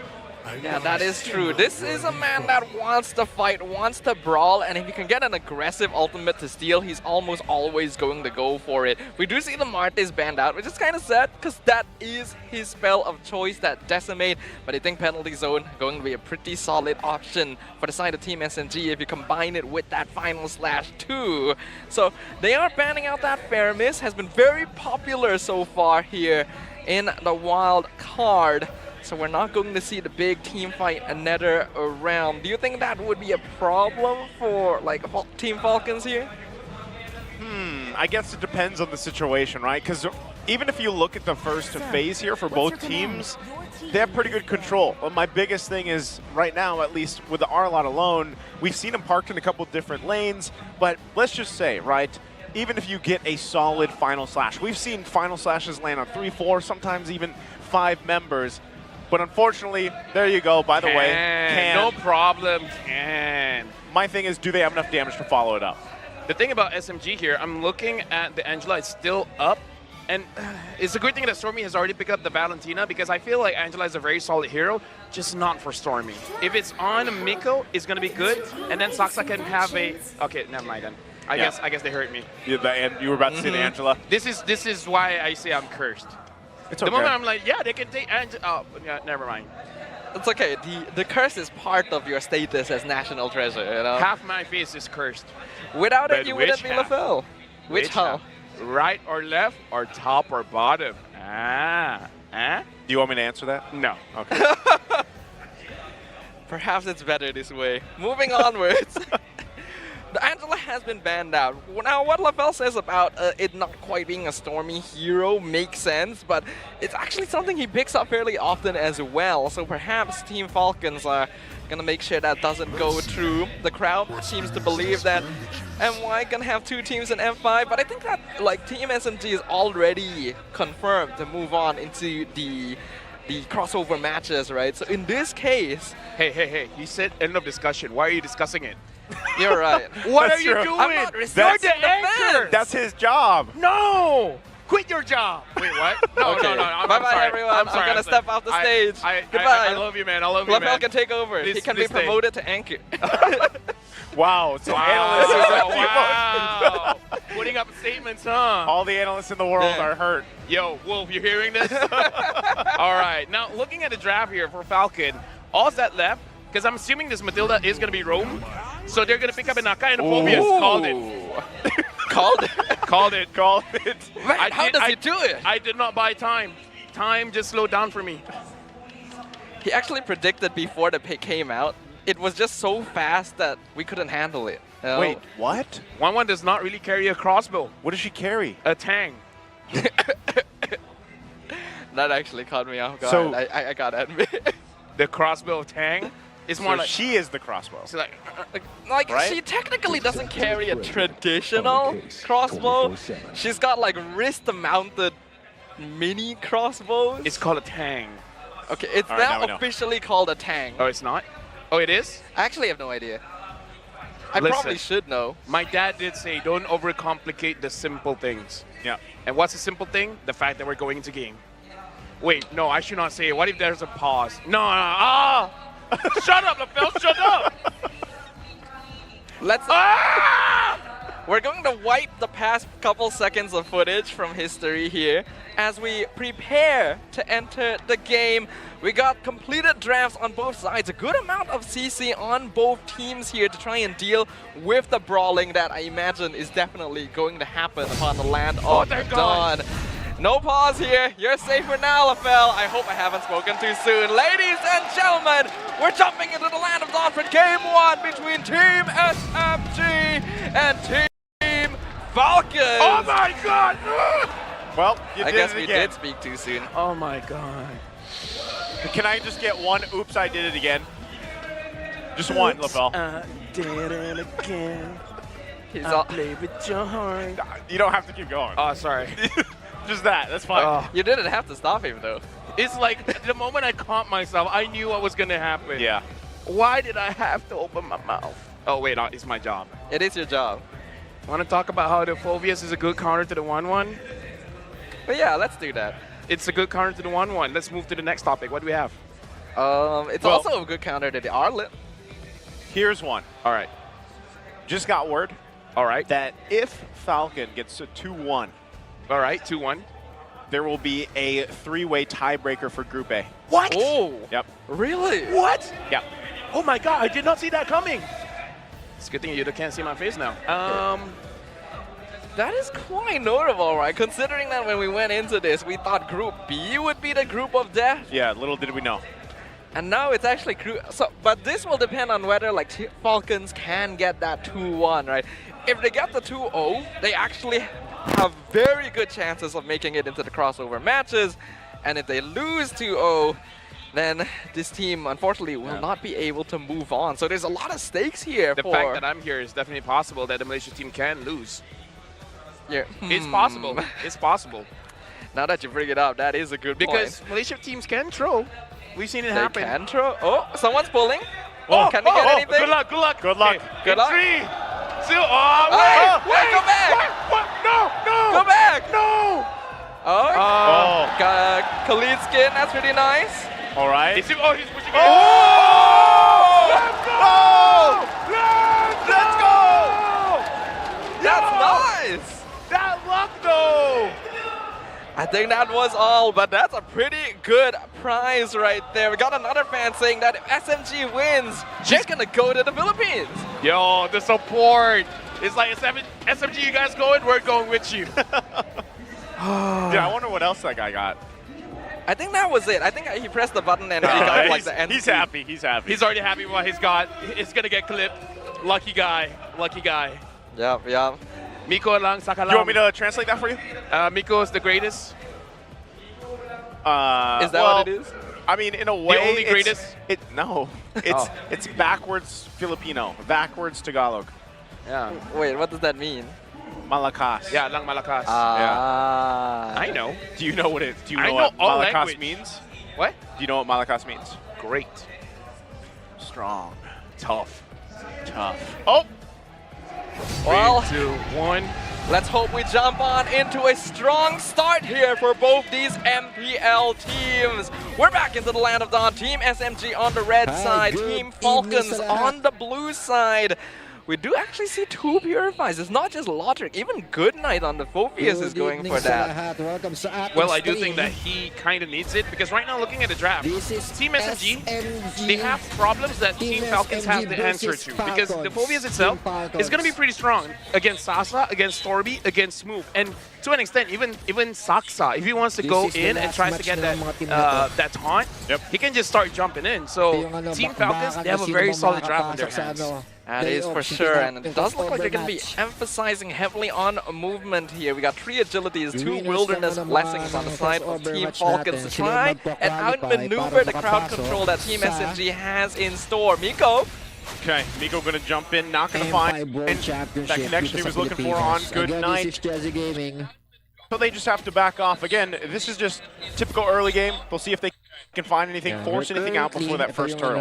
I just want to see for both teams, which side are they really focusing on? Because now it looks like Hulk is getting a little bit focused on, but the backup is here. They're there indeed. Can they actually convert a kill though? Again, Sox are gonna take the brunt of the damage. Heavy spin.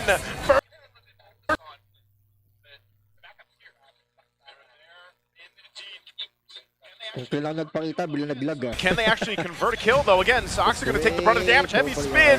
First blood going to the hands of Hulk here. That's exactly what they want now leading into this turtle. First blood secured by Team Falcons, brought to you by Kadia, and that's going to set up for a very easy turtle pick. Miko and Stormy are here, and they're jumping in. See if they can do anything about it. Leo able to secure the turtle. Demonic Force, Miko could be in trouble. Stormy trying to get out there as well. Miko falls. Smooth now, just coming around the corner. They still might want to fight this out. Still, Sox and Stormy around on the bot side too. Sasa with the crossbow tang. Couldn't get it. Hulk fell on top. And now Leo still going. Stormy quite low. Good night right there. Oh The flicker comes through. He picks it up, but they still battle it out. Body after body still going in the bottom side. Sasa will be fine. I would still consider that a win for Team SMG. It was a great initiation by Falcons to try and punish 2 sides of the map at once. But the fact that Sasa was able to outplay a 1v2 in the bot lane, and then Smooth was able to extend the fight and get the trade on Leo means that they are still keeping their composure. I just gotta say, I thought Sasa would die at least twice there. Yeah. At least twice. The fact that he still survives really shows his Kage status, man. He still got it. It's true, haven't heard the title in a while, but we still have to remember the impact that this man made on the world stage many years past. It's still the same player, and he is here to show what he's capable of. Smooth. Yeah, they should be fine. They're just going to duke it out here. 2 big weapons, battling it out. But again, all this... Right now, Team Falcons kind of in this control early on for now. We'll see if they can capitalize on it. I feel like SMG, if they want a chance of winning this game, they got to figure out how to shut down Goodnight, because he's going to dish out the damage, but more importantly, it's going to be very, very difficult for them to take down because the burst is not really there. Oh, we'll see if they play it around. Sox in trouble. But oh, he gets home. Now Goodnight forces the flicker and the crossbow tag to pick up Leo. Bodies flying everywhere. That was beautiful management of the demonic force by Team SMG, literally planning their dashes to make sure that Saxa is able to walk out safely. Yeah, and it was all Miko, man. Miko did a dash just to make sure that the demonic force, because you can't really say bad about Goodnight, because usually you just auto-tap it, and then what happens, right? He doesn't aim it for a particular player because he's just assuming one player is dashing, but whoever is closest, that's going to be the priority. And unfortunately for him, it was Miko. Miko was the one closest. I don't know how you would have killed him there. And right now, Team SMG really showing their experience on the Land of Dawn. But Team Falcons, their farm is still even at this stage. So anything is still on the table. Hey, I'm scared of the potential of a Claude. Because the Claude is not only good micro-wise when it comes to his skills as a hero, but the macro as well. The moment Team SMG starts to tunnel vision for any kind of objective, all of a sudden the Claude can do work. Focus again. Final slash already been used by Smooth. So just kind of feeling out the situation. Sasa though, crossbow tang once again. Sasa now joining the fight. Lotric gonna force to go back. Blazing duet. Sasa though will be there with Miko. They get the kill. Lotric down. And now they're looking for more. Goodnight can be the focus. Do they actually want to fight this out? They don't have much firepower. It's better they call it off. I'm wondering if Lotric may have jumped the gun a little bit there. I get that he was being pressured by Saxa, but jumping back into the hands of Sasa in that situation felt dangerous. I feel like he already knows that he's going to die. At least clear the minion, right? If I die, at least I get some gold. So it was a desperate attempt, but I can see the logic behind it. Okay. These little micro mechanics definitely make a difference. As right now, Team Falcons still not falling behind in net worth, despite Team SMG having double the kill score. So they're doing a good job here. As of right now, though, things are going to slow down a little bit as both teams set up for that next turtle. We have to put this into context. It's a 3-6 difference in kills, but the difference in goal is not that much. So Team SMG, even though they've got some kills, they haven't really been transitioning into any kind of objective. So we got to see a change. If not, Team Falcons, they can definitely claw their way back to a win. Well, this is going to be a big one again. Penalty zone comes through. Circle Leo on top of it. Heavy spin. Everything being thrown. Miko on the run. He'll fall to good night. Still going to be working for the turtle. They're still clashing it out. And now they're bobbing and weaving. Leo just waiting. Smooth somehow gets the turtle with the final slash. Gets the kill on top of it. It is still hunting.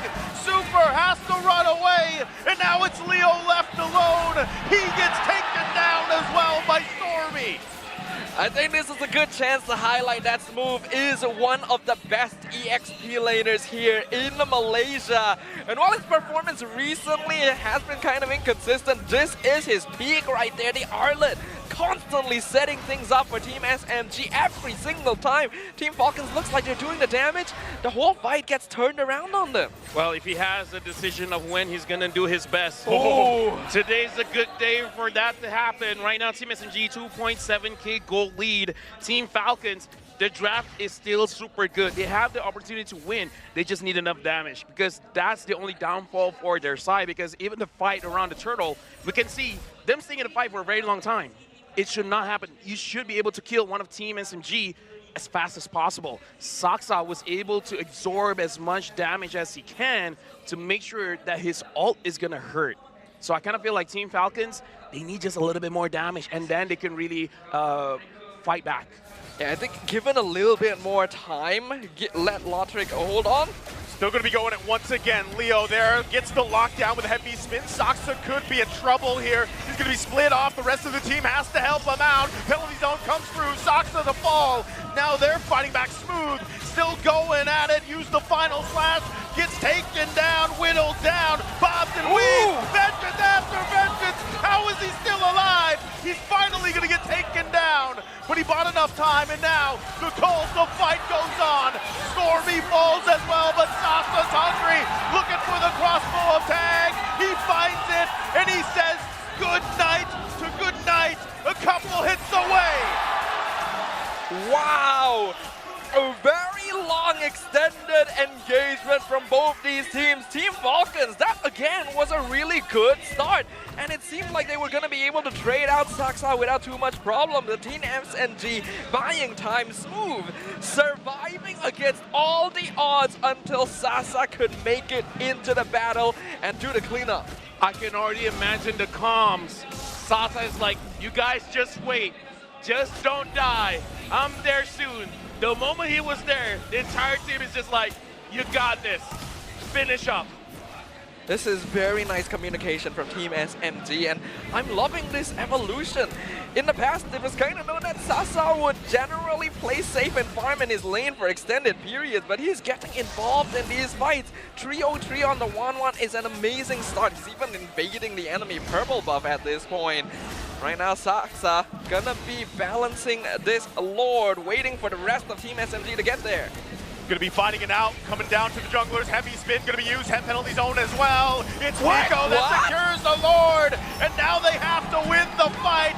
Super goes down, 2 down for Falcons. Hulk and Goodnight keeping them at bay, but Sasa and Miko will keep running it down mid. The top lane turret taken down by Lotric. But this is what I'm saying. If Team SMG, they tunnel vision on a certain neutral objective, Lotric can have the opportunity to go in, and now Team SMG goes in. Oh, the final blast to find Hulk. Lotric use the blazing duet to clear that lane, but Lord will make its way quickly down mid. Seems like Team SMG were willing to accept the loss of the top tier 2 here because they're able to clear up the entire mid lane of towers, potentially even threaten the inhibitor here. Once again, they are winning out these fights amazingly. There they go, Leo trying to keep them at bay. Demonic Force going to be used as well from Goodnight. Leo's in trouble! Sasa gets the airtime, gets the kill, and now he's working on Goodnight. He goes down. Lotric's the next target, has to run back, penalty zone, goes through, and they're still fighting it out. Another final slash, Lotric in trouble, blazing duet comes through. They gotta clear the Lord, and that they do, and now still Super initiates with the circling eagle, but he's the next target that falls. Dude. Can anyone kill the move? At this point, I have no idea who you're giving the MVP to. And they're still going. Lotric falls, trying to keep the base together. What? This is insane. Why did Southside move on? Who do you select for an MVP if they win? Because both of them are insane. Looking at the items right now, Team SMG has a 5k net worth lead. Sasa already has the Wind of Nature. He's got that Malefic Roar. He's already reached his peak.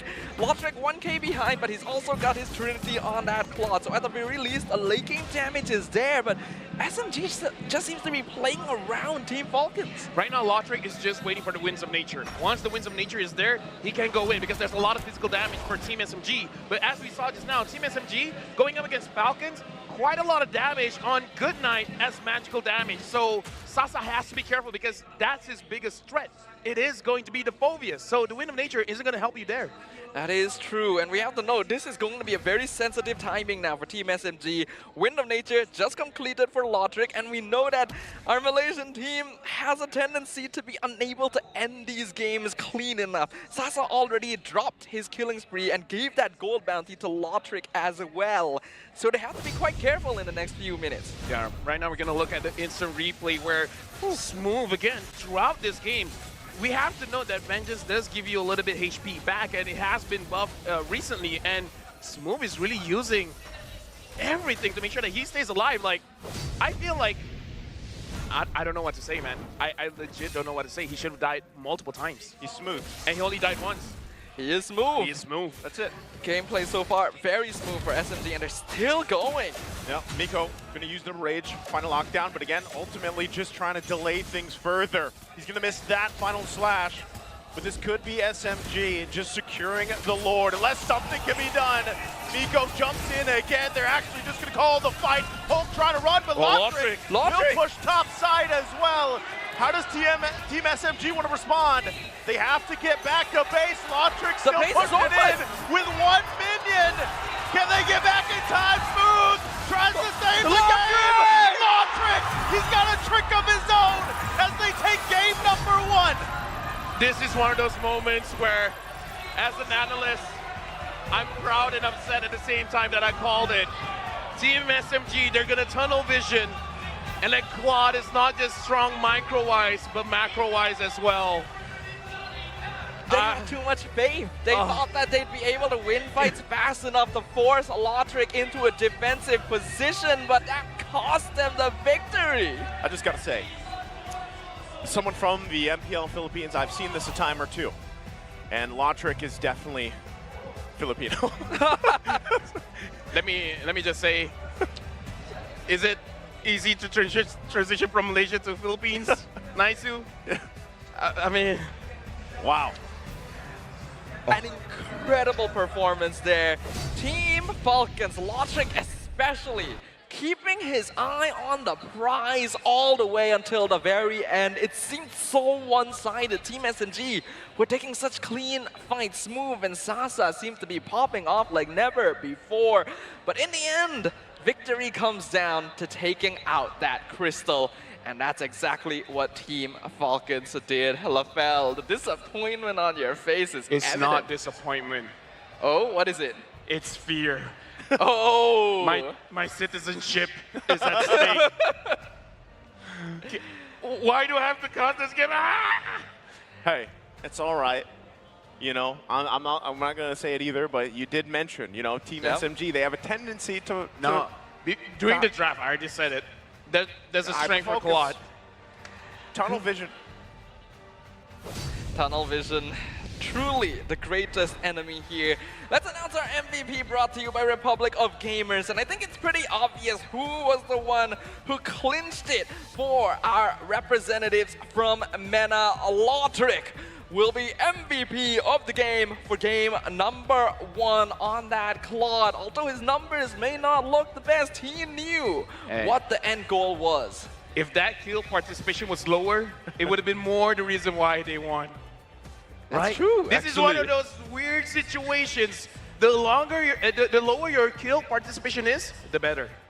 He didn't join. He even just chose one lane. That's what I'm saying. Like, even at one point in the game, you pointed out, you know, you gotta hate look to out be for the right. COD. I know. I hate to be right. I know.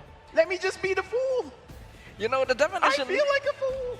The definition of insanity is trying the same thing over and over again and hoping that it works. In this case... He was insane. It did work. He was insane. Why did I have... And I gotta say, man. DJ, why you can clip it? I already said how Falcons was gonna win, and that's how they did it to win. Before the game start. You're just creating content for the man now. Yeah, DJ, why you're welcome. Your thoughts, nicely right now, considering the performance I don't want to think there. anymore. I don't want to think. I'm just kind of in shock because it was at that point, you know, it was Team SMG's game. They were so far ahead. We were talking about how great even Smooth was doing on the Arlot. Well, the ending just didn't happen to be smooth anymore. Like, they forgot to keep an eye on the top side. I don't want to look at the highlights. It's all right. Oh no, they're gonna show the highlights. Limited, the worst fear for LaFell right now. As we relive the early moments, Team SMG was playing basically perfectly. I have one other strategy that I can do. Yes. Okay. Be a fan of the Falcons. 2-1. But which way, though? I'm not gonna say it, man. I can see your trap, Naisu. I know what you're trying to do. This ain't my first rodeo. It sure isn't, but it isn't the first rodeo for Team SMG either. You think they'd be watching their base at least a little bit. That's true. That Purify really changed it all. Because look at the final moments later on when Smooth used the final slash to push him away. But like, this should have been a note already, what he's doing here at the 10.5-minute mark. Okay, we kind of got to keep an eye on Lautrec. Like, there was already a preview of what the game was how it was going to end. Right? And even here, you think that there's a moment for Team SMG to end it, but unfortunately, it didn't happen. Yeah, and again, just saying, the tunnel vision, because that's what this comp is, I would say, weak towards, because you're tunnel visioning into getting those kills, into getting those engages, into getting those fights. And again, this is the final moments where, look at this. The Purify was the reason that he continued attacking. If not, they might have been able to survive that onslaught. Yeah, great reaction timing from Lautrec as well. Literally, the moment you see the pre-animation for the final slash, the Purify was popped. So he didn't even move a milliliter. I forgot the measurements. Milliliter? Yeah. Centimeters? Centimeter, yes. Thank you so much. But yeah, that's basically Quantimeters? You know? That's a measurement too. If you didn't move, it's as small as you need. Quantum meters. Looking at the build here, does it even matter? Look at the score. It's more of the macro. Yeah. It's more. Okay, Falcons understand. Fighting a team fight is not their win condition. That's why they won. Granted, how far behind they were, that was the right call. That was the right call. And we've seen throughout the wild card, the team that fully understands the situation and makes a decision based on that is rightfully the winner. Sounds like life lessons. Life lessons. If life gives you lemonade, buy an apple juice. All right. That makes a lot of sense. Wise words with LaFell once again. Don't just take what life gives you. Make your own rules. Man really spun that into something that made sense. Hey. Leave it to the man, you know. That's why I'm the analyst. That's why he's the national treasure. But yes. Oh, not anymore. Not anymore? Not right now. You know, not after game number 1. I think it's happened enough times that your status is pretty solidified, right? I blame the production team for asking me to cast this game. I guess that's fair. We're going to have a big talk after this. We will have a big talk after this. I mean, SMG is still, if I'm not mistaken, confirmed. They're already top 2, confirmed. So, yeah, but as long as I'm not casting for tomorrow, we're all good. Remember, though. Remember what? We talked about before the game started, what if it was a 2-1 in favor of Falcons? What if? Let's not talk about what if. Season 2 is coming soon. We'll talk about it when it's up, all right? But okay. For now, I think I need a break. I hope Rose can back me up here. Yeah, no worries. We'll give you the time you need. We already got Rose prepared up on stage. And of course, we're going to take a short break before going into game number 2. So let's just let our host, Rose, take it away. Hey guys, welcome back to the sideline with Rose. All right guys, I'm pretty sure Geospace was kind of shocked about what happened in that first game. But before anything else, we have a fan, or technically an MPLMY community member. Hello sir, what's your name? Hai, nama saya Azrai, dikenali sebagai si Azrai. Saya sebahagian daripada Flame Boys. All right, so his name is Azrai and he is from Flame Boys. What is your role in Flame Boys? Saya dan Flame Boys sebagai PIC kepada komuniti. Kita ada 3 orang dan juga bersama dengan 10 orang top boys lah. So founder dia adalah Ava. Kita orang yang ketua adalah Bang Boy Baman. Lepas tu baru ada PIC, kemudian ada top boys. Baru the whole community. I see, all right. So he's one of the person in charge for the Flame Boys. All right, so we know you're from Flame Boys, technically the support system of Homeboys, but what are you guys doing in Geospace? Because Homeboys is not playing here, but however, we have SMG playing. Kita datang hari ini memang kita menyahut seruan Daddy Hood sebab Daddy Hood cakap Flame Boys akan datang untuk sokong SMG sebagai wakil Malaysia di Wildcard. Wow, all right. So the entire Flame Boys are here at Geospace because Daddy Hood said during the MPLMY Championship moment that they will be coming over to support SMG as one of Malaysia's M5 wildcard representatives. All right, so Azrai, just now before the game started, I heard you guys chanting or cheering. Can you like explain to us what the chants mean? Untuk chant, kita ada beberapa chant yang kita orang dah praktis bersama dengan fan SMG. Chant tu bermaksud untuk supaya pasukan Malaysia buat yang terbaik, teruskan berjuang, jangan mengalah. Kita semua ada dekat sini nak sokong SMG, macam tu. Oh, see. So they actually have a few chants that they made with SMG. It's to support. It's to show support towards SMG that, you know, as Malaysians, we want you guys to win. We want you guys to represent Malaysia in the upcoming M5 World Championships. All right, Azrai, how about you guys cheer a little bit so SMG at the back, they can hear you guys and the entire world can hear you guys. Boleh? Malaysia, bersedia Malaysia? Ole, ole. Ole, ole. Malaysia. Malaysia. Wow. Dan. Oh, there's one more. Kita orang baru berlatih tadi sebelum game mula. Oh, okay. Chant tu tadi. Bersama dengan semua audien. Menunjukkan betapa bersatunya rakyat Malaysia menyokong SMG untuk hantar terus ke M5. Wow! All right, guys. Fun fact: they actually just learned this chant just now before the SMG players got up on stage, and that is their way of showing SMG that the Malaysians will be sending you guys to the Philippines for the upcoming M5 World Championships. Betul. I love it. All right, guys. Now that you see SMG here, you're the representative of Homeboys, right? Do you think Flame Boys? Do you think that Homeboys will be doing good or they will actually perform well in the upcoming M5? Saya sentiasa positif dengan Homeboys daripada mula season 12 sampai ke MPLI sehingga ke M5, kita insya-Allah akan ada manis-manis buat Malaysia daripada Homeboys. All right, so he said he has always had faith in Homeboys. All the way from MPLMY Season 12 to MPLI and to the upcoming M5. He knows that Homeboys will be doing their best for Malaysia. Okay, but what about SMG? If SMG manages to enter M5, do you think they will be doing just as well for Malaysia? Okay, biasa bila kita sebut manis, dalam bahasa Melayu mesti ada lemak-lemak kan?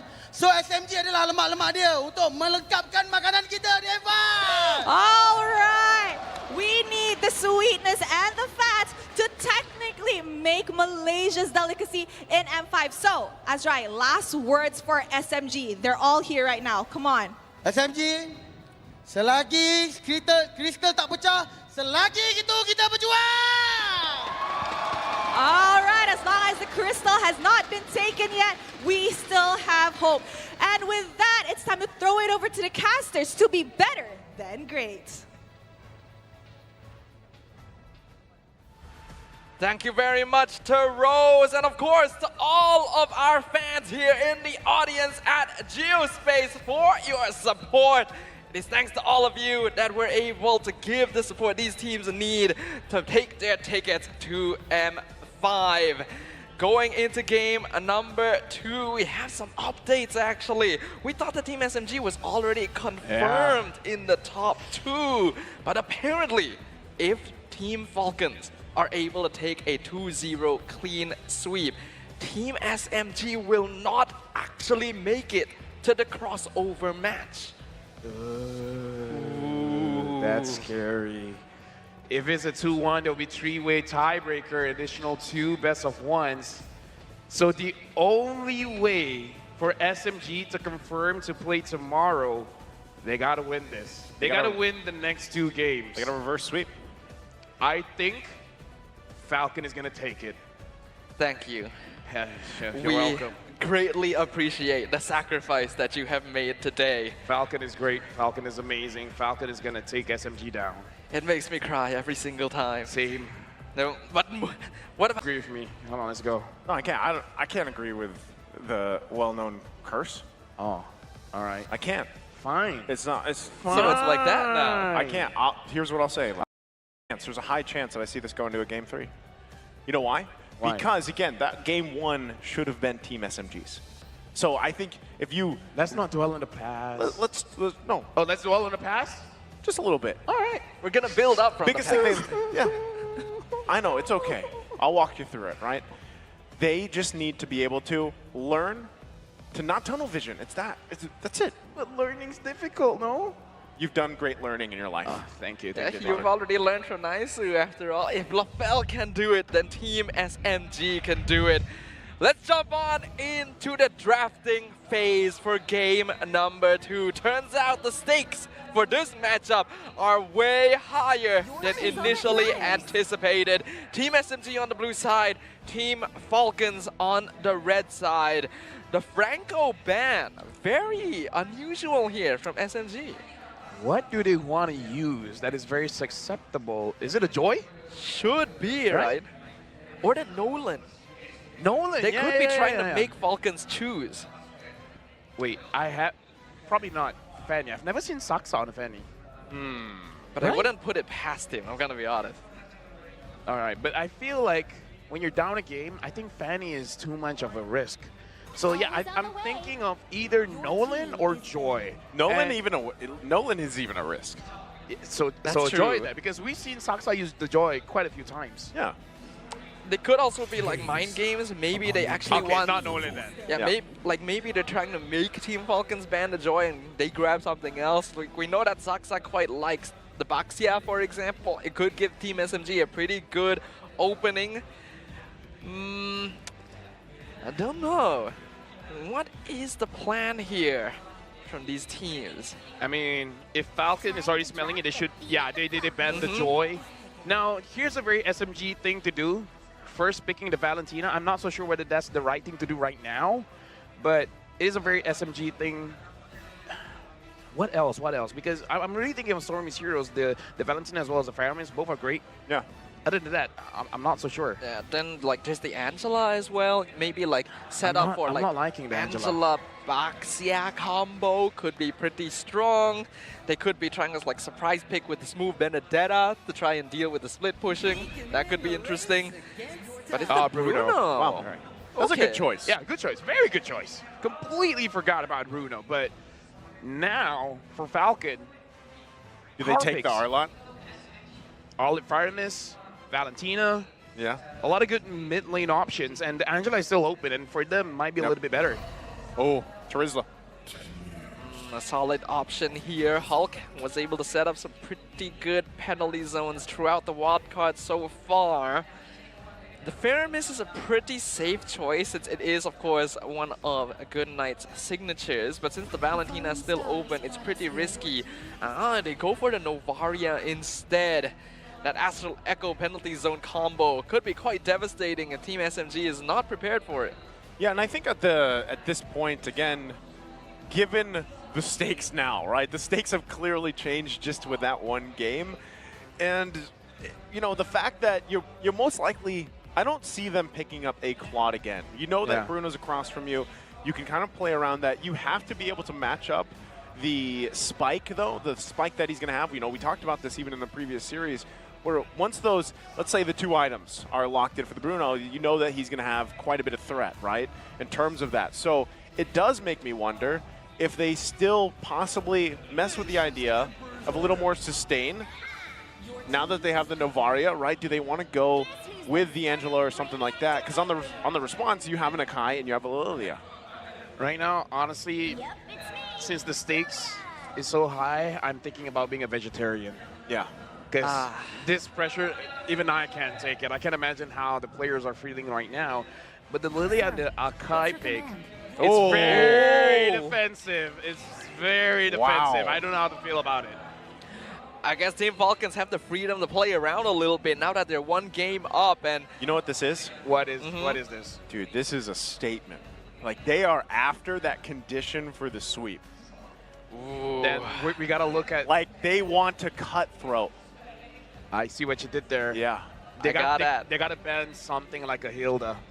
They have to, because they need to trespass into the jungle of this Fanny. They need to make sure that this Fanny is feeling good, getting those buffs. Yeah. Oh, we got. He's pulling again. Is this someone else? I need a break. I need a break. Is this the same? I think it should be someone it's someone different. else. Someone else. But let's see what our fans gonna get. Oh, that's nice. That's nice, but I don't think that's what friend. he wants. That's not what he wants. Spin Anything one more else? time. Anything else? One more. Oh! Is that Masha? It is Masha. Masha, yeah. Much better. No, that was a nice skin. I already have it. Much better than the Cyclops. I have all Saber. I have all the Dragon Tamers. Same. Is it Dragon Tamers? Yes, it is Dragon It Tamers. is Dragon Tamer. The Dragon Tamers, I mean, the Saber skins are pretty cool. And as you know, I should stop talking. The Saber skins were probably like the first group, one of the first group of really cool skins. No, I'm just saying they did ban Hilda. Okay. I said Angela ban, Hilda ban. Oh, what if they actually go with the Masha? That could work. I just don't know if Miko got it in him, you know? I think it's kind of risky. It's very risky because the changes to the Masha, you can't build defense anymore. I mean, you can build HP, but it's more of a damage-oriented Masha now. I think what Miko would lean more towards is things like the Edith or the Cho in this position, you know, the lockdown, the Fanny, could even threaten the Brody in the back line, depending on what Team SMG is feeling. Works pretty well with what they've got as well, and I'm especially curious on what Smooth is going to be playing. I feel like it's not a bad setup for like the Benedetta or the Yu Zong if they want to really win out these team fights. I don't want to talk. Xborg and Cho. Interesting. So Xborg winning the lane, that's going to be good. And then the Xborg technically can position himself in between him and the Bruno to try to catch a mistake coming in from Leo using the control on the Xborg instead of the Bruno. Yeah. It's a very minute detail that but it could work. That works because we saw just now even Good Night, right? Demonic Force onto a different target. It could happen. We'll see if that's going to work out though. Leo definitely hasn't gotten the chance to play something as high mechanic as the Fanny so far. Wait. Lapu and Terizla? Terizla roam! Super is roaming on the Terizla. That is exciting. That is fun. Can I just say, shout out to our dear friend Yasu, because he mentioned this, I think, earlier today. He's like, Terizla roam. Here's the thing. It's good to make sure no one gets in your jungle. Right? You can clear the lane, and if someone tries to go in, hit him with the hammer. I've been hit with a hammer before. And it's not good. Yeah. It hurts. It's a pretty good deterrent. Like, you want to walk in, you got to deal with the body of the Smith himself. So that should secure the jungle for Team Falcons. And Lapu definitely matches up better into the Xborg in comparison. So Team Falcons, they've definitely switched things up. Will they be able to upset the home ground team with a clean sweep? Or will Team SMG show us that game one was a simple exception? We return to the land of Dawn with Team SMG on the blue side and Team Falcons on the red. Unfortunately, looking at the draft, I do feel like SMG is still a tunnel vision draft. is all to create space for Sasa. You got that guy. Good Night is still... He's looking for... He's just gonna force him. But either ways, it's a lot of space-making tools. So in a way, it is kind of tunnel vision-y. So only this time, it's Leo that has the opportunity to split and not Lautrec. I mean, Lautrec can too as well. It's just that he doesn't have a lot of mobility. We have 4 penetration on the side of Team Falcons here. The rupture. Yep. They are really going for the full-out dive here. Lautrec actually stealing that gold crab as well. So Team Falcons are feeling it right now. Man, and I know that, you know, for the home ground team and everything, it would be very sad to see them get swept here. But also, talk about a story from what Team Falcons went through yesterday. And if they come out and cap this out in a sweep with a fanny pick. Dude, that is intense. That would make me speechless. I would have nothing to say. It does feel like you're somewhat speechless already. Attempted catch onto Leo, but no way of the dragon just yet, so the fanny is still fine. The most important timing going to be that first turtle coming up in another 10 seconds. This will really dictate the pace of how the game goes for that early to mid-game phase. Yo, Team Falcons is taking all the gold crabs. They're getting too good at this. It does seem that way. I worry if I hope Team SMG isn't going to be affected too much by this. Some pressure down bottom of Leo. Leo gonna go in, forcing what he can before that turtle take. Gets Stormy and Smooth quite low. Both junglers gonna be able to contest this unless they just give it away. Saxo waiting there, Hulk gonna jump in, Super goes in with the penalty zone. They find the stun on multiple targets. Turtle's gonna be taken by Saxa. Can they find the kill they're looking for? They already got Smooth. Team Falcons will get the first blood, but they give up the objective. The trade of the EXP lane for the turtle. Definitely still a little bit more in benefit of Team SMG, but it's not ideal for Smooth to fall at this stage. This is going to give Hulk a little bit of that gold shield, and we know how important the EXP lane can be in these team fights. I would say I would argue that it might be Team Falcons that got the victory there, because I kind of do feel like the turtle is great for a global gold and experience gain, but winning out that 1v1 in the lane, it affects more than just levels. It affects with your head. It affects your mental as well. And it's unfortunate, but as an export, he will not do well until he gets his first item. After the first item, you're going to be very useful to your team. But before that, you kind of just want to farm. You don't want to interact too much. It's not the best in terms of like aggressive pressure, but I think Team SMG have the mentality necessary to not be affected too much by losing that first blood. It's just a question of whether they can avoid losing out the tunnel vision once we get into the late stages. For now, though, it does look like an attempted invade. Miko looking for Leo. You're gonna have to force him off here of the buff. Super and Good Night around the corner, but can't get there in time. Leo will just lose the buff. Better if they don't find it out here, but they still have multiple members on the top side. A good defense there by Team Falcons. Team SMG trying to see if they can steal a little bit more from their opponents, but no die. Ooh, Stormy! Oh, gets the black shoe, so will inevitably be able to survive with that. Miko gonna get the way of the dragon. Good Night flickers out. The balls of damage come through from Sasa, and that's what they first picked the Bruno for. I think Miko, he was cancelled out of the way of the dragon, at least the second part of the kill, because he was stunned by Lautrec. So that was a very good move. Still, the kill goes over, and now Team SMG, they're continuing their pressure around the turtle, but Leo has his retribution up. There is a possibility for him to steal this away. See if they can actually do it. It looks like he just wants to go ahead and get that purple buff instead. Gives up this turtle to the hands of Saxa here. They've got 2 now for Team SMG. Okay, probably the better choice here for Team Falcons. Not having that purple buff means it's going to be difficult to engage, even if they know that Way of the Dragon is on cooldown. They recognize that as long as they play it safe, play it slow, there's always going to be an opportunity here. Let's see whether or not they can keep up the momentum as of right now. Well, we did say about understanding the whole map, and I feel like Team Falcons, they understand with the draft, it's not about contesting those turtles. If you get it, that's good, but it really doesn't matter that much. What you're trying to do is get a very good early game, which I would say is still kind of good, except Leo probably would want a little bit more kills, and then get get Lotric and Goodnight on board to come to the fight and deal a lot of damage. Sox are going to go here, contest this once again. Leo takes quite a few shots, and it looked like it was taken from him as well. So they are continuing to just go ahead and put pressure.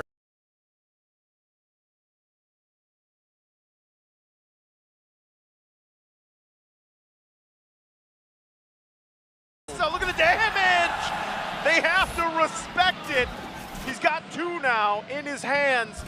Leo waiting patiently there. He knows where Sasa is, but he can't get the kill. Somehow Sasa doing those basic attacks onto Goodnight felt a little bit personal. Yeah. Felt like he was pretty upset. So. Oh, top side, Lotric though, gonna have to flicker out as well. And now he will be able to survive, but still, the battle for these buffs continues for Leo. Penalty zone gonna be used, heavy spin as well. They'll take it from him again. He's left with nothing. And Lotric, here comes Miko, looking to make a play. He is gonna pressure him off the turret. Leo now joining up top side, trying to help him keep this up. Goodnight and Super as well. Everybody's here, but they're gonna lose the tier 1. Okay, good macro play now from Team SMG, attacking multiple angles of the Team Falcons, half of the map at once, to try and deny as much farm from them as possible. This time keeping a close eye on Lotric as well, making sure that gold lane is straight up 1. So no backdoor. Oh my goodness. Stormy looking for Super once again, gonna black shoes. Hulk and Goodnight here though, but that's another turtle going to the hands of Team SMG. Well, this whole composition is about creating space, and that was a lot of space that Stormy gave the team, and now Team Falcons giving everything to make sure that Leo secures the orange buff. And Team SMG, it looks like they have a different game plan for game number 2 because it's not as bloodthirsty. Yeah, I'm liking this adjustment from SMG, but look at Miko, conceal! Miko gonna use the conceal, won't commit, but he gets the penalty zone out from Team Falcons. That might have been just the idea. Again, this is what Miko likes to do. He likes to bait some of these resources out if he can. He had the way of the dragon, so he was in position. But it looks like he was like, I was never going to do it anyways, man, but thanks for your ult. Yep. And that's very cheeky from Miko and very well played. That penalty zone could have cost him his life and perhaps for nothing as well. Ooh, Leo gonna go ahead and get the black shoes out from Stormy, but again, he's gonna have to give up his purple buff here. The rest of the team trying to hold down mid from the backside. They're gonna push Hulk back. Still gonna be working on it. And Super dealing with the blunt of the damage. He has to flicker out. Oh, and look at Leo. Whew. Again, this is getting to the point where it's a starving Fanny. Yeah, but he had the idea. He was thinking of, I want to split push. But the moment Team SMG disperses, like, okay, they probably learned their lesson. And I'm going to win it out.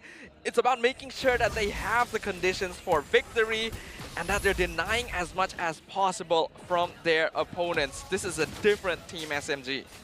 Right now, looking into the situation, Team SMG, they just want the turrets, and Team Falcon, this is getting to the point where they're trying to adjust as well. They're trying to follow the speed of Team SMG, and Team SMG really wants this mid. Oh, they get the penalty zone out again. Super is going to be in trouble here. The body of Smith won't be enough as he falls under the tier 2. And Lord spawns now. Does Team SMG decide to take it? We'll see if they do. Again, Leo might be going back to base here. He's got the information he needs. Lotric going to be in trouble. Nico cleans up the kill. Looks like Leo's just going to wait here. Sock size very low, and Leo sees it. Ooh, they Will found get him. spotted out. That's it. He's got to get out of there. Right now, this could just be a free Lord for Team SMG. Most likely will be. I do like that Leo's going for that bot lane to try and at least get some structural damage. He should get that tier 1, but he'll also lose the purple buff in exchange. Team SMG doing a good job of trading objectives on the map right now. As long as they don't lose too many structures after this, it'll be very difficult for Falcons to find the space they need. Trading is a very risky mechanic that Team SMG has to balance out very well, because we saw their idea for trading in game number 1 did not go in their favor. It's like, okay, 1 turret, but we win the team fight, we win the Lord, it's 2 for 1, it's gonna be good. But my goodness! Look at the damage! Sasa again waited patiently. He picked up the Malefic Roar and he said hello to Leo. And that just takes that idea completely out of the picture. Sasa's upset. Yep, he literally just shot the Falcon out of the sky with a football of all things.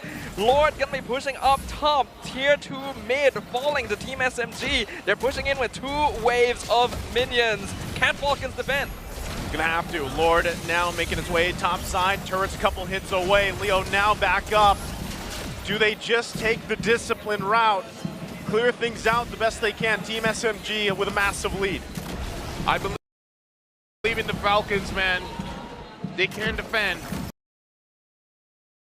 They can come back. Smooth with last standing the backside. They're still going to put the pressure here, forcing Team Falcons back. Hullcaster go. They lose the mid turret. That's exactly what Team SMG wanted to do. So far, the game going very much. Oh, Sara being targeted, but Leo knows Bruno can actually just straight up 1v1 him at this stage. And that is going to constantly be a threat to Team Falcons. Doesn't look like they're letting it stop them, though. They're still doing a good job of making sure they have some presence on the map. That Haas Claw is paying dividends. Yeah. It's good as a first item, but the more damage you get, the more healing you get, and Sasa is no longer afraid. You can do a lot of damage, but I can have a lot of lifesteal. That Haas Claw, man, is something. And he just got the wind of nature. Literally was just about to say it. If he gets that wind of nature, he has even less to fear. And the moment I'm thinking it, Sasa grabs it. Leo's job just became 100 times more difficult, but not impossible for Team Falcons. Again, it's a very... Miko. He's panicking. He's panicking a bit. That's He's the stutter step. The stutter step. Even I was thinking, and Leo is like, no. It's quite. You just gotta think about this. The marksman is looking for the assassins. He's the one's like, where are you? Come to me. You know what your job is. Come to me. I'm waiting for that challenge. Always the scariest moment for any assassin player. With only one inhibitor standing, Team Falcons are in a very dangerous spot, but Team SMG has also thrown games from this position before, so we still have to hold our breath. But so far their gameplay is looking a lot cleaner than we saw from them previously. Even looking to invade the purple buff again, Team Falcons, I don't think they can contest this. Yeah, this is just going to be too difficult to actually go ahead. Again, they can just let Sasa go ahead and take this Lord while they put the pressure on the purple. And Team SMG just complete control right now. Okay, so right now it really looks like Team SMG. I like the positioning coming in from Smooth, because now the positioning is a flanking position, but as an export, it's really just to get vision. It really is just trying to account how many members of Team Falcons is here. It's a way to open the map by being behind your behind your opponents, instead of literally being inside the bushes. It's a very different way to get information, and I feel like it's warranted based on what happened in game number 1. Yeah, it's very important for Smooth to do this as well, considering that Team Falcons has that Astral Echo in the hands of Goodnight. They cannot lose out in the Vision game, and so far, it's paying dividends. The Lord pushing in mid lane. We got 3 full waves pushing in for SMG. Falcons, can they survive this again? See if they can. Again, they got him pushes in. Astral Echo going to come down. Still SMG calculating this despite the lead they have. Super jumps in with the penalty zone. Looking for the kill still. They got to take care of the Lord. They go back to heal up. There's the kick. Hulk's in trouble. He'll fall, but Leo can't find the kills. It's too much from Sasa. We're going to game 3. I think this is exactly what we were expecting from this series today. The 2 MPL squads here in M5 wild cards. Neither giving an inch because they know what's at stake. Those tickets to M5 in the Philippines. Team SMG evens it out. I love being wrong, but Naisu was right. You called it. Something about us casters, we just know what's going to happen. I feel like Team Falcon will win the next one, though. Again, very grateful for your sacrifice today, Lafelle. Hey. But all for one for all, am I right? That is absolutely right. Lafelle's holding on to that citizenship. Oh, yeah. He's holding on to it. What can I say? I like living in Malaysia. And Malaysia, okay, right now, we're in a better spot. But we have to remember, SMG has to win for them to be able to play tomorrow. Yep. But I think Falcons will win. Falcons got this. Don't argue with me. They got it. You be you. I be you. Be I am you. you. Be me. Just like Valentina, I am you. I am we. Yep. That works. But without further ado, let us go ahead and jump into who our MVP for game number 2 It's gonna be Sasa. It's gonna be Sasa. Yeah, it is. Of course it's Sasa. I mean, we have the build hype, right, guys? You can't reveal the answer so quickly. Of course it's going to be Sasa from Team SMG. 6-0-0. No assist for this man. One-man army. Man, Bruno's my favorite soccer player. Same. Me too. Go! I kind of wish you dragged that out a bit longer. Yeah. I feel like it would have had the impact. You want to see how long I can drag it out? No. Do we? Go!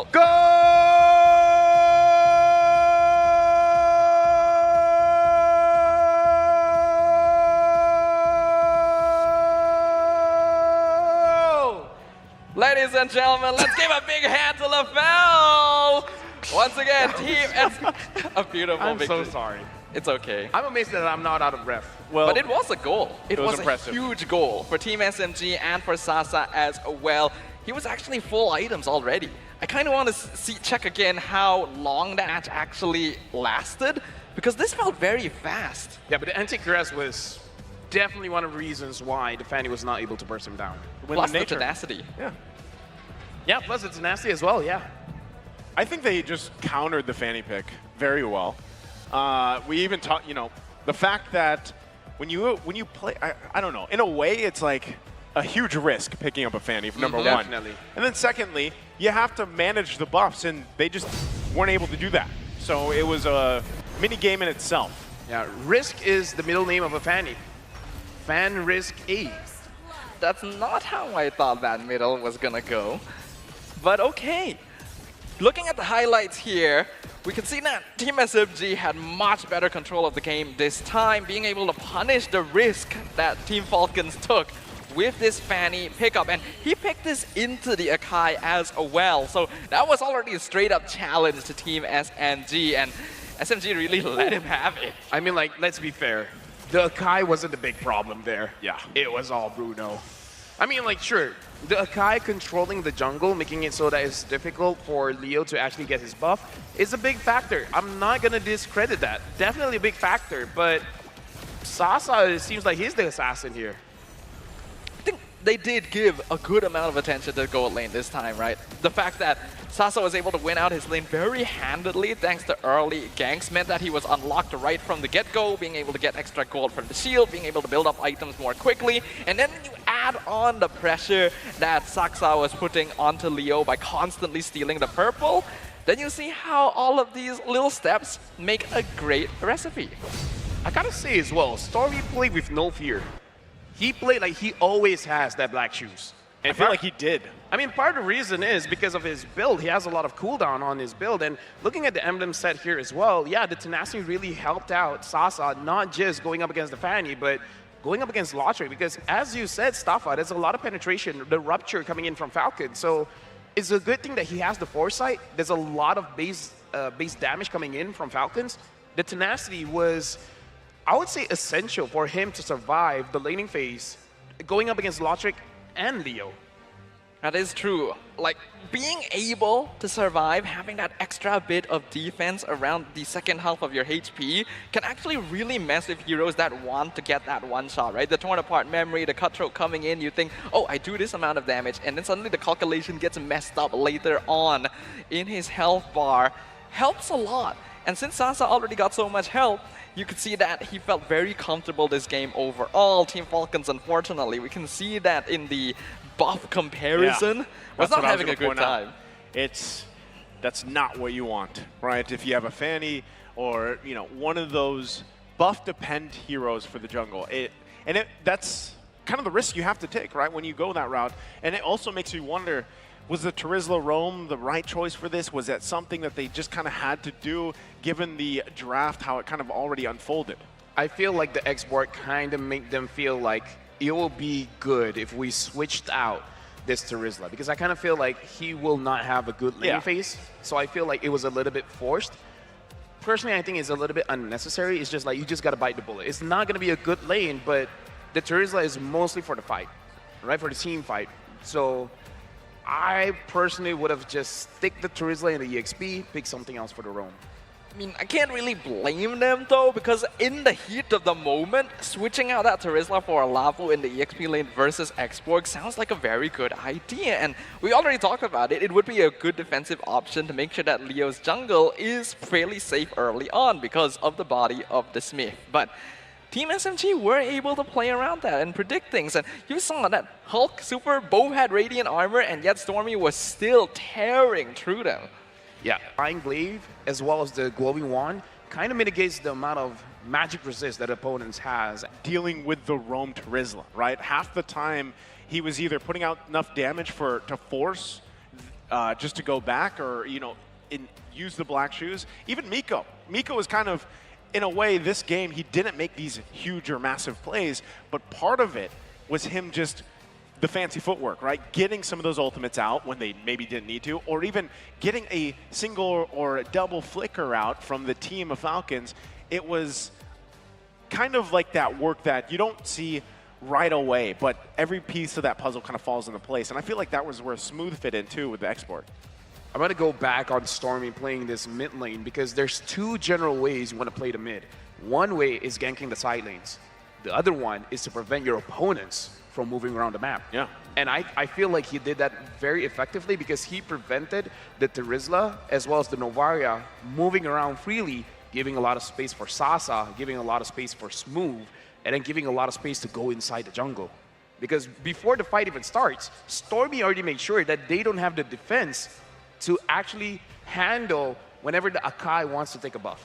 So I feel like, it was a very flashy play coming in from Sasa, but Stormy really made sure that Falcons do not roam around free.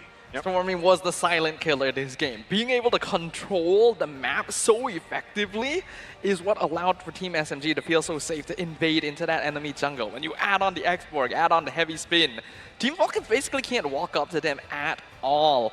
And yeah, it's an unfortunate fact because Team Falcons felt confident about the Terizla roam switch because they understood that, Xborg is not a good matchup. But you play Terizla roam so rarely that I don't think they were really aware of how bad of a matchup the Lilia is into the Terizla here.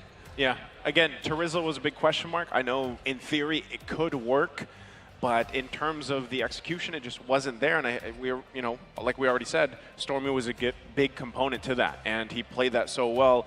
And even on the other side, right, Saksa, you're looking back at all those turtles that were just secured easily for the most part, right? There was no contention there that they could really pull off. And so it was just kind of smooth sailing, for the majority of that early game. The transition to the mid game worked out really well for them as well. Well, here's the thing. We see the adjustment coming in from Team SMG. The first game was a bloodbath. Coming into the second game, they played the macro game. They just forced Falcon out of their own jungle as well as out of their own lanes. Falcon, they can make the same adjustment. But the question is, what kind of adjustment will they make? Will they ban out the Bruno? Because it was quite a big reason why SMG won. Yeah, perhaps so. It'll be interesting to see what kind of changes they will make as we go into Game 3, because now all cards are on the table. M5 ticket on the line. But before then, we have a bit of a video for Team SMG to show all of you guys. So ladies and gentlemen, please enjoy.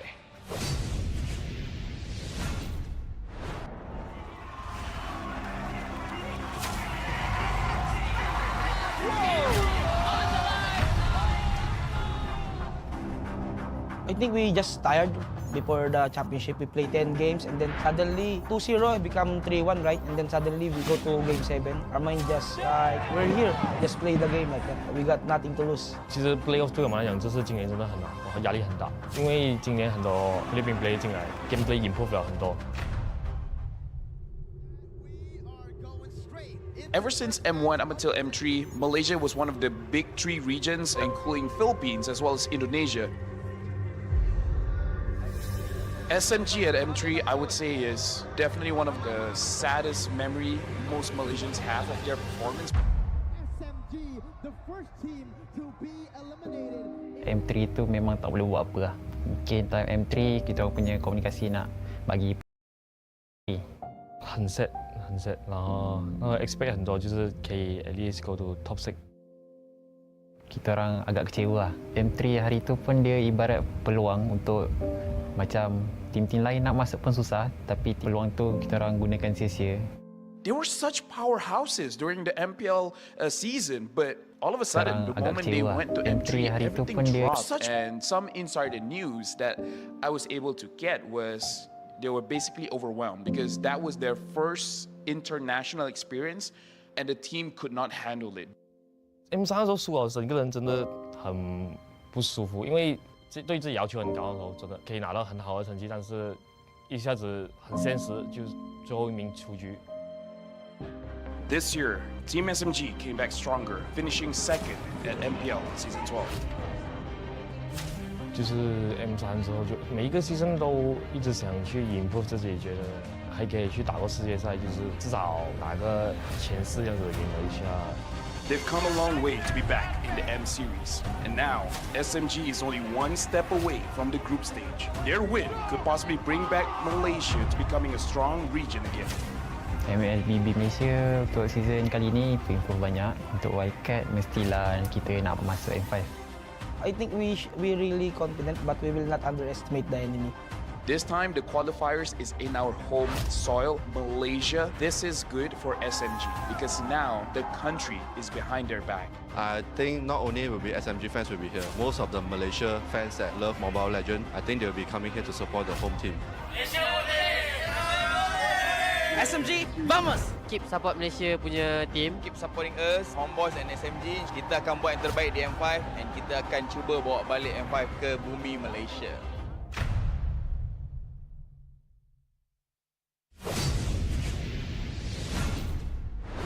An amazing video that honestly really riles up some emotions here in the home country of Malaysia. I can feel it. LaFell can feel it.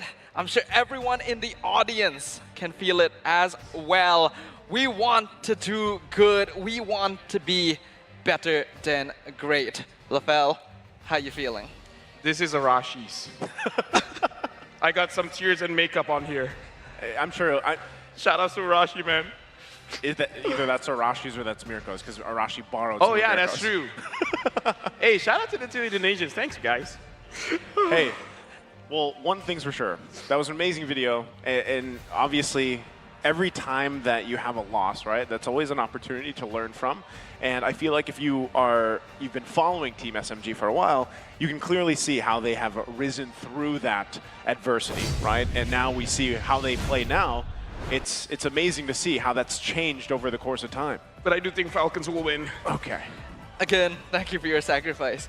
I'm very appreciative of what not just Team SMG, but every Malaysian team and every team around the world has done to achieve a greater performance on the international stage, to show the world what they're capable of, to show themselves what they're capable of. And all of that culminates when they play up on stage, when they allow for those skills they've honed, that they've practiced time and time again to clash upon the land of Dawn. That is why we all love MLBB.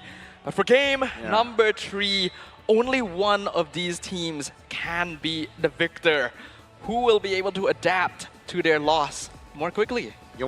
Here's the thing. You want to know what's the scariest thing after watching every game here in Wildcard? What's that? The speed of growth coming in from the developing regions, because look, the MENA region, they're scary now. Like, watching this game, SMG looks strong in the MPL Malaysian scene, but now, even though Mikkel here is meditating, I would say it's a very scary situation. Like, every team in this wildcard has been taken very seriously. And I'm saying that as someone that I know, a lot of the community coming in is like, oh, it's probably not going to be that exciting. well, joke's on you. Every team here stepped up and they brought their all. They're better than great. Again, we'll see how fast the adjustments can be made for Team Falcons specifically, right? You already mentioned it, and honestly, when you look at this series alone, we brought up the headline that this is, yes, it's a bloodbath in a way, the Filipino bloodbath, but this is two MPL regions clashing it out, right? And we knew what was at stake, and now that it's going to Game 3, anything can happen here still, right? And given whoever wins this, there's still some things left to be said. Now, if Team SMG can actually cap this one out, 2-1, then we kind of know where things fall into place. Yeah, but the question is, will things go so smoothly? In both Game 1 and Game 2, Team SMG controlled the entirety of the early to mid game. Again, a lot of us will say that it was a simple mistake, a bit of tunnel visioning in Game 1 that cost Team SMG a potential clean sweep. And yet, Team Falcons are really showing their fangs here. Now that they've been pushed into a corner, I think we can expect both these MPL regions to bring it all to bear. Ladies and gentlemen, the drafting phase for game number 3. Team Falcons from Saudi Arabia on the blue side. Team SMG from Malaysia on the red. I'm not surprised that Bruno was banned because the Claude was a big factor why game number 1 went over to Falcons. Yep. Game number 2, it was the Bruno. And the Bruno does make it so that it's difficult for you to pick up the Claude.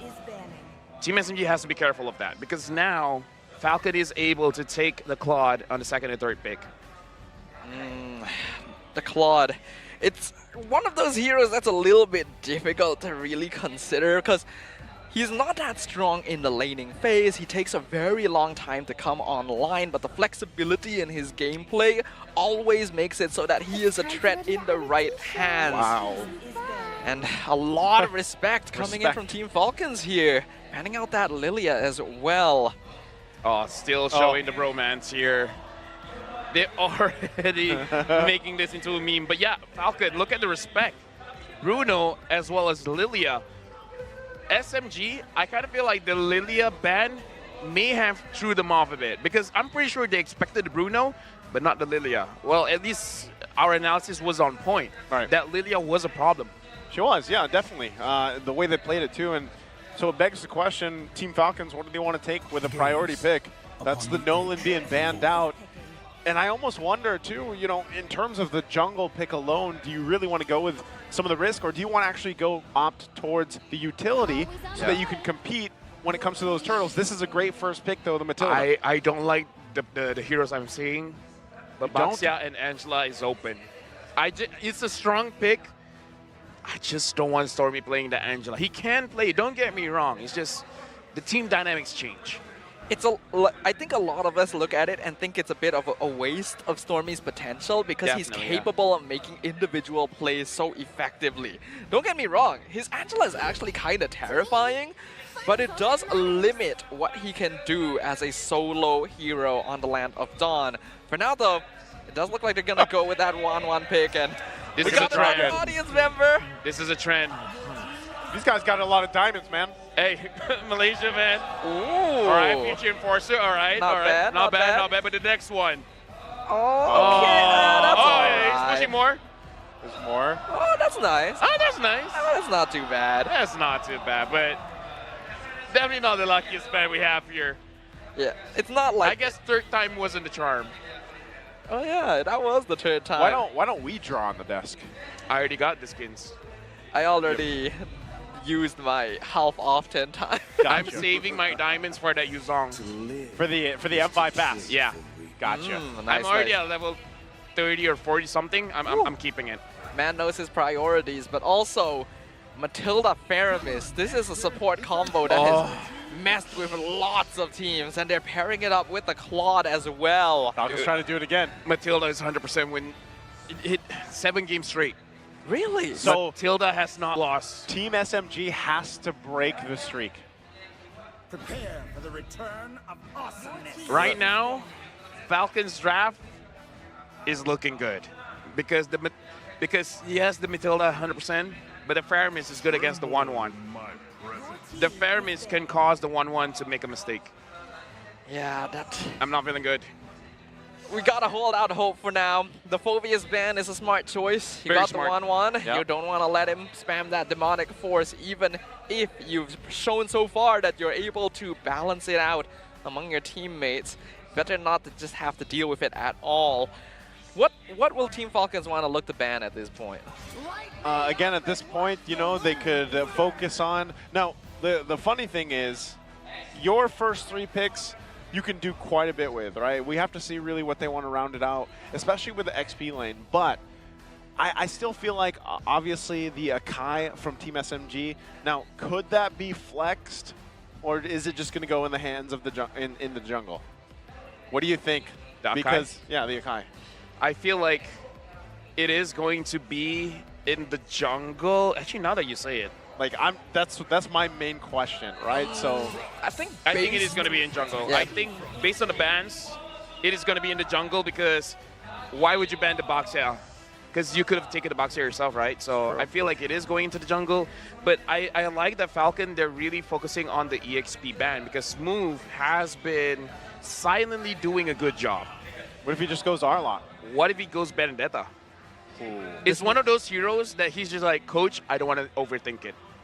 Just give me the Benedetta and let's keep it simple. Let's hope for the best. The And win rates- Arla has been banned. Oh, there's the there's the Arlot ban. Could it be? Like, it's not the best into the Faramis, but still works pretty well. It could be the best. When you have a Faramis, you want to clump up. That is true. Petrify could hit everyone. And then Or like the Yuzong? Oh yeah, Yuzong's pretty good too. Yeah, Yuzong. Yeah, Yuzong. Yuzong's great. I'm back. But the There it is. Benedetta would be able to make sure that any like logic backdooring will be a lot easier to deal with in I comparison. mean, Yuzong is the same. Yeah, you but can keep it under control. when you play Yuzong, you have a tendency to want to join the team fight. But no matter whatever hero you have, if you tunnel vision, you know, That's true. Goes out the window, right? Angela is still open, and Oh. they're not taking it. They're taking the Terizla. So, tunnel vision, man. They have to. They have to win the map control. Remember too, if this is a 2-1 in favor of Falcon, there's a 3-way tiebreaker. Yeah, but that's, I don't know, man. Just saying, just throwing it out there. Yeah, I know, but I really feel like Falcon will win. Well, if Team SMG wins, we know who places in the first and second. Yeah, we'll see though. The Yuzong is grabbed by Falcons and they round up their draft with that Martis. When you combine that with the Matilda Faramis, early game is scary. We got one. Oh, it's from Uncle. Oh, no. Oh. No? He's saying, that's the best skin. That's the Blue way. Spectre. The one you can't buy. The one you can't buy. That is true, actually. That's pretty rare. You're pretty rare. Wasn't Thank there you. only a certain way you could get it? Yeah. I forgot how.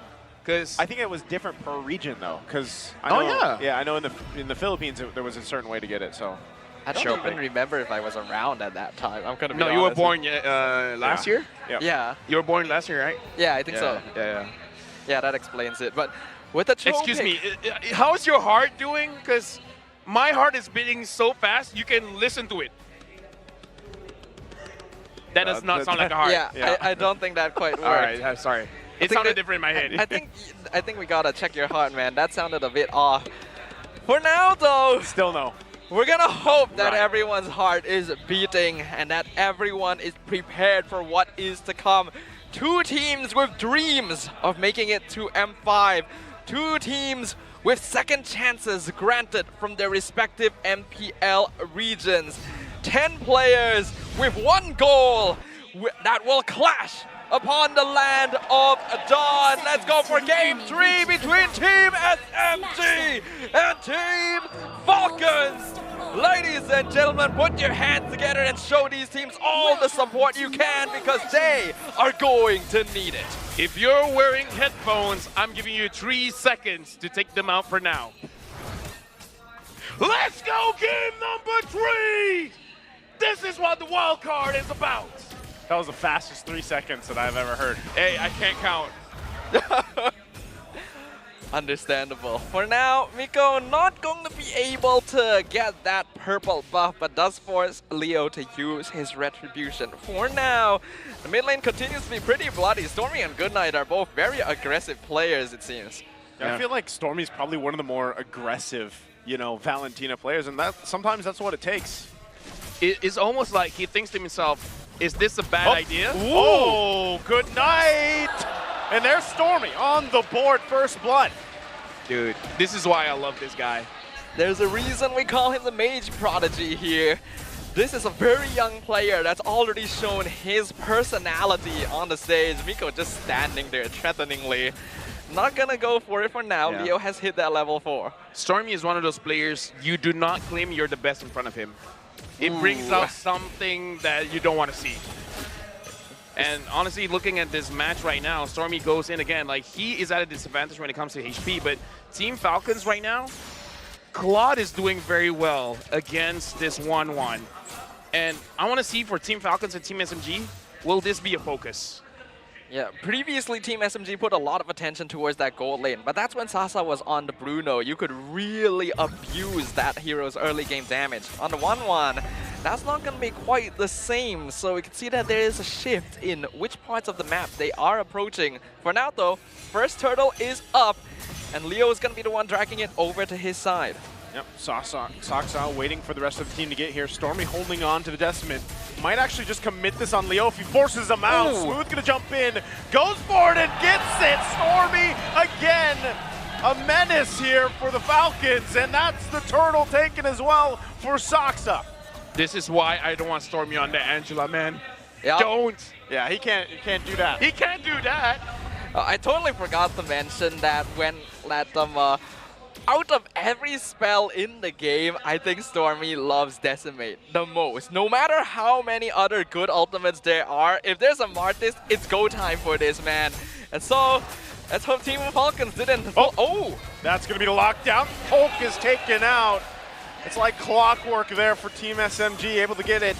And they're still going to put the pressure now on the orange buff. They're going to wait there for the rest of the squad. Leo, it could be in trouble. He needs the help of his team. NetherRealm comes through, though. And can they battle it out? Leo's going to fall. Miko from the backside.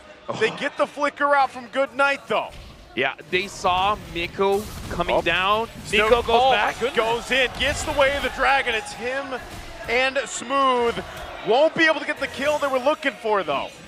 But they're able to force out quite a good number of resources from Team Falcons. Team SMG starting to feel themselves a little bit, which is good. But we want to avoid that tunnel visioning from happening. For now, Stormy already got the entire mid lane gold shield, so that's going to be a pretty farm Valentina. Right now, it's just 3 minutes into the game, going into the 4th minute. Team SMG already has a 3,000 gold lead. Doesn't matter when you have a Claude, because the Claude can do quite a lot. Because especially when you're looking at the team composition coming in from Team Falcons, they have a lot of ways to kite back. Because one of the weaknesses about, but before that, Sox, are you committing? I think they're still going to battle it out. Leo could be in trouble. Miko was there, but not going to go any further. Again, this lead that they have. Focus here on the top side now. Lautrec going to be forced to use that blazing duet, but they just want to push him out of the lane, and Saksa will just be fine here. But that's the turret gold going over to the hands of Sasa. Turtle now up. Ooh, very scary there for Lautrec, but he's able to get just far enough in time to make sure that the Way of the Dragon doesn't put him in a really bad spot. But Team SMG maintaining full control over this half of the map here. Turtle goes to them. Oh. Even the NetherRealm forced on a single hero here by Goodnight. Yeah, I kind of feel like this is a good idea for Team SMG to not put your foot off the gas. This is the moment where you want to keep pushing your advantages, try to make sure that you have full vision of your opponents, and that's what they're doing right now. This is very aggressive, but this is at the same time very, very disciplined. Okay, Leo, he was going to get kicked here again into the jungle. Team SMG is playing around with this lead they have, not fully committing on anything, but just showing presence. I just want to point out, Team SMG's idea of a rotation is not to outpace your opponent, it's to stop your opponents. Yeah, Hulk, he'll be fine. He's got the shot. That's a lot of damage, though. I'm wondering what Smooth's itemization is here. I wouldn't be surprised if he did go for that Hunter Strike at this stage. 5k lead in 5 minutes. Team SMG keeping up the pace, forcing the momentum. And does look like Stormy is keeping Lautrec in check as well, just to make sure he doesn't get that free win again. Yeah, right now in the bottom lane, Hulk taking quite a lot of damage from Sasa. Sasa wants to go for crossbow. Tang, you can't go out of here, he says. Sasa could be in trouble now. He's got the help of Miko. Leo going to be joining the fight as well. Going to find Miko. Sasa left to his own. He will fall.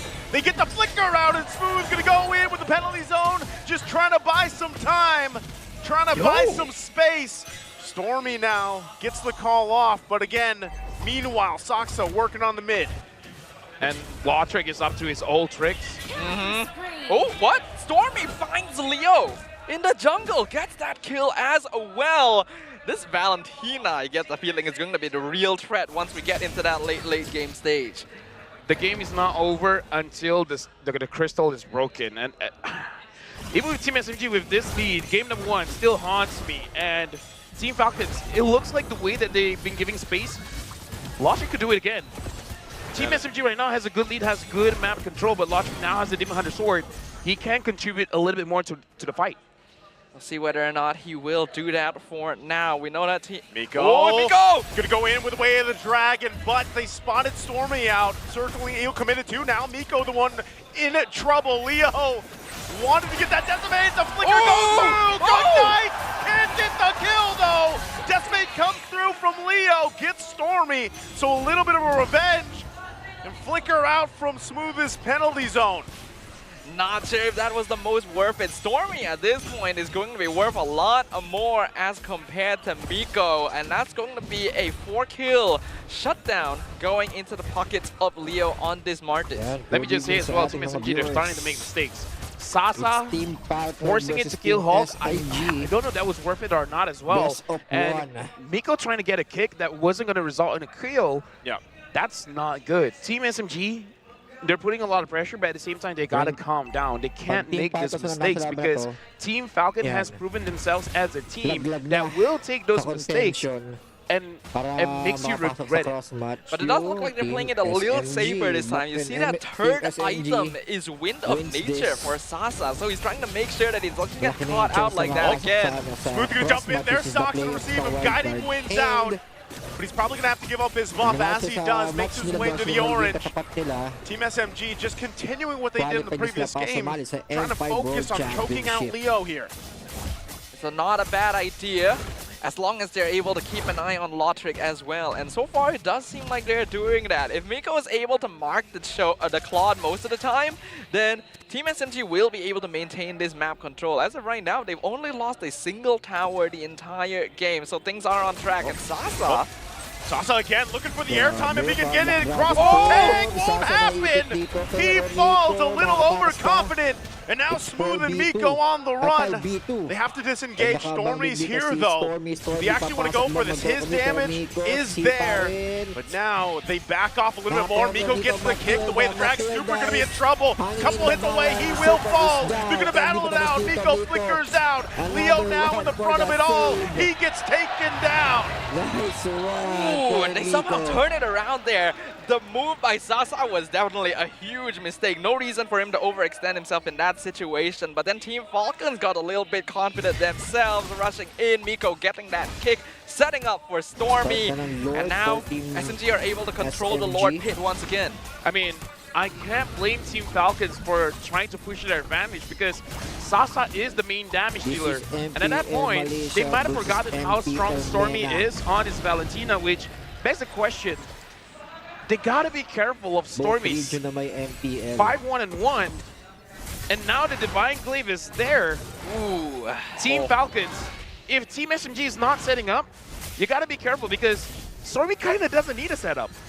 Yeah, absolutely not. This man makes the... Oh, but he may be walking too far. Stormy's got the Nether Realm. Smooth gonna jump in with the penalty zone. He finds Good Night, and he's taken it out. Hulk has to get out of there with the Dragon form. Leo left to his own. Mortal Coils out, gets the Terrify. Should be fine, though, with the pressure still there, and Lord making its way on the top side. Things are looking really... Oh, Stormy could be in trouble. Stormy getting it away. They jump in once again. Lotric is deleted with a quick, decisive maneuver from Team SMG, and the Lord is still making its way. Right now, 9.2k goal lead for Team SMG. Everyone for Team Falcons is inside the base. Sasa goes in. Sox are going to go in with a heavy spin. They find Hulk. He's trying to buy some time, run away. top turret finally going to go down. Goodnight and Leo quite low. They've got to be able to defend this team, SMG. Looking to cap out the series here. Goodnight flickers out, but the crossbow tag comes through. They take out Goodnight. They work on the base. And Team SMG flips the Falcon's wings. And they secure their spot in the crossover match. The hometown squad clinches it with a 2-1 victory. Team SMG cements their spot in the crossover matches and keeps their dreams of moving on into the M5 main stage alive. I'm lost for words. Sorry for Team Falcons. I thought you guys were going to win. But Team SMG, they do not want to lose the same way. The way they controlled the map, they didn't give any space for Team Falcons. What a performance here. This is a team that was not willing to take prisoners any longer. After a Game 1 performance that ended disappointingly, they were able to pick things back up and secure their spot, moving on in a very clean fashion. We're of course gonna throw it over to Rose on stage because I think we're all curious about what Team SMG has to say. And Geospace is currently super duper hype because SMG will be advancing to tomorrow's best of 5 series. So guys, first of all, let's give Team SMG a warm round of applause. All right, congratulations, boys. Okay, Sasa. So tomorrow, you guys will be playing in the crossover match, right? How does it feel to have everybody here cheering for Team SMG? I feel so good. Seriously, so good. Never feel like just I have so many supporters support us, and then thank you so much. All right, so just now in the first game, what was that backdoor? What happened? Just give 1 point lah. Kasih selalu. Okay, all right, this is interesting. Sasa seems very happy today, all right? Okay, so give it to Miko. Miko, you are one best of 5 series away from going back to the Philippines and playing for the M5 World Championship. Are you ready? Ready. Ready? How are you feeling? I'm feeling good. You're feeling good? Are you ready to show the Filipinos what SMG has? Just wait for tomorrow. All right, Saksa. What about you? You'll be going back to the Philippines if you guys win your best of 5 tomorrow. Are you ready to showcase to the Filipinos there that, you know, SMG is a team to be afraid of? Tagalog, all right. Pag nanalo kayo sa best of 5 series nyo bukas, uuwi kayo ng Pilipinas at i-represent nyo ang SMG. Ready na ba kayo ipakita sa mga Pilipino at sa buong mundo na malakas din ang SMG? Yes. I asked a very long question and he answered with just a yes. No, wait. So, sobrang saya ko na makakapaglaro sa M5. Mas lalo ko pang gagalingan bukas para makapasok. Wow! He said he's super happy if SMG manages to qualify for M5. And of course, he's gonna do even better tomorrow to ensure that one ticket will be going to Team SMG. All right, before we end it, let's give it to Coach Pao. Coach, these 2 players are not the only Filipinos here. You're also Filipino. As a coach, you are 1 game away from going back to the Philippines and representing Team SMG. How are you feeling? How stoked are you? To be honest, job's not finished. We still have tomorrow. So I'm still focused on tomorrow. Let's not celebrate too early. All right. Okay. Can we please give the mic to Stormy? Game pace on Stormy, si Coach. any final words or any words you want to tell to the supporters of Team SMG and the entire Malaysia that is backing you in your journey here? To our fans and Flame Boys, thanks so much for supporting us. And yang lain juga, thank you so much sudah datang. I hope see you guys tomorrow. Thank you. All right, guys. This is an amazing moment for the Malaysian representative because they are one best-of-5 series away from getting another slot in the M5 World Championship that will be happening in Manila. So with that, let us show it over to the casters to find out what happened in this full best-of-3 series. Casters, take it away.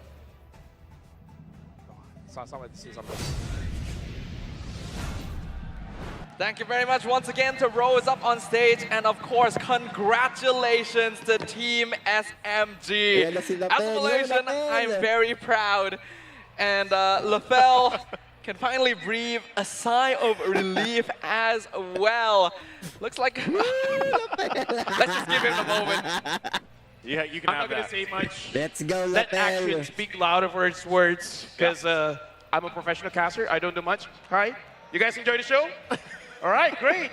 Always a crowd pleaser, this man. Go, Lafell. Okay, I'm not going to do it He too was much. holding his breath for a while. Tomorrow I'm not casting. I can't deal with this. I'm not casting tomorrow. I can't deal with this. I kind of want to watch that being turned into like a GIF or like a meme or something. I feel like people can work with that. Someone get on that. But while you're doing that, let us go on to the MVP of the game. And this time it is going to be Stormy on the Valentina, a signature pick that he feels very comfortable on. And well, when you give him ultimates like the Nether Realm and the Decimate to steal, this is just a playground for this man right here. Yeah, he played this just perfectly from the start to finish. And this is something we talked about even in the draft a little bit, and then once we got to the game. And with something that I guess a lot of the other teams in the wildcard could learn from this Valentina MVP performance is that you got to be pretty aggressive. You know, calculated aggression really works out well with a hero like this, and that's what we saw here just from this MVP performance alone. That's for sure. Let's move on into the highlights here brought to you by Grab Unlimited, of course, and talk about what happened in that game, because this felt like a little bit of a mix between Game 1 and 2. It was more calculated by SMG, but it had that Game 1 aggression. So Game 1, they were aggressive for the sake of being aggressive. They didn't actually contest for a lot of objectives, except for the turtle. But this time we can definitely see the biggest difference is that they don't tunnel vision, and the way that they do that is they apply pressure on every single lane. Saksa, if he's down alone at the bottom side of the map, he's not going to rotate. He's going to stay, and he's going to push. Stormy, if he's at the mid, he's not going to rotate, he's going to push. So it looks like in this game, SMG's idea of a good rotation is not to rotate.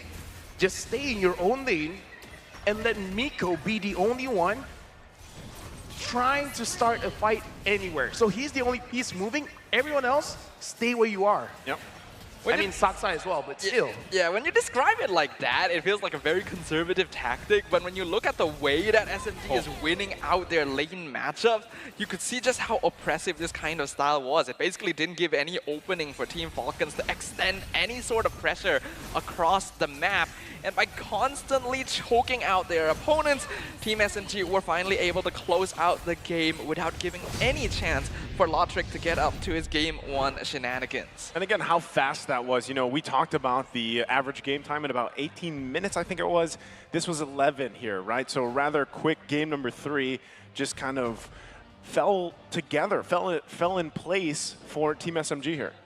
That is true, and if we look at the buff score again, it's literally Falcons actually got the same number of buffs they did in game number 2. That's how oppressed they were being. And this time, Leo wasn't even on a hero that's easily punishable like the Fanny. He was on Martis, who you typically expect to perform well into tank heroes. That's just how well SMG were making their presence known on the map. Again, one of the things that really stood out here for me, and maybe you have this thought as well, Lafell, is, you know, even from the past 2 games, Team Falcons, the best thing I feel like they could go back and work on is the objectives. You know, the early objectives here specifically, even the turtles. Now, we have seen teams do all right purposely giving up 3 turtles, but, you know, in this case, and even just throughout the wild card, that's where things kind of stand out, right? You need to be able to contest the early objectives and then transition from there. And I think SMG understands it as well, because the weakness really is the positioning. you have to position yourself before you want to contest anything. And I kind of feel like that's why they're staying in their own lanes. They're trying to dish out enough damage to them before the fight even begins. Yeah. So the way that SMG prepares for it is that they put Falcons in a disadvantageous spot, and Falcons, they might feel pressured to say that we're starting at a disadvantage, but if we don't fight for this, it's going to be game over for us. So it looks like Team SMG, they're putting Falcons in a state of desperation. So I kind of feel like with a little bit more exposure to other regions, the way that they apply the pressure, I kind of feel like Team Falcons will figure out a way to either not being bullied in the laning phase or learn how to play around it. It does seem like Team Falcon still has a little bit of growing to do here. Because on paper, their draft is very strong. The Matilda so far, 100% win rate, paired with the Faramis, has been performing very well in the competition so far. But perhaps it wasn't just the pressure that Team SMG was putting on them in the Land of Dawn. It may have also been the pressure that they were feeling from the M5 wildcard stage itself, knowing that their ticket to M5 is at risk here. And after that, it becomes very difficult to focus on what you need to come back from such a big deficit in a game like this. We do have to highlight that after this result, Team Falcons, with a heavy heart, we have to announce, are officially out of the running for M5. They will not be able to move on into the crossover matches tomorrow. But let me just say, because I've been joking around quite a lot, because that's my personality, that's my character even doing this whole thing. But honestly, looking at how the Falcons play, I really feel like, because nice you have, traveled to do I kind of want to travel there as well to see how the entire region is developing, because I feel like the last time I saw them, they were already pretty strong. But this time, it looks like they've gotten even stronger than that. I just want to see a little bit more opportunities for them to be constantly exposed to what's going on outside of their region. Right. I just really want to go there and see how are they developing really, because we saw Team Falcons. I want to see more of other teams as well. And I believe, for M5, we still have triple esports, I think it is. Triple esports, right? So they are members that I have actually had the pleasure to cast over there, right? And see them kind of develop and even, talk to their coach and everything like that. So if you're looking at this, the region itself, and I feel, again, this is something that's one of the most important parts about the wild card, and you guys have to understand, is that this is a time for you to see other regions that are developing out there, growing, improving. And like LaFell said earlier, the main thing here that's apparent is how quick these other regions are improving over time. Now, some of them might have been, technically in the esport a little longer than others, but one thing can be said is that everybody is improving. Everybody's skill level is getting better each and every year. So who knows where we see, the MENA region next year even, or even later on this year with, of course, M5. And not just the MENA region, right? Every region here in a wild card. I'm very excited for the future of the MLBB scene as a whole, just seeing the potential that is building up on that stage. But of course, our last match is going to be coming up between ChezyGaming and Team Lilgun, the last match of the group stage. We're going to go for a short break for now. When we come back, you'll get to see more MLBB action.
We are here at Gamers 8 to show that we are walking the walk. we have had amazing reactions, major IP owners, and a lot of potential partners and stakeholders coming in here and taking a peek. The biggest cube over here has been the nexus of this zone. What I saw it from the outside is very mysterious. You want to know what's happening inside. Felt like, you know, this is an MMORPG, but R is not role-playing, it's real world.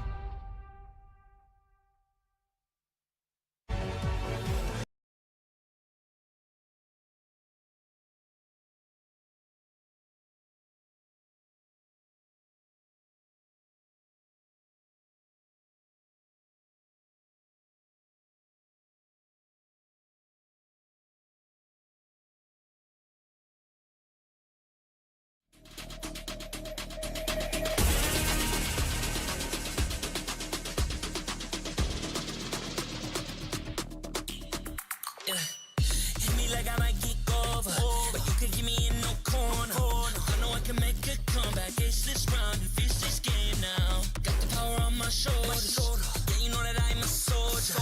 You could keep me off my guard, but you can't keep me from my honor. I feel like the floor is higher. The energy's getting higher. You're saving my arms, 'cause I know just what I got. I got you like na-na-na, and you know I hold the power.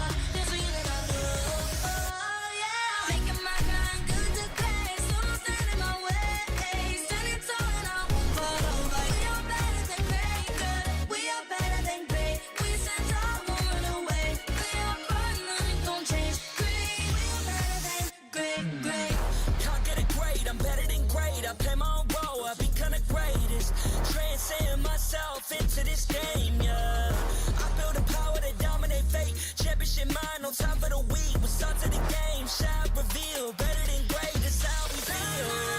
I feel like the floor is higher. The energy's getting higher. You're saving my arms, 'cause I know just what I got. I got you like na-na-na, and you know I hold the power. This feeling I do, oh yeah. Making my grind good to great, so don't stand in my way.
my shoulders. Yeah, you know that I'm a soldier.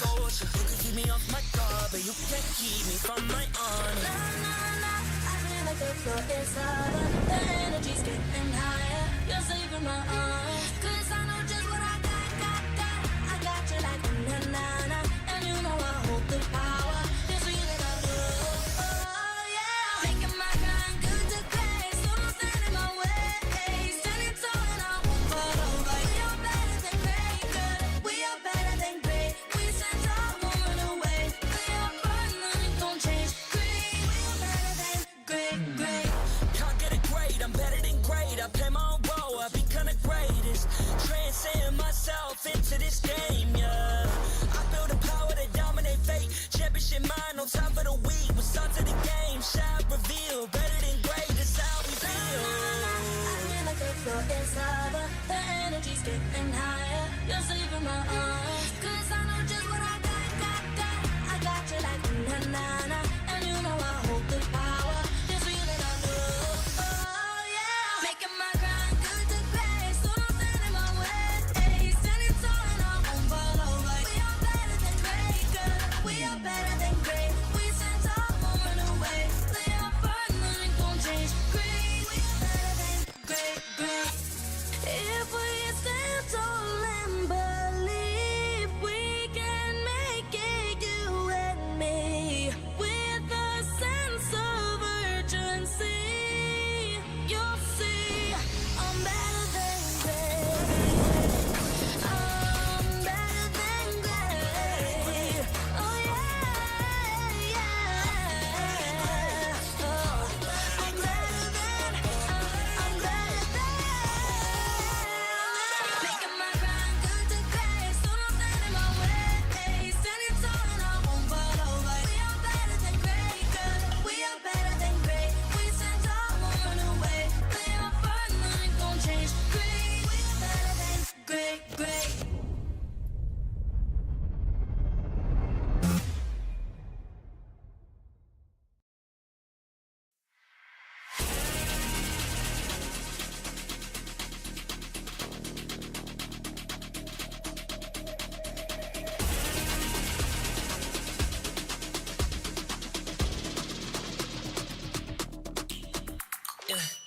Hit me like I might get over, but you can give me in no corner.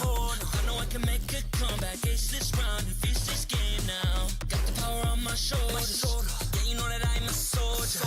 You can keep me off my guard, but you can't keep me from my honor. I feel like the floor is higher, the energy's getting higher. You're saving my arms, 'cause I know just what I got.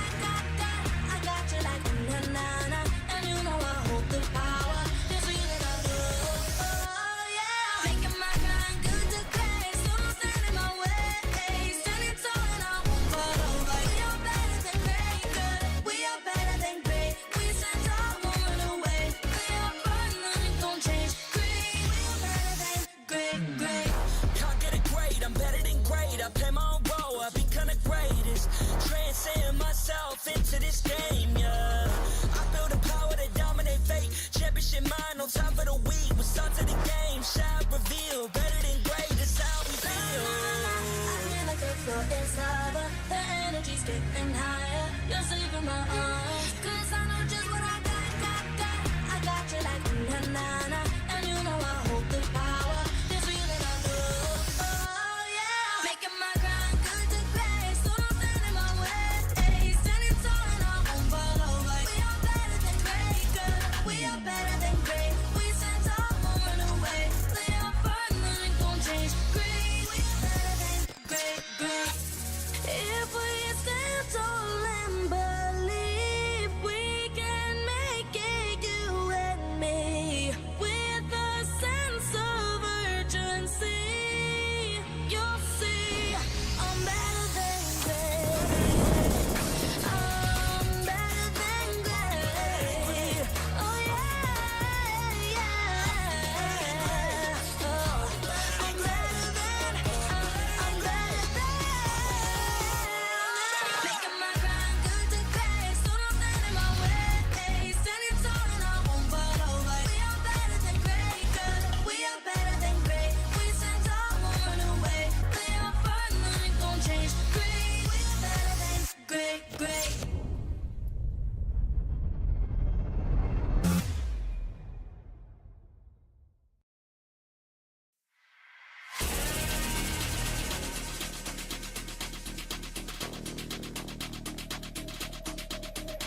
can't keep me from my honor.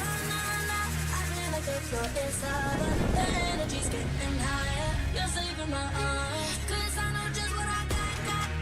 I got you like na-na-na.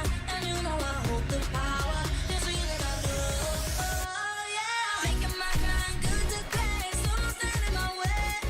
Standing tall and I won't fall over. We are better than great, good. We are better than great. We stand tall, won't run away. We are fun, nothing gon' change. Great, we are better than great. Can't get it great, I'm better than great. I play my own role, I become the greatest. Transcend myself into this game, yeah. I build a power to dominate fate. Championship mind on top of the week. What's up to the game? Shall reveal. Better than great, that's how we feel. I feel like the floor is over. The energy's getting higher. You're saving my arms. 'Cause I know just what I got. I got you like na-na-na. And you know I hold the power. This feeling I love. Oh yeah. Making my grind good to great. So don't stand in my way. Standing tall and I won't fall over. We are better than great, good. We are better than great. We stand tall, won't run away. Lay up firm, nothing gon' change. Great, we are better than great. If we stand tall and believe we can make it, you and me, with a sense of urgency, you'll see I'm better than great. I'm better than great. Oh yeah. Oh, I'm better than. Making my grind good to great. So don't stand in my way. Standing tall and I won't fall over. We are better than great, good. We are better than great. We stand tall, won't run away. We are firm, nothing gon' change. Great, we are better than great.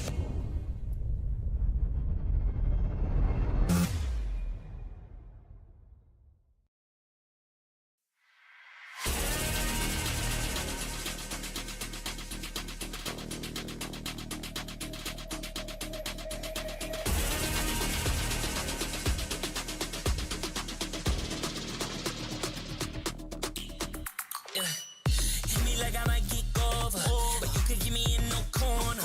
I know I can make a comeback. Ace this round and finish this game now. Got the power on my shoulders. Yeah, you know that I'm a soldier. You could keep me off my guard, but you can't keep me from my honor. I feel like the floor is over. The energy's getting higher. You're saving my arms. 'Cause I know just what I got. I got you like na-na-na. And you know I hold the power. This feeling I love. Oh yeah. Making my grind good to great. So don't stand in my way. Standing tall and I won't fall over. We are better than great, good. We are better than great. We stand tall, won't run away. We are fun, nothing gon' change. Great, we are better than great. Can't get it great, I'm better than great. I play my own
Pag-grab only, savings ang dami, your wallet sings tonight. Laki ng bawi, pag nag-grab only, save 2 for alright.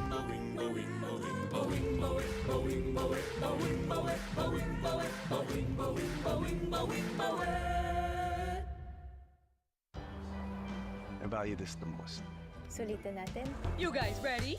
Powerall 99, please. All access data and only TikTok for only 99 pesos. Magic data for me. Data that doesn't expire, also 99 pesos. Smart super value deals coming right up. Get the most out of your 99 pesos. With Powerall's 8 GB for all apps plus Unli TikTok. Or magic data that doesn't expire. Switching? Simple with Smart eSIM. Smart super value deals.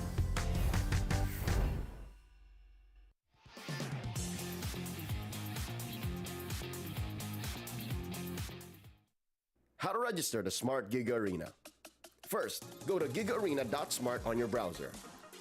Click Sign In at the upper right corner and enter your smart mobile number. Enter the one-time authentication code sent to your number and agree to the terms and conditions and privacy policy. Personalize your account by choosing your username and profile picture. Congratulations! You've just taken the first step on your path to greatness. Check out upcoming tournaments and play arcade games. Just subscribe to Giga Arena 20 to join. To join tournaments, click the Tournaments tab. Find the perfect tournament with the search option. Find all the details about your chosen tournament and register. Provide your in-game name, ID, and other details. Make sure you have tickets to join. If not, then subscribe to Giga Arena 20 to get 2 tickets. And you're set. See you at the training grounds.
floor inside, but the energy's getting higher. You're saving my heart, 'cause I know just what I got. I got you like na-na-na, and you know I hold the power. This feeling I do, oh yeah. Making my grind good to great, so don't stand in my way. Standing tall and I won't fall over. We are better than great, good. We are better than great. We stand tall, won't run away. They are born, nothing gon' change. Great, we are better than great. Can't get it great, I'm better than great. I play my own role, I've become the greatest. Transcend myself into this game, yeah. I build a power to dominate fate. Championship mind on top of the week. We'll start to the game, shall reveal. Better than great, that's how we feel. I feel the floor inside, but the energy's getting higher. You're saving my heart, 'cause I know just what I got. I got you like na-na-na, and you know I hold the power. This feeling I do, oh yeah. Making my grind good to great, so don't stand in my way. Standing tall and I won't fall over. We are better than great, good. We are better than great. We stand tall, won't run away. Play our part, nothing gon' change. Great, we are better than great. If we stand tall and believe, we can make it, you and me. With a sense of urgency, you'll see I'm better than great. I'm better than great. Oh yeah, yeah. Oh, I'm better than. Making my grind good to great, so don't stand in my way. Standing tall and I won't fall over. We are better than great, good. We are better than great. We stand tall, won't run away. Play our part, nothing gon' change. Great, we are better than great.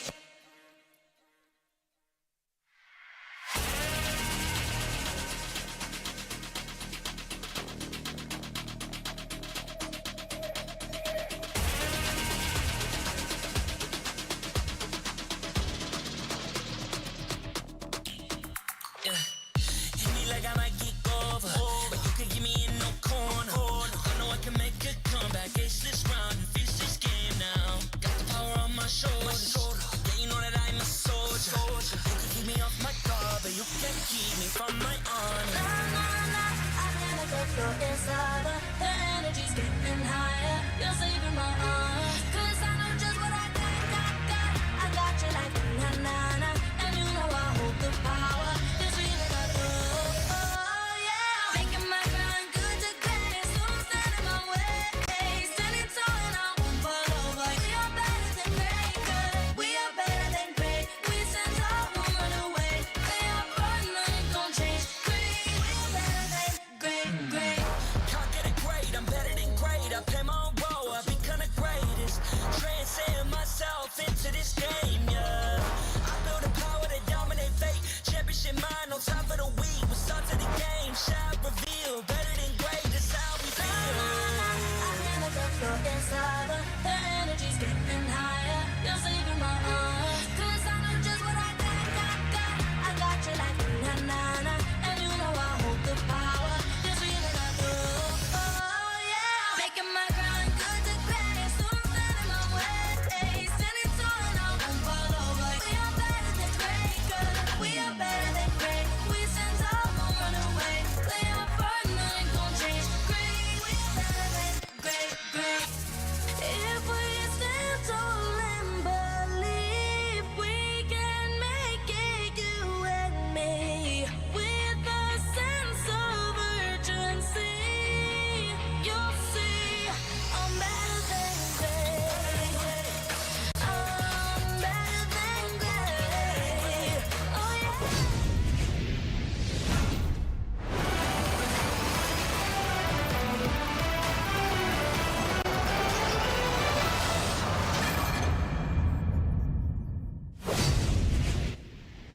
Nakarating na rin tayo sa ating last match of the day sa ating Saturday M5 World Champion Wildcard Stage. Ako nga pala si Umi, kasama ko dito ang nag-iisang si Rockhart at maglalaban na nga ang Keep Best Gaming laban sa Team Lil Gun. Yo, it's become a wild journey so far for a lot of our teams. At bukas, it's crossover time. Crossover, Malaalin, Iverson na bukas. Magtatapatan na ang ating mga Group A and Group B. And the M5 World Championship Wildcard, of course, is powered by Moonton, presented by Kidia, our global presenting partner, and supported by ROG, our official gaming phone. Grab our official super app partner, Smart, our official telco partner, and Maya, our official digital bank. Kaya maraming salamat sa ating sponsors dahil hindi maging posible ang M5 kung wala kayo. So, big shout out to you and thank you. At panigura, thank you. Ano, paano yung ping yung sa ML? Thank you. Yung pag si Fanny, pag yung kay Fanny. Thank you. Thank you. Paano? Thank you. Ay, hindi yung kay Fanny na aspirant, iba eh. Iba. Thank you. Layla yata yung ano. Favorite ko yung gamitin kapag kunwari... Nagpa-funny ka? Hindi funny. Yung voice line. Akala ko si Pagka funny. kunwari tinulak ako palayo sa ultimate ng kakampi niya, thank you. Recta ping yun. Talaga naman. Di ba? May kasamang asar pa. May kasamang asar. And surely, ating mga Pilipino kanina, hindi naman nag-asaran. Hindi. Yung Series 3 natin, nagyakapan pa nga sila good night, di ba? Goods na goods, no? Goods na goods talagang. Alam mo kumakayod talaga sa ibang bansa.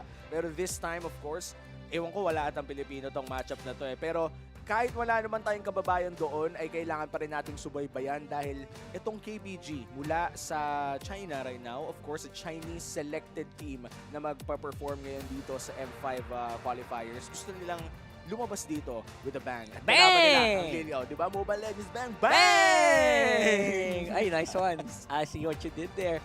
So, sige, ano? Teka, na-realize ko bigla. Kaya pag sumabay sa Lil Gun, bro. Kasi madaming bang-bang yun. Kasi baril yun eh. Kahit maliit ang baril, malakas ang bang-bang. Tama. Lil Gun eh, Lil Gun. Wala yun sa size, nasa sabog. Nasa sabog yun. So, diba? huling laban na ito ng group stage.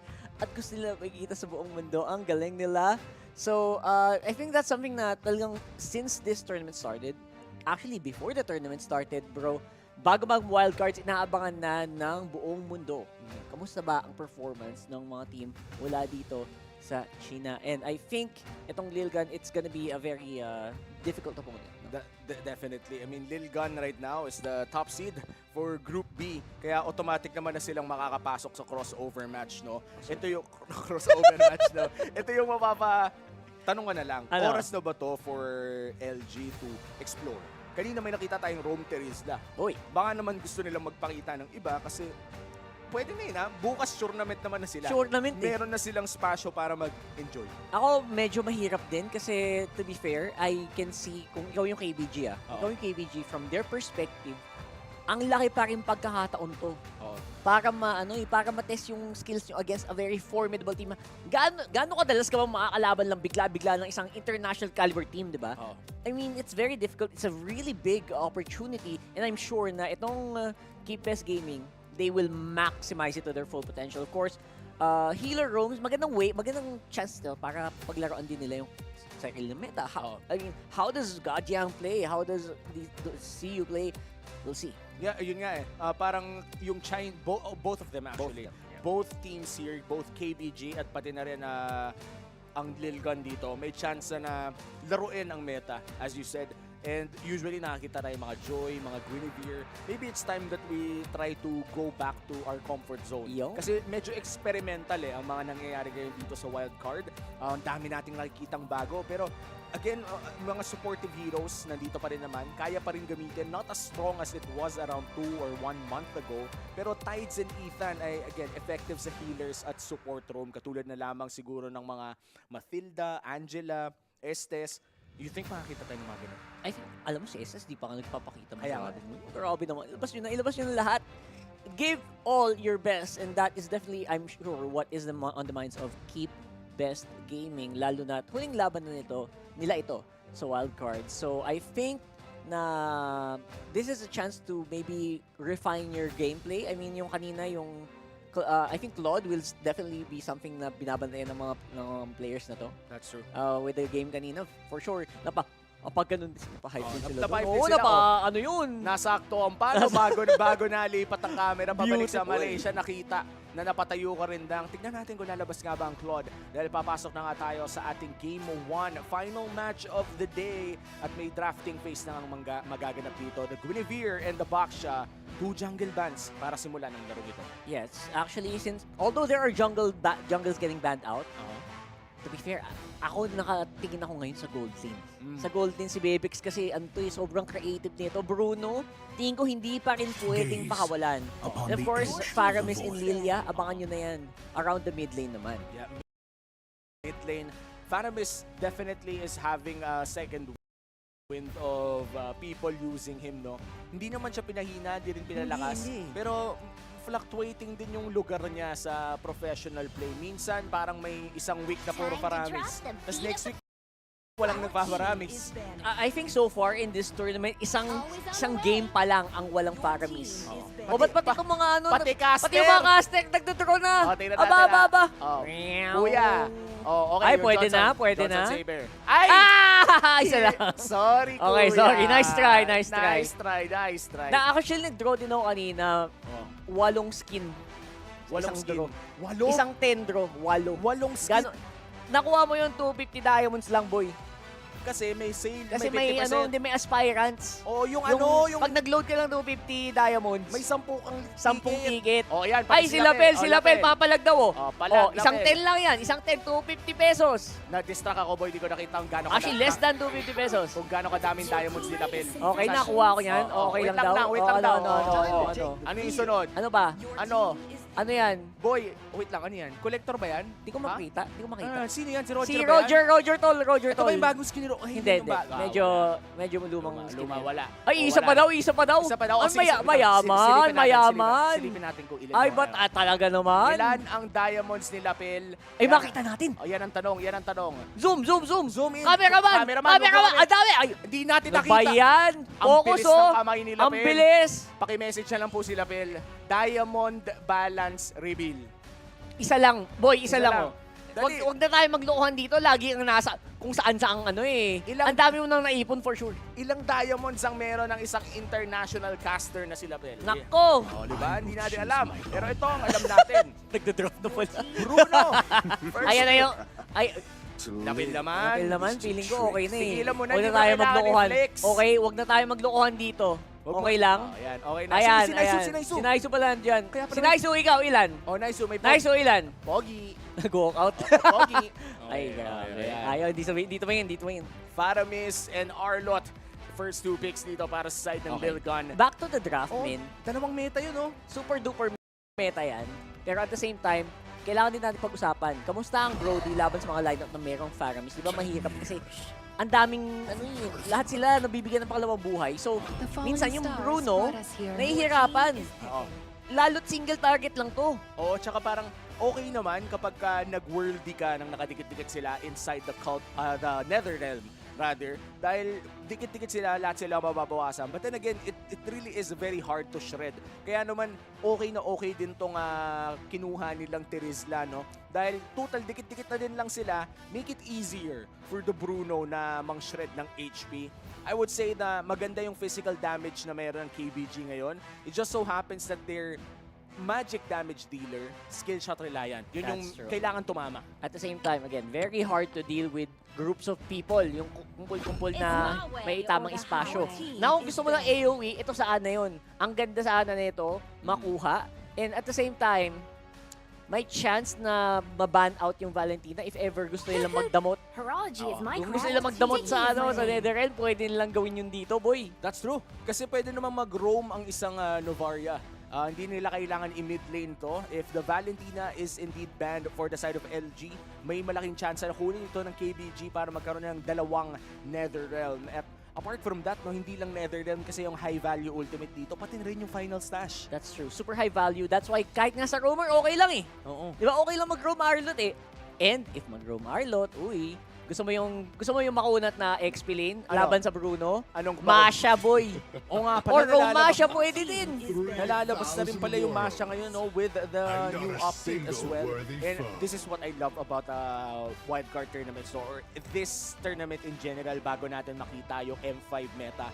Konting pasilip to sa mga pwede nating makita eh. Kasi may mga forbidden knowledge tong mga pro team eh. Yung mga sila lang yung nakakaalam. Mga hidden jutsu, no? Mga hidden jutsu eh. Pag nag-scrim sila din lang nakakaalam ng mga strategies nila. Kaya parang, ito bulong-bulong lang. Parang hindi ako sure na pagka kunwari nagsiscrim kayo, tapos ginaya mo yung strategy ng iba nang hindi pa nila nagagamit. Unspoken rule daw yun. Yung kunwari... Sagrado. Oo, sagrado Oo. yun. Kunwari, mamaya ka Sorry. na, Rose. Anyway. Medyo importante to. Ano? Yung parang kunwari, Ano nag-scrim yung dalawang team. Team A tsaka Team B. Pagka may pinakita si Team B na kakaiba sa'yo na hindi mo pa nakikita sa kahit saan, tapos ginamit mo bago nila gamitin, counted daw yun as bad manners. So basically parang may hidden trademark. Oo, kailangan antayin mo muna sila. Kailangan magamit muna. Oo, kasi kaya nga nila nilabas yun sa stream eh. Saan mo na ano yun? Saan mo na ano yung magandang info yun ah? Mala lang, mga nakakausap kong coach, ang sinabi sa akin. Mga coach, galing sa mga coach? Oo, parang na-bad trip siya sa ginamit nila sa kami na una dyan eh. Di ba parang ginamit nila? So nangyari na to? Nangyari na. Ay. So parang ano lang daw yun, parang unspoken rule na. Unspoken rule. Ang daming unspoken rule sa mundo ng competitive MLBB. Sa totoo lang, di ba? Yung wag ka maliligo, mga ganun. Kailangan nakataas pa. Mga ganun eh. Kailangan matulog muna. Basta, mga ganong klase. boy. But jokes aside, grabe. No? Tapos na nga ang ating banning phase. Grabe Lancelot, pati. Grabe ka naman. Grabe ang respeto ni KBG, ha? Sino pa ba pwedeng gamitin dito? Ling! De joke lang. Malay mo. Nakita natin kanina yon. Pero, tagilid. Wala. Medyo mahirap din kasi mag-ling at Fanny ngayon. Kahit yung Fanny kanina, nakita natin talagang nahirapan sa game. Actually, hindi nahirapan. Parang hindi nga nakapag-ML. Yung Fanny kanina, Ben, sumasabog na mid-air, namamatay. Sumasabog din. Hindi lang turbulence ang nakita, pero siyempre, welcome back. Hindi ka naman pwedeng magkamali. Pagka, guys, legit lang, kapag nahirapan na po kayo mag-pick kung sinong jungler yung gusto mong gamitin, never pong magkakamali. Yes. Yung tatlong yan, you can never go wrong. Frederin, Baksha, at Martis. At tas Akay na rin. Akay, etong Akay kasi parang parang band-aid eh. Pag wala ka nang mapick na jungle na maayos, yung tatlo muna eh. Pag wala ka nang mapick doon, Akay eh. O kaya pansinin mo. Oo nga eh. Tsaka pang combo pick, kung nari may Arlot sa kakampi mo, alam mo ba yun, yung Andy Dash Arlot? Andy Dash Arlot. Kasi lahat sila tinatamaan proc ng proc yung Pag may isang naipit Rakay, hindi mo na kailangan mag-isip bilang Arlot. Pindot-pindot na lang. Vengeance na lang. Kaya pag may tropa ka magaling mag-Arlot, mag-aral ka ng Ay! Sarap! Okay. Ano nga ang pangalan nito? Tigreal! Ayun. So, okay. Parang yung sinabi mo kanina nagkatotoo nga, kaibigan. Ayoko nito. Eto, lumabas na. Hindi, masaya ako. Ay, hindi. Joke lang yun, guys. Kayo naman. Clip agad eh. Huwag ka muna yung sabihin nyo, may lalabas bigla. Umi, ayaw ang draft ng KBG. Headline agad. Umi. Tapos si Inspi naman. Ayaw daw ni Umi nung draft nung KBG. Grabe. Uploaded agad. Pakabilis naman nun. Hindi, may mga tropa tayo. May mga clippers dyan. Binabati namin kayo. Alam namin. Tropa namin. Tropa yan. Mga malulupit yan. Pero ito, bakit ko nga ba sabi na ayaw ko? Bakit? Nakukulangan kasi ako sa immediate damage. Immediate damage? Meron kasi tayong parang damage na prolonged eh. Yung parang every 2 seconds may ganito silang damage. Pero importante din kasi yung may panggulat ka eh. Na tipo na unang bigay pa lang, wala na masyadong reaction time. Kaso, angas na itong to. Sana may ganyan din dito. Pero, maangas talaga. Medyo nawala yung idea. Panis! Sorry. Basta na. Alam nyo na. IRL skin. Saan ka pa? Yun. Men, hindi na, wala nang, pangalan. Draw yun. Wala nang draw. Instant. 6 sila doon, boy. Daming skin. Hindi, 7 ata sila. 7. 1, 2, 3. Kanina meron din eh. Oo, maangas. Sana may ganun din dito. Pero yun na nga po, welcome sa game number 1 of our last series of the day. KBG versus Lidgun. Tigreal muli mula sa KBG. A little bit of a background sa mga current na Tigreal users dito sa ating wildcards. 2 out of 2 ay si Jazbin. At 0/2 ang kanyang win rate. Pero nung tumigil siyang mag-Tigreal, hindi ko sasabing yun ang dahilan. Pero nung nagkataon na hindi siya nag-Tigreal, bigla silang nananalo. Oy! Hindi naman sinasabi, walang ibig sabihin yun. Walang ibig sabihin. Gusto lang namin sabihin, nagkataon lang siguro. Stats lang yun. Stats only. Kung may kwentong may kwento yung stats nagsabi. Hindi kami, Hindi oo. kami. Binulit lang namin yung pinakita nila. Pero kung titignan natin yung buff talaga kay Tigreal, alam ko na-discuss na natin to in day 1. The mini-stun, no? Yung mini-stun talaga eh. Kakaiba yung dagdag na buff na yun kasi it allows for the Tigreal yung panggulat na mas maagang flicker. Kasi kung babalikan natin yung dati niyang combo, ulti, flicker, tapos tsaka siya ko-combo. Ngayon, pwede niyang gawin yung flicker ulti. Yung actually sobrang effective na ng flicker ulti. Talagang malalockdown ka na agad. Pero ang problema nga, hindi pa masyadong mapagana ng mga teams right now dito sa M5 yung combo kasi mahirap talaga. Tsaka parang si Tigreal yung isa sa mga tank na kailangan talagang lumikod eh. Perfect position dapat agad. Perfect position agad. Hindi katulad nung sabihin nating sino bang mga maganda Kufra.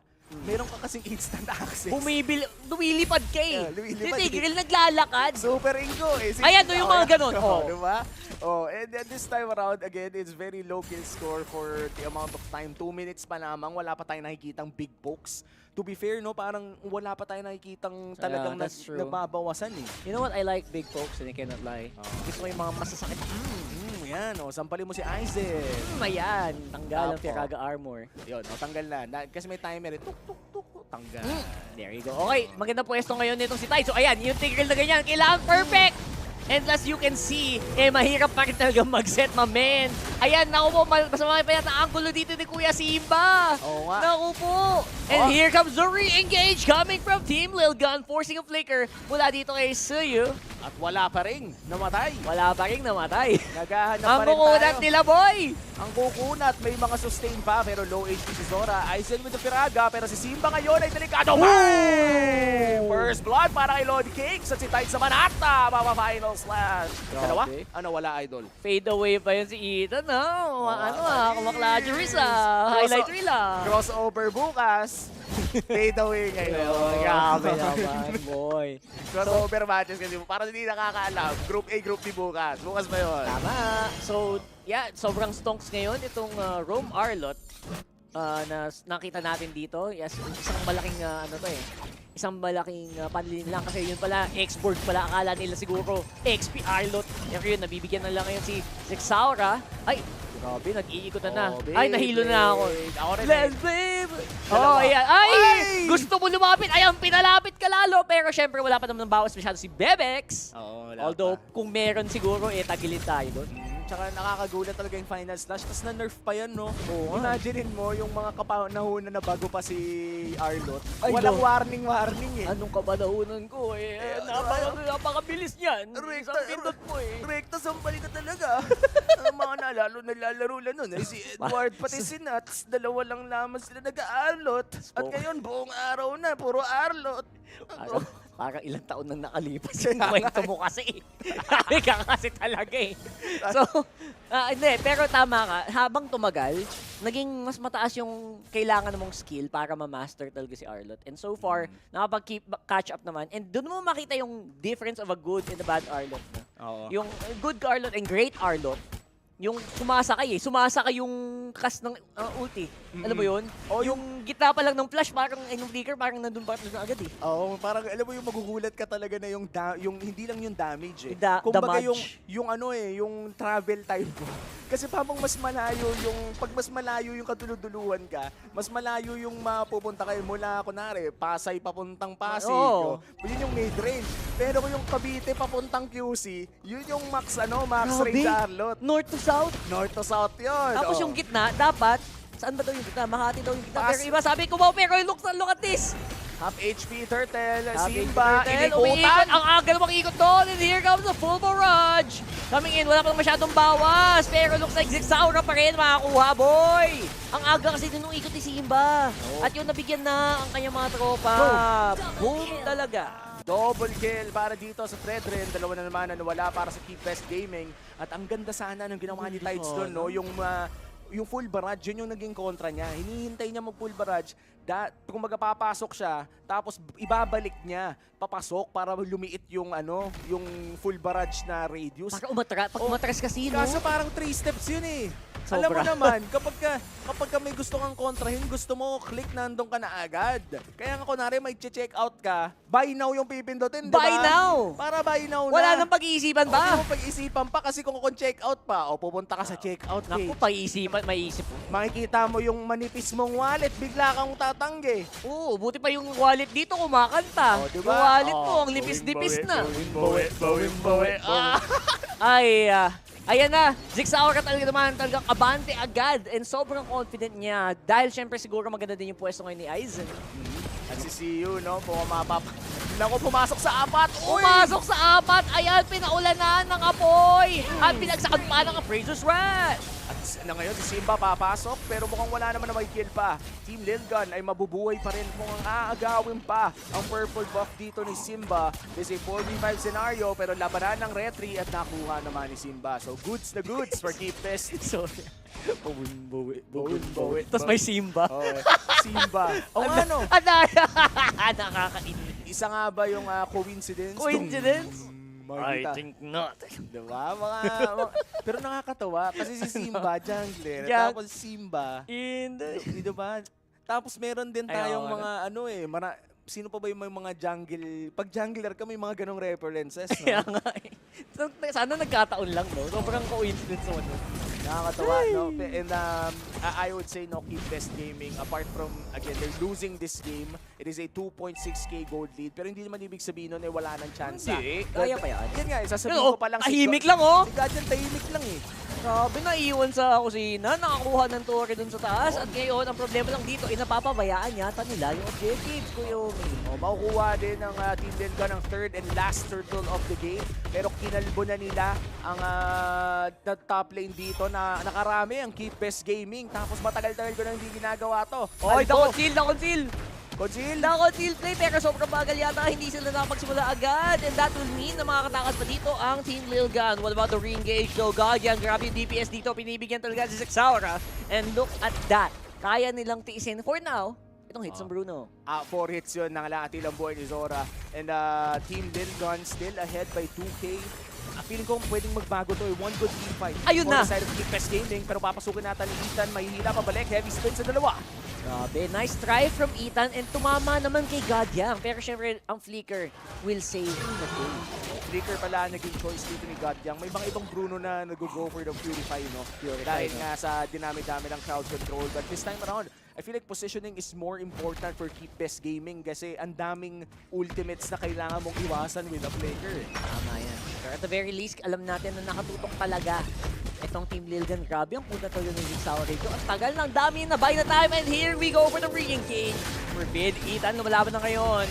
Gamit na ang kanilang NetherRealm. They might have to back off here. Ethan, low HP at makakakuha ng kill dito ang Keep Best Gaming. Namatahan ang apat na yon with the Astral Echo at kinailangan na nga mag-back ng Team Lilgun. And that's actually one of the first few wins of Keep Best Gaming so far. And they're actually trading objectives kasi hindi na lumalaki yung gold feed away from 2K.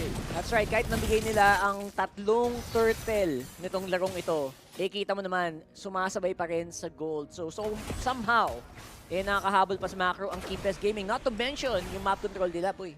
Yung map control ng Keep Best Gaming, especially around the gold lane area, is very respectable. 3 turrets agad ang kanilang nakuha, lamang sila ng isa against Team Lilgun. But right now in this lord take, I would say na lamang talaga ang Team Lilgun dahil sa meron silang Iksha at pati na rin export. Huwag lang mag-miss yung mga ganon, yung mga final slash. Kasi ngayon, if ever, pwedeng gamitin yun ng Keep Best Gaming as an opportunity to go for the engage. It's around 15 seconds, so 10 seconds na lamang ang aantayin dito ng Team Lilgun for that final slash to be up once again. Hihintayin lamang nila na pagpakita ang Keep Best Gaming dahil pinapabagal nila ang Lord. Hinihila nila papunta sa kanila at kakalabitin mo din si Simba. Half HP on this Lord at pasensyoso talaga ang Team Lilgun dito. Yeah, hopefully that will also be possible here para kay Simba kasi kita mo kanina medyo mainit ang mainit ang tarima dun sa sa ikot eh. Umiikot agad nung si Simba eh. Tapos yun, si Siyu, mainit din. Kasi inapo yan ni Aizen. Inapo yan, boy. Pero makakapag-heal back naman to as long as may matamaan siya with his abilities. At tuloy pa rin ang Lord Dance. This is one of the longer Lord Dances, no, na medyo today wala masyadong Lord Dance. You know what, considering kasi tingnan mo si Zik Saurak, sandali pa lang siya sa Lord, kalahati na yung buhay niya. Yung change talaga sa Lord, min. Oo, hindi mo na pwedeng Hindi hawakan pwede ng tangkihin matagal. forever. Pwede mo na nang tangkihin ng konti lang. Kumbaga parang first 3 hits, sige. Pero kung mga 10 hits ka na, sumusobra na yung damage eh. Oo, hindi na friendly sa mga tangke, itong si Lord. Oo, pero pagka ano ka naman, non-tank ka, parehas din lang. Kumbaga pinantay nila kasi HP percentage yung damage. So hindi porket yung tanke, hindi na natatangke. Paano pa kaya yung mga assassins? Normal lang, parehas lang. Tama. So against tanks lang talaga, literal, nakasulat sa ano yun, sa notes. Nakasulat sa notes doon. Napag-isipan na ng mga game dev yun. Napag-isipan na ng Moonton bago pa man may magreklamo. Diba? Ayos ba yun? Ayos talaga yun. So right now, we are at a bit of a stalemate and you would say, na impressive na grabe naman, nauna pa yung Keep Best Gaming dito sa Lord. Gusto talaga nilang umabante, gusto nilang ma-even out itong gold at gusto nila ng better position para push. And this is very aggressive knock coming in from Keep Best Gaming. Sila pa nga nangangalati ng buhay ng gold pero si Iksha kailangan nila matahan ang full barrage. Joy, nahanap ng isa!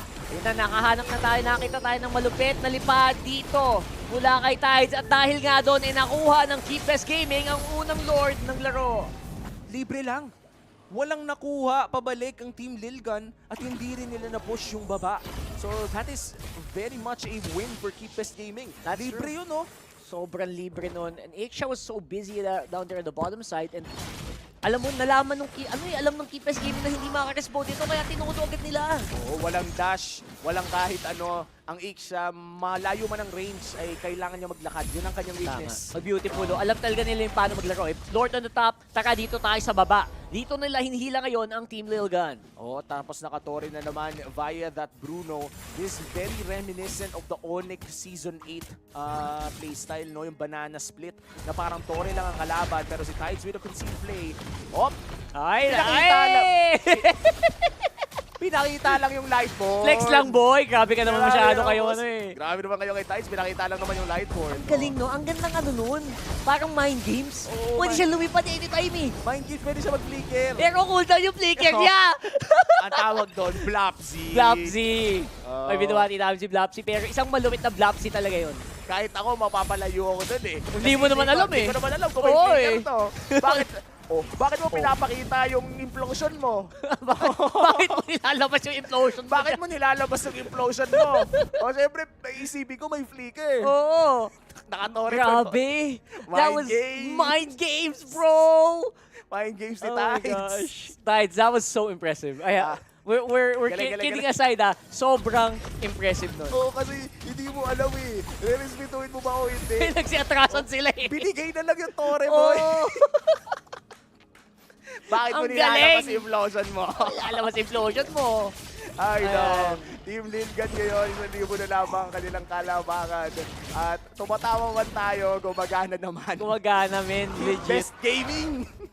Keep Best Gaming, they got this unseen control on the map, no? That's true. Parang, okay, lamang na 1.7k yung Team Lilgan, pero hindi. Kontrolado ba nila yung mapa? Sila ang ini-invade ngayon. Oo, kumbaga, yung pasok talaga dito ng Keep Best Gaming, feeling ko hindi niya tinitignan yung gold lead eh. Hindi nga eh. Irrelevant yung gold lead para sa kanila. Isa na lang yung kailangan gawin dito ng Keep Best para makakuha ng actual lead para sa kanila. Keep the map control alive and zone out Team Lilgan from the Lord. Kasi kaya na nilang kunin to mag-isa. Oo, kaso pag ganun, men, keep map gaming na yun. Oo, keep map gaming na nga. Keep the map control. Yun yung mga pangano natin, mga keys to victory. Keys to victory, men. Kailangan may pan. Kailangan talaga. So, binabati namin yung mga nagsusit ng keys to victory. Miss namin. Magbabalik din. Sana kayo bumalik na. Nasanay tayo, di ba? May keys to victory. Keys to victory, bro. Keep Best Gaming ngayon, ang kanilang key to victory ay makuha ang Luminous Lord. Pero maganda din ang pwesto ng Team Lilgan, ha? Pwedeng lumikod yung export pati Iksha. That's true. Don't forget, may pangalawang chance pa sila dito kasi meron pa silang Netherrealm. Oh, yung Netherrealm will be crucial. Yung timing ni Forbid, kailangan niyang abangan yung pasok dito ni CU, no? Hindi pwede na mauna siya. Kailangan mauna si CU. Baliktad na ngayon Kailangan makapag-react sila ng maayos dahil half HP na ang Lord at si Tides ay may magandang pwesto. Tignan mo si Bebex, so iniintay Kita mo niya talaga eh. magpakita. Etong si Tides, isa lang yung mission niya talaga eh. Alam niya, he knows. Ito, may flicker na talaga si Tides. Ay, yan na! Ito, Kirk! Nakuha ni Lumo! Nakuha ni Lumo yung Lord! At look at the team fight! Sobrang hindi makapwestong maganda si Bebex. Although now, ready na lumaban ang Team Lilgan. Oh no! Okay, di! Nakuha na nila yung Lord!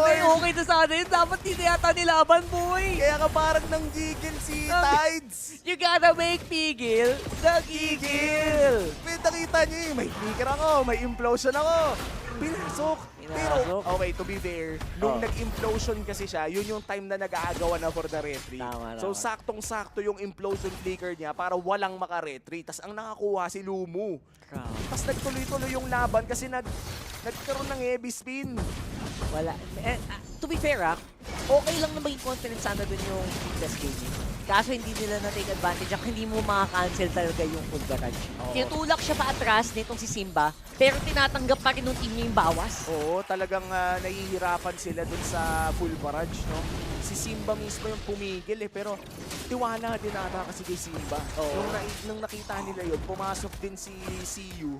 Tapos naging chance para kay Ethan for the final slash. Yun lang naman yung nagtanggal ng pwesto sa kanila. But overall, that was supposedly a great fight for Keep Best. It looked really good. Bumalik pa yung gold lead, 4K. No, 4K tayo. Pero look at this, look at this. Itong Keep Best Gaming, go pa rin eh. Sila pa rin yung nag-push. Sila pa rin yung abante pa rin oh. Yan na yung mga hindi na-explain ng siyensya. Oo, men. Damang ng 4,000 yung Team Lilgan. Pero yung Lugi yung nagpo-push. Kanina pa yan Kanina pa silang ganyan. Kanina ba? Legit. Oh my goodness. Okay, sige. Mga kakaibang phenomenon na hindi na-explain ng siyensya. Bakit nagpo-push? Bakit nakaka-push? Di ba? Bakit sila yung on the ropes? O nga, let's check. Parang may wave clear naman ang Team Lilgan. May bawas naman si Bebex. May threat din mula. Can they get anyone here? Okay, they're gonna spawn out ZXora using the implosion. They get the Nether Realm in response. There's the full barrage into the final slash into the last insanity. Everything layered on top of each other. And now Team Lilgan will be going down. Actually, they're going to be on the chase here. They might want to go in and get that tier 2 if they can. LMU has to sit here and try to keep them at bay. I'm reminded of an old strategy that we kind of coined as the broomstick strat, where you would push people with that, with the final slash into the Numenon Blast.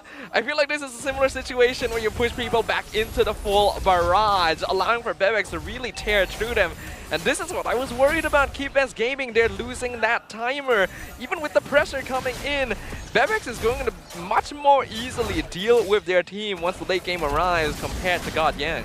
Yeah, Bebex is definitely not making any mistakes. And as you can see, the damage coming out from Bebex is actually quite a lot. That's why I was very surprised, because looking at the kill score and the goal lead, you wouldn't believe that Team Lilgan is the one with the gold advantage, but whenever you see a fight, your mind is like, oh yeah, they do have the gold advantage, because the damage is there. Keep Best Gaming, that's their problem. The damage is not there. And, Tides trying to make something happen. He does get the flicker out though, so that's at least down, but they actually just want to go ahead and keep fighting this. Bebex going to lay down the covering fire with the full barrage. Tide's going to be in trouble here. He falls, and now they're on the run. Lord has to reset. This is for Team Lilgan to go ahead and take the space here. Forbid goes in. Final slash going to follow through. CU forced back. And now, once again, Lord going to be consumed. Going for it. Simba will push them away with the heavy spin, but he's got to retreat here. And this is Team Lilgan's Lord.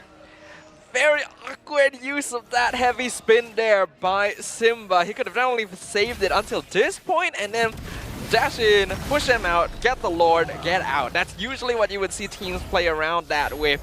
But right now, the inexperience of Keep Best Gaming is definitely the ones keeping them down in this game. Team Lilgan are playing slow, but there's no punish coming out, and they are being able to avoid a lot of these aggressive engagements. the lead that Team Lilgan has resulted in full builds coming in from the Ixia as well as the Faramis, and nearly a full build for Zexora as well. So when it comes to damage, they have a lot of it. Full items have been built on God Yang as well, but it's not going to matter much if you're not in a position to deal the damage. There's the implosion once again, going to be followed through more. They have to back off a little bit here. Lord still going down the mid lane. They got to get back to base. Team Lilgun knows it. They're going to put the pressure on. Meanwhile, on the bottom side, there's going to be a split push happening, and KBG has to defend here. Will they be able to hold this back? The Lord crashes in mid. The mid tower probably will fall for mid at this point. Team Lilgun still playing this very calculative, not going to be pushing their advantage too much. Yeah, it really does seem that Team Lilgun, their, how should I say this?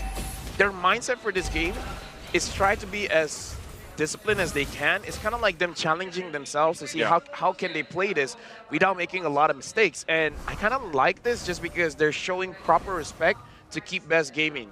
For a team that's been playing for 4 months, they're really showing a lot of growth. Not just, you know, it's like every single game they play in the wildcard, they get better, and Team Lilgun is making sure that they understand that Keep Best Gaming has the tools to clean out the game.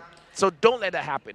It's certainly good that they have that respect, and I think in this game particularly, there's no real risk of Keep Best Gaming making that comeback in the late game because again, all of their damage is front-loaded into God Yang unless Lumu can make the God Snipe here onto Bebex, for example. It's going to be very easy for them to just walk in and claim that victory once they're going to be able to get that next Lord, I feel like. I feel like part of this too is Team Lilgun trying to work on these later game objectives, right? The whole Lord dance, like we like to call it, right?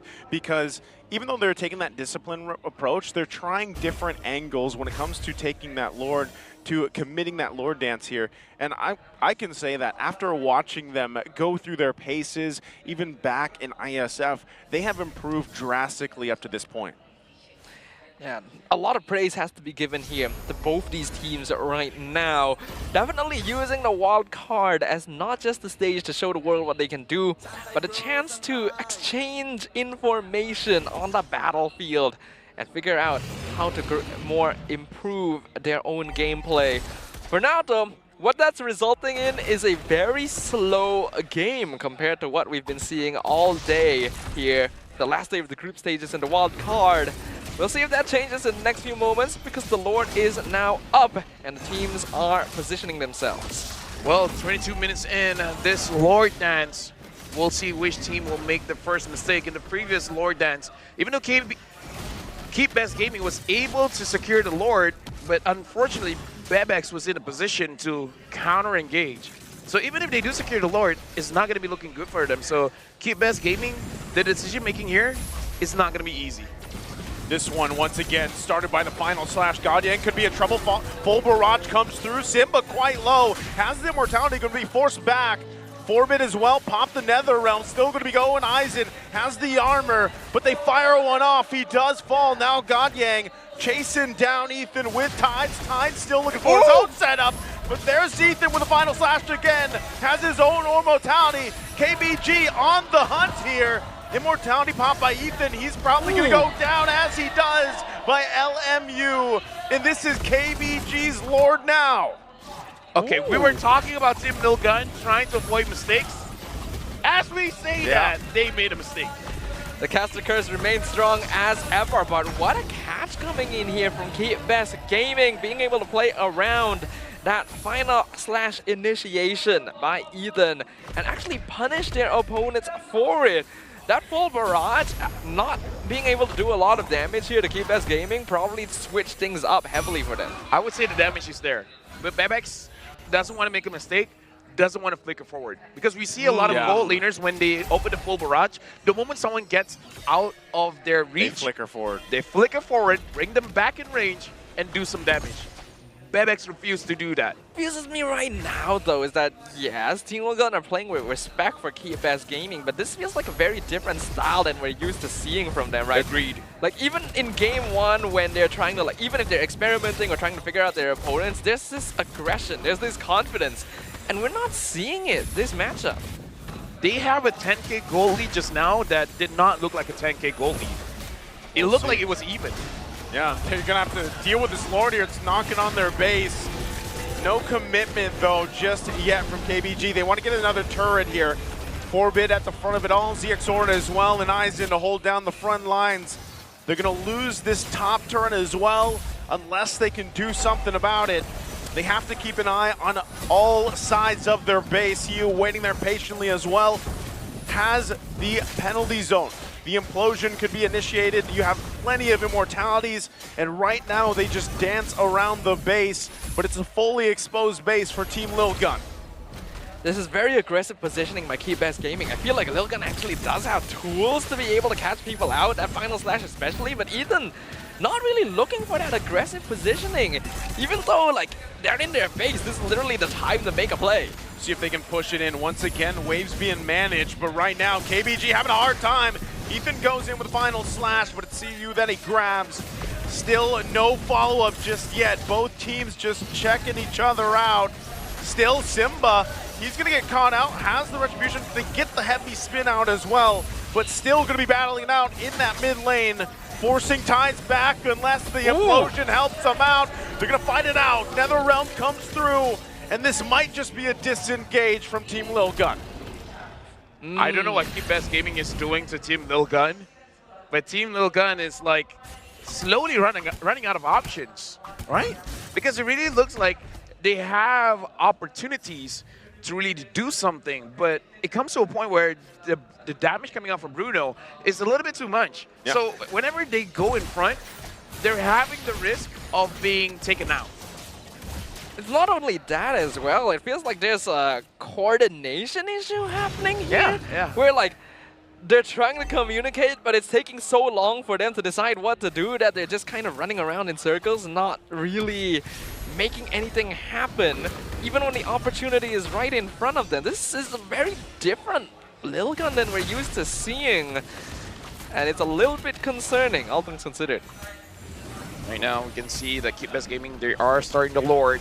Bebex, again, is positioning in a way that I do want to see. I feel like it is going to be outside of the range of the full barrage. Will Bebex be will he have the intuition to flicker forward? Because, again, it doesn't matter if your damage is out of range. It's going to be a big risk. Again, Aizen just waiting down there. Might have to join the fight because they're going to go and give the green light for this Lord. Heavy spin's going to be used already. Simba secures the Lord.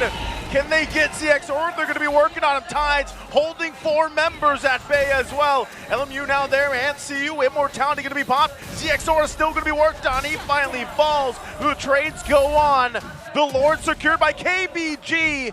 Can Team Lil Gun hold it together? LMU finds the shot as he takes down Forbid. He should be back up just now to help with the defense. But they have a huge Lord to deal with. CU gonna jump in, gets the flicker out. And Godyang making his way with the minions. CU Immortality will be popped. Lord's still gonna be up here. They have to clear the waves. CU falls. Bebex holding on, Final Slash comes through. They're finally gonna work on the Lord, but right now, Team Lil Gun holds it together in the defense. God Young, like, he's 1 HP and Team Lil Gun has been able to defend. We're going up to 30 minutes here, guys. This is a 30-minute game.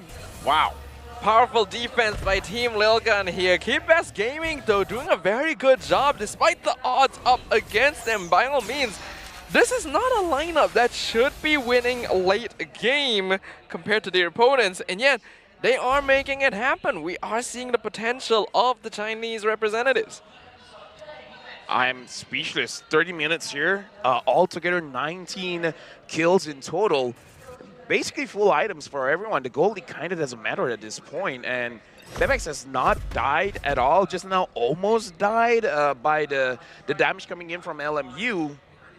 ChezyGaming, they're having a hard time trying to close out the game because at this point, since they're able to push Lil Gun back in their base, it's like, yeah, might as well just end it. But Team Lil Gun, they've been managing to clear the ways very, very fast, especially having Bebex on their side. If they can find a way to kill Bebex, that might be the full green light for ChezyGaming to win their first game in the wildcard.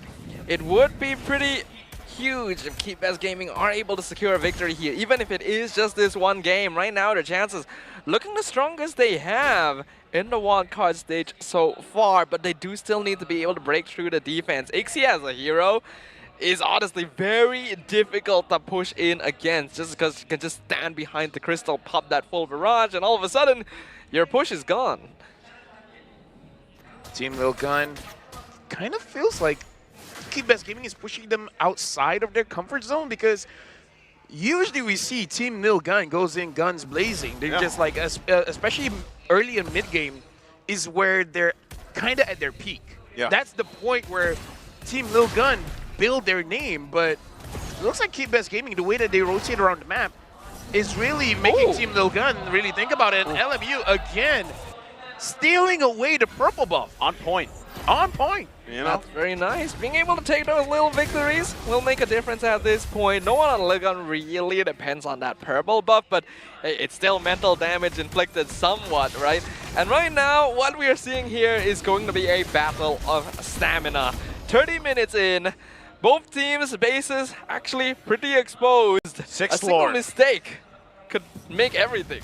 And the 6th Lord for this game again. 31 minutes in. I don't know how many games have gone to this point in the wild card so far, knowing that we have an average time of 18 minutes. This one is definitely one of the longest ones, and right now, Team Lil Gun waiting patiently here. We'll see if Simba for KBG can do this again. Pull off the correct heavy spin and get the retry battle against Zexora. Lord dropping low. The Tide's getting pulled in, but again, no real commit. Both these teams are very afraid to start a fight right now because, again, they know just how fragile the situation is once you get this late into the game. Lord very low. 23,000 health left. And now the Astral Echo managing to get 3. I don't know. Team Lil Gun, Zexora has to be able to secure this one. Tides and Siu is waiting for Zexora. The base is being pushed in. They had to send him back. Penalty zone comes through. Simba gets the Lord. They had to defend the base. Conceal going to be used as well. They're chasing Zexora. They want to cut him off from the team. Siu flickers in. Goes back with the team. Goes the other direction. They say ignore it for now. We got to walk the Lord in the base. I feel like these decisions are being made a little bit slowly by Keep Best Gaming, but they're still able to sink the top and mid wave with that Luminous Lord shoving in. Once again, we're going to get an opportunity here. Can Keep Best Gaming end this? They have to. Eisen pulling that Lord for a distract. They're going to try to push it in. This is quite a beefed up Lord and minions coming through. Team Little Gun has to win this defense. Siu still has the immortality. Simba going to use the heavy spin. It's going to be working on the base. They just have to hit it. Bebex drops the full barrage into the final slash, where the base is going to be worked on. And KBG gets their first game win of the wild card here. The first win of Keep Best Gaming and the first win of China on a MLBB esports stage. Keep Best Gaming showing us at the very end of the group stages that their potential is still growing, and they've got more to show during their time here. I mean, look at how happy they were winning that one. I mean, like, the entire team is ecstatic. I wonder if this momentum can push them to a 2-0, because that game, they were pretty clean. Sure, Simba made some mistakes on the heavy spin, but they understood what was the mistake, and they readjusted it. I feel like he learned in real time. Right? Right? The entire team, this entire tournament. We were calling it out in that game, and then, you know, he fixed it for the most part, I would say. So, again, just it's quick adjustments like that is what KBG has to keep doing, and this was a great game for them. Yeah, it appeared to be a little bit of a trial by fire for Keep Best Gaming here, because the game went so long. They were given more and more chances to actually test things out, attempt different sorts of engagements, adjust to what Team Lil Gun would do, and eventually they're able to break through the defenses and secure a victory for themselves. Team Lil Gun, their performance definitely a little bit different than we're used to expecting. Wonder if the team is trying out something different as well to maybe deal with their 2-1 streak so far, but whatever it is, they're still going to have to go back to the drawing board a little bit for now. But Keep Best Gaming, congrats to them, their first win. Calling out the stats, man. Could you please check? Is that the longest game we've had so far? It might be. We need stats on that, stats, man. Thank you very much. Please report. Thank you very much. That would be good to know.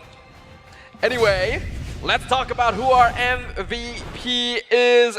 And from the side of Keep Best Gaming, it's gonna go over to Lumu on the Novaria. Being able to get those snipes, being able to pick off members like Forbid, send Bebex back to the base in these long extended lore dances, allowed Keep Best Gaming to finally eke out an advantage and put more pressure onto Team Lilgan. 2 purple buff steals as well. Yeah. That's true. It's not here in the stats, but we remember it might be even more that we just didn't see. Not only that, but it got to a point where the shots that he was landing and the vision that he was providing is what kind of changed the course, at least the pacing, I feel like, of Team Lilgan and kind of how they approach some of these objective fights, right? Even the later on lords, again, this was like what? We had 6 lords, I think it was. And at that point, when you're getting whittled down and all the shots are on point, it's hard to approach a fight, obviously, at half health. Yeah. The mentality definitely started whittling down Team Lilgan somewhat as well. It's not often you have to play such a long game, especially with your base wide open for so long as well.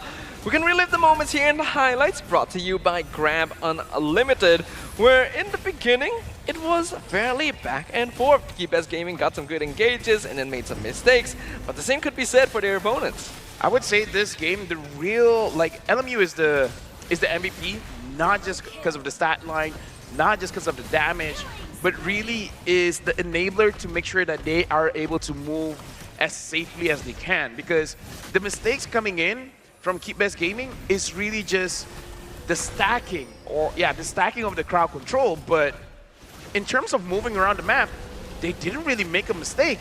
Like here, again, mechanical mistake, Bebex kind of put into a safer position by Simba, but other than that, other than mechanical mistakes, macro-wise, they did well, and it's all because of LMU giving the vision and giving that extra range for his own team.